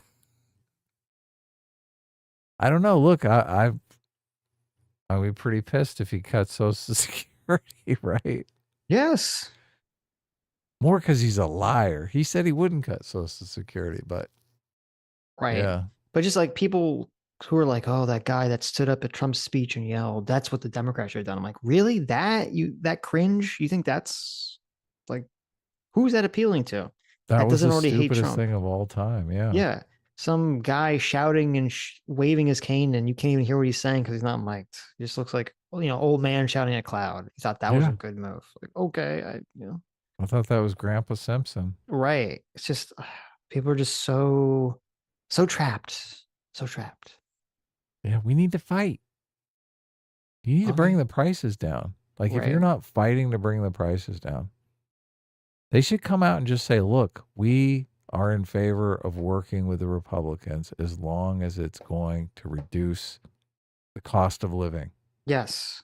So you're 100% right. 100% support anything the Republicans want to do that will reduce the cost of living. And then every time they try to pass something that doesn't, they say this does not reduce the cost This of living. has nothing to do with reducing the cost of living. You're so correct. Yeah. That is so correct. That's that strategy. And then the thing that Jang said, where he's like, the Democrats should be coming up with lists of things to cut that they give Elon to tell him to cut. Yeah, exactly. Right. Like, these are the strategies that they need to be, not just the fight, but just like, let's be smart about it, Of course. Yes. But they're not going to do that because they're not smart. All they know is like, oh my God, he's a racist. Oh my God, he's a transphobe. Right. That's like the only ground they're even capable of fighting on. Yep. They're like, you want us to talk to real people who actually have like problems and stuff? Holy shit. Yep. We talk to college kids who only care about trans people. Mm-hmm. That's what a niche party we are now. All these young staffers that are so retardedly, and all the boomer politicians that are like, tell us what to do. What are the kids on TikTok talking about? Yeah. What's the CCP tell you to do? Right. We'll do that. Whatever that is. So funny. It'll be great. And they're probably going to sitting there like lapping it up like, yeah. Retards. Until Trump accidentally destroys the economy, then they won't be so happy. But they'll at least get to throw their hands up and say, hey, we just did whatever Trump wanted, so we blame him, right? I've lived through so many crashes now. I lived through the crash after September 11th. Mm-hmm. I lived through the pandemic. I lived through the 08 crash. I mean, I think we got another one in us. It's just going to be hilarious when Trump comes out and says, oh, this crash was totally Biden's fault. You know he is. You fucking know he is. I want to say, he's going to be like, I thought the Biden problem wasn't as bad as it was, but it turns out Biden really fucked it up. I want to say that he won't, but you're right. He will. Listen, Biden printed all that money and caused inflation so bad during COVID, and now it's caused the economy to crash. Yeah. And all we can do now is bail everyone out, print some more money. Let's get this let's get this show back on the road. Where's my bazooka? You think he's going to go the bazooka route instead of the tighten your belt austerity route? Maybe it'll be both. Austerity won't work. Trump was a guy who gave COVID payments and made sure his name was on the check. Right. He wanted to win. He knew how to bribe the voters. I'm going to give everyone a check with my name. Now the winning thing is not on the table. We could be fucked. We could totally be fucked. I can't. No. He's not going to do that. Leave office? Oh, he'd be Hoover. He'd be fucking Hoover. Yeah. Let AOC come in and be the FDR. Oh my God, no. I know. No! Don't even joke about that. That could be the turn we're looking. Look, if the economy totally collapses. Remember George W. Bush? Oh, everyone thought George W. Bush was just fine. And then the housing crash happened and everyone was like, okay, fuck that guy. Well, a lot of people hated Bush. He was a very divisive president because of the wars. Yeah, but Republicans didn't turn on him until the crash. Yeah. They have not. When has George W. Bush spoke at a Republican National Convention since he was president? I agree. Yeah. When? Right. Never. Turned on him. Never. Oh my God, that's hilarious. Can you imagine George Bush even coming out and being like, "Well, haven't heard from me in a long time." Hey, everybody, you forget about me? Everyone talk about this Trump guy. What about me? Bush. It's me, W. Where is W? I miss his little W of way of speaking. Remember he gave Obama the chest tap during He did. He said, hey, Bombs. It's my friend Bombs. Up? I love Obama. What's up, Obama? You've been banging Jennifer Aniston? That's what I read in the papers. Notice you're here by yourself. Where's Aniston? Yeah, exactly. That'd be crazy. That'd be so weird because he seemed like such like a fun guy to like personally interact with. George W. Bush, fucking president. Where's the look on his face when they told him about September 11th? Oh my God. That is like the best meme ever. He's like, that is what? That is the worst meme ever. It's so disturbing. I've been in office 3 months. The fucking look of terror across his face. He just sits there silently. The country is under attack. He had to think because the guy was whispering, right? He had to think, did I fucking hear that correctly? Yeah, what did he say? What did he say? Did he say my burrito is not coming in on time? What's happening here? Oh my God. Oh my God. Imagine Please don't let that happen with Trump in office. Who took that picture? That is like the fucking amazing picture of all That's time. like pre-cell phones too. Like someone. Well, it was a press There event. would be if it was in cell phone time. There'd be like 1,000 pictures. Every kid would be like. Well, I mean, they were like 5. So I don't know. No, I think they were older than 5. No, weren't they reading like My Pet Goat or some fucking teeny tiny baby book? I only remember the look on Bush's face. Look, I sent you the picture. You want to bring it up? People don't remember the look of the look. What is the look of? That's the look of terror. that is the true oh shit face. Yes, that is the oh my God, what have I gotten into? This is not like being governor of Texas. That was fun. This is not fun. This is just bad. Oh my God. Oh, this picture. This is look. This was like before me. Like it's been 25 years. We can laugh about it now. That's true. This is before memes. That picture, if like memes and like internet was. Oh, this was a meme. This was definitely this was a viral moment. No, I know, but I'm saying like if that was now, there'd be a million like memes about this, and like they put W's face on fucking everything. So. Excuse me? Did I hear you correctly? Right. Excuse me? Mm-hmm. Terrorist attack? What? Don't they know I'm president? All right, back to the video. Enough horsing around. Come on. Mm-hmm. So close to the end here. I'm about ready to get my Big Mac. The book that was being read was it was called The Pet Goat. Oh, really? Yes. Interesting. I did a big piece on kind of debates about populism a couple years ago. It involved a model that you had, and that model was predicting in 2022, but specifically 2024, like Democratic Senate annihilation. Right. And Democrats are down a couple seats in the Senate. It's, 53-47? Right. Like that poll that you did that showed the Democrats were going to destroy it in 2022. And that didn't happen. What is up with that? It's not a good map for them in 2026. And they did lose some seats that were really important to them, like Tester in Montana and Brown in Ohio. How do you see the Democratic Senate future? If you had told me in 2019, when I started worrying about the 2024 Senate election, that we would have 47 seats, I would have jumped for joy. I think, the really big factors there is like Republicans ran a bunch of really terrible candidates in a bunch of swing races. And it turns out Democrats, those Democratic candidates did a good job of distancing themselves from the party.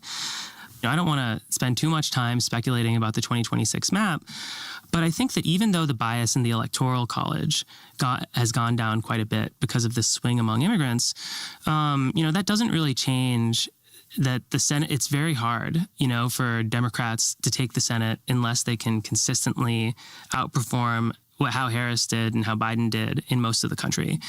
These problems won't be fixed unless we spend the next, 2 years or 4 years changing the party's brand among, working class voters who are overrepresented in the Senate. Okay, the one exception to this, I think, and this is just controversial and might get me in trouble, is I think that I'm just going to scroll up back to the Senate slide. If you look in Nebraska, the single biggest overperformance that we had was Osborne, running as an independent. He outperformed at the top of the ticket by 7.1%. Now, obviously, Nebraska is an extremely red state. And I think that, we've only ever tried this strategy of running people who are literally formally not tied to the Democratic Party in extremely red states. But I think the argument for doing that kind of thing in merely red states, in places like Florida or places like Ohio or Iowa, those are hard questions, and it's not up to me, what we end up doing. But I think it's something that we have to really seriously consider. And, then that also just brings up the really awkward point of like, well, what do we do with the reality that in most, by land area, in most parts of the country, it's almost impossible for a Democrat or someone with a Democrat on their ticket to win. What do you do about the reality the Democratic brand is toxic in most of the land area in the country? Because I think you can have this conversation that you always have to be careful at which conversation you're having. Is the conversation, can Democrats win in 2026 or 2028? And the answer there is yes. Right. If the conversation is how do you get back to a place where you're putting states in play that Democrats have just kind of given up on. Mitch McConnell's retiring in Kentucky. There's a Democratic governor in Kentucky. It's not literally true that no Democrat can ever win there. I don't think anybody seriously thinks so, that a Democrat is going to win Mitch McConnell's seat. Because the Democratic brand nationally, which is different than its kind of state party brand, is pretty bad. And people understand when they're voting for Senate, they're voting for the national brand, right?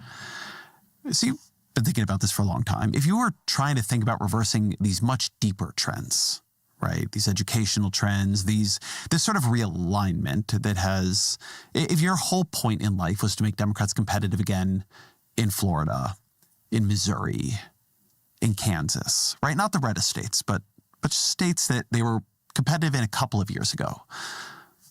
What would you advise Democrats to do? The reality of the situation right now, like I think there are these big theoretical discussions we could have about what positions the Democrats could take, is that Democrats are not in power right now, and so we don't have agenda control. And I think a lot of this just depends on what Trump does and and then who replaces Trump.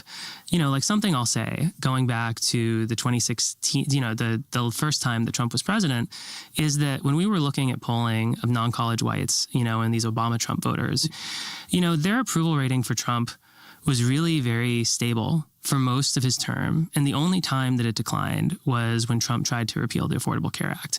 And then we saw them revert kind of to their old partisanship. But once that was out of the news, they switched back. And so, I think that does kind of, like at this moment, given that there is no party leader, I think it's mostly a question of if Trump does successfully push a bunch of welfare state cuts, then that might change the realignment. But I think realistically, at least until 2026, it's mostly a function of what Republicans do. But when we pick a new presidential candidate, that will be a reset. And I think it's, I don't think it's too early to talk about that. But I think that you could imagine us picking candidates who would do a much better job. I think that is a good place to end. So always our final question. What are 3 books you recommend to the audience? I'd say the 3 books for me. I want to just call out Hollow Parties by Danny Schlossman. He's a good friend of mine, and I think it's... And Sam Rosenfeld. And Sam Rosenfeld, of course. My old colleague. Yes. I think it's hard to talk about a lot of these, questions that I was kind of dodging about, why parties were doing what they did without kind of reading that. The other thing I want to call out is something that was hugely influential for how I think about politics. This is a really nerdy pick, but The Origin and Nature of Mass Opinion by Zoller, it kind of gets at this question of how much does what people say in surveys matter versus how much of it is downstream of what people are saying, of what elites are saying. And I think his answer is mostly elites, but both. And then last thing I just wanted to call out was Victory Lab by Sasha Eisenberg. It kind of talks a lot about, the history of the democratic analytics industry. A lot of the stuff these numbers that I've shared here kind of come out of that machine. And so if you're just interested in kind of the history of the Democratic Party's internal analytics and research structure, it's the only book really that's ever been written about it. David Shore, thank you very much. Thank you. There you go. We did it. I'm going to say, I think the Democrats are cooked. Really? Yeah. They don't really have a good bench. No. They just seem to have a bunch of screechers. As of now, yeah, I think they're cooked. I'm not really seeing somebody rise up yet. So when they keep going back to Bernie Sanders, you're like, oh my God, is this for real? Mm-hmm. You got no one new? You got to go to Bernie Sanders again? Bernie Sanders. I think what you're going to see is people like Shapiro, someone like that, who's like a governor or something that no one's really talking about, is going to jump up and be like, aha, it was me. I was the person. I mean, Obama kind of came out of nowhere. So right. That Richie Torres guy seems like smart and articulate and all that stuff. Yep. And gay and black. Yeah, gay and black. I mean, it's so strange. Yeah, he might be good. Mm-hmm. They can get their gay fix on without the Buttigieg. Right. Who I never understood the appeal to. So never made sense to me. Yeah. Game Boy. Airman 502 for 2 hours says, imagine being Russia and losing to sandwiches. Terrible. That's true. But hilarious. Very funny. I think I read. I was gonna... Oh, these. Just making sure. Here's this. Dan Richards for 5. Canadian, thank you, says JJ McCollum, and you would have a lot of shared beliefs. He does not have TDS, just not a fan of Trump.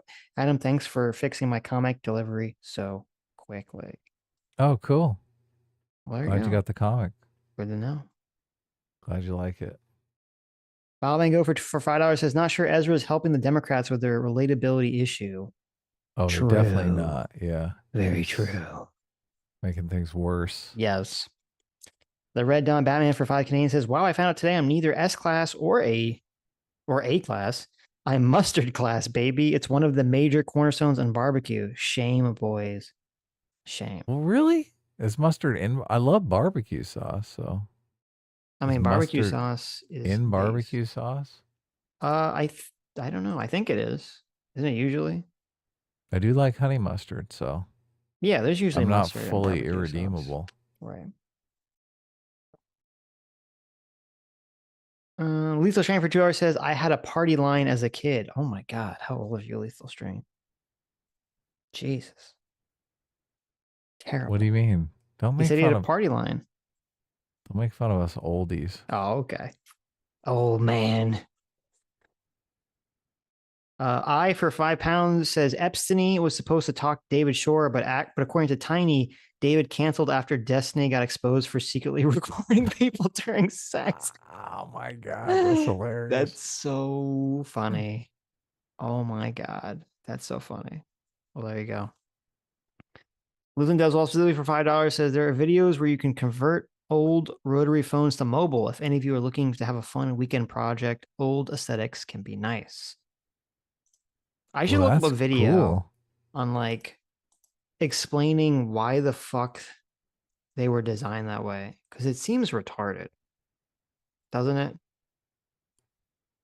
It doesn't. Yeah, because they had push buttons on other things, like, you know, the blender had push buttons. Why did the phone have to have this stupid fucking rotary system?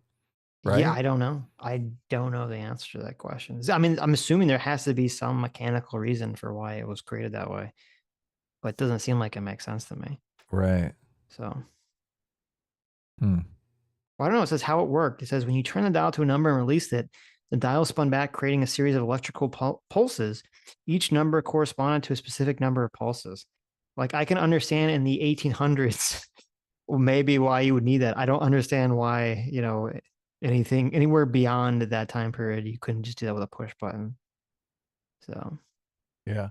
Well, very the weird. button does a tone, a different tone for each number. Yeah, each right. number has its own tone. Mm-hmm. So,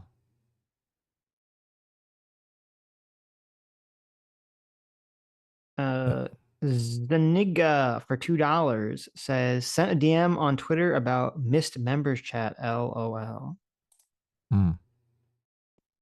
Did you send it to me or him? I didn't get anything. I don't see anything. Oh, you did send me something. Yes, thank you. You did send me something the other day. Okay. Here it is. Thank you so much. I missed this member chat. So sorry. It says this was on March 9th. It says, I'm super sick on my birthday, but it's okay. I'll be able to read the comic that arrived. I'm glad to be able to support you guys. Plap, plap, get S class. Well, so sorry you missed your birthday. Late happy birthday to you. Sorry you were sick. Hope you're feeling better now. Yeah. I'm glad you had the birthday. comic. So hope you liked it. Yes. I still have comics left if anyone wants to get one. I'm gonna wrap up shop here. I'm not gonna offer comics or send out comics piecemeal. So seems like it's coming to a close. I think everyone's getting the comic. Everyone who wants a comic is getting one. So I don't want to send like one comic a month out. You like my art? Is that what you're? No, oh, the stars. No, I was stream art. So that's pretty good. Now, someone in chat was like, I didn't think about that. You're on the rotary phone, right? You have to do all the fucking numbers. Imagine you like write the last number and then you dial wrong. You have to do the whole fucking thing over again. Yeah, look, and people had a bunch of 9s in their number, and you're like, oh my god, what? Listen, I would just give up if I get to the last number and fuck up. I'm like, I guess I'm not calling this person. I'm just hanging up. I'm gonna talk to them later. Maybe that's why rotary phones were the original video game. God, that's awful. Got to be dexterous to do it. Jesus Christ. Dexterous. The Golden Pepper for 19 months says, Adam, Bluntyfly emote when? Love the show. S class is gay class. 18 reigns supreme. True. Very true. Glad you noticed. Right. I know we'd have to super straight. You have to replace one of the emotes. S class is super gay. Which emote are we gonna change out for Bluntyfly? I don't know. There's like 25 Sitch emotes. Just pick a Sitch and no, those are all good. Those are all wonderful.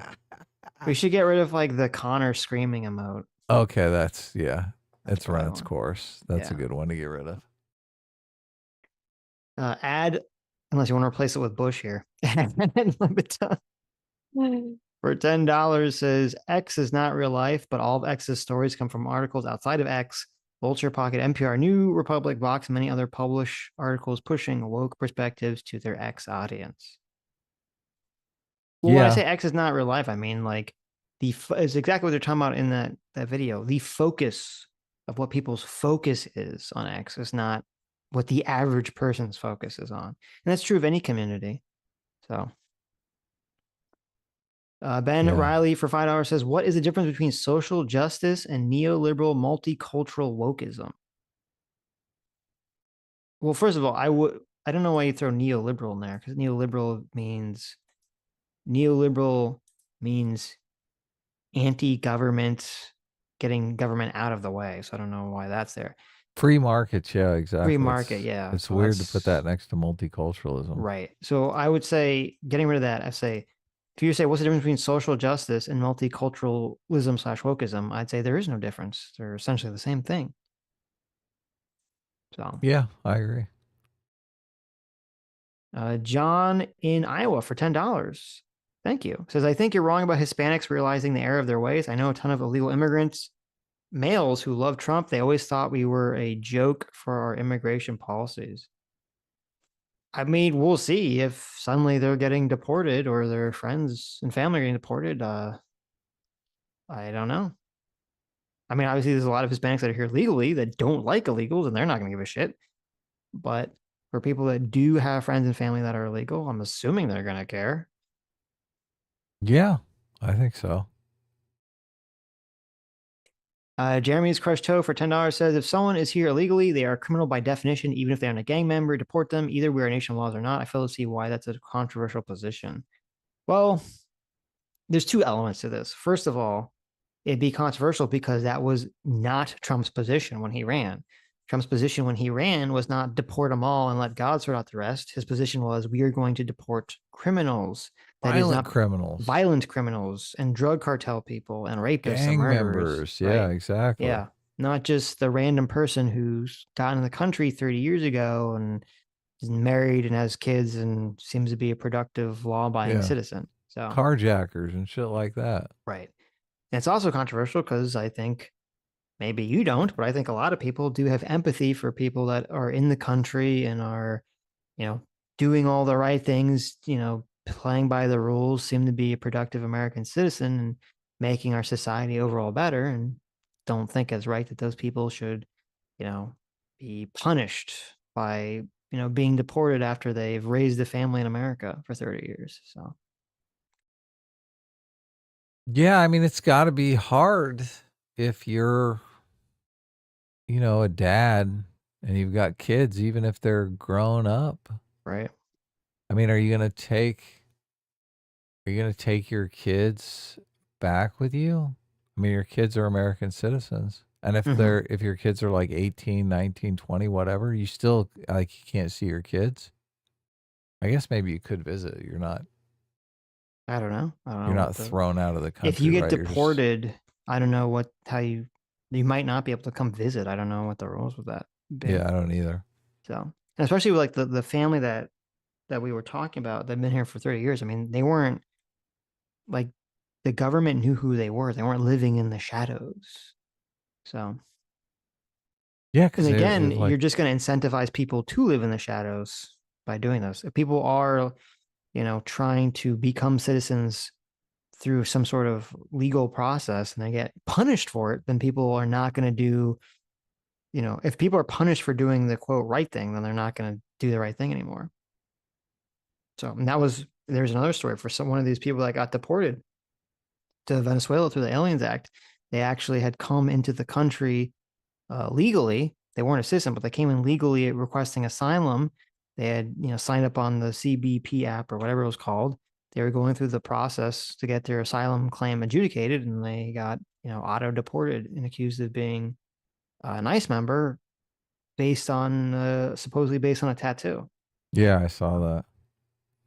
I was like, thank goodness. Yep. I don't have any tattoos. I'm safe. Living as well for $2 says education field was specifically targeted by the left.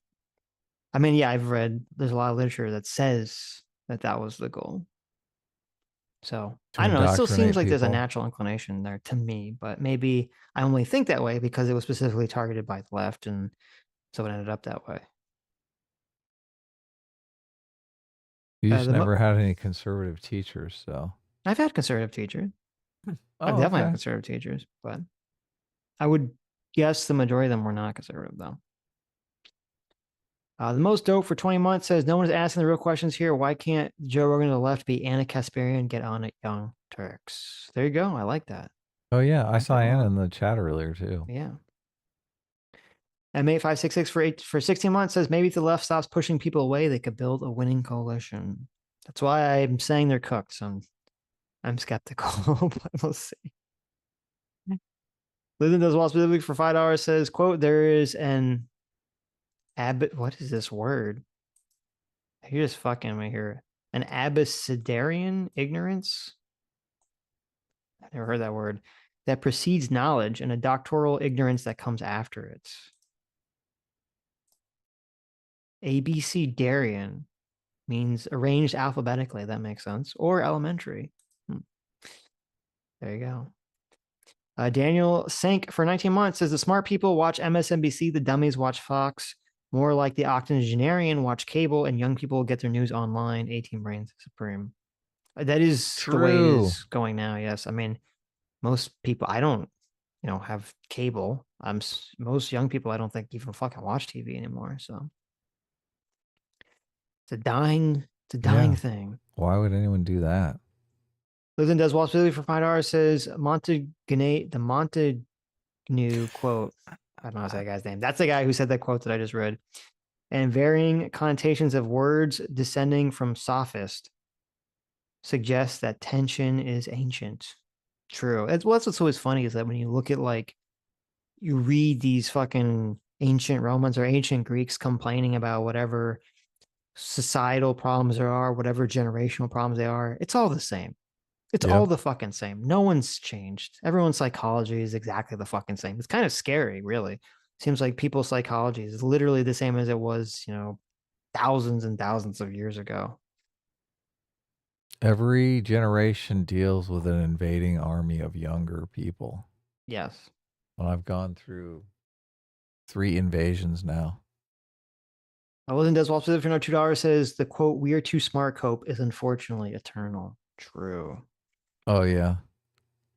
Anonymous Cow for $10 says Democrats did make a gamble on betting migrants would lean left. It could still be true if the type of migration is considered. Amnesty of illegal migrants didn't help Republicans with California. Well, that is true with the last part of that. Yeah, that's true. But it was a gamble. I mean, it didn't pay off for Trump. It might end up paying off down the road later, depending how the deportations go. But we'll see. What?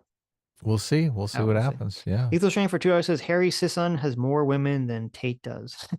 That's such a weird story. Not because the story itself is weird. The story itself is old as time. Famous guy pretends to be feminist. Turns out he's a fucking pig, right? Ancient story. We all know that story. Mm-hmm.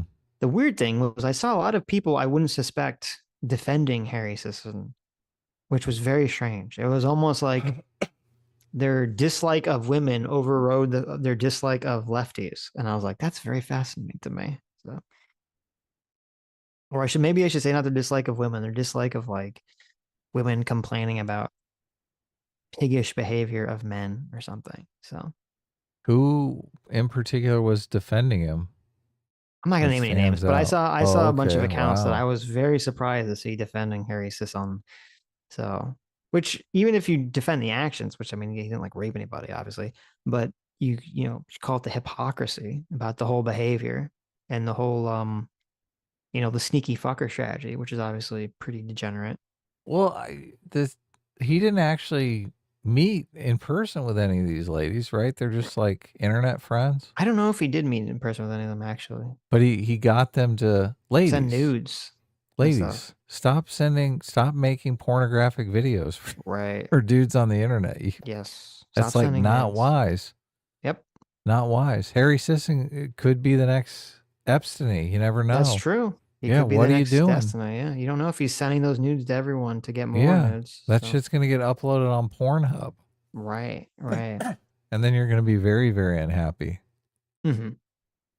Yeah. PC for $5 says YouTube keeps recommending me Diablo 2 speedruns and cooking videos.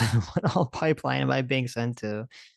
There you go. Obviously, yeah, I don't know. That's a very weird convergence. Diablo 2 and cooking. Yeah. Very strange. But it's better than Christian nationalism, so. Liz and Des also specifically for $2 says a general lack of courage seems to be a root cause. Always. Of what? Of everything. Okay. Be courageous. I like it. For $5 says, yeah, but Sitch. The media focused on the riot, not the electors. So that's what the left cried about Very true. 100% true. Because that was a spectacle, right? The riot is a spectacle. The electors thing is too complicated. The average person doesn't process that, doesn't understand that, wouldn't understand that no matter how many times the fucking media would explain it. So, but the riot, everyone understands that. It's very visceral, very visual.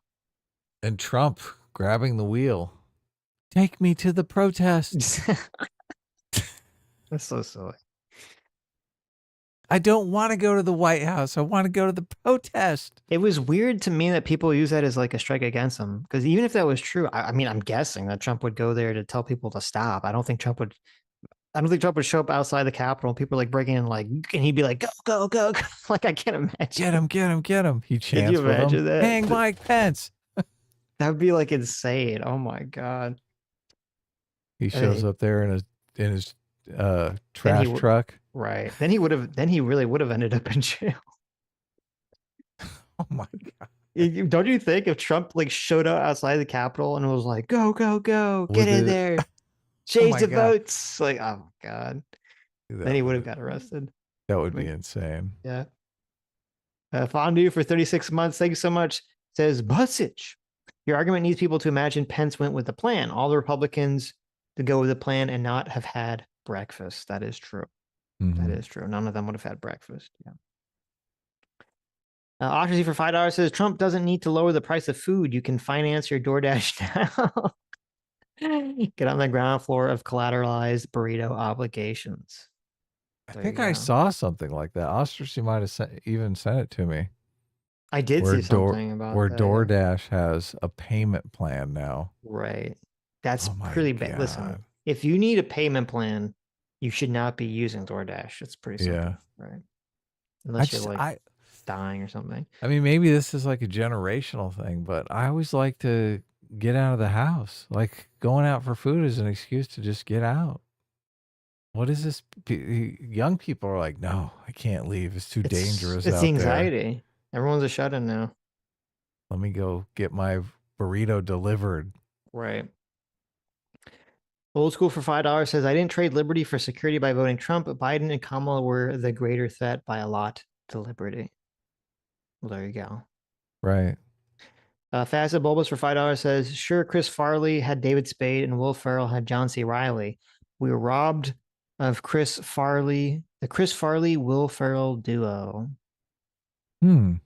That's true. I was never really a big Chris Farley fan, so I'm not sure. And I do John C. Reilly, I just find hilarious. So you know what? I can. That's probably a controversial take, but I agree with it.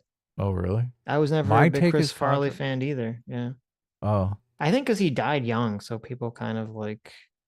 Well, I mean, he had the van by the river character, which I did think was funny, but yeah, but that was, I didn't really like the when he was a ninja. I didn't really like Black Farley Sheep. Is a ninja. Yeah, there's a movie where he's like a ninja. He's like a fat ninja. I didn't really like his other SNL characters.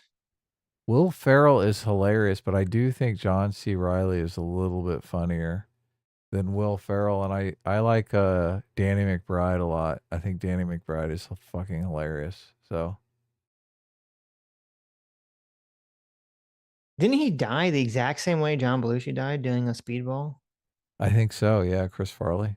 Yeah, I think he had said at one time he wanted to die the same way as Jim Belushi, or John Belushi. John Belushi was his hero, I think. Well, I know John Belushi was his hero. I don't know if he said he wanted to die the same way. I think he did. No, okay. I mean, he did die the same way, but celebrities are fucked up, Sitch, man. Right. They're just they're all crazy. Mm-hmm. This is funny. It says on IMDb, it says Tommy Boy trivia. Chris Farley was completely sober during the filming. However, because of this, he developed an addiction to coffee. Well, it's better than fucking cocaine. Who thought that was a good idea? Like, let's take cocaine and heroin and mix it together and then die. Like, why would you do that? Jesus Christ. Well, don't do drugs, kids. All right. I asked Grok. Did Chris Farley want to die like John Belushi? Did he say that he wanted to die? Yeah. Oh my God. Fuck you, Grok. What'd it say? It seems there might be a typo in your question. I assume you're asking, did Chris Farley want to die like John Belushi? Yeah. Okay, you got my typo. Thanks for pointing it out, asshole. Based on the available information, there's no definitive evidence that Chris Farley wanted to die like John Belushi. I don't know if that was intentional. Deep admiration of Belushi and their parallel struggle with addiction have fueled speculations and commentary from those close to him. Oh, look at this. Yep. So it's true. There you go. Well, there's like, you know, Grok spits out 10 pages of dialogue, so I'm not going to read it all. The Loser for $5 says Trump is firing all the Democrat shill bureaucrats and hiring competent right-wing people instead. What's the issue? Yeah, but he's not though. That is the issue. They're not replacing most of the jobs. They're just firing people. They're not replacing them with anybody. Right. So. Yeah. So if you call, you're like, oh my God, the bank made a mistake with my Social Security. They're like, oh, talk to us in 10 weeks. Talk to this AI voice. Yeah.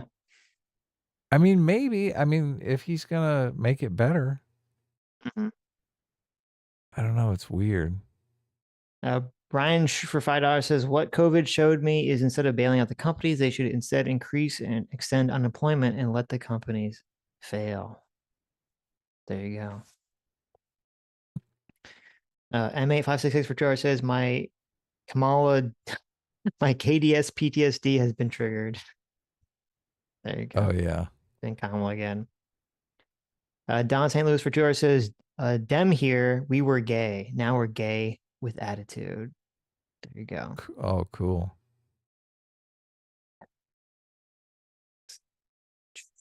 Lucifer Doman for 5 Canadian says, have you ever put a Doctor Who pick in the chair just to assert dominance? I have not. No. What? Ace for $5 says, seeing AOC and Bernie Sanders making bad with Hassan has blackpilled me on my fellow Dems. Yeah, it's not great. Look, Ace, this is, you know, this is why Sitch and I are where we are at. I mean, this totally blackpilled by the Dems. Dems did seem reasonable at one point, but. I mean, AOC and Bernie are like literally socialists, so it's not surprising that they would suck up the Hassan or not, would be fine with Hassan being a fucking terrorist. So. Right. Yeah. I mean, AOC is probably a terrorist sympathizer too. Right. Ace for $5 says, never forget you guys. As much flake as I may, I prefer you guys over the left. Sam Harris is the exception. Too many people on my suck as people. Literally. Yeah. Thank you. I appreciate it, Ace. Problem. I love you too. Problematic. Oh, I said the word. Holy shit. You said the word. Ah! How dare you? Don't smite me. He said the word to everybody. Lord Cameron for 11 months says, do nothing. Win. Atom emoji. Yes. Very funny. That was our look. Sitch still claims she's winning. I won the alcohol conversation. I know. We let you win. We let, yeah. Oh, look at this guy. Look at this guy. You know how, when you're playing with your toddler and you're like, oh yeah, you're winning. Look, you're winning. Look, you won. Oh my God. That's how you raise a generation of soft kids. Obviously, you need to destroy your toddlers and children what Sitch does. In every game or sport you play. You can't let them win. Sitch is like beating down the toddler. Yeah, listen. When I do 10 get my way while I'm drinking.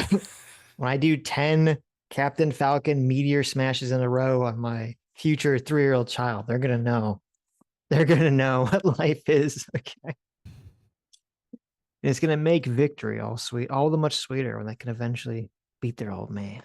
Poor kid. There you go. Liz does well specifically for $2 says, look up Vin Marani. The 1800s were wild. Vin Marani was a coca wine and patent medicine created in the 1860s by a French chemist that contained cocaine extracted from coca leaves. Can we still get some of that? I'm going to look on eBay. Think so. I mean, that's why it was called Coca-Cola. They used to literally put fucking Coke in it. So it was supposed to be some kind of like medicine. I'm going to put by Vin Marini. Oh, look, it says Vin Marini was apparently the inspiration for Coca-Cola. There you go. Nice. Evidently, it still exists, but it doesn't have any of the good stuff in it. Yeah, I wouldn't think so. Adam Unfriended for $5 says, Sammy G, are you safe? Blink twice if Sitch turns into a Slavic street fighter after 2 shots of vodka. I don't even like vodka. I was trying to get some stock tips out of Sammy, but there you go. Or secret. She's not going to tell you anything. She was bragging on her stock picking ability. Oh, was she now? Yeah, she was. Look at that. She said she even uses spreadsheets and stuff. It sounded legit. Mm-hmm. She has a very different attitude than you do. You have a very like, fuck these companies. I'm gonna buy low and sell high. I think her attitude is more like, I want to find an actually good company. And she does, yeah. Look, value investing. I said it in the chat. Value investing is. I mean, I basically buy the S&P 500 mostly for investing purposes. Mm-hmm.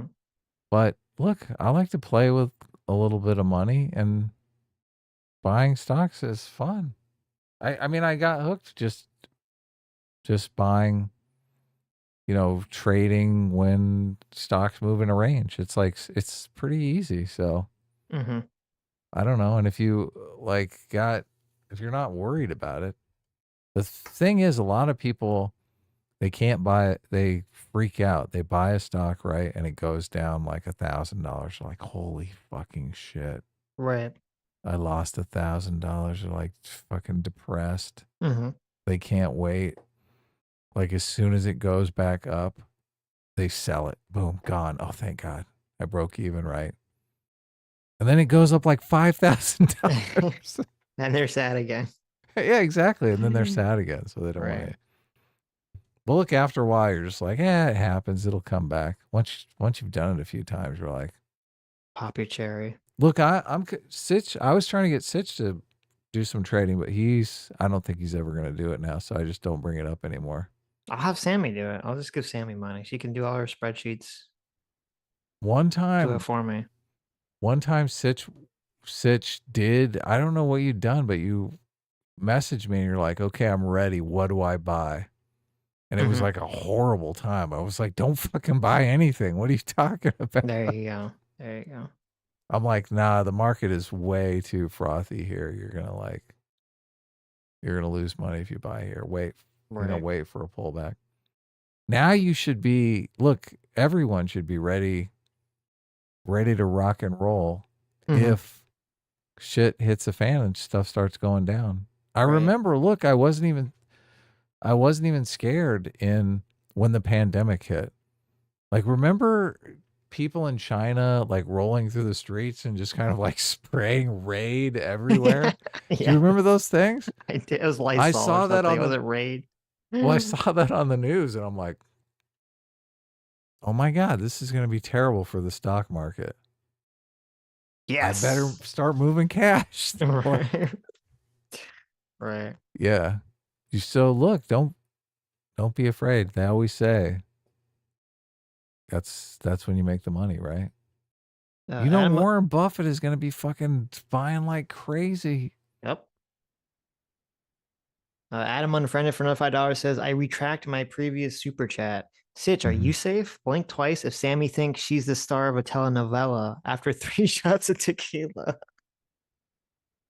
Listen, I know you guys can't see me, but I'm blinking many times. Massively. Okay? Massively. You don't understand. Sammy, she gets a little bit of the tequila in her, a little bit of sauce in her, and it's just like the abuse. The abuse is astronomical. Okay, I'm like a battered housewife at this point. All right. I have to hide I have to hide. You know, whenever I come into the Zoom call, you know, Adam is like, "Are you okay? What happened to your eye?" And I'm like, "I fell down some stairs." Really? Yeah. Look, because I like to get beat up a little. I don't know. Hey, you don't like that? I was trying to gaslight me. What's happening? Did Sammy get to you? Is she paying you off? Adam trying to gaslight me into accepting the abuse. This is terrible. What? It stings for a second, but afterwards, oh, it feels so good. Okay, so now we've learned some interesting things about him we never knew. He's a total masochist. He's into it. Yeah. He's totally into it. Okay. Interesting. Nice hard slap. Right. Maybe a little kidney punch. Oh, okay. Now I think we've gone a little far. We're getting to the kidney punch territory. Right. So. Yeah. I mean, black eye that might be a little excessive, but. Right. Equishadox for $5 says, heading out to grab something at Whataburger and it's your fault. Oh, I saw that earlier. Yeah, I watched, you know. Poor Equishadox doesn't even have McDonald's. So sad. He's got to go to Whataburger. Sammy in the chat, she put the little chongla emoji at her face and said LOL. What does that mean? Well, she's Hispanic. Don't you know about the chongla? Okay. The Hispanic women, it's in their blood. They hit you with the sandal for some reason. Oh, that could be fun. There you go. Look, Adam's into it. Let's get hit with the sandal.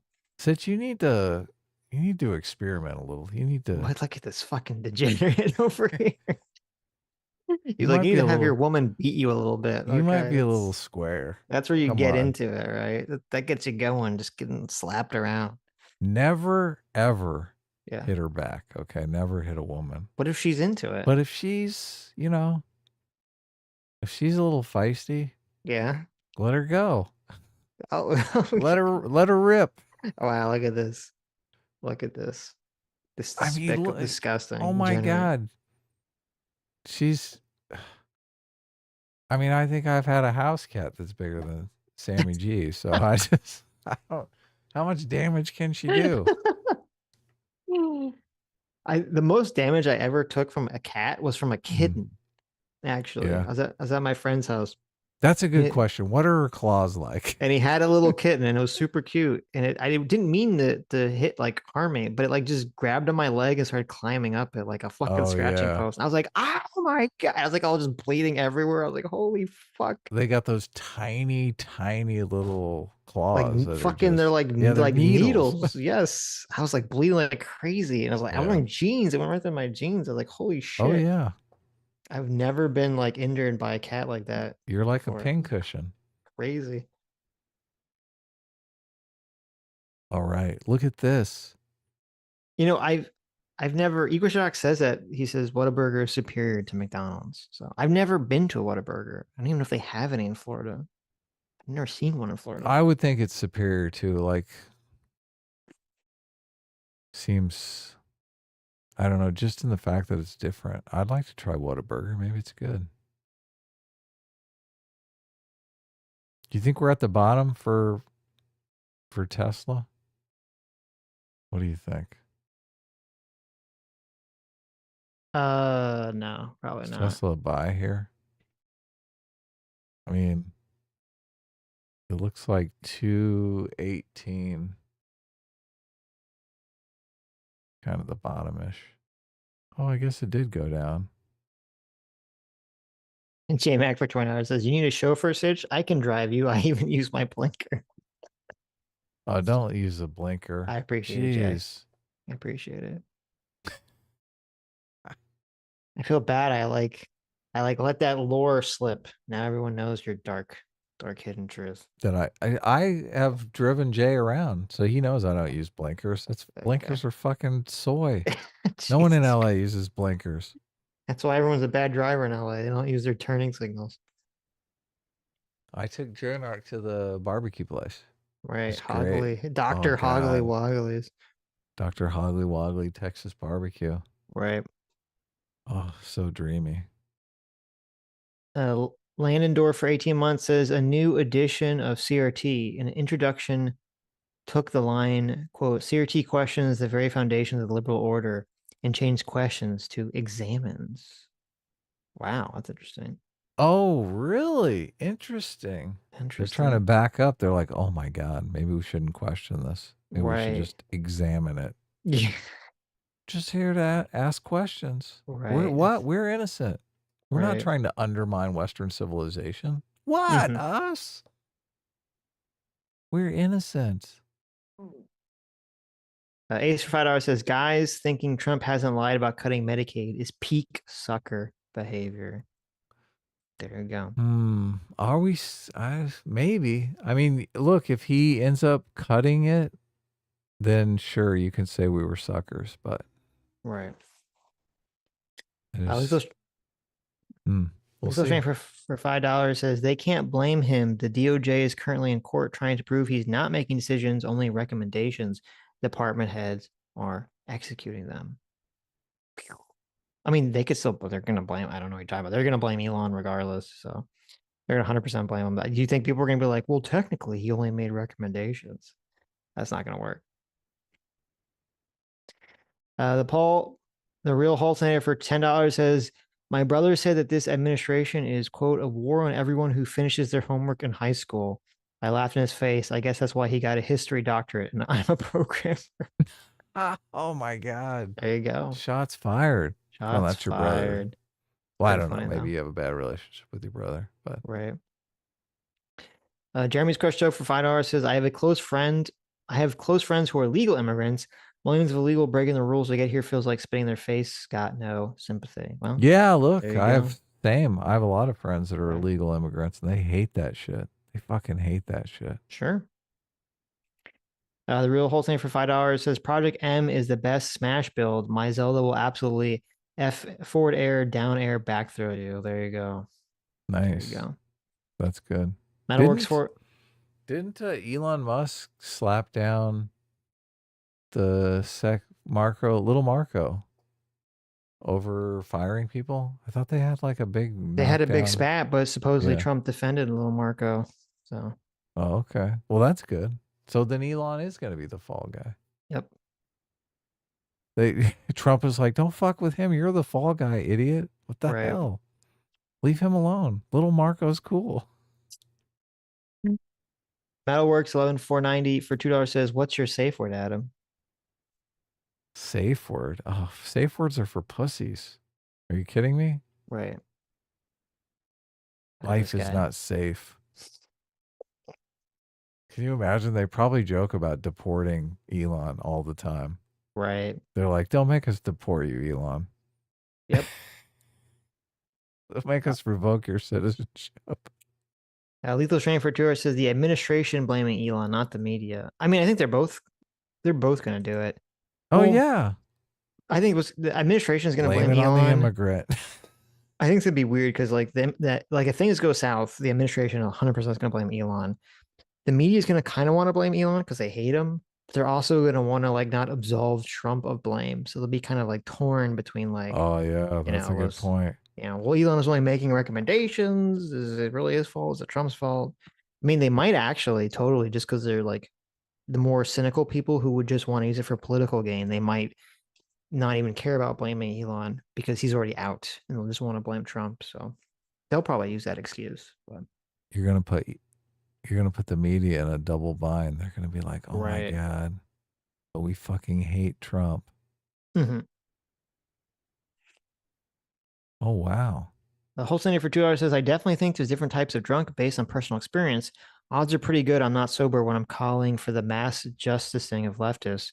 Wine drunk sucks. Wine hangover sucks more. Well, there you go. Look, Call Senator knows he gets drunk and sends super chats. So I cannot.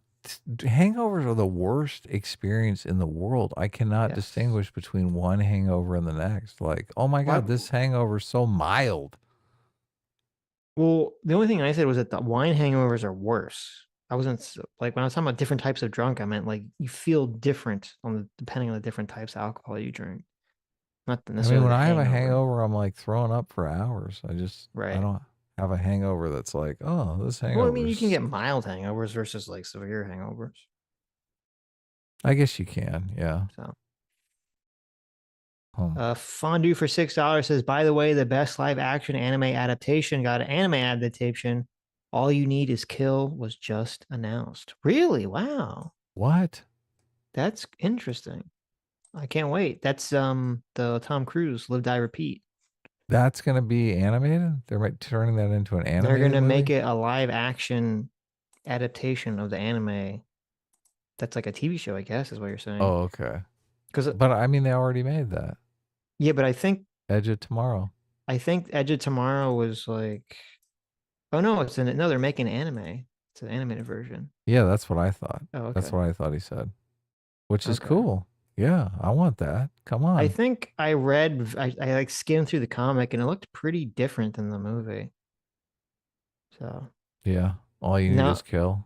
Well, the anime, there's a trailer for it. It looks like it's about not Tom Cruise's character. It looks like it's about the what's her face, the woman, the I forget bitch, her name, the bitch, the angel, because it's showing a woman like fight aliens and die like a bunch of times. So the aliens also look different. They look kind of like big. Oh my god! Like sea anemone flowers. So. The Real Holtonator for $5 says, Adam, drink a 12-pack and unload a truck the next morning. It's awesome. No, it's not fun, but I've done my share of unloading trucks. There you go. Well, I'm excited for that because I really like that movie. So I hope the anime is good. Yeah, me too. Be great. Hopefully they can get, a good actress like maybe Renee Zellweger or something to voice the main character. I mean, she is a bitch. Probably right? not. Probably not. But what do they call her? The bitch of some battle? Right. Anyways. She went in and killed it. Oh, this is it? Holy shit. It's 1 in the morning. We just started hanging out. What the fuck? You got to go already? It's 1 in the morning. I'm hungry. Oh my God. I'm tired. So fucking lame. I know. Look at this guy. He's got to go. Oh, I know what it is. It's the girlfriend. You got to go home to the girlfriend. I mean, that'd be nice, but unfortunately, typical.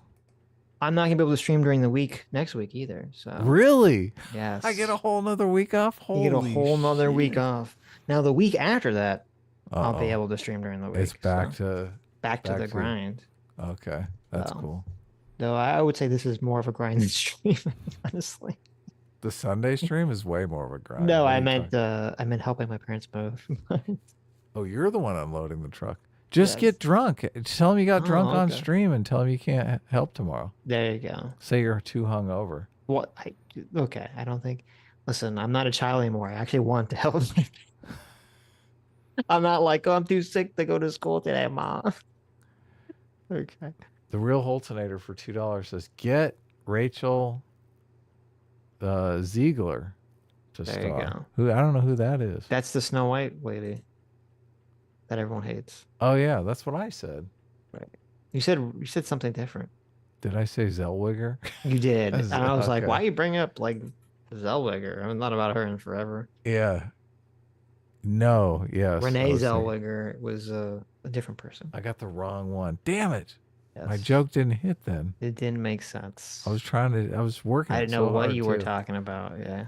Lives in Deswall specifically for $5. Raise a glass to alcohol.